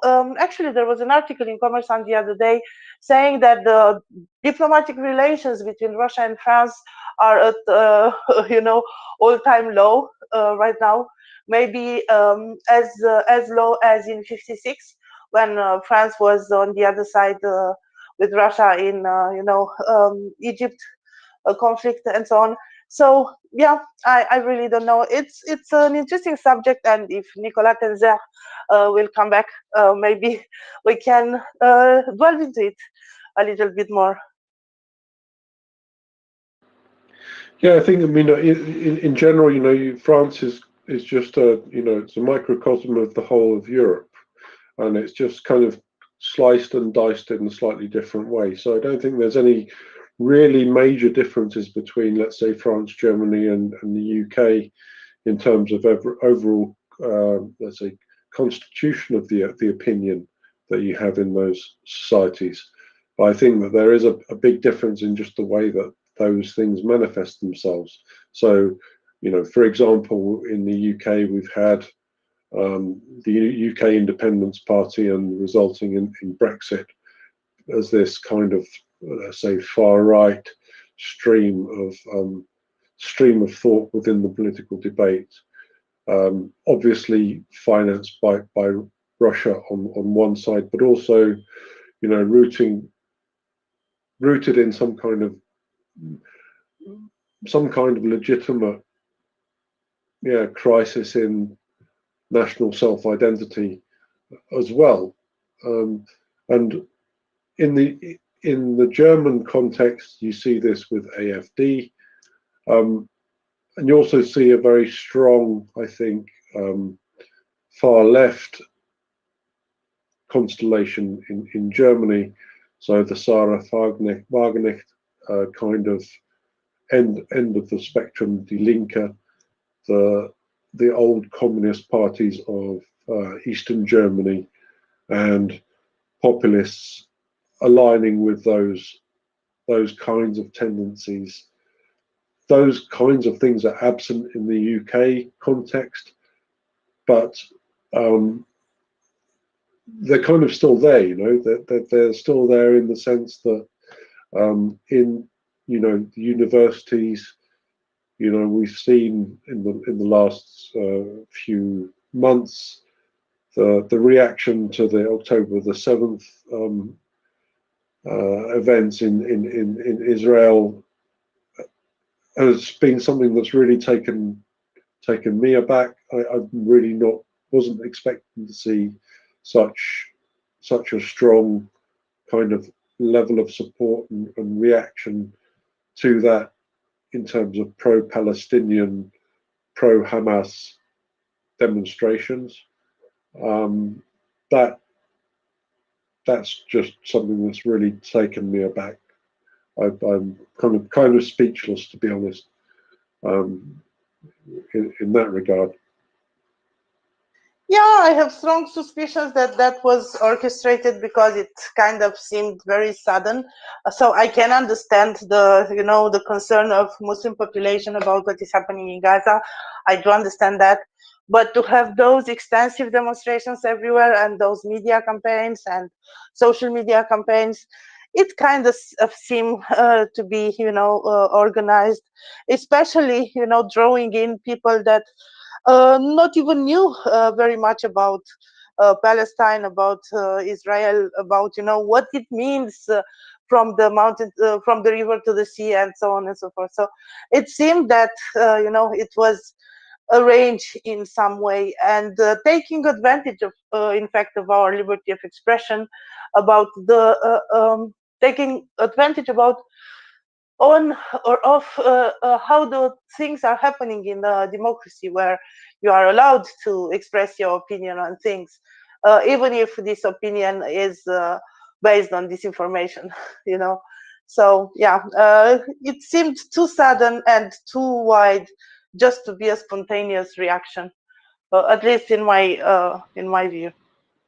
Yeah, I think that kind of sums up the way that I felt about it. But at the same time, I think these are things that have been worked on from the KGB perspective for a long time. So what the October the 7th events kind of did for me, I'm not wanting to talk about myself too much, but from my personal perspective, I don't think I'd appreciated until that point what the Soviet support for Palestinian Liberation Organization meant. So all of a sudden, there's kind of a context to their actions over decades, which is violent and makes, well, I don't know. I don't know how else to put this, but I mean, either it's genius or it's just a matter of the fact that they've been doing the same thing for a long time, and I'm inclined to think that it's just they've been doing the same thing for a long time, and there are the fortunate series of events which make these things extremely pertinent in the current state of things. The reason I'm kind of hesitating in saying that this is a complete accident, because I think if you take one of these things in isolation, then you can easily argue that it is an accident. Things like Mike Johnson. So clearly there's been a campaign ongoing within the Soviet or Russian security services to corrupt politicians, and Mike Johnson's the latest example of this, and he's actually having an effect on legislative activity in the United States, and this is somehow scary. Francesca. No, I was just because of what you were saying about the universities in the UK. I was going to sit there and go, if you remember, we've had a lot of the mechanism for protest there for a long time. You've had the Stop the War Coalition, CND's never gone away. So there were a lot of organisations, some of which, if you include George Galloway, who I hate to bring up, have got Russian adjacent people attached to them there who have been able to just go, oh, right, let's organise something, because all the mechanisms they had to do it were already there. Yeah, I mean that's kind of part of my point is that there is this kind of existing infrastructure that's been there since the Cold War, in support for monetary support, basically a chain of money that you can follow from Comintern to organisations like CND, like the various communist parties, like the Palestinian Liberation Organization. These things have all been kind of concretely and transparently funded from the Soviet Union, and they've been there dormant, let's say, for decades, or at least dormant in the sense that whatever activity they got up to wasn't really that important in terms of domestic politics in the UK or in the US or in Germany, for example. Now I think we're seeing a situation where those alliances or those, let's say, active cells, or I don't know what you want to call it, those constellations of useful idiots on the weaker side of the discussion, they're active now and they're playing a part. And I think we're seeing this in the case of Orban, in the case of Fico, in the case of the Polish farmers, and so on and so on and so on. And I think my point here is that on one side you could say this is genius because they've all of these things are, the potential value of all of these things are aligning around or coalescing around a series of situations right now, which is extremely worrying. On the other hand, we know that this is a decades-long exercise on the part of the West, sorry, on the part of the KGB, for want of a better word. Well, I must admit, the reason I'd originally stuck my hand up before Iona came in was because what you were saying about the information space and allies and not weakening things is the UK has an election this year. Now, admittedly, most of the main parties have said that they would back Ukraine. The Conservatives do, Labour does, the Lib Dems have said they do. Reform, I'd love to say the least said about them, the better. I haven't heard, but I tend to try and avoid them. But we're not the only ones. We've got America, we've got the UK, we've got a couple of other European elections. And given the Russians' history of election interference, I was going to ask you what you thought could be done to protect it, especially because we have a large number of NAFO people in here who are pretty good at spotting disinformation.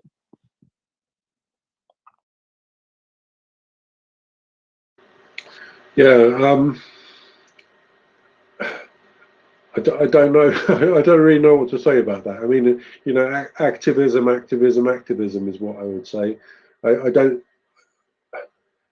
It was, it kind of ties a lot back into what we were talking about with Nicola Tanzet a minute ago, or an hour ago. Is it something that is incumbent on the population to react in order to get the leaders they deserve, or is it something that the leaders need to frame in order for the population to really understand the gravity of the situation? And the thing that, things like NAFO are a pretty clear sign to me that irrespective of what happens in a, let's say, constitutional or legal kind of framework, as long as you have freedom of speech and freedom of assembly, independent judiciary, as long as you have those certain things, then and I'm not saying that we need to be complacent, the opposite, but what I am saying is that with those kind of basic guarantees on constitutional framework, things like NAFO will emerge and address some of the issues that I think that we're all concerned about, and so that's kind of the real reason why these things that sound kind of boring and constitutional, let's say, like freedom of speech, independence of the judiciary, these kinds of things need to be written down and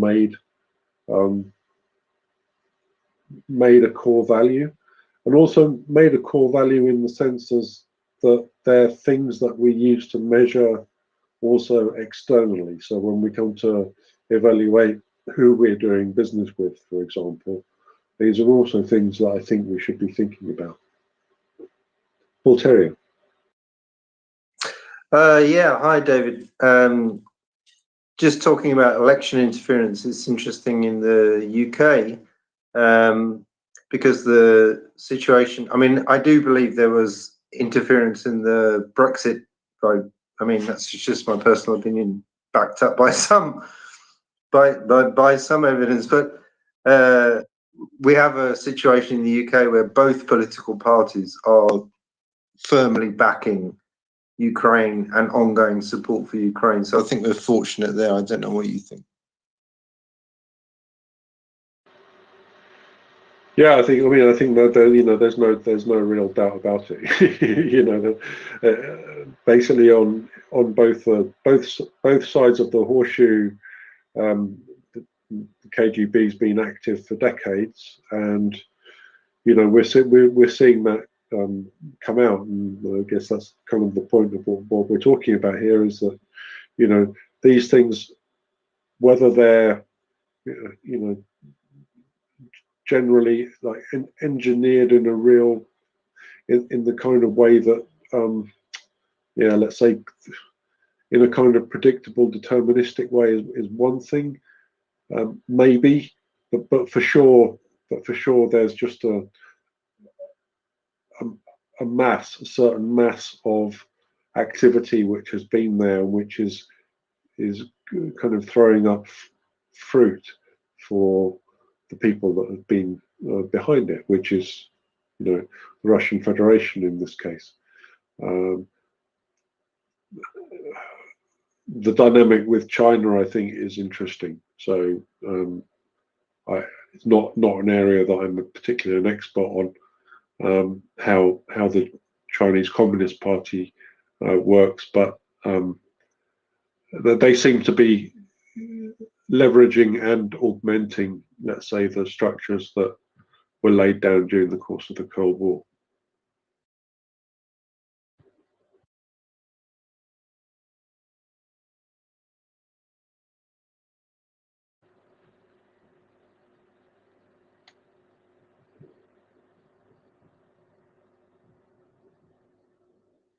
So dead air seems to be the thing that I bring to the space. the thing I bring to the space. So I apologise for the dead air. I've not really been looking at what's going on in the news, so I'd be very interested to hear from anyone who knows what's going on in the outside world. I know that we've got a lot going on currently in all aspects. We know that the United States Congress has gone away on holiday, which is kind of nice. Nice if you can afford it. Absolutely gobsmackingly disgusting for, I think, the rest of us. Paul Terry, you got your hand up? Oh, I just noticed there'd been some more activity in Yemen. I think that CNN are saying that an anti-ship ballistic missile was fired from Houthi-controlled areas of Yemen on Thursday towards a bulk carrier in the Gulf of Aden. and this was a US Central Command, was launched towards the MV, I can't say this, Lycabettos, a Barbados-flagged UK-owned bulk carrier, and the vessel reported minor damage, but no injuries. But apparently also the US conducted 2 self-defense strikes on 3 mobile anti-ship cruise missiles, excuse me, in Houthi-controlled areas of Yemen, which were prepared to launch against ships in the Red Sea. So it seems like this situation is ongoing, and personally, I find it difficult to see how this can be resolved. I mean, having had a few years ago, the Saudis tried to, invade Yemen and clean it up. I mean, it's difficult to see how, and this is a major trade route, into the Red Sea, and it's just extraordinary. I don't know what your comments are about that. No, this is, I think that, well, we get into a big topic, don't we, right? So, I mean, there's all, okay, so there's the Ukraine war that we're all, have a keen focus on here, but then I think in a lot of our informal conversations with people, we end up with this, well, we need to protect the rule-based international order, and okay, so I don't particularly like this phraseology, but that's basically it. The fact that we should have freedom of navigation along the main sea lanes of the world is just a core principle of international trade, and therefore freedom. And yeah, one of the things I think is a massive, let's say, failure since 1990 is that within Western liberal democracies, we've not been able to say to our populations that, basically Marxism, that's it, end of story. We need to now build our societies on market-based principles, and yes, we can make these better or worse, but we can't go back towards a Marxian kind of style of economic thinking. This is something that doesn't work, and it's something which costs millions of lives, and that's, for me, that's the kind of biggest gift that we've refused to take, I would say, in academic terms and political terms. We've not pushed home the fact that the Soviet Union collapsed, and it collapsed for good reason. Bulk Terrier, sorry, Bulk Terrier, can you give me again the name of that bulk carrier? Sorry, this is a tongue twister for me. I just want to check it. Bull Terrier, bulk carrier. Yeah, difficult for me, really. That's a nice one. Francesca, you got your hand up. No, just because I'm following, I hate to say the name, Trump's legal woes very closely because I'm quietly fascinated by that whole thing. A lot of what the Americans seem to be doing is seeing Mike Johnson's actions through a Trump lens of, oh, Trump wants to get elected, so he's telling, he's basically running the things he's running on. He's no money for Ukraine, and a lot of their Freedom Caucus, which I find terribly inappropriately named, who are very far right, are running the same thing when there are about 20 of them, and they're one of the reasons why they can hold it up. But it seems to be the Americans aren't viewing this as there might be Moscow manipulation. They're viewing it as this is what the orange guy's after. This is what the orange guy wants, and while they've got a majority in the House, that's what they want to try and do. The fact that the orange guy is an idiot, I'll be nice, and he might be compromised because, let's be absolutely honest, he's also not the sharpest tool in the box. Doesn't seem to be clicking with anybody because he's got a big base over there, and everybody's terrified of being primaried and losing their job, which is Cowardice of the highest order. Yeah, I was talking about this last night. I don't really understand at all, and you know, I apologise to all of our American friends. I have no idea what's going on there, really. It just beggars belief to me that the United States can be enthralled to a man who says the North Atlantic Alliance is basically something that's not worth wasting any more time on. This is something that basically, first of all, it doesn't gel at all with anything that I have in my own personal experience. So it just seems to me to be completely out of the realms of the possible.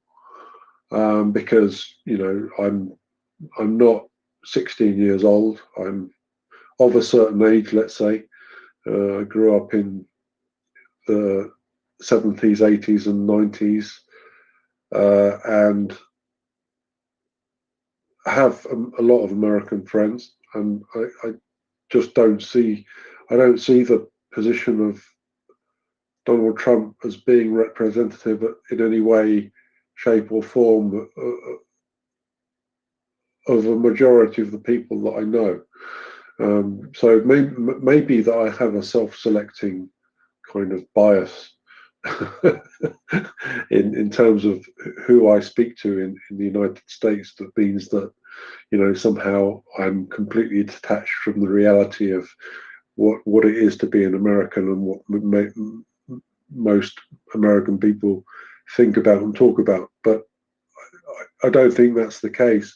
I think it's much more likely to be the case that you know, there's another further unfortunate coincidence of events and people and locations which has led us to the very stark polarization in American politics. Again, which I don't see as being anything really that much different from what we see in Germany, in the UK, in France. But it's just the way it's reflected within the political ecosystem of those countries is slightly different. Generally speaking, you know, the rise of the AfD in Germany, Donald Trump, Brexit, or Marine Le Pen is they're all kind of part of the same general societal move, I would say.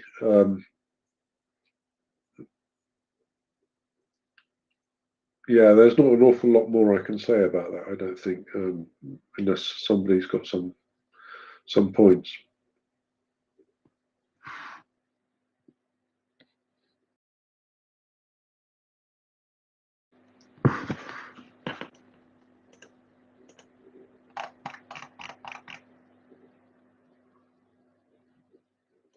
I was only going to say, I don't know if you've seen it, but one of the members of Trump's cabinet, who was one of his former ambassadors, called John Bolton, who has a reputation of being a hawk. I will bow down to any American people who have a much better idea of who he is than I do. Has been on a media round this week of saying Trump wanted to pull out of NATO during his first presidency, and if he gets in again, it's gone. From a listening point of view, he did a podcast with a guy called Rick Wilson, who's a never Trumper out of America, who's a political strategist, who is also a former American intelligence, American military guy, on a podcast called The Enemies List on Monday. And it was a shocking listen just to hear somebody going, you have no idea how bad it was. I was in the room. We had to stop him once, and we don't think we can stop him again. And on that note, thank you very much for everybody's time today. Yeah, no, this is perfect. So this is, I mean, I like I say, you know, I don't understand how this is possible, but apparently it is. And, you know, I've as well been kind of sobered by some people who I've, you know, got a lot of respect for. So Edward Hunter Christie is one of them. He, in the past few days, has been saying on Twitter, you know, basically, and also Phillips Piobri, and I don't know if anyone else is following him, but those two people, I would say, especially, if you don't know about them, follow them. If you don't know who they are, then DM me and I'll tell you who they are. Important and influential people have been saying that, basically Trump's got quite a high chance of becoming president again, and given the fact that that is a possibility, the possibility of them actually doing some damage in that post is much higher than I would have basically calculated for. So I'm still, honestly speaking, I'm still of the opinion that a Trump presidency is a remote possibility, and hopefully we're going to be kind of turning the tide. But nevertheless, I think, there are significant voices saying that this might not be the case. So, Mark, you've got your hand up. Yeah, thank you, David. Just going back to a few points, if I may. I do find it interesting about Putin's desire to be elected. I think it's somehow he wants that veneer of respectability to actually say, yes, I was elected president of Russia, even though it's nowhere near a democratic election. I just find that really funny as a starting comment. But if I can move on also to talk about our collective histories, I think you see there is political, I'm going to say the Tory party in Britain, like to dress itself up in the flag, in the Union Jack, and thinks of Britain as being, how we were so great, and always wants to be showing we're leading this or we're leading that. I just find that very frustrating. But arguably, Britain, we haven't, the effect of some wars we've been involved with but didn't do very well out of, hasn't had a major impact on the culture of Britain. Like, Suez was mentioned. I don't think that's had a long-term history impact on Britain. I'm trying to think what other wars have we been involved with that we sort of essentially lost. France, though, has been scarred by both the First and Second World Wars and Vietnam, when they lost before the Americans went in there, and then of course Algeria, which is the big one for them. So they've gone through. That has had a big impact on their collective psychology, and I think people like Macron have always trying to, and De Gaulle going back, have always trying to sort of put back. They want to see France back in that sort of mental position that it was in prior to those traumatic events. That's just my perspective on it.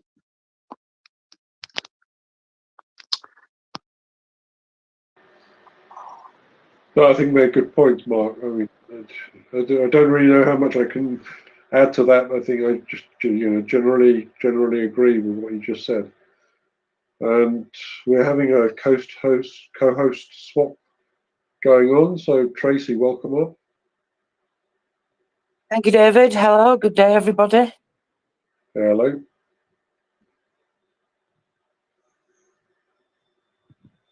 Hello, David. Yeah, hi. Yeah, I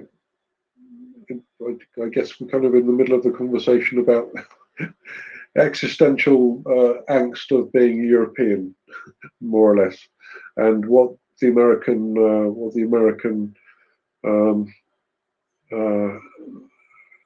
wobbling, how it makes us feel. Not comfortable, I think, is the conclusion. Yes, very uncomfortable indeed, David. It's not very good, is it? But this is what we do.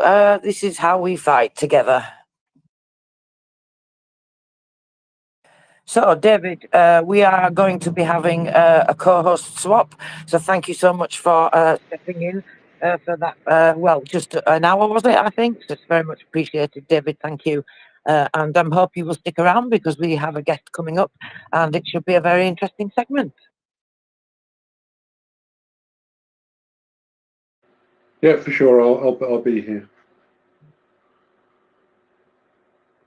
Thank you very much, David, and thank you to everybody else today, of course, because everybody works hard so we can bring you all the news, keep you up to date, give you analysis here at MriyaReport, bring you fantastic expert special guests, subject matter experts, and interesting segments, and of course, all in the aid of helping Ukraine. Now then, we are going to be taking you away for our guest, who's going to be coming up very shortly.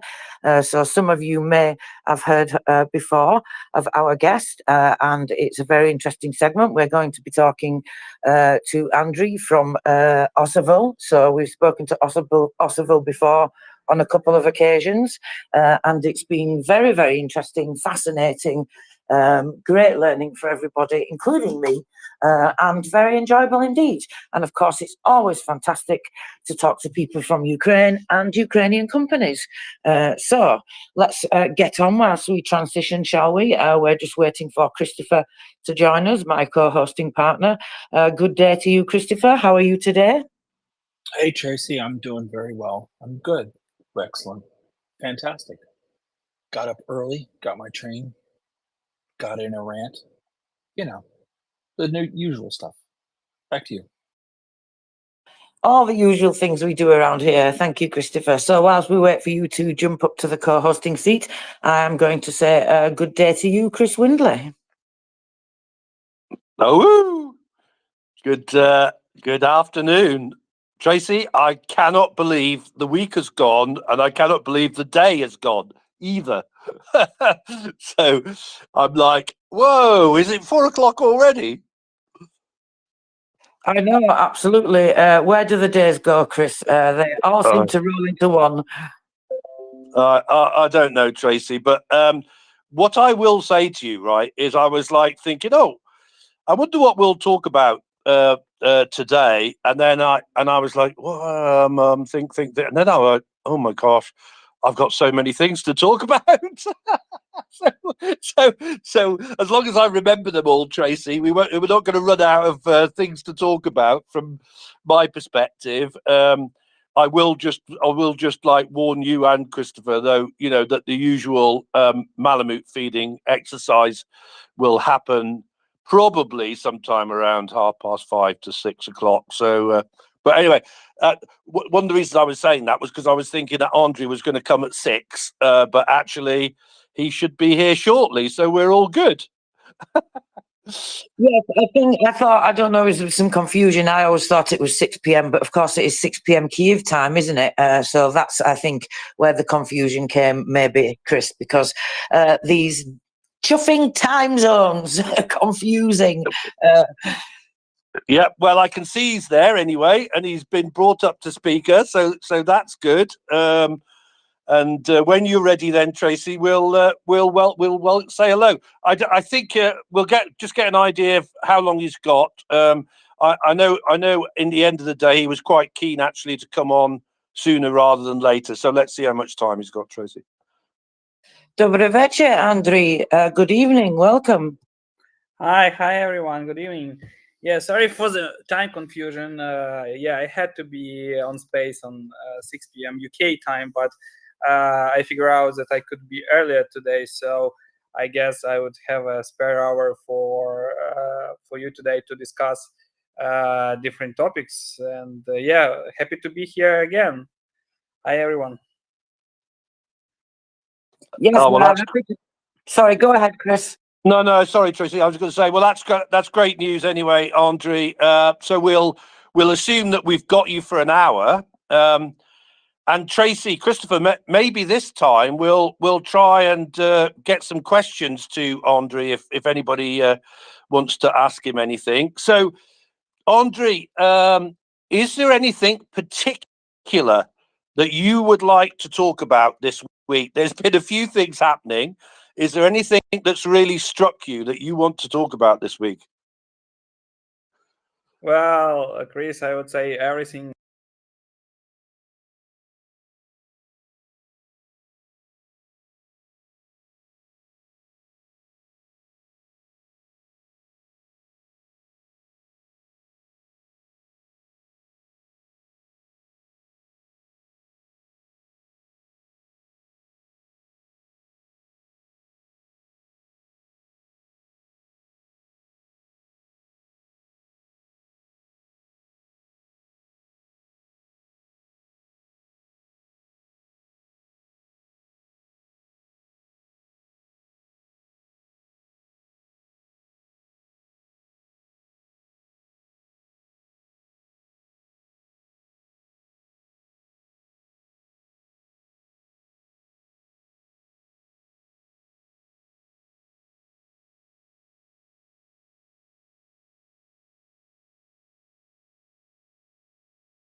look through the media, and I have heard, like, I've been listening to Russian information field, which is quite astonishing, actually, because how actually West could kill a person that disappeared in Russian prison system, I don't know, but some kind of Russian propagandists really believe that Western powers are interested in killing Navalny just to blame Putin before his elections. So I assume that this position is being developed just to, to strengthen Putin's ratings before the elections, to say that, well, actually, Navalny wasn't killed by Putin or wasn't killed by his regime.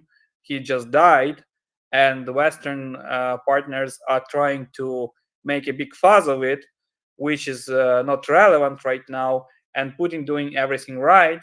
So let's support Putin and be united.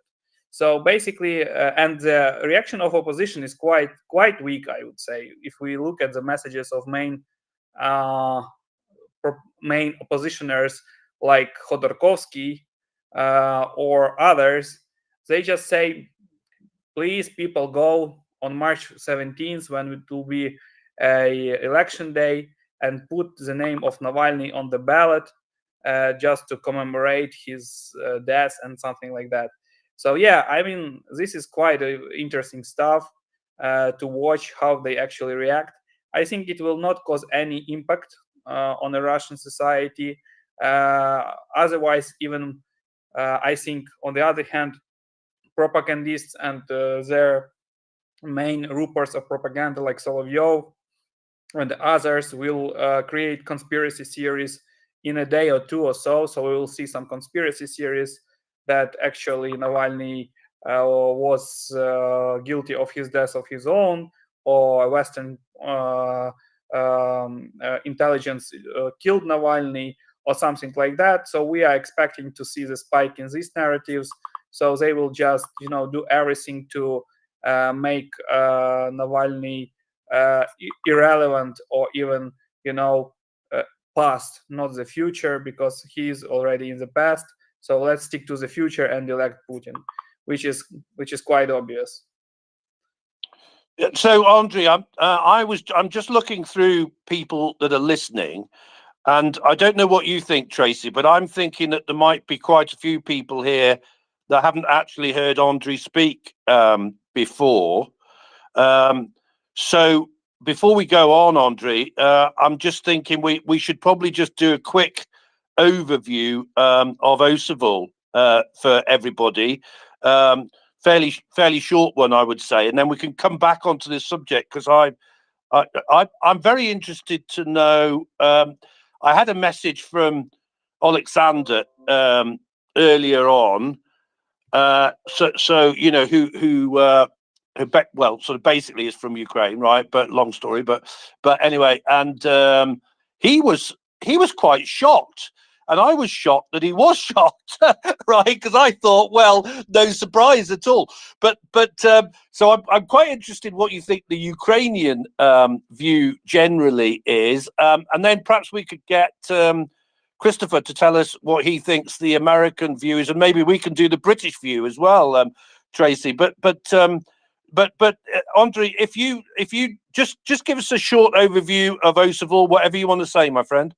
Yeah, so, like, not to make it a long story, Osavoul is a platform that which is AI-powered platform to fight information threats and fight disinformation, and also conduct deep media monitoring. So we have emerged as a response to Russian aggression in 2022 as a volunteer initiative, and now we are a full company which helps Ukraine and our global partners to fight disinformation.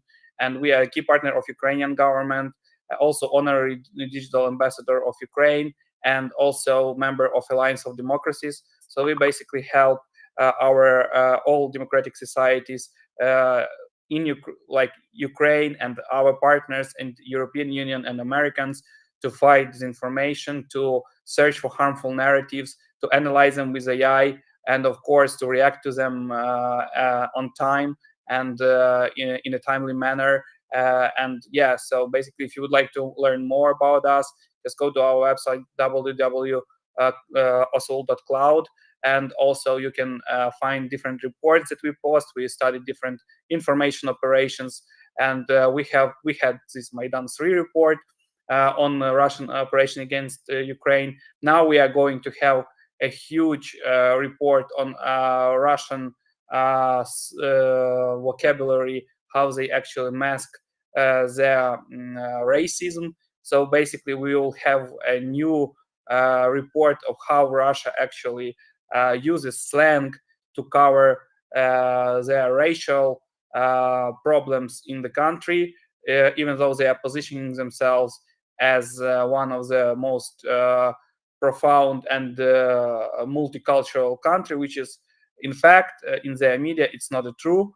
But Western media cannot see this because they don't have this language knowledge and deep understanding of the knowledge. And of course, there are a lot of terms that appeared during the war which are new and totally new to Russian language. So basically, this report would be groundbreaking, and we are going to publish it the next week. So everybody who wants to see it, we will see it on our website, and also you can subscribe to our newsletter through our website, and you will receive the report firsthand, and you will see what is really there under cover of Russian media. But we also will prepare reports regarding European Union, regarding United States. So not only Russian propaganda, but also disinformation all over the place that takes place in different countries. We will cover that as well. Yeah, actually, very interesting. I'm going to try not to spin off in too many different directions here, Andre. But again, people might not have heard about. You did mention it, right? But people might not have heard of the Maidan 3 report. I've got a question on that. But do you want to just very quickly summarize the Maidan 3 report that you did?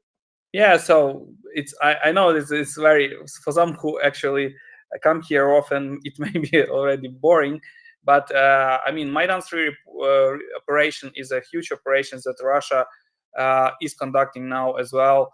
So they started back in August, I would say, but this operation was detected in November because it was in active stage. So the operation is determined to actually split social unity in Ukraine and cause revolution, which is Maidan. So they call it Maidan 3. They have invested $1.5 billion into this campaign, creating different narratives on different levels to destabilize Ukraine, to cause a military coup or political coup, or actually try to make look Ukraine not united in front of our Western partners. So just to cause anything that can cause revolution in Ukraine. So they are spreading these narratives, and actually these narratives are different. They are in the military sector, they are in the infrastructure sector, they are also in social unity sector. So right now these narratives are just becoming harsh and harsh, and they have also partially been picked up by Western media and by Ukrainian media as well. So we see that this campaign is just spreading with time, and as we have more bad news from the front line, this will just aggravate with time. So, Andre, here's my question, right, is with respect to the Maidan 3 report, obviously now we've had the news about Zaluzhny, right?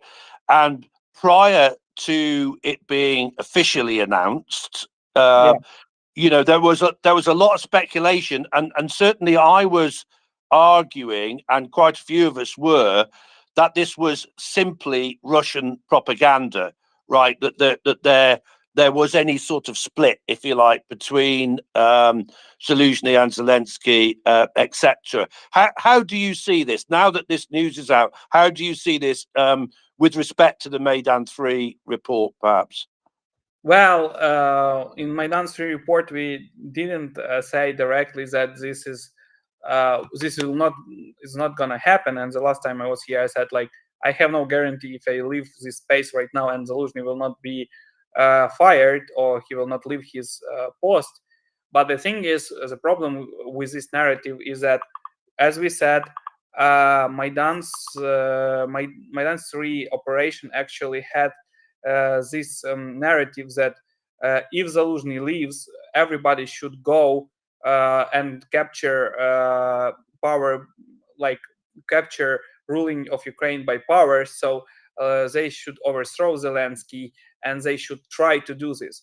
So as a result, actually, we had when Zaluzhny was fired or he left his post, we had actually 50 or 20 people standing on Maidan. So there was an attempt already to make a Maidan at Kiev on the Maidan square, but it didn't actually go further.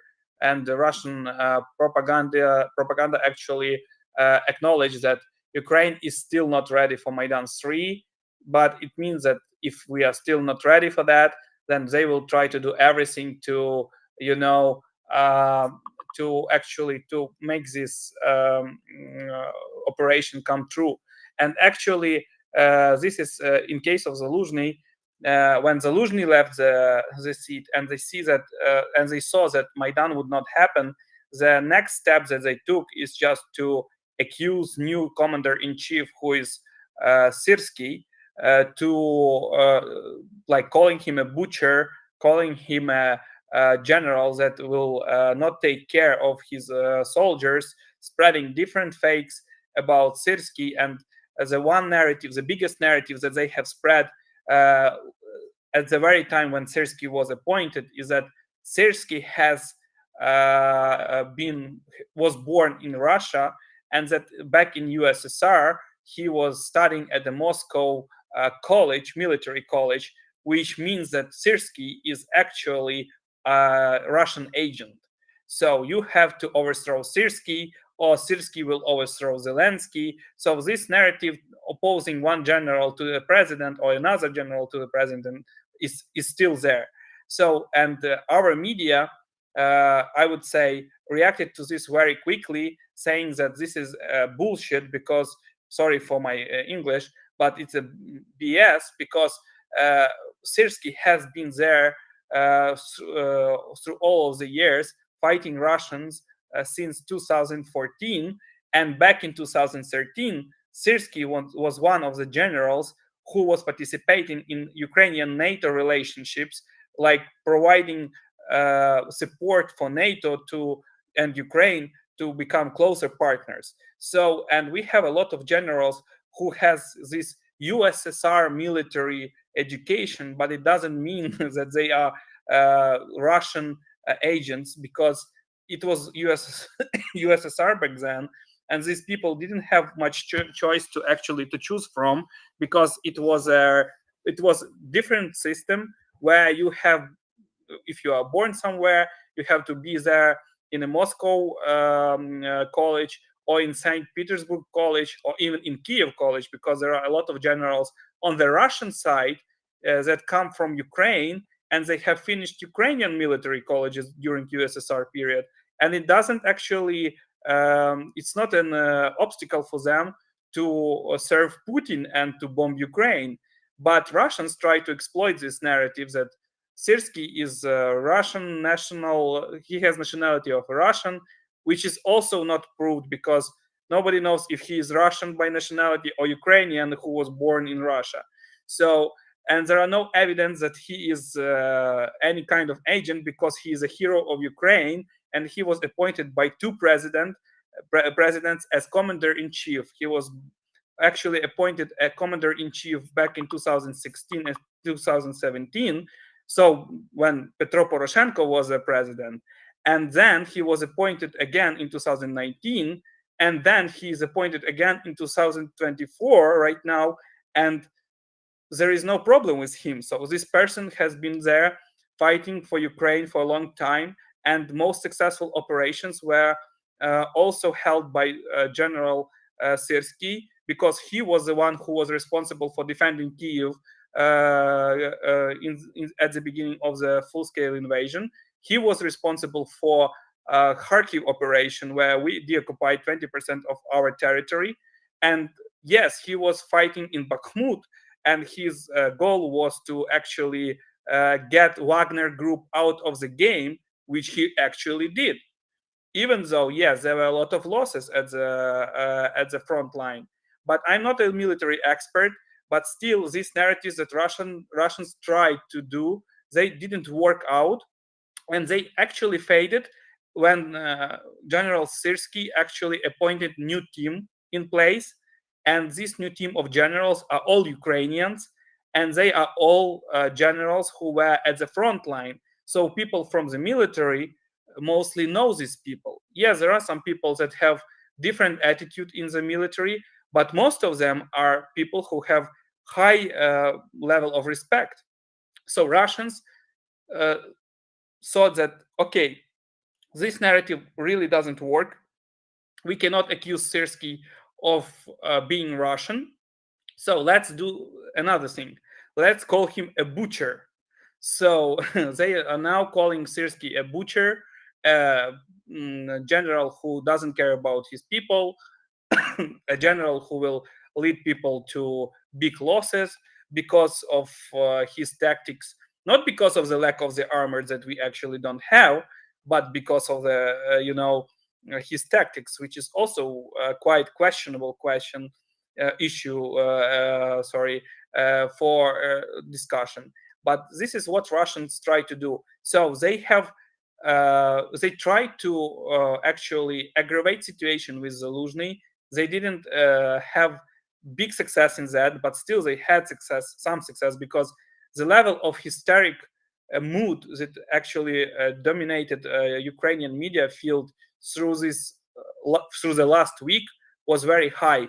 Like, people were really disappointed, and mostly these were civilians who were disappointed, and even civilians abroad who are not here for the last 2 years, but they live abroad and they are Ukrainians. And I don't know why they actually participated in that, because they really don't know Zaluzhny. They really never spoke to people who actually fight at the front line.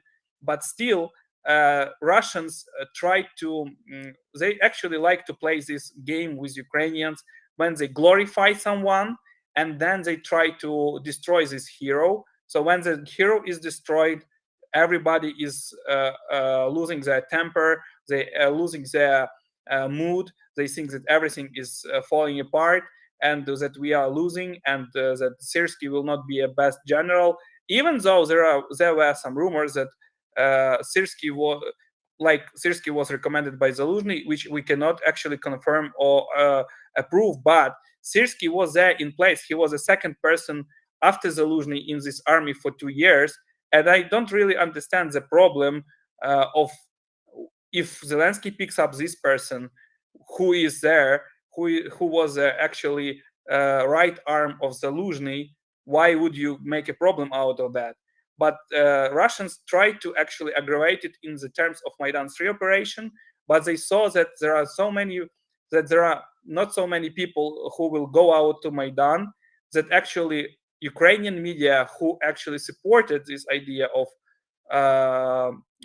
don't touch Zaluzhny, why you are firing Zaluzhny, our media understood in a moment that this is actually causing a lot of bad effect, and they started telling that, okay, guys, yeah, Zaluzhny is leaving his post, but he's not leaving military. He is still there. He is not dead. He is alive. He can be an advisor. He can be he will have another post, maybe in a government or something like that. So we are not losing. So stop doing anything that can cause Maidan, can cause any revolution in the country, because it will destabilize Ukraine, and this is what Russians want.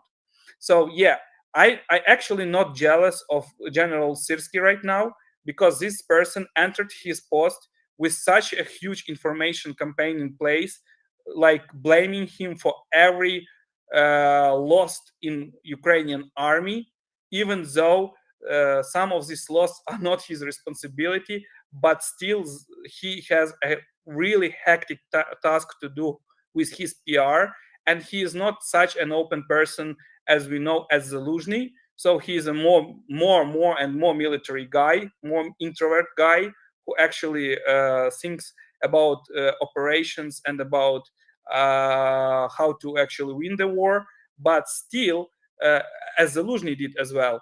But he's not a media person, and Zaluzhny was not a media person. So they didn't comment on anything of that, and they didn't comment on each other, but Russians did these assumptions for them, trying to oppose Syrskyi to Zaluzhny and Zaluzhny to Zelensky.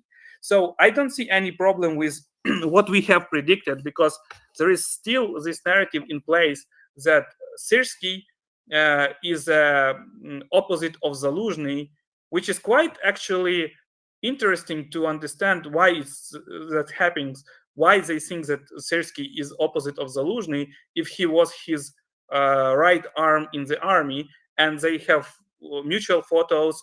They never told any bad things about one another. So it's quite weird. But on the other hand, they now opposing Syrskyi to the nation.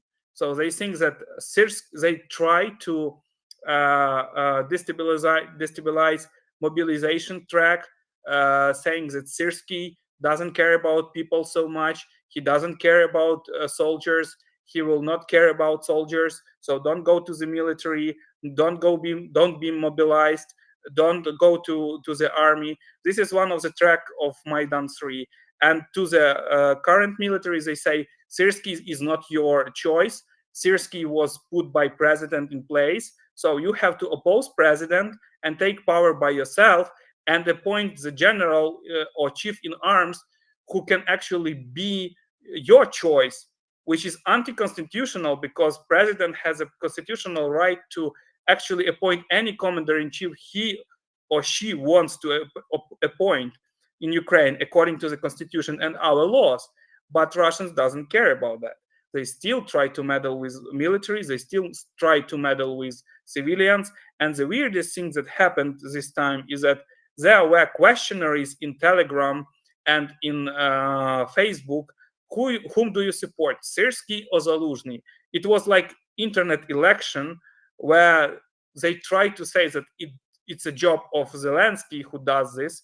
But I don't think that Zelensky actually would do this, because why would he do this if he has already made his decision?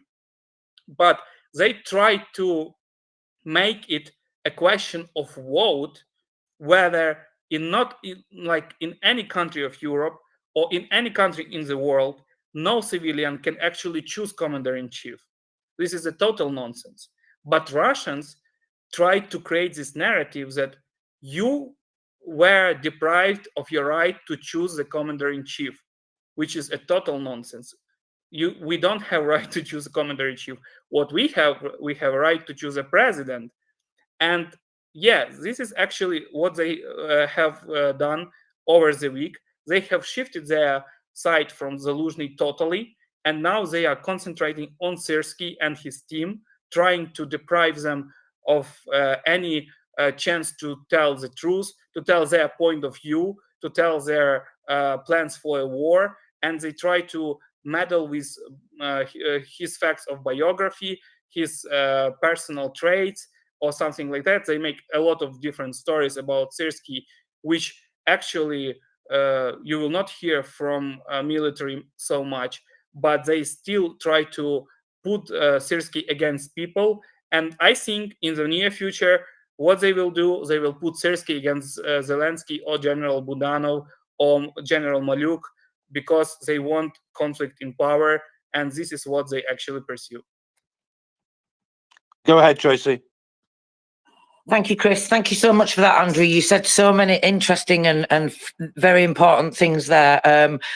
So I'm trying to think over everything that you said, because one thing I think that we should highlight, and I'm glad that you chose to highlight it as well, is that you did say that obviously you cannot say whether or not Zaluzhny would end up being asked to resign. And I'm glad that you said that last time that we spoke, because of course that is the case, and we must make it clear to everybody that we cannot tell what's going on inside internal government no more than anybody else does. But the very important thing that I find regarding that is that exactly what you explained has happened, in that they basically take this one piece of information and then add so many other pieces of untrue propaganda, disinformation, etc., things on the top. So although it turned out that in actual fact Zaluzhny was to leave and resign, everything else pretty much that was added onto that has turned out to be a rumour or turned out to be false. Of course, as you said, all the problems that they try to create that are not there, all these imaginary problems, and I've actually seen this before. I was thinking as you were explaining about what they tried to say about Sersky, and all the things that they tried to link to the Russian side and tried to say that he's a spy in some kind of a way. I've seen this before actually with General Malyuk, as you mention it, because his parents were forced to take a Russian passport, and I believe the same thing was tried then, and that was tried to be used against Malyuk when the reforms happened with the SBU in 2019, and then of course General Malyuk was put in place. And looking back, when I was looking over the history and learning about the SBU, I discovered that this had happened, and I find it very, very interesting. And then the Ministry of Internal Affairs also at that time did put out a statement to counter that, because actually General Malyuk's parents were forced to take the Russian passport, and at the time they were living in the US anyway, so it was really kind of irrelevant. But as you say, they will turn it, they will spin it, they will use anything that they can, and all the things that they try to use, as you say, are to destabilize people, to demoralize people, to divide Ukrainian society, and in causing those divisions, therefore try to push that Maidan 3 into happening again. So I think, as you said previously, they're always going to pick up on some things, and it's becoming more and more difficult, I think, for people to recognize where that difference is and where is that seed of truth and where the rest of it is hyped up, if you will. And talking about those polls that you saw on the internet, I saw those polls as well, which I thought was quite amusing, because as you say, it's not the civilian population that chooses the commander-in-chief. So it's all very interesting, I think, and very fascinating. And it's funny that it turns out to be exactly as we discussed almost. So I think you are very, very good at your job. I think I'm very impressed by the work that you do in being able to recognize these things. I think we all have a lot to learn still, especially people who have not lived in countries surrounding Russia, should we say. Yeah, I mean, thank you for that. Yeah, Russians try to exploit every time they let's just put aside Zaluzhny and Sersky and Ukraine for a moment. Every time Russians speak up on a person, first thing that they try to actually question about this person is their nationality. So this is this is actually the only one country right now which actually, when they pick up on a person, they try to actually question their nationality.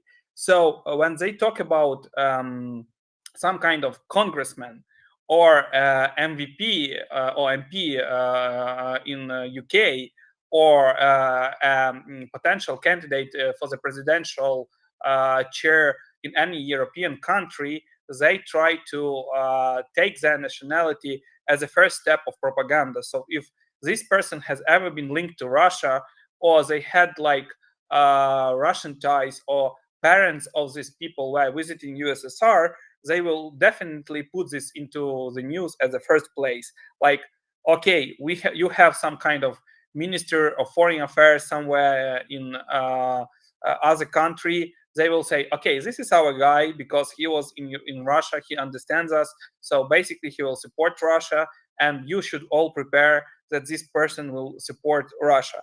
Even though this person might have different views on Russia, can oppose Russia, and will actually be against Russia in their politics, Russians still try to put the signals in their messages and in their propaganda that we are winning because our people are in power in United States or in UK or in Germany or in Austria.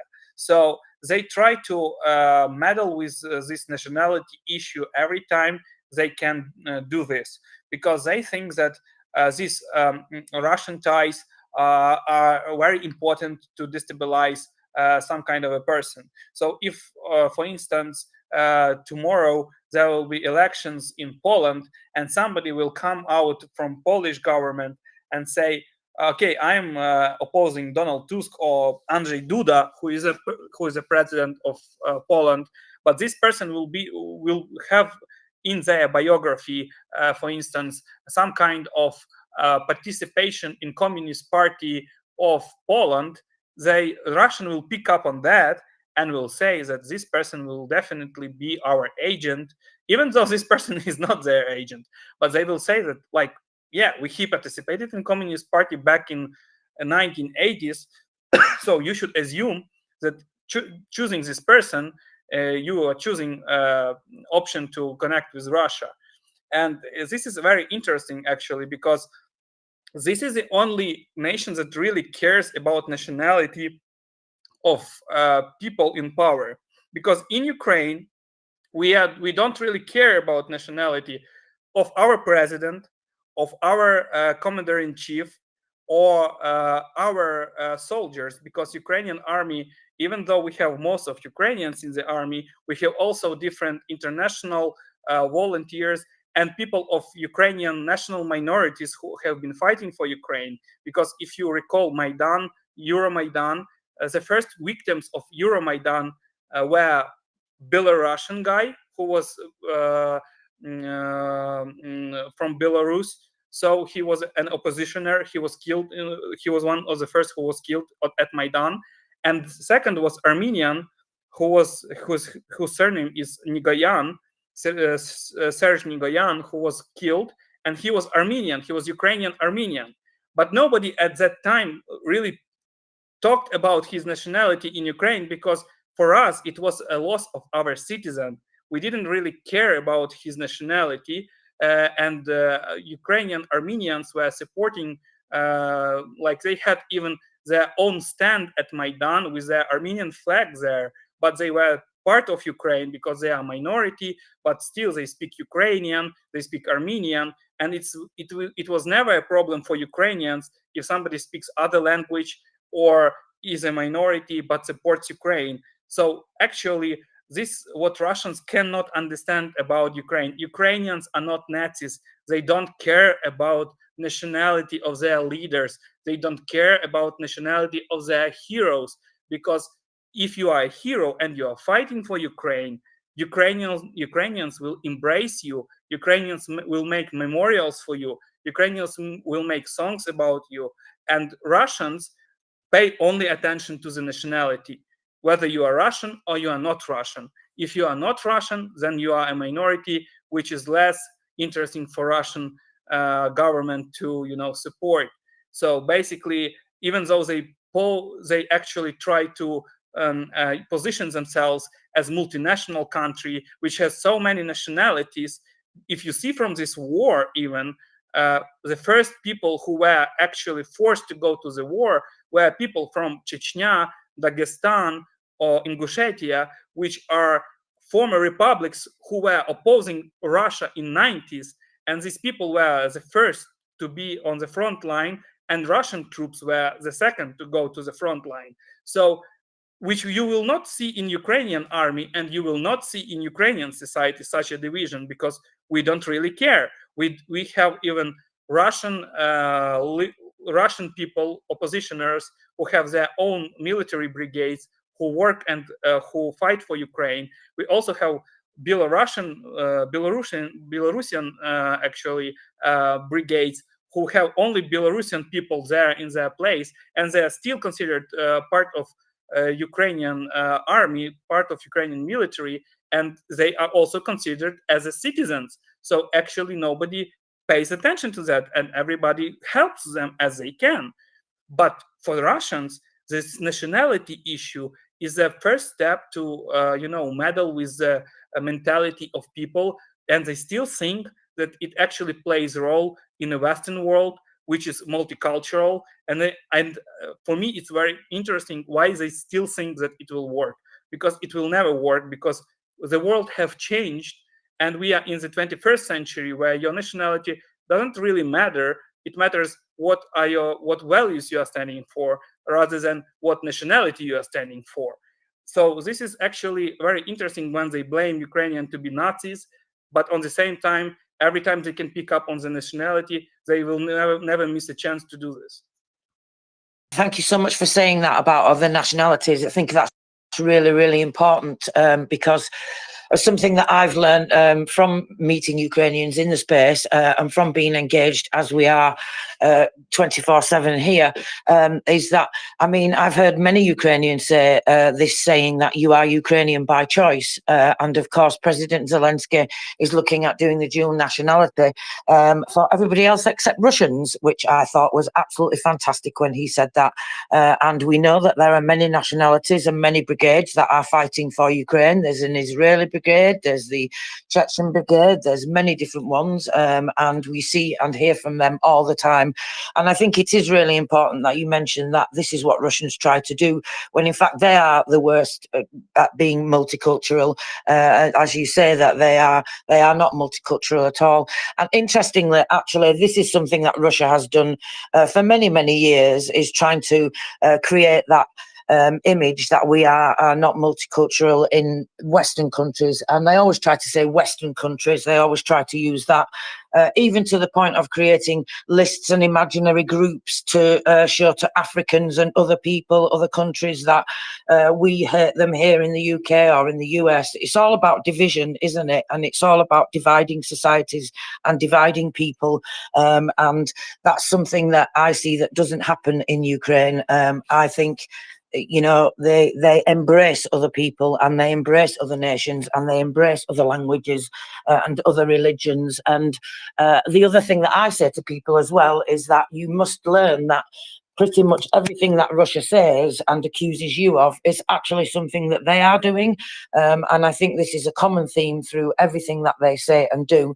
And it's something that I try to use in the UK specifically to help people who maybe are not as engaged with the propaganda and don't really understand the level of what's going on. I find it shocking today that there are many people still are very inexperienced with this, and this is why it's very important that we keep talking about these things, whilst at the same time, you know, not emphasizing what they say and what they do.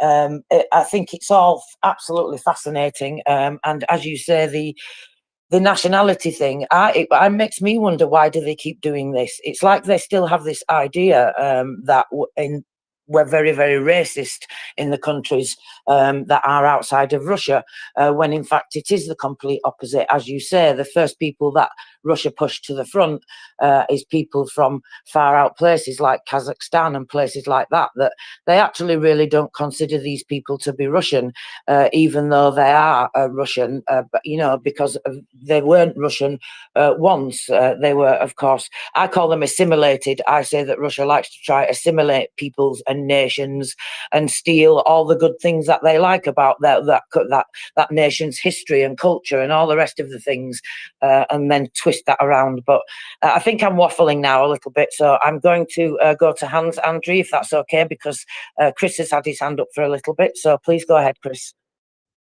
Yeah, well, we'll get Terry on quickly. But what I was going to say, Andre, is that you know, Russians are actually, and I think you're highlighting this, Russians are showing a real weakness here, and a real, as you say, lack of understanding, right?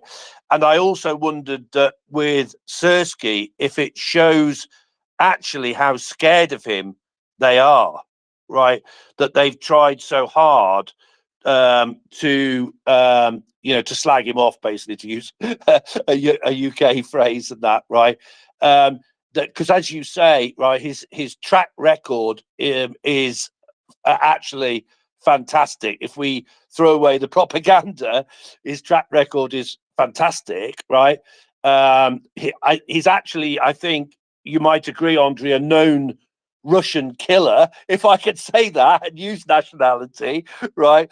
And of course, possibly the first thing that we've seen him do in Andriivka is support the effort in Andriivka by sending in the 3rd Brigade.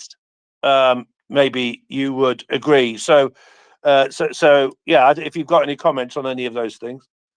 Yeah, so basically I would say that, there are some facts in place. So I actually questioned my auditory on Facebook, like, what do you really know about Zaluzhny and Syrsky if you are not in the military? So if you are not in the military, ask your question as Ukrainian, be honest, stand in front of a mirror and ask yourself, on a weekend eve, like, what do you really know about Zaluzhny and Syrsky, and what happened in those meetings with Zelensky really during these two years? What you really know about that? Nobody knows about that, nothing, because it's a military top secret information.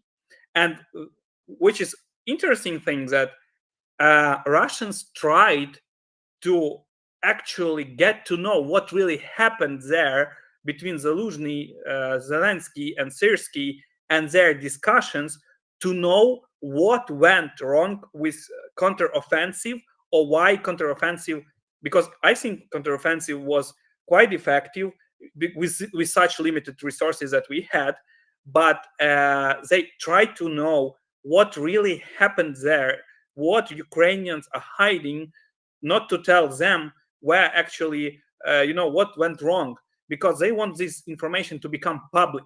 They want to, the first thing that they have actually launched is that Ukrainians should put the numbers of losses publicly, which actually will cause a lot of devastation among people, I think. But these numbers, as our MPs said, they are not so high. But I think this is not the issue that we should actually share right now during the war. And everybody agrees on that. Our allies agree on that. We agree on that, and etc. So it's just it just will not happen. But another thing that they wanted to say: why did you fire Zaluzhny? So what went wrong in your military plans? Please post it on Facebook, detailed information for media, so everybody will know why Zaluzhny was fired or was replaced by Syrsky.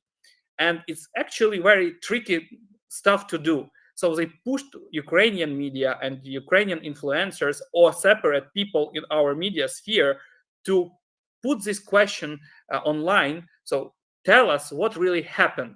So Russians would know what actually happened there, and they will actually change their strategy at front line. And it's quite obvious for everyone who actually analyzes information that Russians want to know what really happens what really is being discussed between Syrsky, Zaluzhny, and other generals, and Budanov, and what are the plans, and what is the exact plan for the war, so they can steal this plan, rebuild their front line, and change their tactics at the front line right now.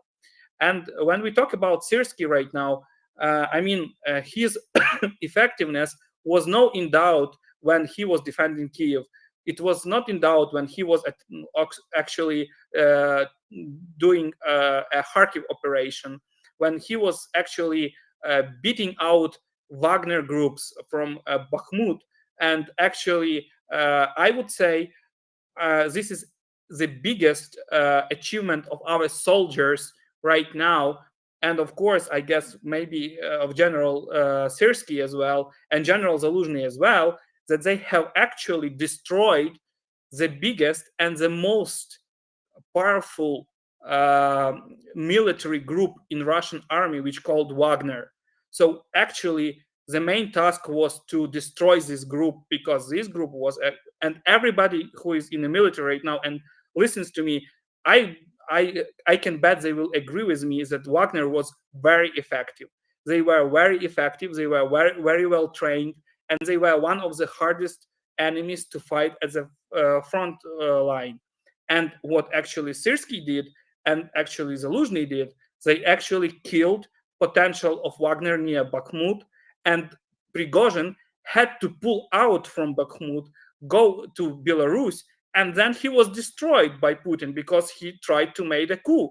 And actually he was, if he would actually enter Moscow, he would capture Moscow in one day and nobody would oppose him. And this is a progress of this war, because 2 years ago nobody could bet that Ukraine even survives 3 days against Russian army. But 2 years later, we have no Wagner in Bakhmut. Wagner is, and there is no analogy for Wagner right now. So Russians don't have another Prigozhin or another people from Wagner who will fight for them. And these groups that they try to, like private military companies that they try to actually create from scratch, they are not even close to what Prigozhin had, because Prigozhin had a really big army, which was actually having armor, planes, and all this stuff. And actually Bakhmut was a death rope for them, because actually they actually lost their power there and they had to pull out from the front line. So these facts are being ignored by Russians because Russians don't like to mention that. Russians will not mention this in their narrative, that actually these generals, both of these generals, caused, and of course the 3rd Brigade caused this actually effect that they have pulled out one of the best armies best groups, military groups in Russian army out of a front line, which they will not acknowledge that. But what they will say that actually Bakhmut or Avdiivka are being taken with huge losses, and this narrative actually that they have been developing right now, and they are developing quite successfully, is that when you call some town a fortress, then it means that Ukrainian army will fail in this city. So basically, when we called Bakhmut a fortress, we called it Fortress Bakhmut back in August. Nobody had any bad associations with that. We thought that Bakhmut will stand for a long time, that we actually will prevail, but it didn't happen. And Russians picked up on that and said, okay, when Ukrainian power calls any city a fortress, it means that Ukrainian power is stubborn and they don't want to pull out their forces from these cities. So they should actually give us these cities without any, any fight, any kind of opposition, just to save their lives. Because if they are still there and they call the city, for instance, Avdiivka, a fortress, then it means that our government has only political reasons for holding this city, but no any military reasons for that. And this means that government doesn't care about people. So when Ukrainian government calls any city a fortress, it means that they will kill Ukrainians deliberately and will not, and they are so stubborn that they will not go to peace negotiations. So right now, what Russians do, they take this kind of fortress narrative and they try to apply it to every city. So they say like, okay, if Zelensky calls Avdiivka today a fortress and they will lose Avdiivka, and you will lose definitely Avdiivka, then the next fortress will be Kupiansk, and Kupiansk will lose because it will be called fortress, and then another fortress will be Kharkiv or Kherson or other city. And when your government calls some city a fortress, then this means that you will lose, and that it will be a butchery, not a war, and you will expect only losses. So you should better give us all your cities without any opposition to us, without fighting, without fiery fight, and just go leave these cities, because you will save your lives. But in the end, if we will not actually fight for every meter of our country, we will lose in the end, because they will be standing in Kiev and saying like, don't call Kiev fortress, give us Kiev and we will not harm anyone. But as practice says, and practice shows, when they capture some city with Ukrainians, they actually cause manslaughter there. They cause one Bucha or Izium tragedies after another, torturing people, killing civilians. And as long as Syrskyi tries to fight with them on every piece of land, it pisses them off, because if you look at the statistics right now, we have several brigades there which are outnumbered by Russians tenfold, 20-fold in some kind of front lines. And Russians are pissed off because they had to push around 7 brigades to Avdiivka to fight 2 brigades from Ukrainian side, which for them is a quite, slowly process, because the second army of the world cannot take a little city which is smaller than, I would know, like 1/3 of Birmingham. So they cannot even capture the city, but they try to undermine this idea of fortress and undermine the idea of holding for the city. They think that Ukrainians should retreat, saving their lives. So if we will retreat every meter of our country, we will actually finish at the Polish border, and Russians will capture all the cities without any fight and without any losses. And they are pissed off. This is why they try to call Syrskyi a butcher. They try to call all commanders butchers. They try to call Zelensky a stubborn person who doesn't want peace negotiations, and that he wants to actually make every city of Ukraine a fortress. And this is not good, and it's not good for Ukrainian people. But Ukrainian people should understand that the only way we can actually exist if every city is a fortress which Russians cannot actually capture. Thank you very much, Andriy. I'm going to let Terry Feller go before I ask my questions, but just that one thing that you finished on there, I think is very interesting, because it's everything that they do. I see all the propaganda. This is what I have learned anyway, from you and many other people like yourself, is that all the propaganda is aimed at, well, destabilizing and demoralizing, and that's with the intent of making people feel that there is no hope, and so therefore stop fighting, and that whether that be in a military situation or whether that be in voting in your elections in your country, or any of the things, any of the topics that they choose, that everything is aimed at that one thing, and that's to make you feel hopeless and to make you stop fighting, and therefore they can subjugate and control you better. This is what I have learned anyway. So I just wanted to add that to that last thing that you had said. And it is very interesting that they do never mention the amount of Wagner lost in Bakhmut. I think some of the estimates are 30,000, 40,000, and some of the experts that we have come here who are very esteemed, actually, they say even more. The estimates are even higher. And interestingly, I would just point out that from watching the SBU documentary regarding Bakhmut, when the Alpha Unit snipers were sent in there with specifically that purpose, actually, to help with the Wagner situation and the onslaught there.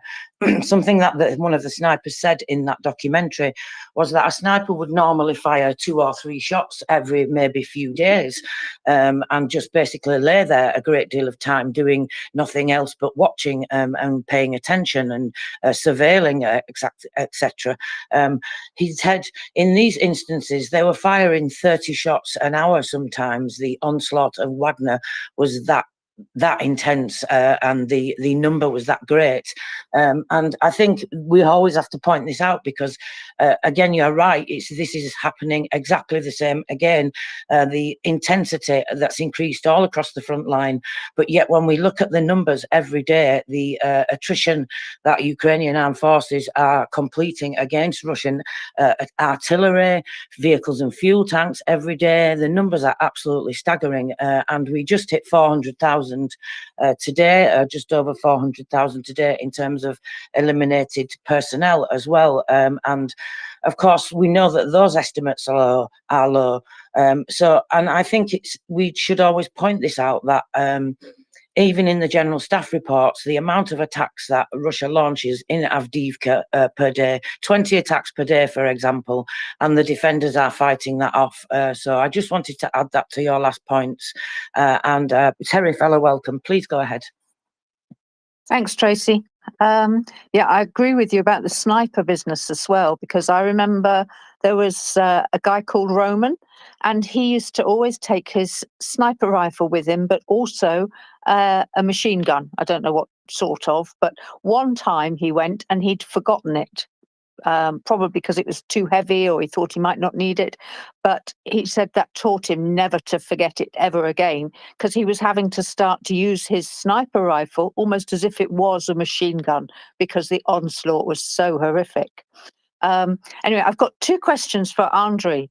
And the first one is about Prigozhin. I'm sure that when Prigozhin went to try and do that coup, that he was interviewed and he was actually almost praising the Ukrainians, and he was actually trying to say, there aren't any Nazis over there. They're not this, they're not that. They don't want us there. And I noticed that got shut down very, very quickly. Maybe that's why Prigozhin got shot. But of course, I only saw any translations of that. So, but I am wondering if there has been any improvement, or whether in sort of Russian quarters people are still remembering what Prigozhin said, and whether we could start to use that ourselves to sort of counteract, what even Prigozhin was saying. So that's one of my questions. The other question was that because almost immediately after Zaluzhny stepped down, they had that ceremony for both him and Budanov for the hero of Ukraine, the highest award. They were both awarded that, and whether it was deliberate or not, we don't know. But there was some lovely hugs. It was only Zaluzhny that did it. He gave Zelensky a big hug twice. And they seemed very friendly. And then almost immediately afterwards, there was another picture of him with Sersky, also arms around each other, looking very happy. How do you think that affected how the people in Ukraine feel about it, but also how it affected the way that the Russians have tried to play the propaganda?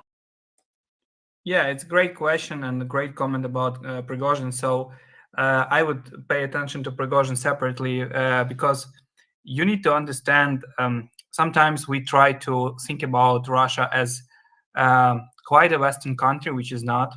And I actually, I would advise everyone who is on air and is from the West, try to read about this concept of a third Roman Empire, which Europeans actually get it.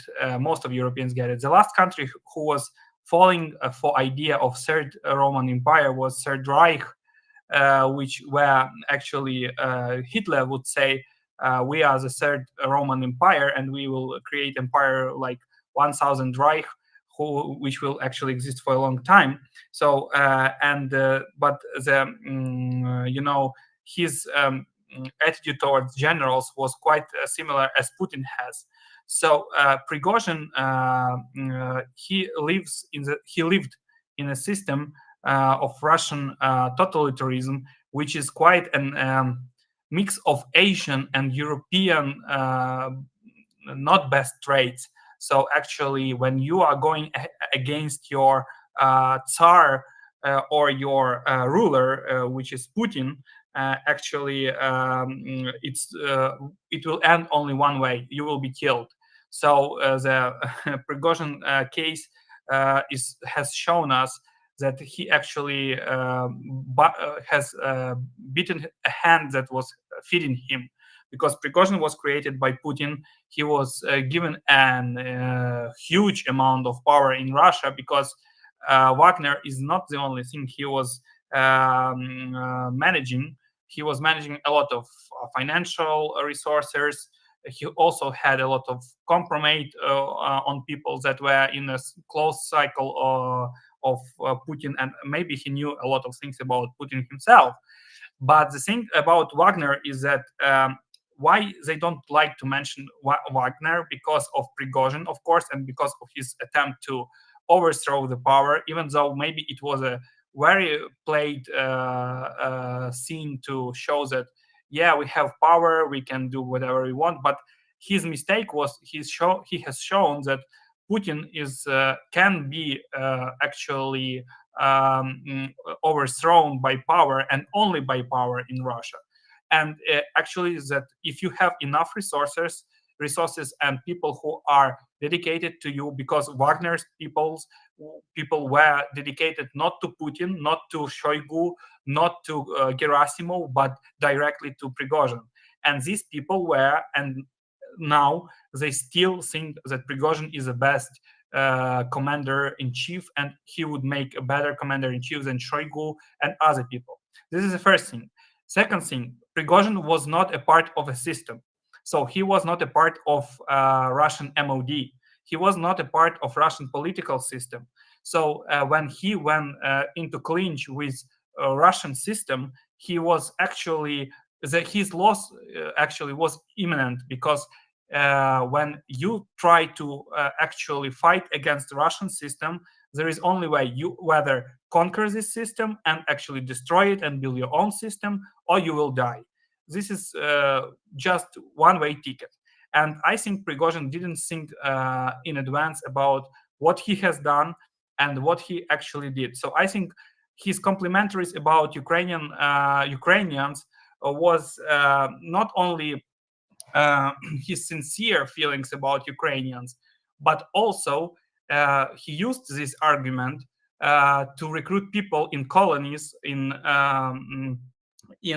jails of Russia, to say that, okay, guys, you will go to Bakhmut, and probably you will fight in Wagner Group, but you will fight for Russia, and don't expect Ukrainians to retrieve.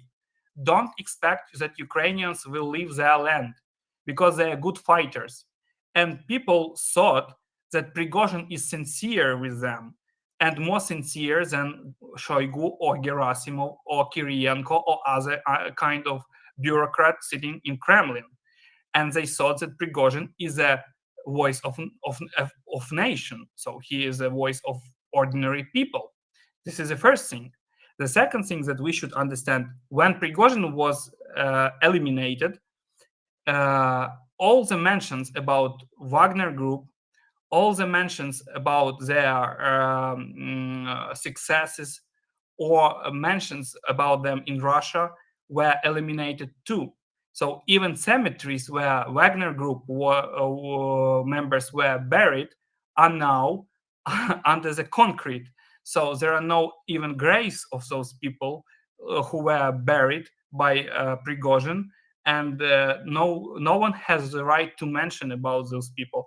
I don't really even know which status, legal status, these military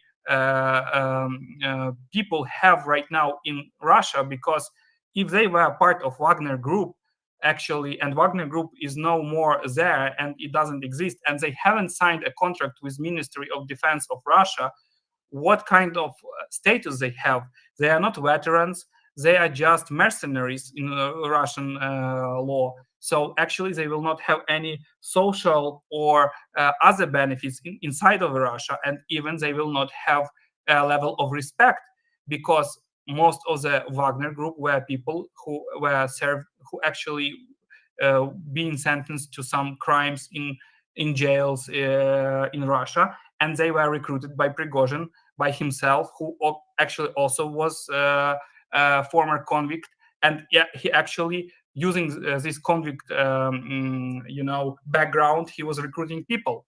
So for Putin, any mentioning of Prigozhin right now in terms of this war is bad.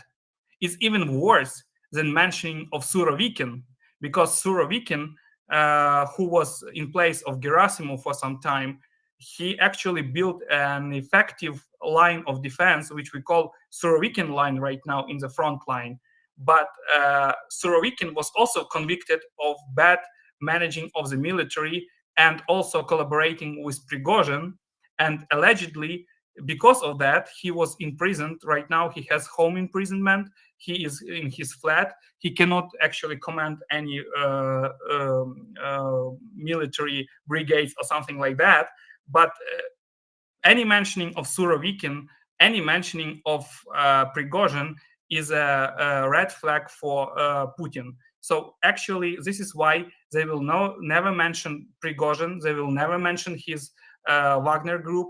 They will never mention that Wagner group was more effective than MOD of Russia or FSB. They will never mention it. So they will try to eliminate everything they can about Prigozhin for the next like 2 years. And in 2 years, nobody in Russia will even recognize who Prigozhin really was. So nobody will actually support this idea of, that Prigozhin was a good commander or something like that. And it's good for us, and actually because there are not so many good managers in Russian army right now. This is the first thing. The second question was the second question was regarding Zaluzhny and Zelensky and the awards ceremony just afterwards. Yeah, so basically when I think that our military generals, they are just adorable. I like them. I like Zaluzhny. I like Syrsky. I think Zaluzhny is as we call him, a steel general. He is a genius of war, and he will be definitely in books of history, of Ukrainian history and military history in the world, because he is a genius of war. But the thing is that Russians tried to somehow speculate on the issue that, Zaluzhny got his star of hero of Ukraine, but the next thing that our media actually picked up this stuff as well. They took a document with, there is, when you get your medal, there is also an order of a president which says what you have been doing to receive this medal. So Budanov got this medal because of his personal bravery, and Zaluzhny got his medal because for his dedicated work and defending of Ukraine. And this is where Russian propaganda picked up on these documents and said, you see, Zelensky gave him a medal not for his personality, but for his work. It's bad. So he doesn't actually acknowledge his personality of General Zaluzhny, which is like, I mean, this is weird, because in the end, he's a hero of Ukraine, and everybody knows that he is a hero of Ukraine. But they even pick such details that, like, yeah, he was actually given a medal, but he was not given in a proper way. So I don't know what actually Zelensky had to do more. Maybe he would actually write like for your best personality, or for your, I don't know, because I love you, because it was before February 14th. I don't know. But apparently Russians try to meddle with this, like, yeah, he gets this medal, but in fact, Zelensky doesn't think that Zaluzhny is a hero, which is also total nonsense. And I think that in this case, our former chief commander-in-chief and the current commander-in-chief, they did a very smooth transition with actually opinion from our Western allies, who said, actually, if you see the Pentagon messages, representatives of Pentagon said that Syrsky is outstanding general and Zaluzhny is outstanding general, and this is only just another stage of a war where we have to change some things according to our system in the army. But the main thing is to create a hero or to create a bad guy. So Russians just cannot bear the idea that both of the generals can be heroes, or all Ukrainians can be heroes. Like I would say this. Maybe there are some Ukrainians that don't agree with me right now because they think that I am protecting our power. But let's just imagine for a moment: there is no Zelensky, no Zaluzhny, no Syrsky. There is another person in place, another kind of brigade general. Are you sure that Russians will not target this person? They will target them. If we take some commander from 3rd Brigade of Azov, put them in commander-in-chief, the next message you will receive from Russia, this is a nationalist, this is a Nazis. They are actually going to power and they are ruling Zelensky. So basically, for Russians, this was actually a very bad hit when actually our generals didn't quarrel, they hugged, they showed social unity, they showed that everything is good. It's just a decision of President Zelensky, and it's his personal. It's not also his personal decision. I think it's a decision of many people, I would say. But they try to say that from now on, Zelensky bears all the fault for the front line. If it's like if he never buried this fault on his own through all of these years.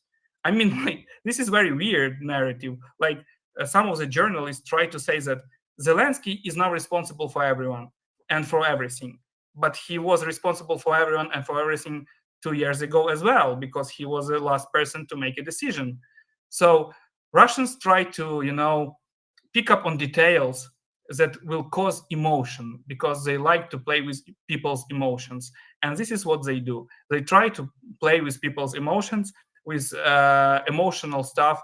For instance, let's take this Tucker Carlson interview where Putin was talking about Kakhovka and Kakhovka Dam that they actually have blown up, which caused a huge damage to people in Kherson region, killed millions, not millions, but sorry, thousands of people, animals, and flora in that region, causing one of the biggest ecological disaster in Europe for the last 50 years after Chernobyl. And Putin doesn't say about deaths of people, deaths of his own soldiers, deaths of our soldiers, that blowing up the dam was a crime, which is actually international crime. The thing that he said to Tucker Carlson is that, well, blowing up this dam caused a lot of CO2 explosion into atmosphere, which will actually cause a lot of climate change in the future. And this message is just nonsense when you are talking about a war, because CO2 is the last thing that you think about. But Putin knows that for far left activists in the West, this message will resonate. That actually when he says that, this Kakhovka Dam catastrophe is a catastrophe for ecology all over the place, and we have to stop a war and go to peace negotiations, and Ukrainians don't want to do this, then Ukrainians are causing ecological damage to the planet. Not that Ukrainians actually didn't blow up this dam, but because of Ukrainians, we have to do this. So this is how they play. They play with emotions, because they know that on emotional level, every left activist with ecological angle will say that, well, yeah, this is a great catastrophe. We should go to peace negotiations because, it resonates with my emotions. This is how they play with Zaluzhny, with this kind of sentiments, and they like to play with sentiments very well. Thank you, Andre. Thank you very much. Thank you. Thank you. Thank you very much. Yeah, I think the important thing is that I've noticed anyway, and the one thing that I've learned with the propaganda is that Russia's not going to stop, and that there's always going to be something, as you just said, Andrew, for them to pick on or target or use. And exactly as you said, imagine if it wasn't Zaluzhny and Zelensky and it was completely different people. It wasn't Sersky, somebody else. There would be another reason that they would find. It reminds me of something that I said to people whilst all the rumours and things were going on around the Zaluzhny resignation.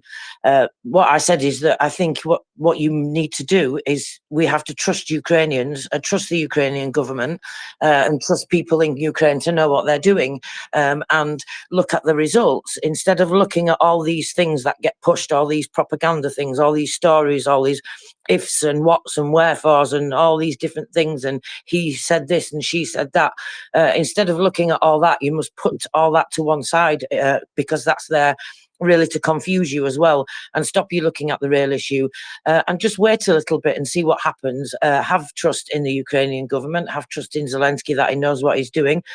And I also pointed out to people that look at what happened with the change with the Minister of Defence recently, and there was kind of a little bit of a storm around that. Particularly, a lot of it I've noticed happens in media, news media around the world, and this is one of the things that we're trying to tackle here and look at how we do that. And of course, companies like yourself and YouControl are going to be a wonderful tools to help us do that moving forward. Because I think that is the thing, is we should look at the messaging that comes from Ukraine and from the government and from the official people. I think they're fantastic at messaging. I'm reminded of something Budanov said recently about Prigozhin, actually, funnily enough. He said, I haven't seen a body. I don't know that he's dead. And so many people jumped on that. And then to say, oh, well, actually, is he dead? Isn't he dead? Well, I took completely the opposite from that. I didn't take from that statement that that's what he was saying. I took from that statement is that he was saying is exactly what we should do with the propaganda. I haven't seen anything to convince me one way or the other, whether he's dead or he's not dead. And therefore, I don't know. That's what I thought he was saying. And I think that's what, in many occasions, people like myself and people in my country, we need certainly to learn to do, is to put all that nonsense to one side and do just as you said, and look at the messaging coming from Ukraine and trust the Ukrainian government and people in Ukraine to know what they're doing. I wonder if you've got any comments about that, Andriy. Yeah, I mean, like a lot of our intelligence. I've talked today to journalists, and the first question was like, okay, how can we validate information and other stuff? And I said, like, I mean, Ukraine right now has one of the best, creates one of the best ecosystems in Europe to fight disinformation. It's not only about our soft or similar soft to ours, but I would say we are the best on the market. But still, Ukrainian government has created so many structures to react to disinformation, but still we need more capacity, more people, because it's the same problem as at the front line, because we need more people that can actually handle communications and handle response on time to disinformation. And when we talk about Ukrainian government, I said, like, have you ever taken seriously reports of our intelligence on informational operations, just without any emotional sentiment included? Have you ever analyzed Maidan 3, for instance? Because this was reported back in November.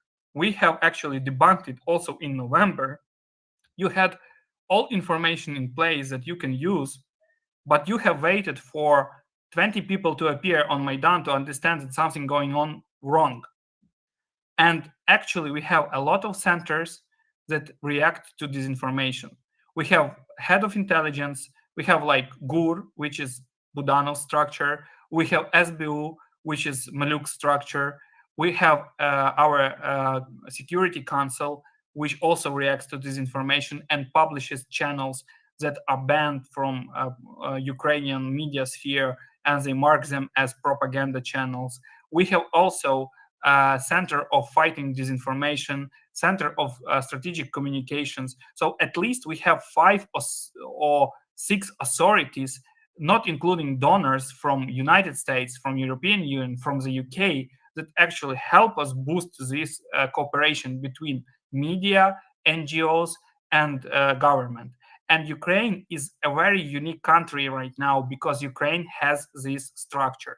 Ukraine has a good mechanism to report threats to governmental officials, and sometimes it takes time for governmental officials to absorb this information, to see whether it's really disinformation, and debunk it in our media sphere. And I would say that we have to cherish it more. And I would say we have to pay more attention to this, because actually it helps to react to the threats on time and actually fight disinformation from Russia.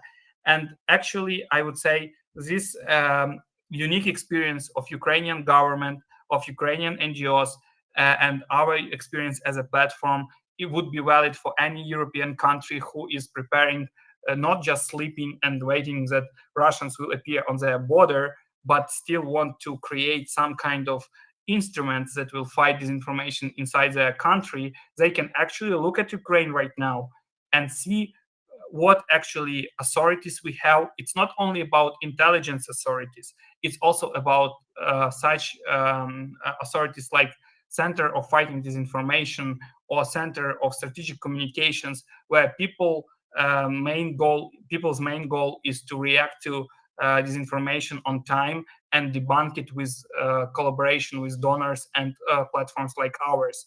And this is a unique experience that you can take to UK, you can take to France, you can take to Germany and apply it and actually create something like that we have in Ukraine. And I think that in a very short time span, you will see the results.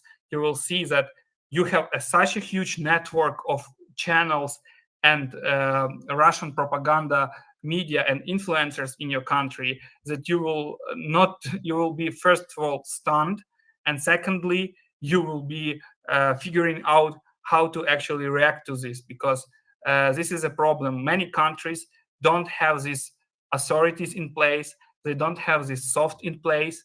They don't pay much attention to this. Right now, they are starting to pay attention because they have never faced such problem before. But actually, as for the Western countries, look at Ukraine right now. Look how Ukraine actually builds this ecosystem and try to, seed it on your ground to grow a really big institution that will fight disinformation and actually avert this social unity division in your country. This is the best way to do. Thank you so much, Andriy. That's absolutely fantastic insights, and I'm really glad you mentioned those resources.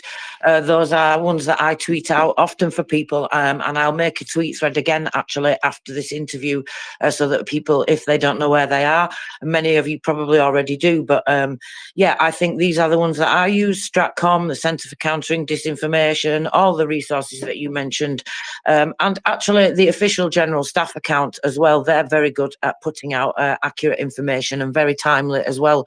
I noticed with the IL-76 crash, they were very quick to put information out, and with other things as well, when other rumours and other propaganda is being pushed.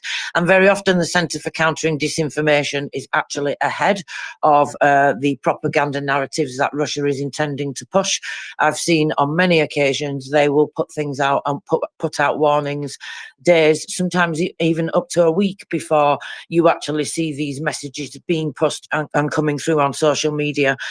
So thank you very much for that. Chris, please go ahead. Oh, thank you, Tracy. Andriy, let's just see how we're doing here. Because you're an hour and a half in, my friend. So how are you doing for time?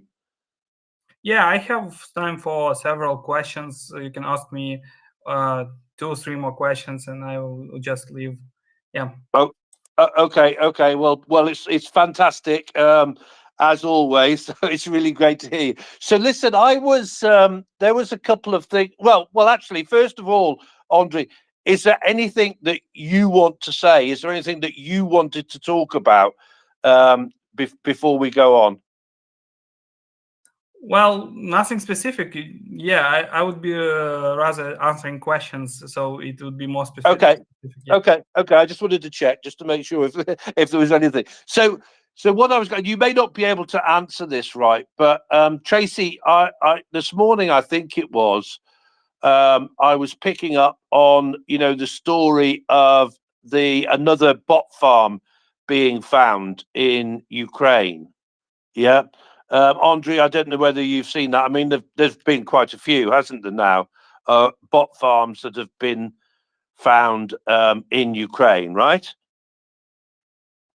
Yeah, I haven't seen the news, but I assume it could be found. Yeah, we have this problem with bot farms every time. Like they just find new and new bot farms. So I just wonder where this one was found, actually. Oh, okay. So, and you might not want to comment on part of what I'm going to say here, right? But But the other thing that I sort of thought was interesting that was related to that was a comment that Telegram was a potential security threat for Ukraine. Oh yeah, right? yeah.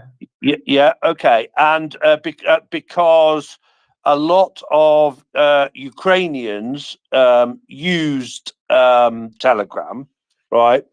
And the way it was connected to the bot farms was, that the bot farms were actually posting a lot of stuff on Telegram, right?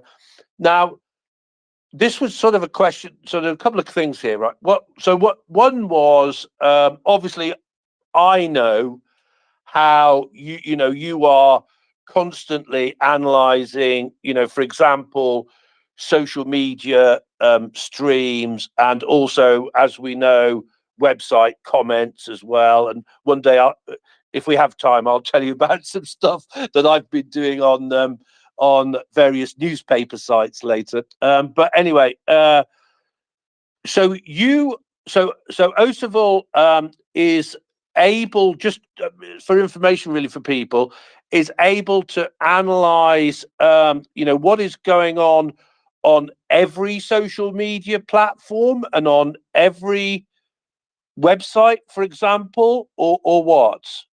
Yeah, so basically, when it goes, like, we have the biggest base of Telegram, in the world, I would say. So we are analyzing Telegram all over the place, like all over the world, in different languages, and we have coverage of Telegram in every country. When we talk about Facebook, we also fetch Facebook ads, Twitter. We also analyze website media, and also YouTube. And we are also will be adding more and more features to more channels. Like, we also analyze VK, which is analogy of Facebook in Russia, Odnoklassniki, and other Russian social networks, as well as we will also, I think, try to add more social media there, like TikTok or something like that, will be also available on our platform. So basically, we'll analyze everything which is available there online soon. But as for Telegram right now, we are the major platforms that can analyze Telegram very quickly and very fast. Web, Twitter, etc., and Facebook, as I mentioned. Okay, so let me just go on a little bit here, right now. That obviously, potentially that would be an enormous amount of information that you're gathering, right? So how are you, if I can ask this, obviously don't tell me if it's OPSEC, but how are you prioritizing what you are monitoring at the minute? Is it on a client by client basis, or are you doing stuff anyway that you can talk about? So, if you can't talk about that, then that's fine. But if you can comment, then great. We actually monitor everything. So, but if there are some specifics for the clients that we want to go deeper, we just customize for the customer, and we can go deeper into any kind of social media, because different clients have different requests. Some of them want to analyze only Telegram because they have never analyzed Telegram before. Some of them want to analyze Twitter only and comment section in Twitter, or some of them want to analyze Facebook and only comment section in the Facebook. So we are highly customizable, and there is no actually for us any problem for creating a customized request for a person. But if a person wants to look at everything at a time, we can provide this option as well. Okay, cool. Let's go to Wojtek then, Tracy, shall we? Yeah. Hi, everyone. Hi, Andrei. I have missed your previous show, so thank you for all the recapitulation from the last times. Because it wasn't boring. I really like it. I'm so amazed, what you are doing. It's marvelous. Currently, I'm from Czech Republic, and we have as a lot of other countries. We have a huge problem with a fifth column in our country, and there are like a lot of producers of disinformation, let's say. And I'm wondering, how you are dealing with the fight with the disinformation in the legal sense, because it is, for example, in my country, it is the discussion is revolving all the time around, how can you define what is disinformation, who will say what disinformation is and what it isn't, and how to take it down, from the social media or mark it somehow. Can you talk about how it is understandable for me, how you identify the disinformation, but how you actually contribute to fight the disinformation and taking it down or mark it, or what I mean. Thank you. Yeah, sure. So when we talk about legal precautions or something like that, or legal liability, we actually, as a platform, we just give you an evidence that this was spread by Russian. For instance, first thing that we do as a platform, we give you an ample information on the actors that actually spreads the information from their source. So you can see the affiliation of this source with the government. For instance, if it's a Telegram channel or media or website or some kind of account, we can see in our system whether it's affiliated with some particular state. So basically, if it's affiliated with Russia, with Turkey, with Ukraine, with UK and others. This information can be found in open sources. So we really validate these open sources and from different lists. It could be EU sanction list. It can be other kind of sources that have marked those actors as harmful ones.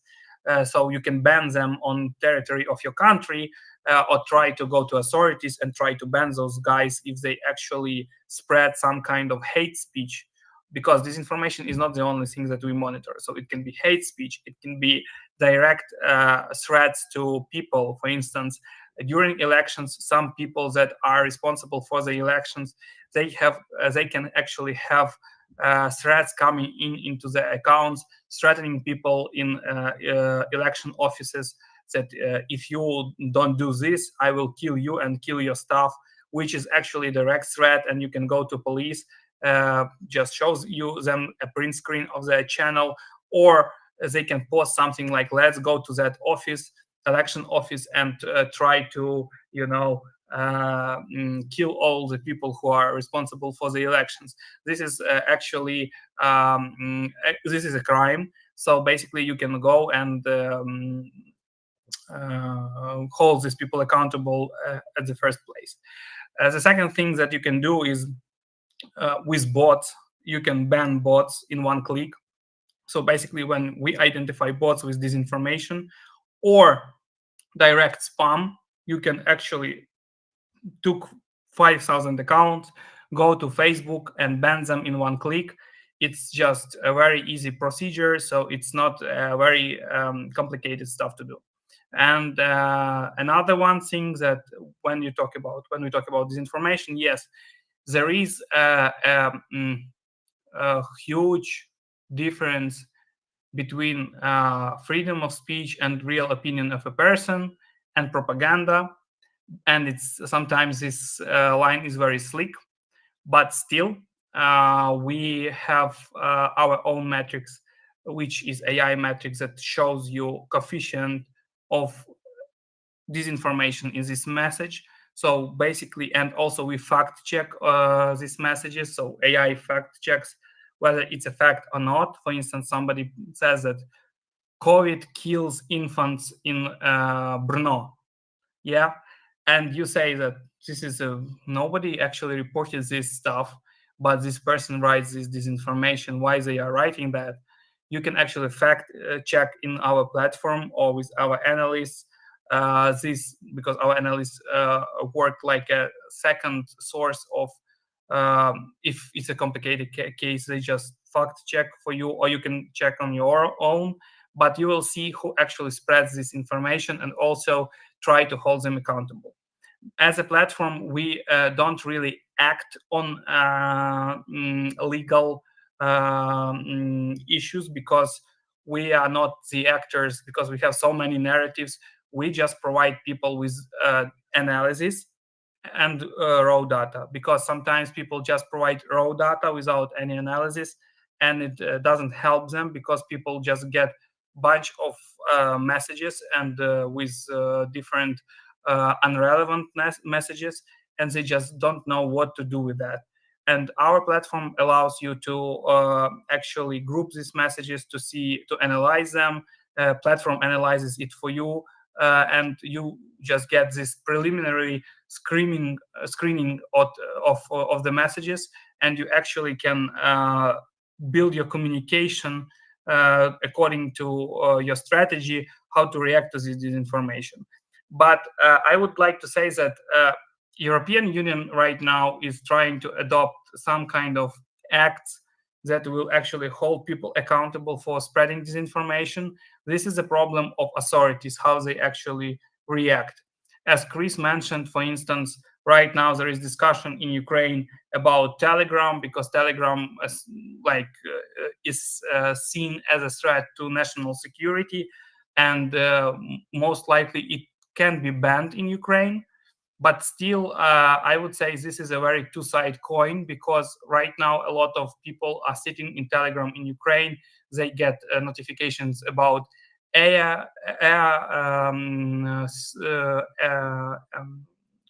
raids. Also, they get notifications from the front line. So basically, they use Telegram on a daily basis.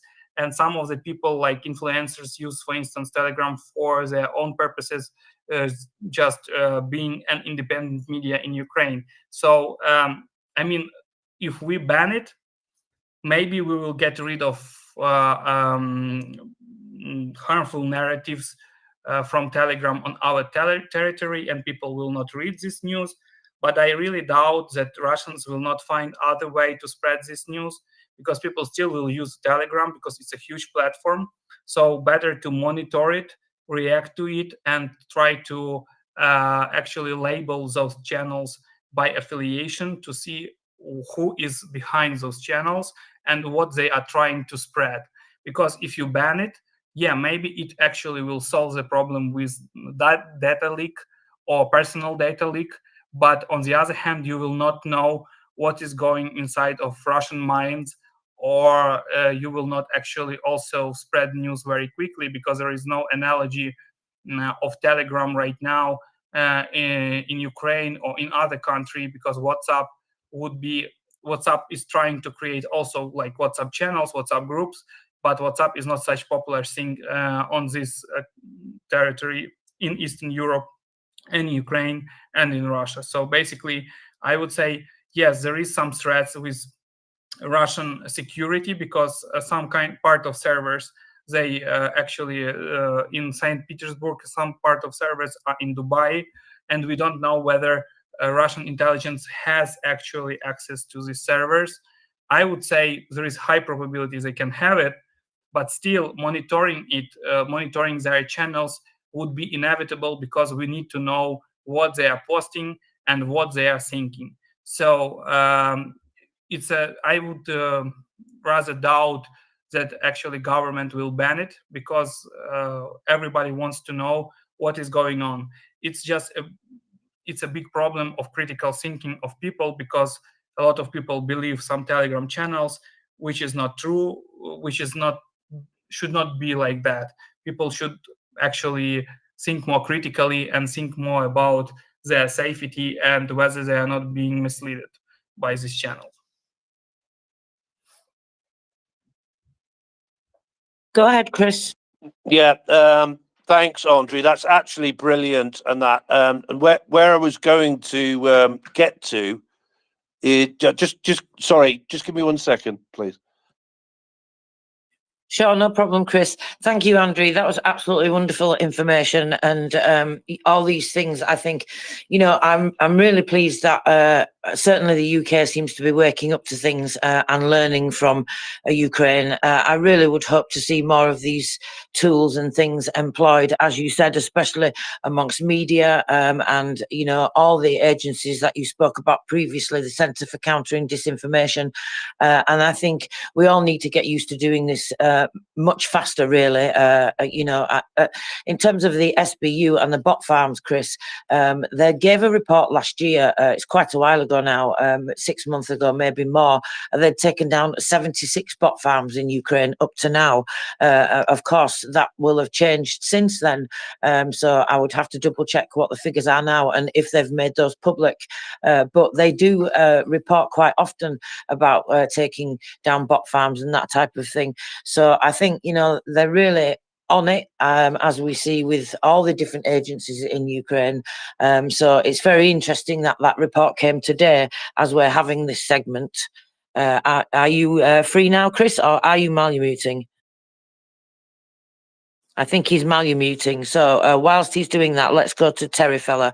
Go ahead, Terry Fella. Thanks again, Tracy.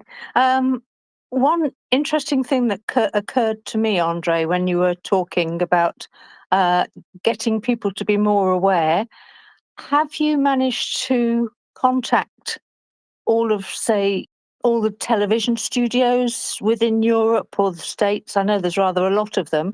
Or would you recommend that we could reach out to the ones that we know best and ask them to get in touch with you?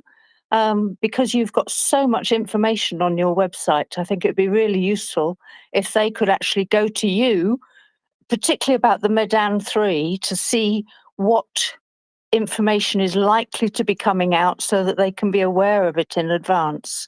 And another, oh, I've forgotten. I'll let you answer that straight away. Thanks. Yeah, so we have been reaching some of the media, but we would be grateful for any assistance here because there are so many media, so many television channels and corporations. So sometimes they just don't know exactly like what they would like to study with us, because they just, when they come to us, they are first impressions that they are amused and they are very satisfied. But the second question that comes into their mind, okay, we don't have a research right now in our head.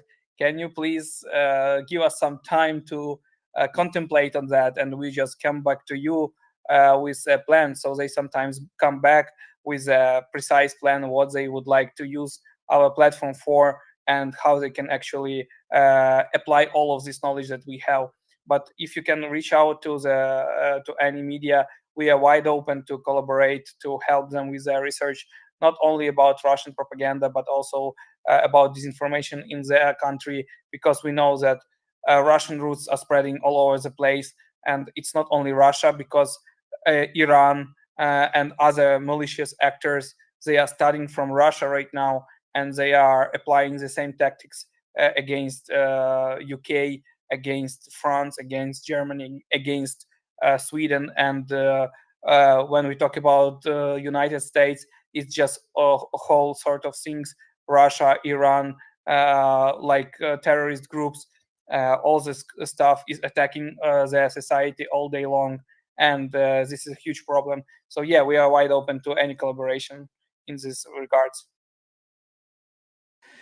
Thank you very much, Terry Fella. That was a fantastic idea. And yes, please, anybody that's listening, if you have any connection with any media at all, please do reach out, try and make those connections, because it's very, very important that we all start protecting ourselves from all this. Like you say, it's not just Russia now with the propaganda, although they are the main actor.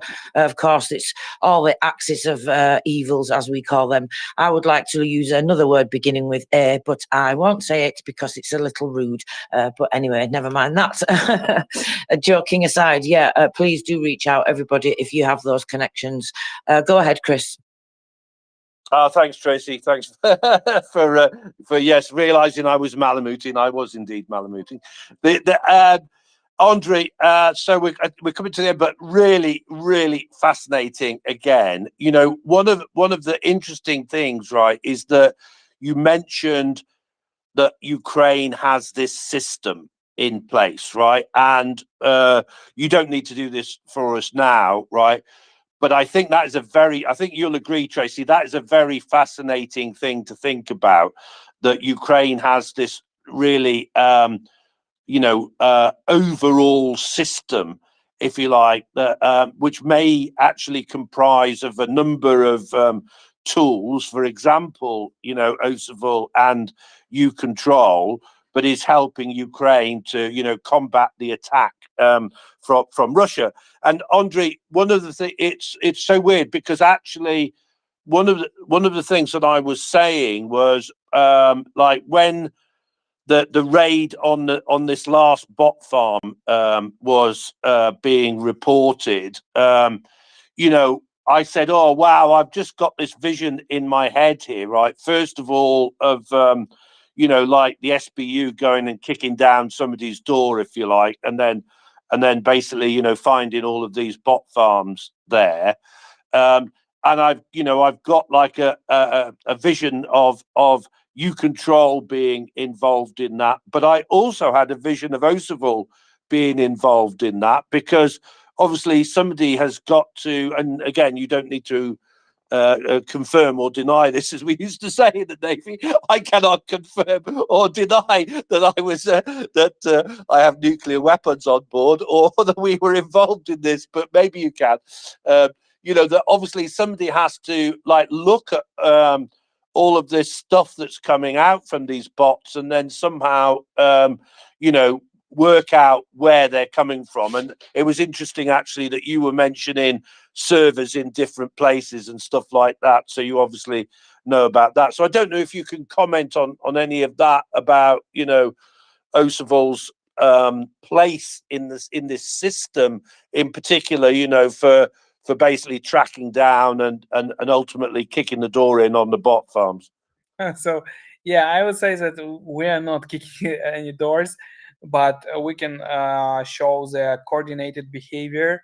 So basically, we call it coordinated inauthentic behavior.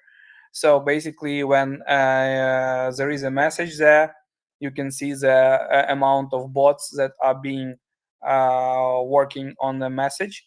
But I think that tracing of these bots is just another cybersecurity issue of other platforms that can do this, because we have, I guess, some solutions in Ukraine which are state-owned or privately owned that can actually trace bots, and they just deal with bots but they don't deal with narratives, because our main goal is to trace narratives and to trace bots by their activity. So we can just tell you that there is such bots, these accounts are bots, and you are taking this information and you are dealing with this further. This is actually stage up to which we actually work with our partners, telling them that there is a coordinated behavior. Because the problem is that with bots is that right now Russians have changed a little bit this stuff. It's not about only because creating every time a bot farm in Ukraine would be a huge work, because once SBU or police comes in and actually detects them and eliminates all these bot farms and servers, you should start from the scratch again. So basically, Russians try to not use so many bots, but they try to make more authentic accounts, trying to make more trolls right now. So they are like, repeating the history of 2014 or 2010, even when there were real trolls that were actually spreading the stuff. But still, this is called unauthentic behavior, and which we can determine and say that this comment and this account is a bot or a troll. You have to pay attention to them, and that's all. And how SBU actually knows where these bots are located, this is behind the curtain. We don't know about that. So yeah, so our platform has also our limits, but I think there are some solutions that actually can trace those farms and trace those people that actually spread this information. And yeah, our main goal is to ban those people from online, help you ban those people, help you find those people, detect their behavior, and just, you know, get rid of them in your comment section, in your media, in your narrative, or understand that this narrative is artificial. It has been pushed by artificial intelligence and supported by artificial intelligence. This is what will give you a roadmap, and then with this data you can do anything you want. Thank you so much, Andrew. That's wonderful information. It's absolutely fascinating, the things that you do. Just quickly before we go on to Terry Fella, and going back to the journalists, I wonder if you have any contact with the National Union of Journalists in Ukraine. I know you have said that you have contact with many media, new journalists and news media in Ukraine. The reason I ask is because we have a regular segment here on a Thursday, actually, and we are joined by the very lovely Katerina Teslenko, and she comes and speaks to us and tells us stories and experiences that they've been through. So I just thought that may be something that you might be interested in having a listen to, and possibly coming up, speaking and having a conversation, if you've not already got communication with these people. Yeah, we would be interested in communicating with them. So we basically, I guess we have some contacts with her, but we can actually go on air both and just talk. It would be a great opportunity to do that. But we are in Ukraine. There are so many right now media organizations that are partially NGOs, partially projects by journalists, which we contact. So we have a huge coverage of that, but we are wide open to them because they just come and go with one-time projects, or and they usually don't stay on a regular basis because they have a limited time span or resources for, you know, research. So basically, yeah, we are open to that as well. Thank you so much. Go ahead, Terry Fella. Lovely. This is all so useful, Andre. It's really, really very, very helpful.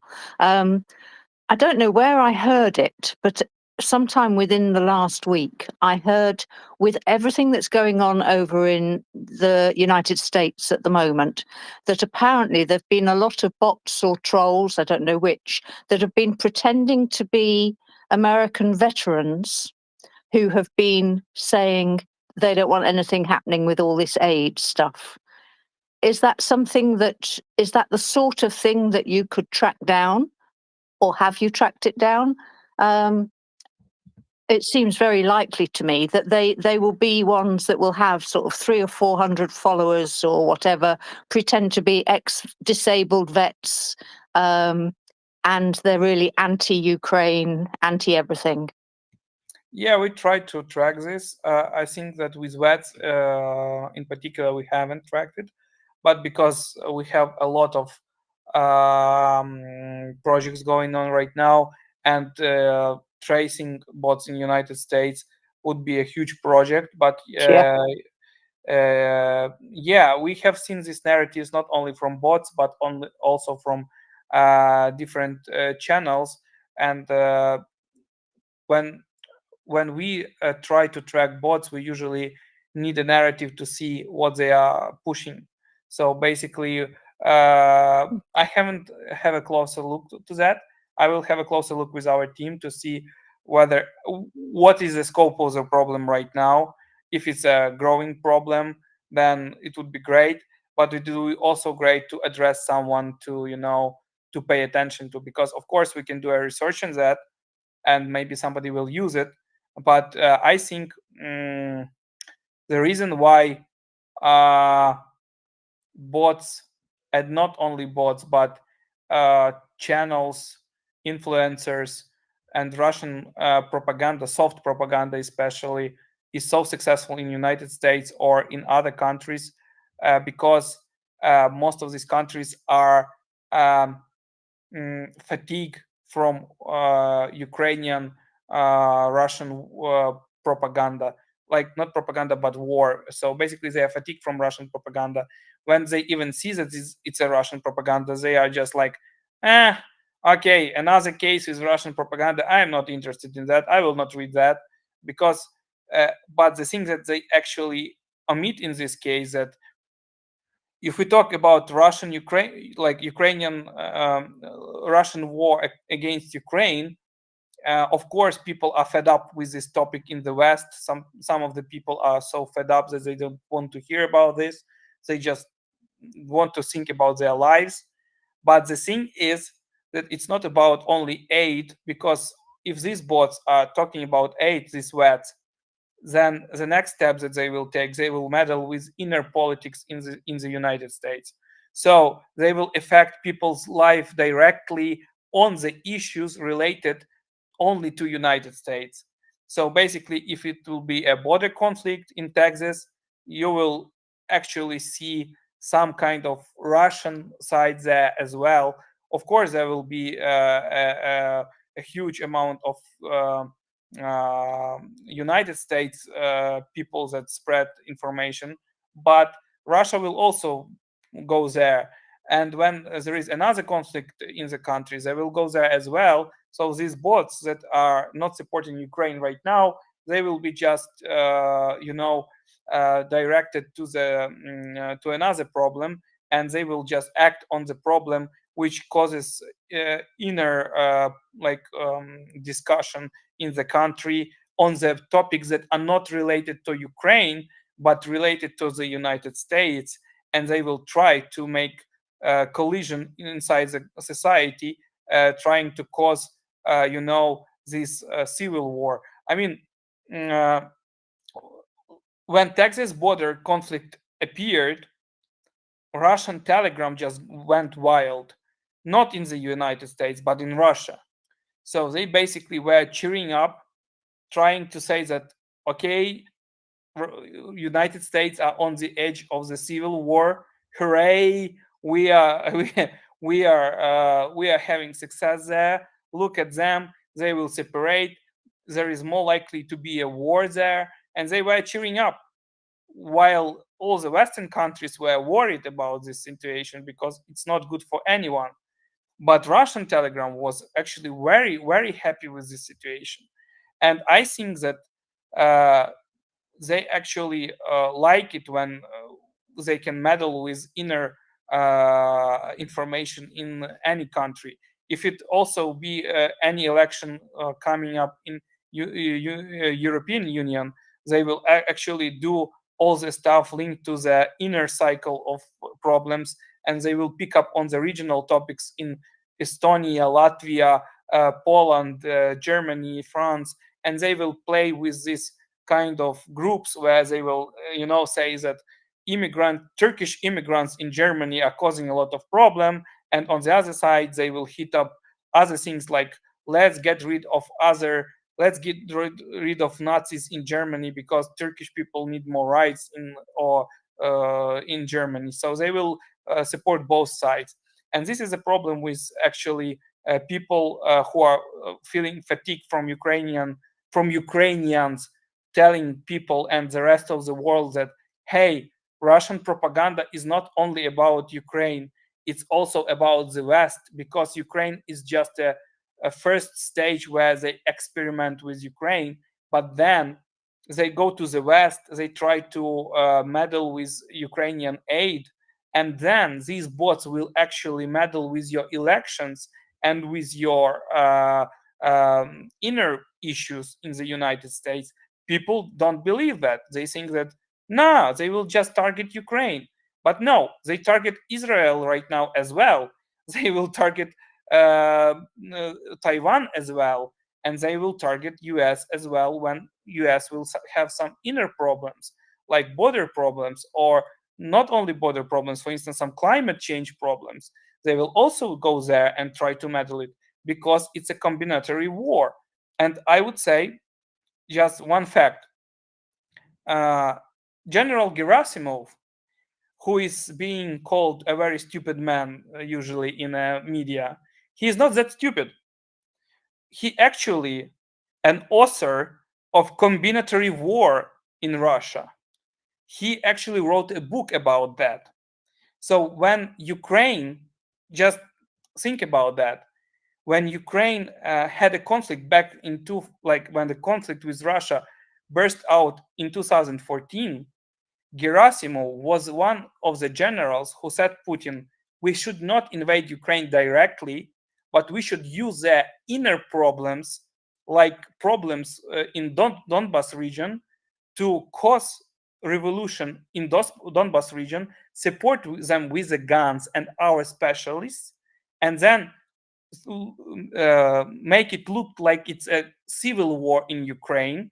So nobody will pay attention to this, and we will capture a third part of Ukraine without any legal consequences.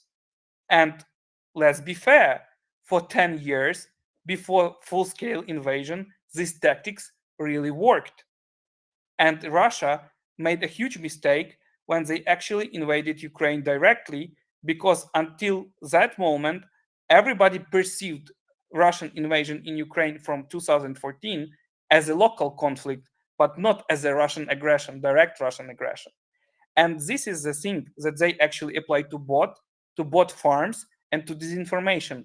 It's a part of combinatory war where you cannot actually distinguish right from wrong, and you think that it's an inner conflict that was caused naturally in your country, and there is no any kind of outside power that pushes these narratives, pushes these bots, pushes these vets to not support Ukraine, or support some candidate at the elections, or support some businessmen who actually do some kind of bad stuff in your country. So basically Russians use these combinatory wars, and they will continue doing that, because this is one of the concepts that actually worked for a long time with them. Thank you very much, everybody. Please go ahead, Chris. Yeah, Andre, just to say thank you. I'm going to have to run in a minute, but I wanted to just make a point for Terry, and Andre, you know why I'm making this point, and you may want to add to it, right? And Terry, it's just about some work that we've been doing with media companies, basically online newspaper companies, right? And one of the things which you may want to expand on, Andre, if you've got time and that, right, is like basically just to say that, of course, actually, these media companies, they want to clean up the bots and the false comments and that from their social media streams and their websites, right? And indeed, it may be costing them in advertising revenues. So, Andre, you know where I'm going with that. I don't know whether you want to comment on that at all quickly. Yeah, so I mean, just quick remark. Yeah, basically, the problem with bots is that they go to media section of your media, and they try to post spam and other stuff to lower the engagement with your news, and basically to affect your ad budgets. And this is how Western media can actually suffer. But also, I would add to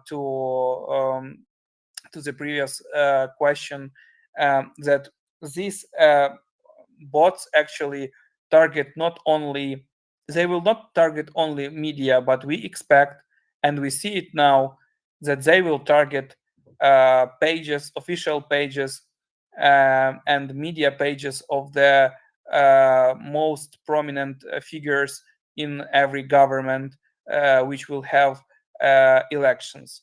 It concerns current presidents or potential candidates for presidents, and actually cleaning up your comment section would actually help you to get rid of disinformation in your comment section if you are an official, if you are a senator or congressman or a prime minister or an MP who has a project or is trying to win his county in England or in the United States or somewhere in Netherlands. Basically, this is what you have to pay attention to, because when you go with a public announcement or go with an ad, a political ad, and you see a lot of negative bots coming into your comment section, most likely even your campaign will suffer, because bots will just flood your comment section and you will lose. So this is another side of this problem, not just media side and business side, but it's also a political side and side of your security of your election process. So I would pay attention to this as well. And our platform actually allows you to see those bots and actually block those bots, because no official would like to have thousands of comments generated by AI plumbing their message into the dumpster. So this message will not reach any of their potential electorate, and of course it will affect democracy in your country. Thank you so much, Andrew. I'm glad you mentioned that, because of course we have elections coming up in the UK, so it's something that's on my mind. But you know, whatever the issue, this is what I noticed, that, like, as you said, there are always going to be issues in societies for Russia to use to divide people. That's the nature of society, that we have good and bad things. And of course, what we need to do is unite and solve those problems together, because they're always going to be there for Russia to use. And I think I've said before, I think it's so fantastic what you've created. I imagine one day that you will have an app that will be ubiquitous. I don't know, the way that we use antivirus software now, I think that would be fantastic if everybody would have an app, an Oswald app on their phone to find all these things. I think that would be absolutely wonderful. And I'm going to stop talking because I know you are short on time and Yanis has a question. Please go ahead, Yanis. Thank you very much. Amazing discussion. I have this what you speak is also it's classic, like divide and rule. Russia use it here in Baltics for decades. But I have two questions. One of question about is something I start to notice in Twitter, when someone have suddenly huge influx of followers, and then they suddenly drop out. Yeah, what it is? It's somehow impacting algorithms, or what it is. And the second question is from Baltic experience. We have very popular web media, which has a lot of problems with a lot of problems with bots, negative comments, and etc. etc. What they done is they enabled comments only for authenticated users. And well, in Baltics, for example, method when you authenticate with your bank credentials, so state-issued ID is pretty widespread, and for some reason it gave very good results. So basically, okay, discussions have like less comments, but they are way more meaningful, etc. And the question is, what do you think? Can it be the way to move forward to combat these bots, or it's just waste of time? Thank you very much. Thank you. Yeah. So thank you for the question, Yanis. Yeah. So basically, as for the accounts with Twitter, it works the same with media. So basically, this tactics is very effective. So it's interesting if you can, you would what would I rather do, and what we do actually in our system is to see what narrative this account wanted to spread, because what actually Russians or other actors do, they go to Twitter or to web media. So in Twitter, it's just cheaper to create an account, spread information, like make followers, spread some narrative, and the main aim of this narrative is to see how people react to this narrative. So why the way they appear and then disappear? Because most likely this account has spread some disinformation or very controversial information, gathered the reaction from real people, and then I bet that after that you will see some kind of narrative very likely similar to what you have seen on Twitter, but somewhere on the web or in Facebook or in TikTok, where this narrative is being pushed very hardly and they get followers.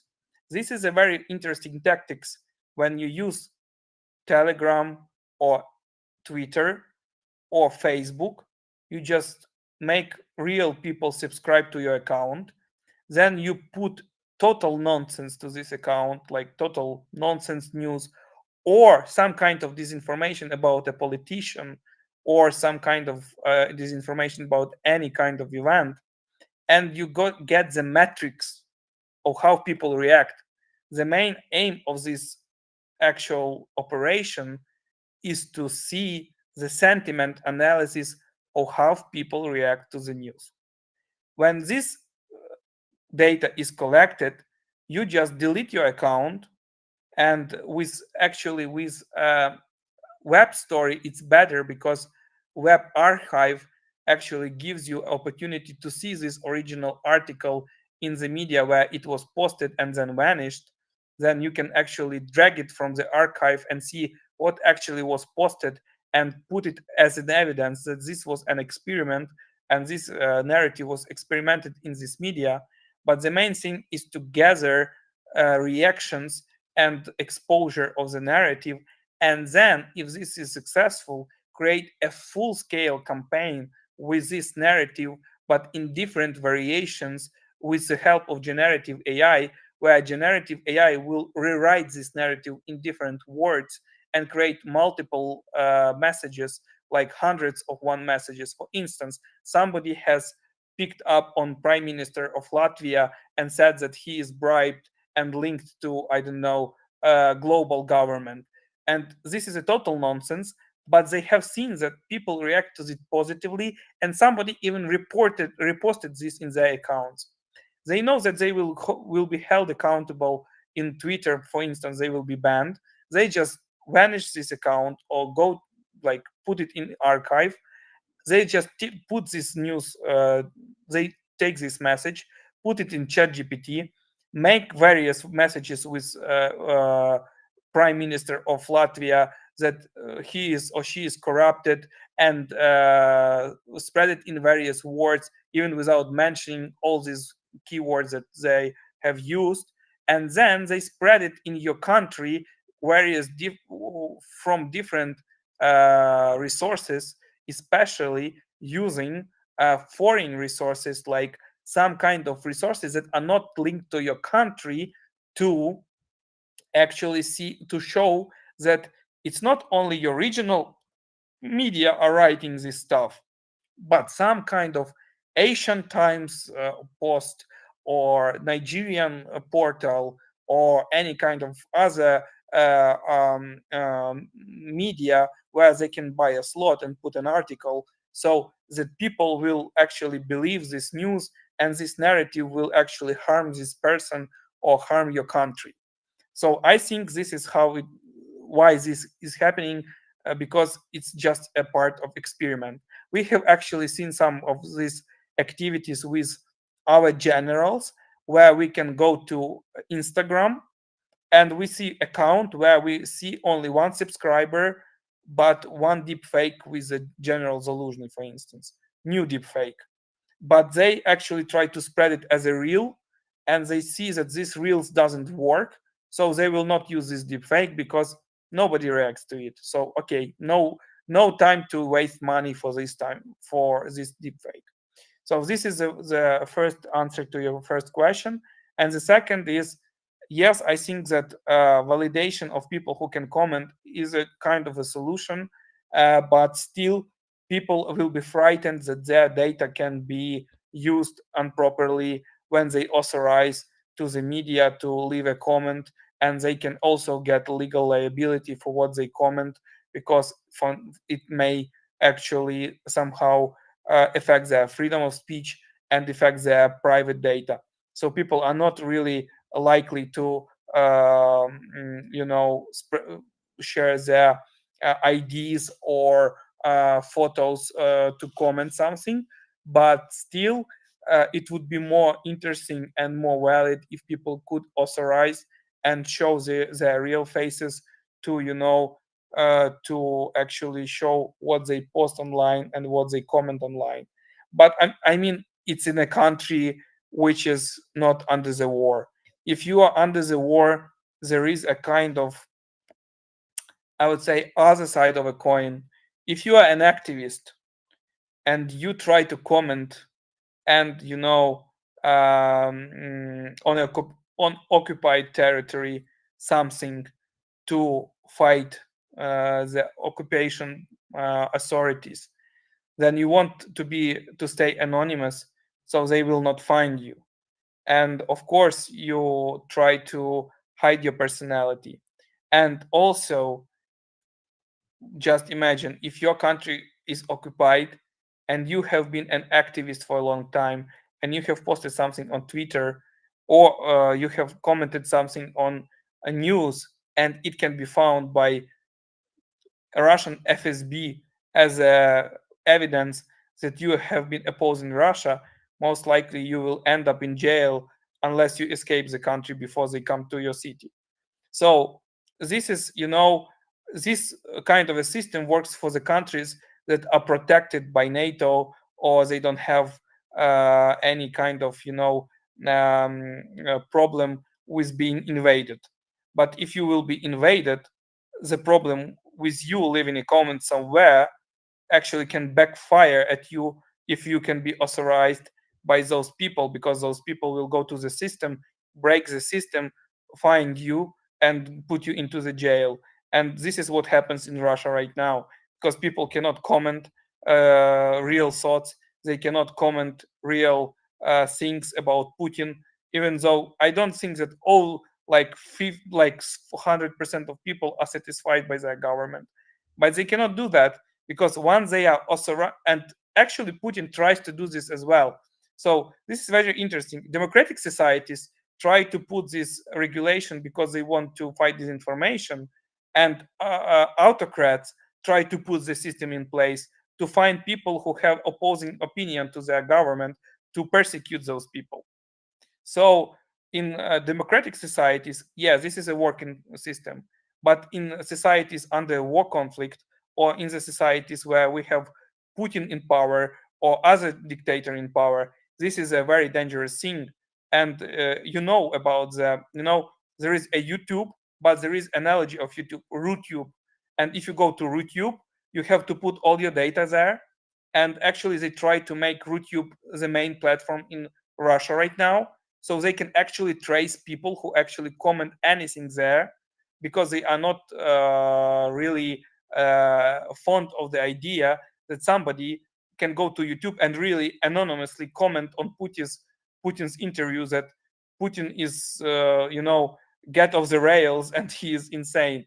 So they want to trace those people and see who actually posted this stuff, and find their families and give them fines, or give them, time in jail for what they post. Thank you so much, Andrew. Those insights are so valuable for people like me and other listeners to just to understand really how all these things fit together and affect our lives on a daily basis, and how that relates to, the individual things that we all do every day. And in many ways online, it's very, very important. Marcus, can you be very quick? Because Andrew has shared a great deal of time with us today. It's okay. I just wanted to comment back about when you were talking about an app that would on your phone that would kind of provide the extra level of security, sort of like people use Malwarebytes or other client side or computer side antivirus stuff would be great. I just don't trust my phone for anything, to be honest, but I know there's lots of people that basically don't even use other computers than phones. So yeah, I totally understand you. My father still uses Nokia with I don't know, from 2000s, because he still doesn't believe smartphones. So I mean, there is a fair share to this kind of untrust, especially when we had this kind of huge scandals with some of mobile providers who can actually gather your data and gather your even passwords. But yeah, we are trying to develop. I think with time we will have some kind of an app that will help you to detect narratives. But as for now, we are the system that actually works personally with organizations and people who would like to search and find, because it's a huge amount of data that we are analyzing right now. Just 1 year of our work is millions of messages worldwide, and it's we need a time to absorb it and make an automatic system that will actually help people worldwide as well. Andrew, thank you so much for spending time with us again today. It's been absolutely fascinating, very, very interesting. I'm really intrigued by the last thing that you explained about how they use those fake accounts to push those narratives and push those messages and see the reaction of people. It reminded me of something that I'd mentioned to Chris previously, actually, that before we saw the big hoo-ha about Zaluzhny leaving just recently, I noticed a few weeks ago a few accounts, maybe a couple of months previously, a couple of accounts talking about Zaluzhny leaving and being replaced by Budanov. That didn't seem to take off, so I kind of ignored it. And so it's very interesting now that then that came back again, but actually, like you say, it's slightly different. This time it was about the divisions between Zelensky and Zaluzhny and the supposed disagreements between them. So I think that that's kind of what you're talking about, and it's just fantastic for people to be able to see those connections and understand how those things go on. So thank you again so much for joining us today. It's been absolutely wonderful. I wonder if there's anything that you would like to say to listeners before you leave? Yeah, I would like to thank everyone who was listening to me. Thank you, Tracy. Thank you, Chris. Thank you, everyone, for your wonderful questions. Have a great holidays. Try not to, believe Russian propaganda, even though I assume there will be some, I would say, hectic news from a front line, but it doesn't mean that the battle is finished. And definitely it's not finished. It's just Russia getting pissed off that Ukraine, even with a shortage of armor and artillery, is still fighting, because for them, like they think that even a shortage of artillery should put the end of the war and Ukraine should go to the peace negotiations. So yeah, let's just keep our head cool, and thank you for having me today. Have a great evening and have a great weekend. Thank you, and glory to Ukraine. Hello, Slava, and thank you Slava. so much. Thank you so much again, Andrew. Like I say, it's been absolutely wonderful, and it's so valuable for listeners, I think. And you definitely started at the right level, I think, creating these things to deal with the larger side of things on a government level, on news media level. And then, of course, I look forward, as I guess many of you do, to being able to have an app. And when you're able to look at creating that, that would be absolutely wonderful. Yeah. The first thing when we create the app, I will let you know. And thank you all. Thank you. Have a great day. Bye. Have a great day. Have a great weekend. Thank you, Andrew. Bye-bye. Wow, incredible. That was absolutely brilliant again. I mean, we're so lucky to he shared so much time with us. Look at the time, it's like 6:30 in the UK. Christopher and I only have 30 minutes left with you all. So that was absolutely wonderful. Chris, are you still muting? Chris is still muting. So Still muting. Yes, very, very nice, very insightful. A wonderful broadcast. He really he can really he can carry a conversation. He really can. Back to you. Yes, absolutely wonderful. Does our job for us, Christopher, almost. And of course, with the help of Chris Windley as well. So thank you very much to Chris Windley. I hope you are listening whilst you're muting. Again, it's been absolutely wonderful. And thank you for making those connections, Chris. Like I say, it's very insightful every week. And it's really, really good to, be able to discuss these things without highlighting them at the same time, if that makes sense, because there's a very fine line between learning and understanding all the propaganda and all the mechanisms that they're using to put these things in place to get those emotional reactions from people, while at the same time not just repeating these narratives over and over. And I think Andrew does an absolutely fantastic job at that, and like you say, he can talk about absolutely everything. Is so fascinating. I kind of forget he's so good. I almost sometimes forget that I'm co-hosting and feel like I'm a listener. So thank you very much for your help, Chris. I appreciate that. Terry Feller, please go ahead. Hi, Tracy. Yes, I agree. He was fantastic, and he could have talked for hours, I think. But and we'd not have got bored with any of it. I don't know if Chris is still off. I love the fact that you say always off Malamooting, because I keep forgetting the name of his dogs. So Malamoots, I must look them up. I imagine they're big, fluffy, sort of like almost Alaskan type dogs.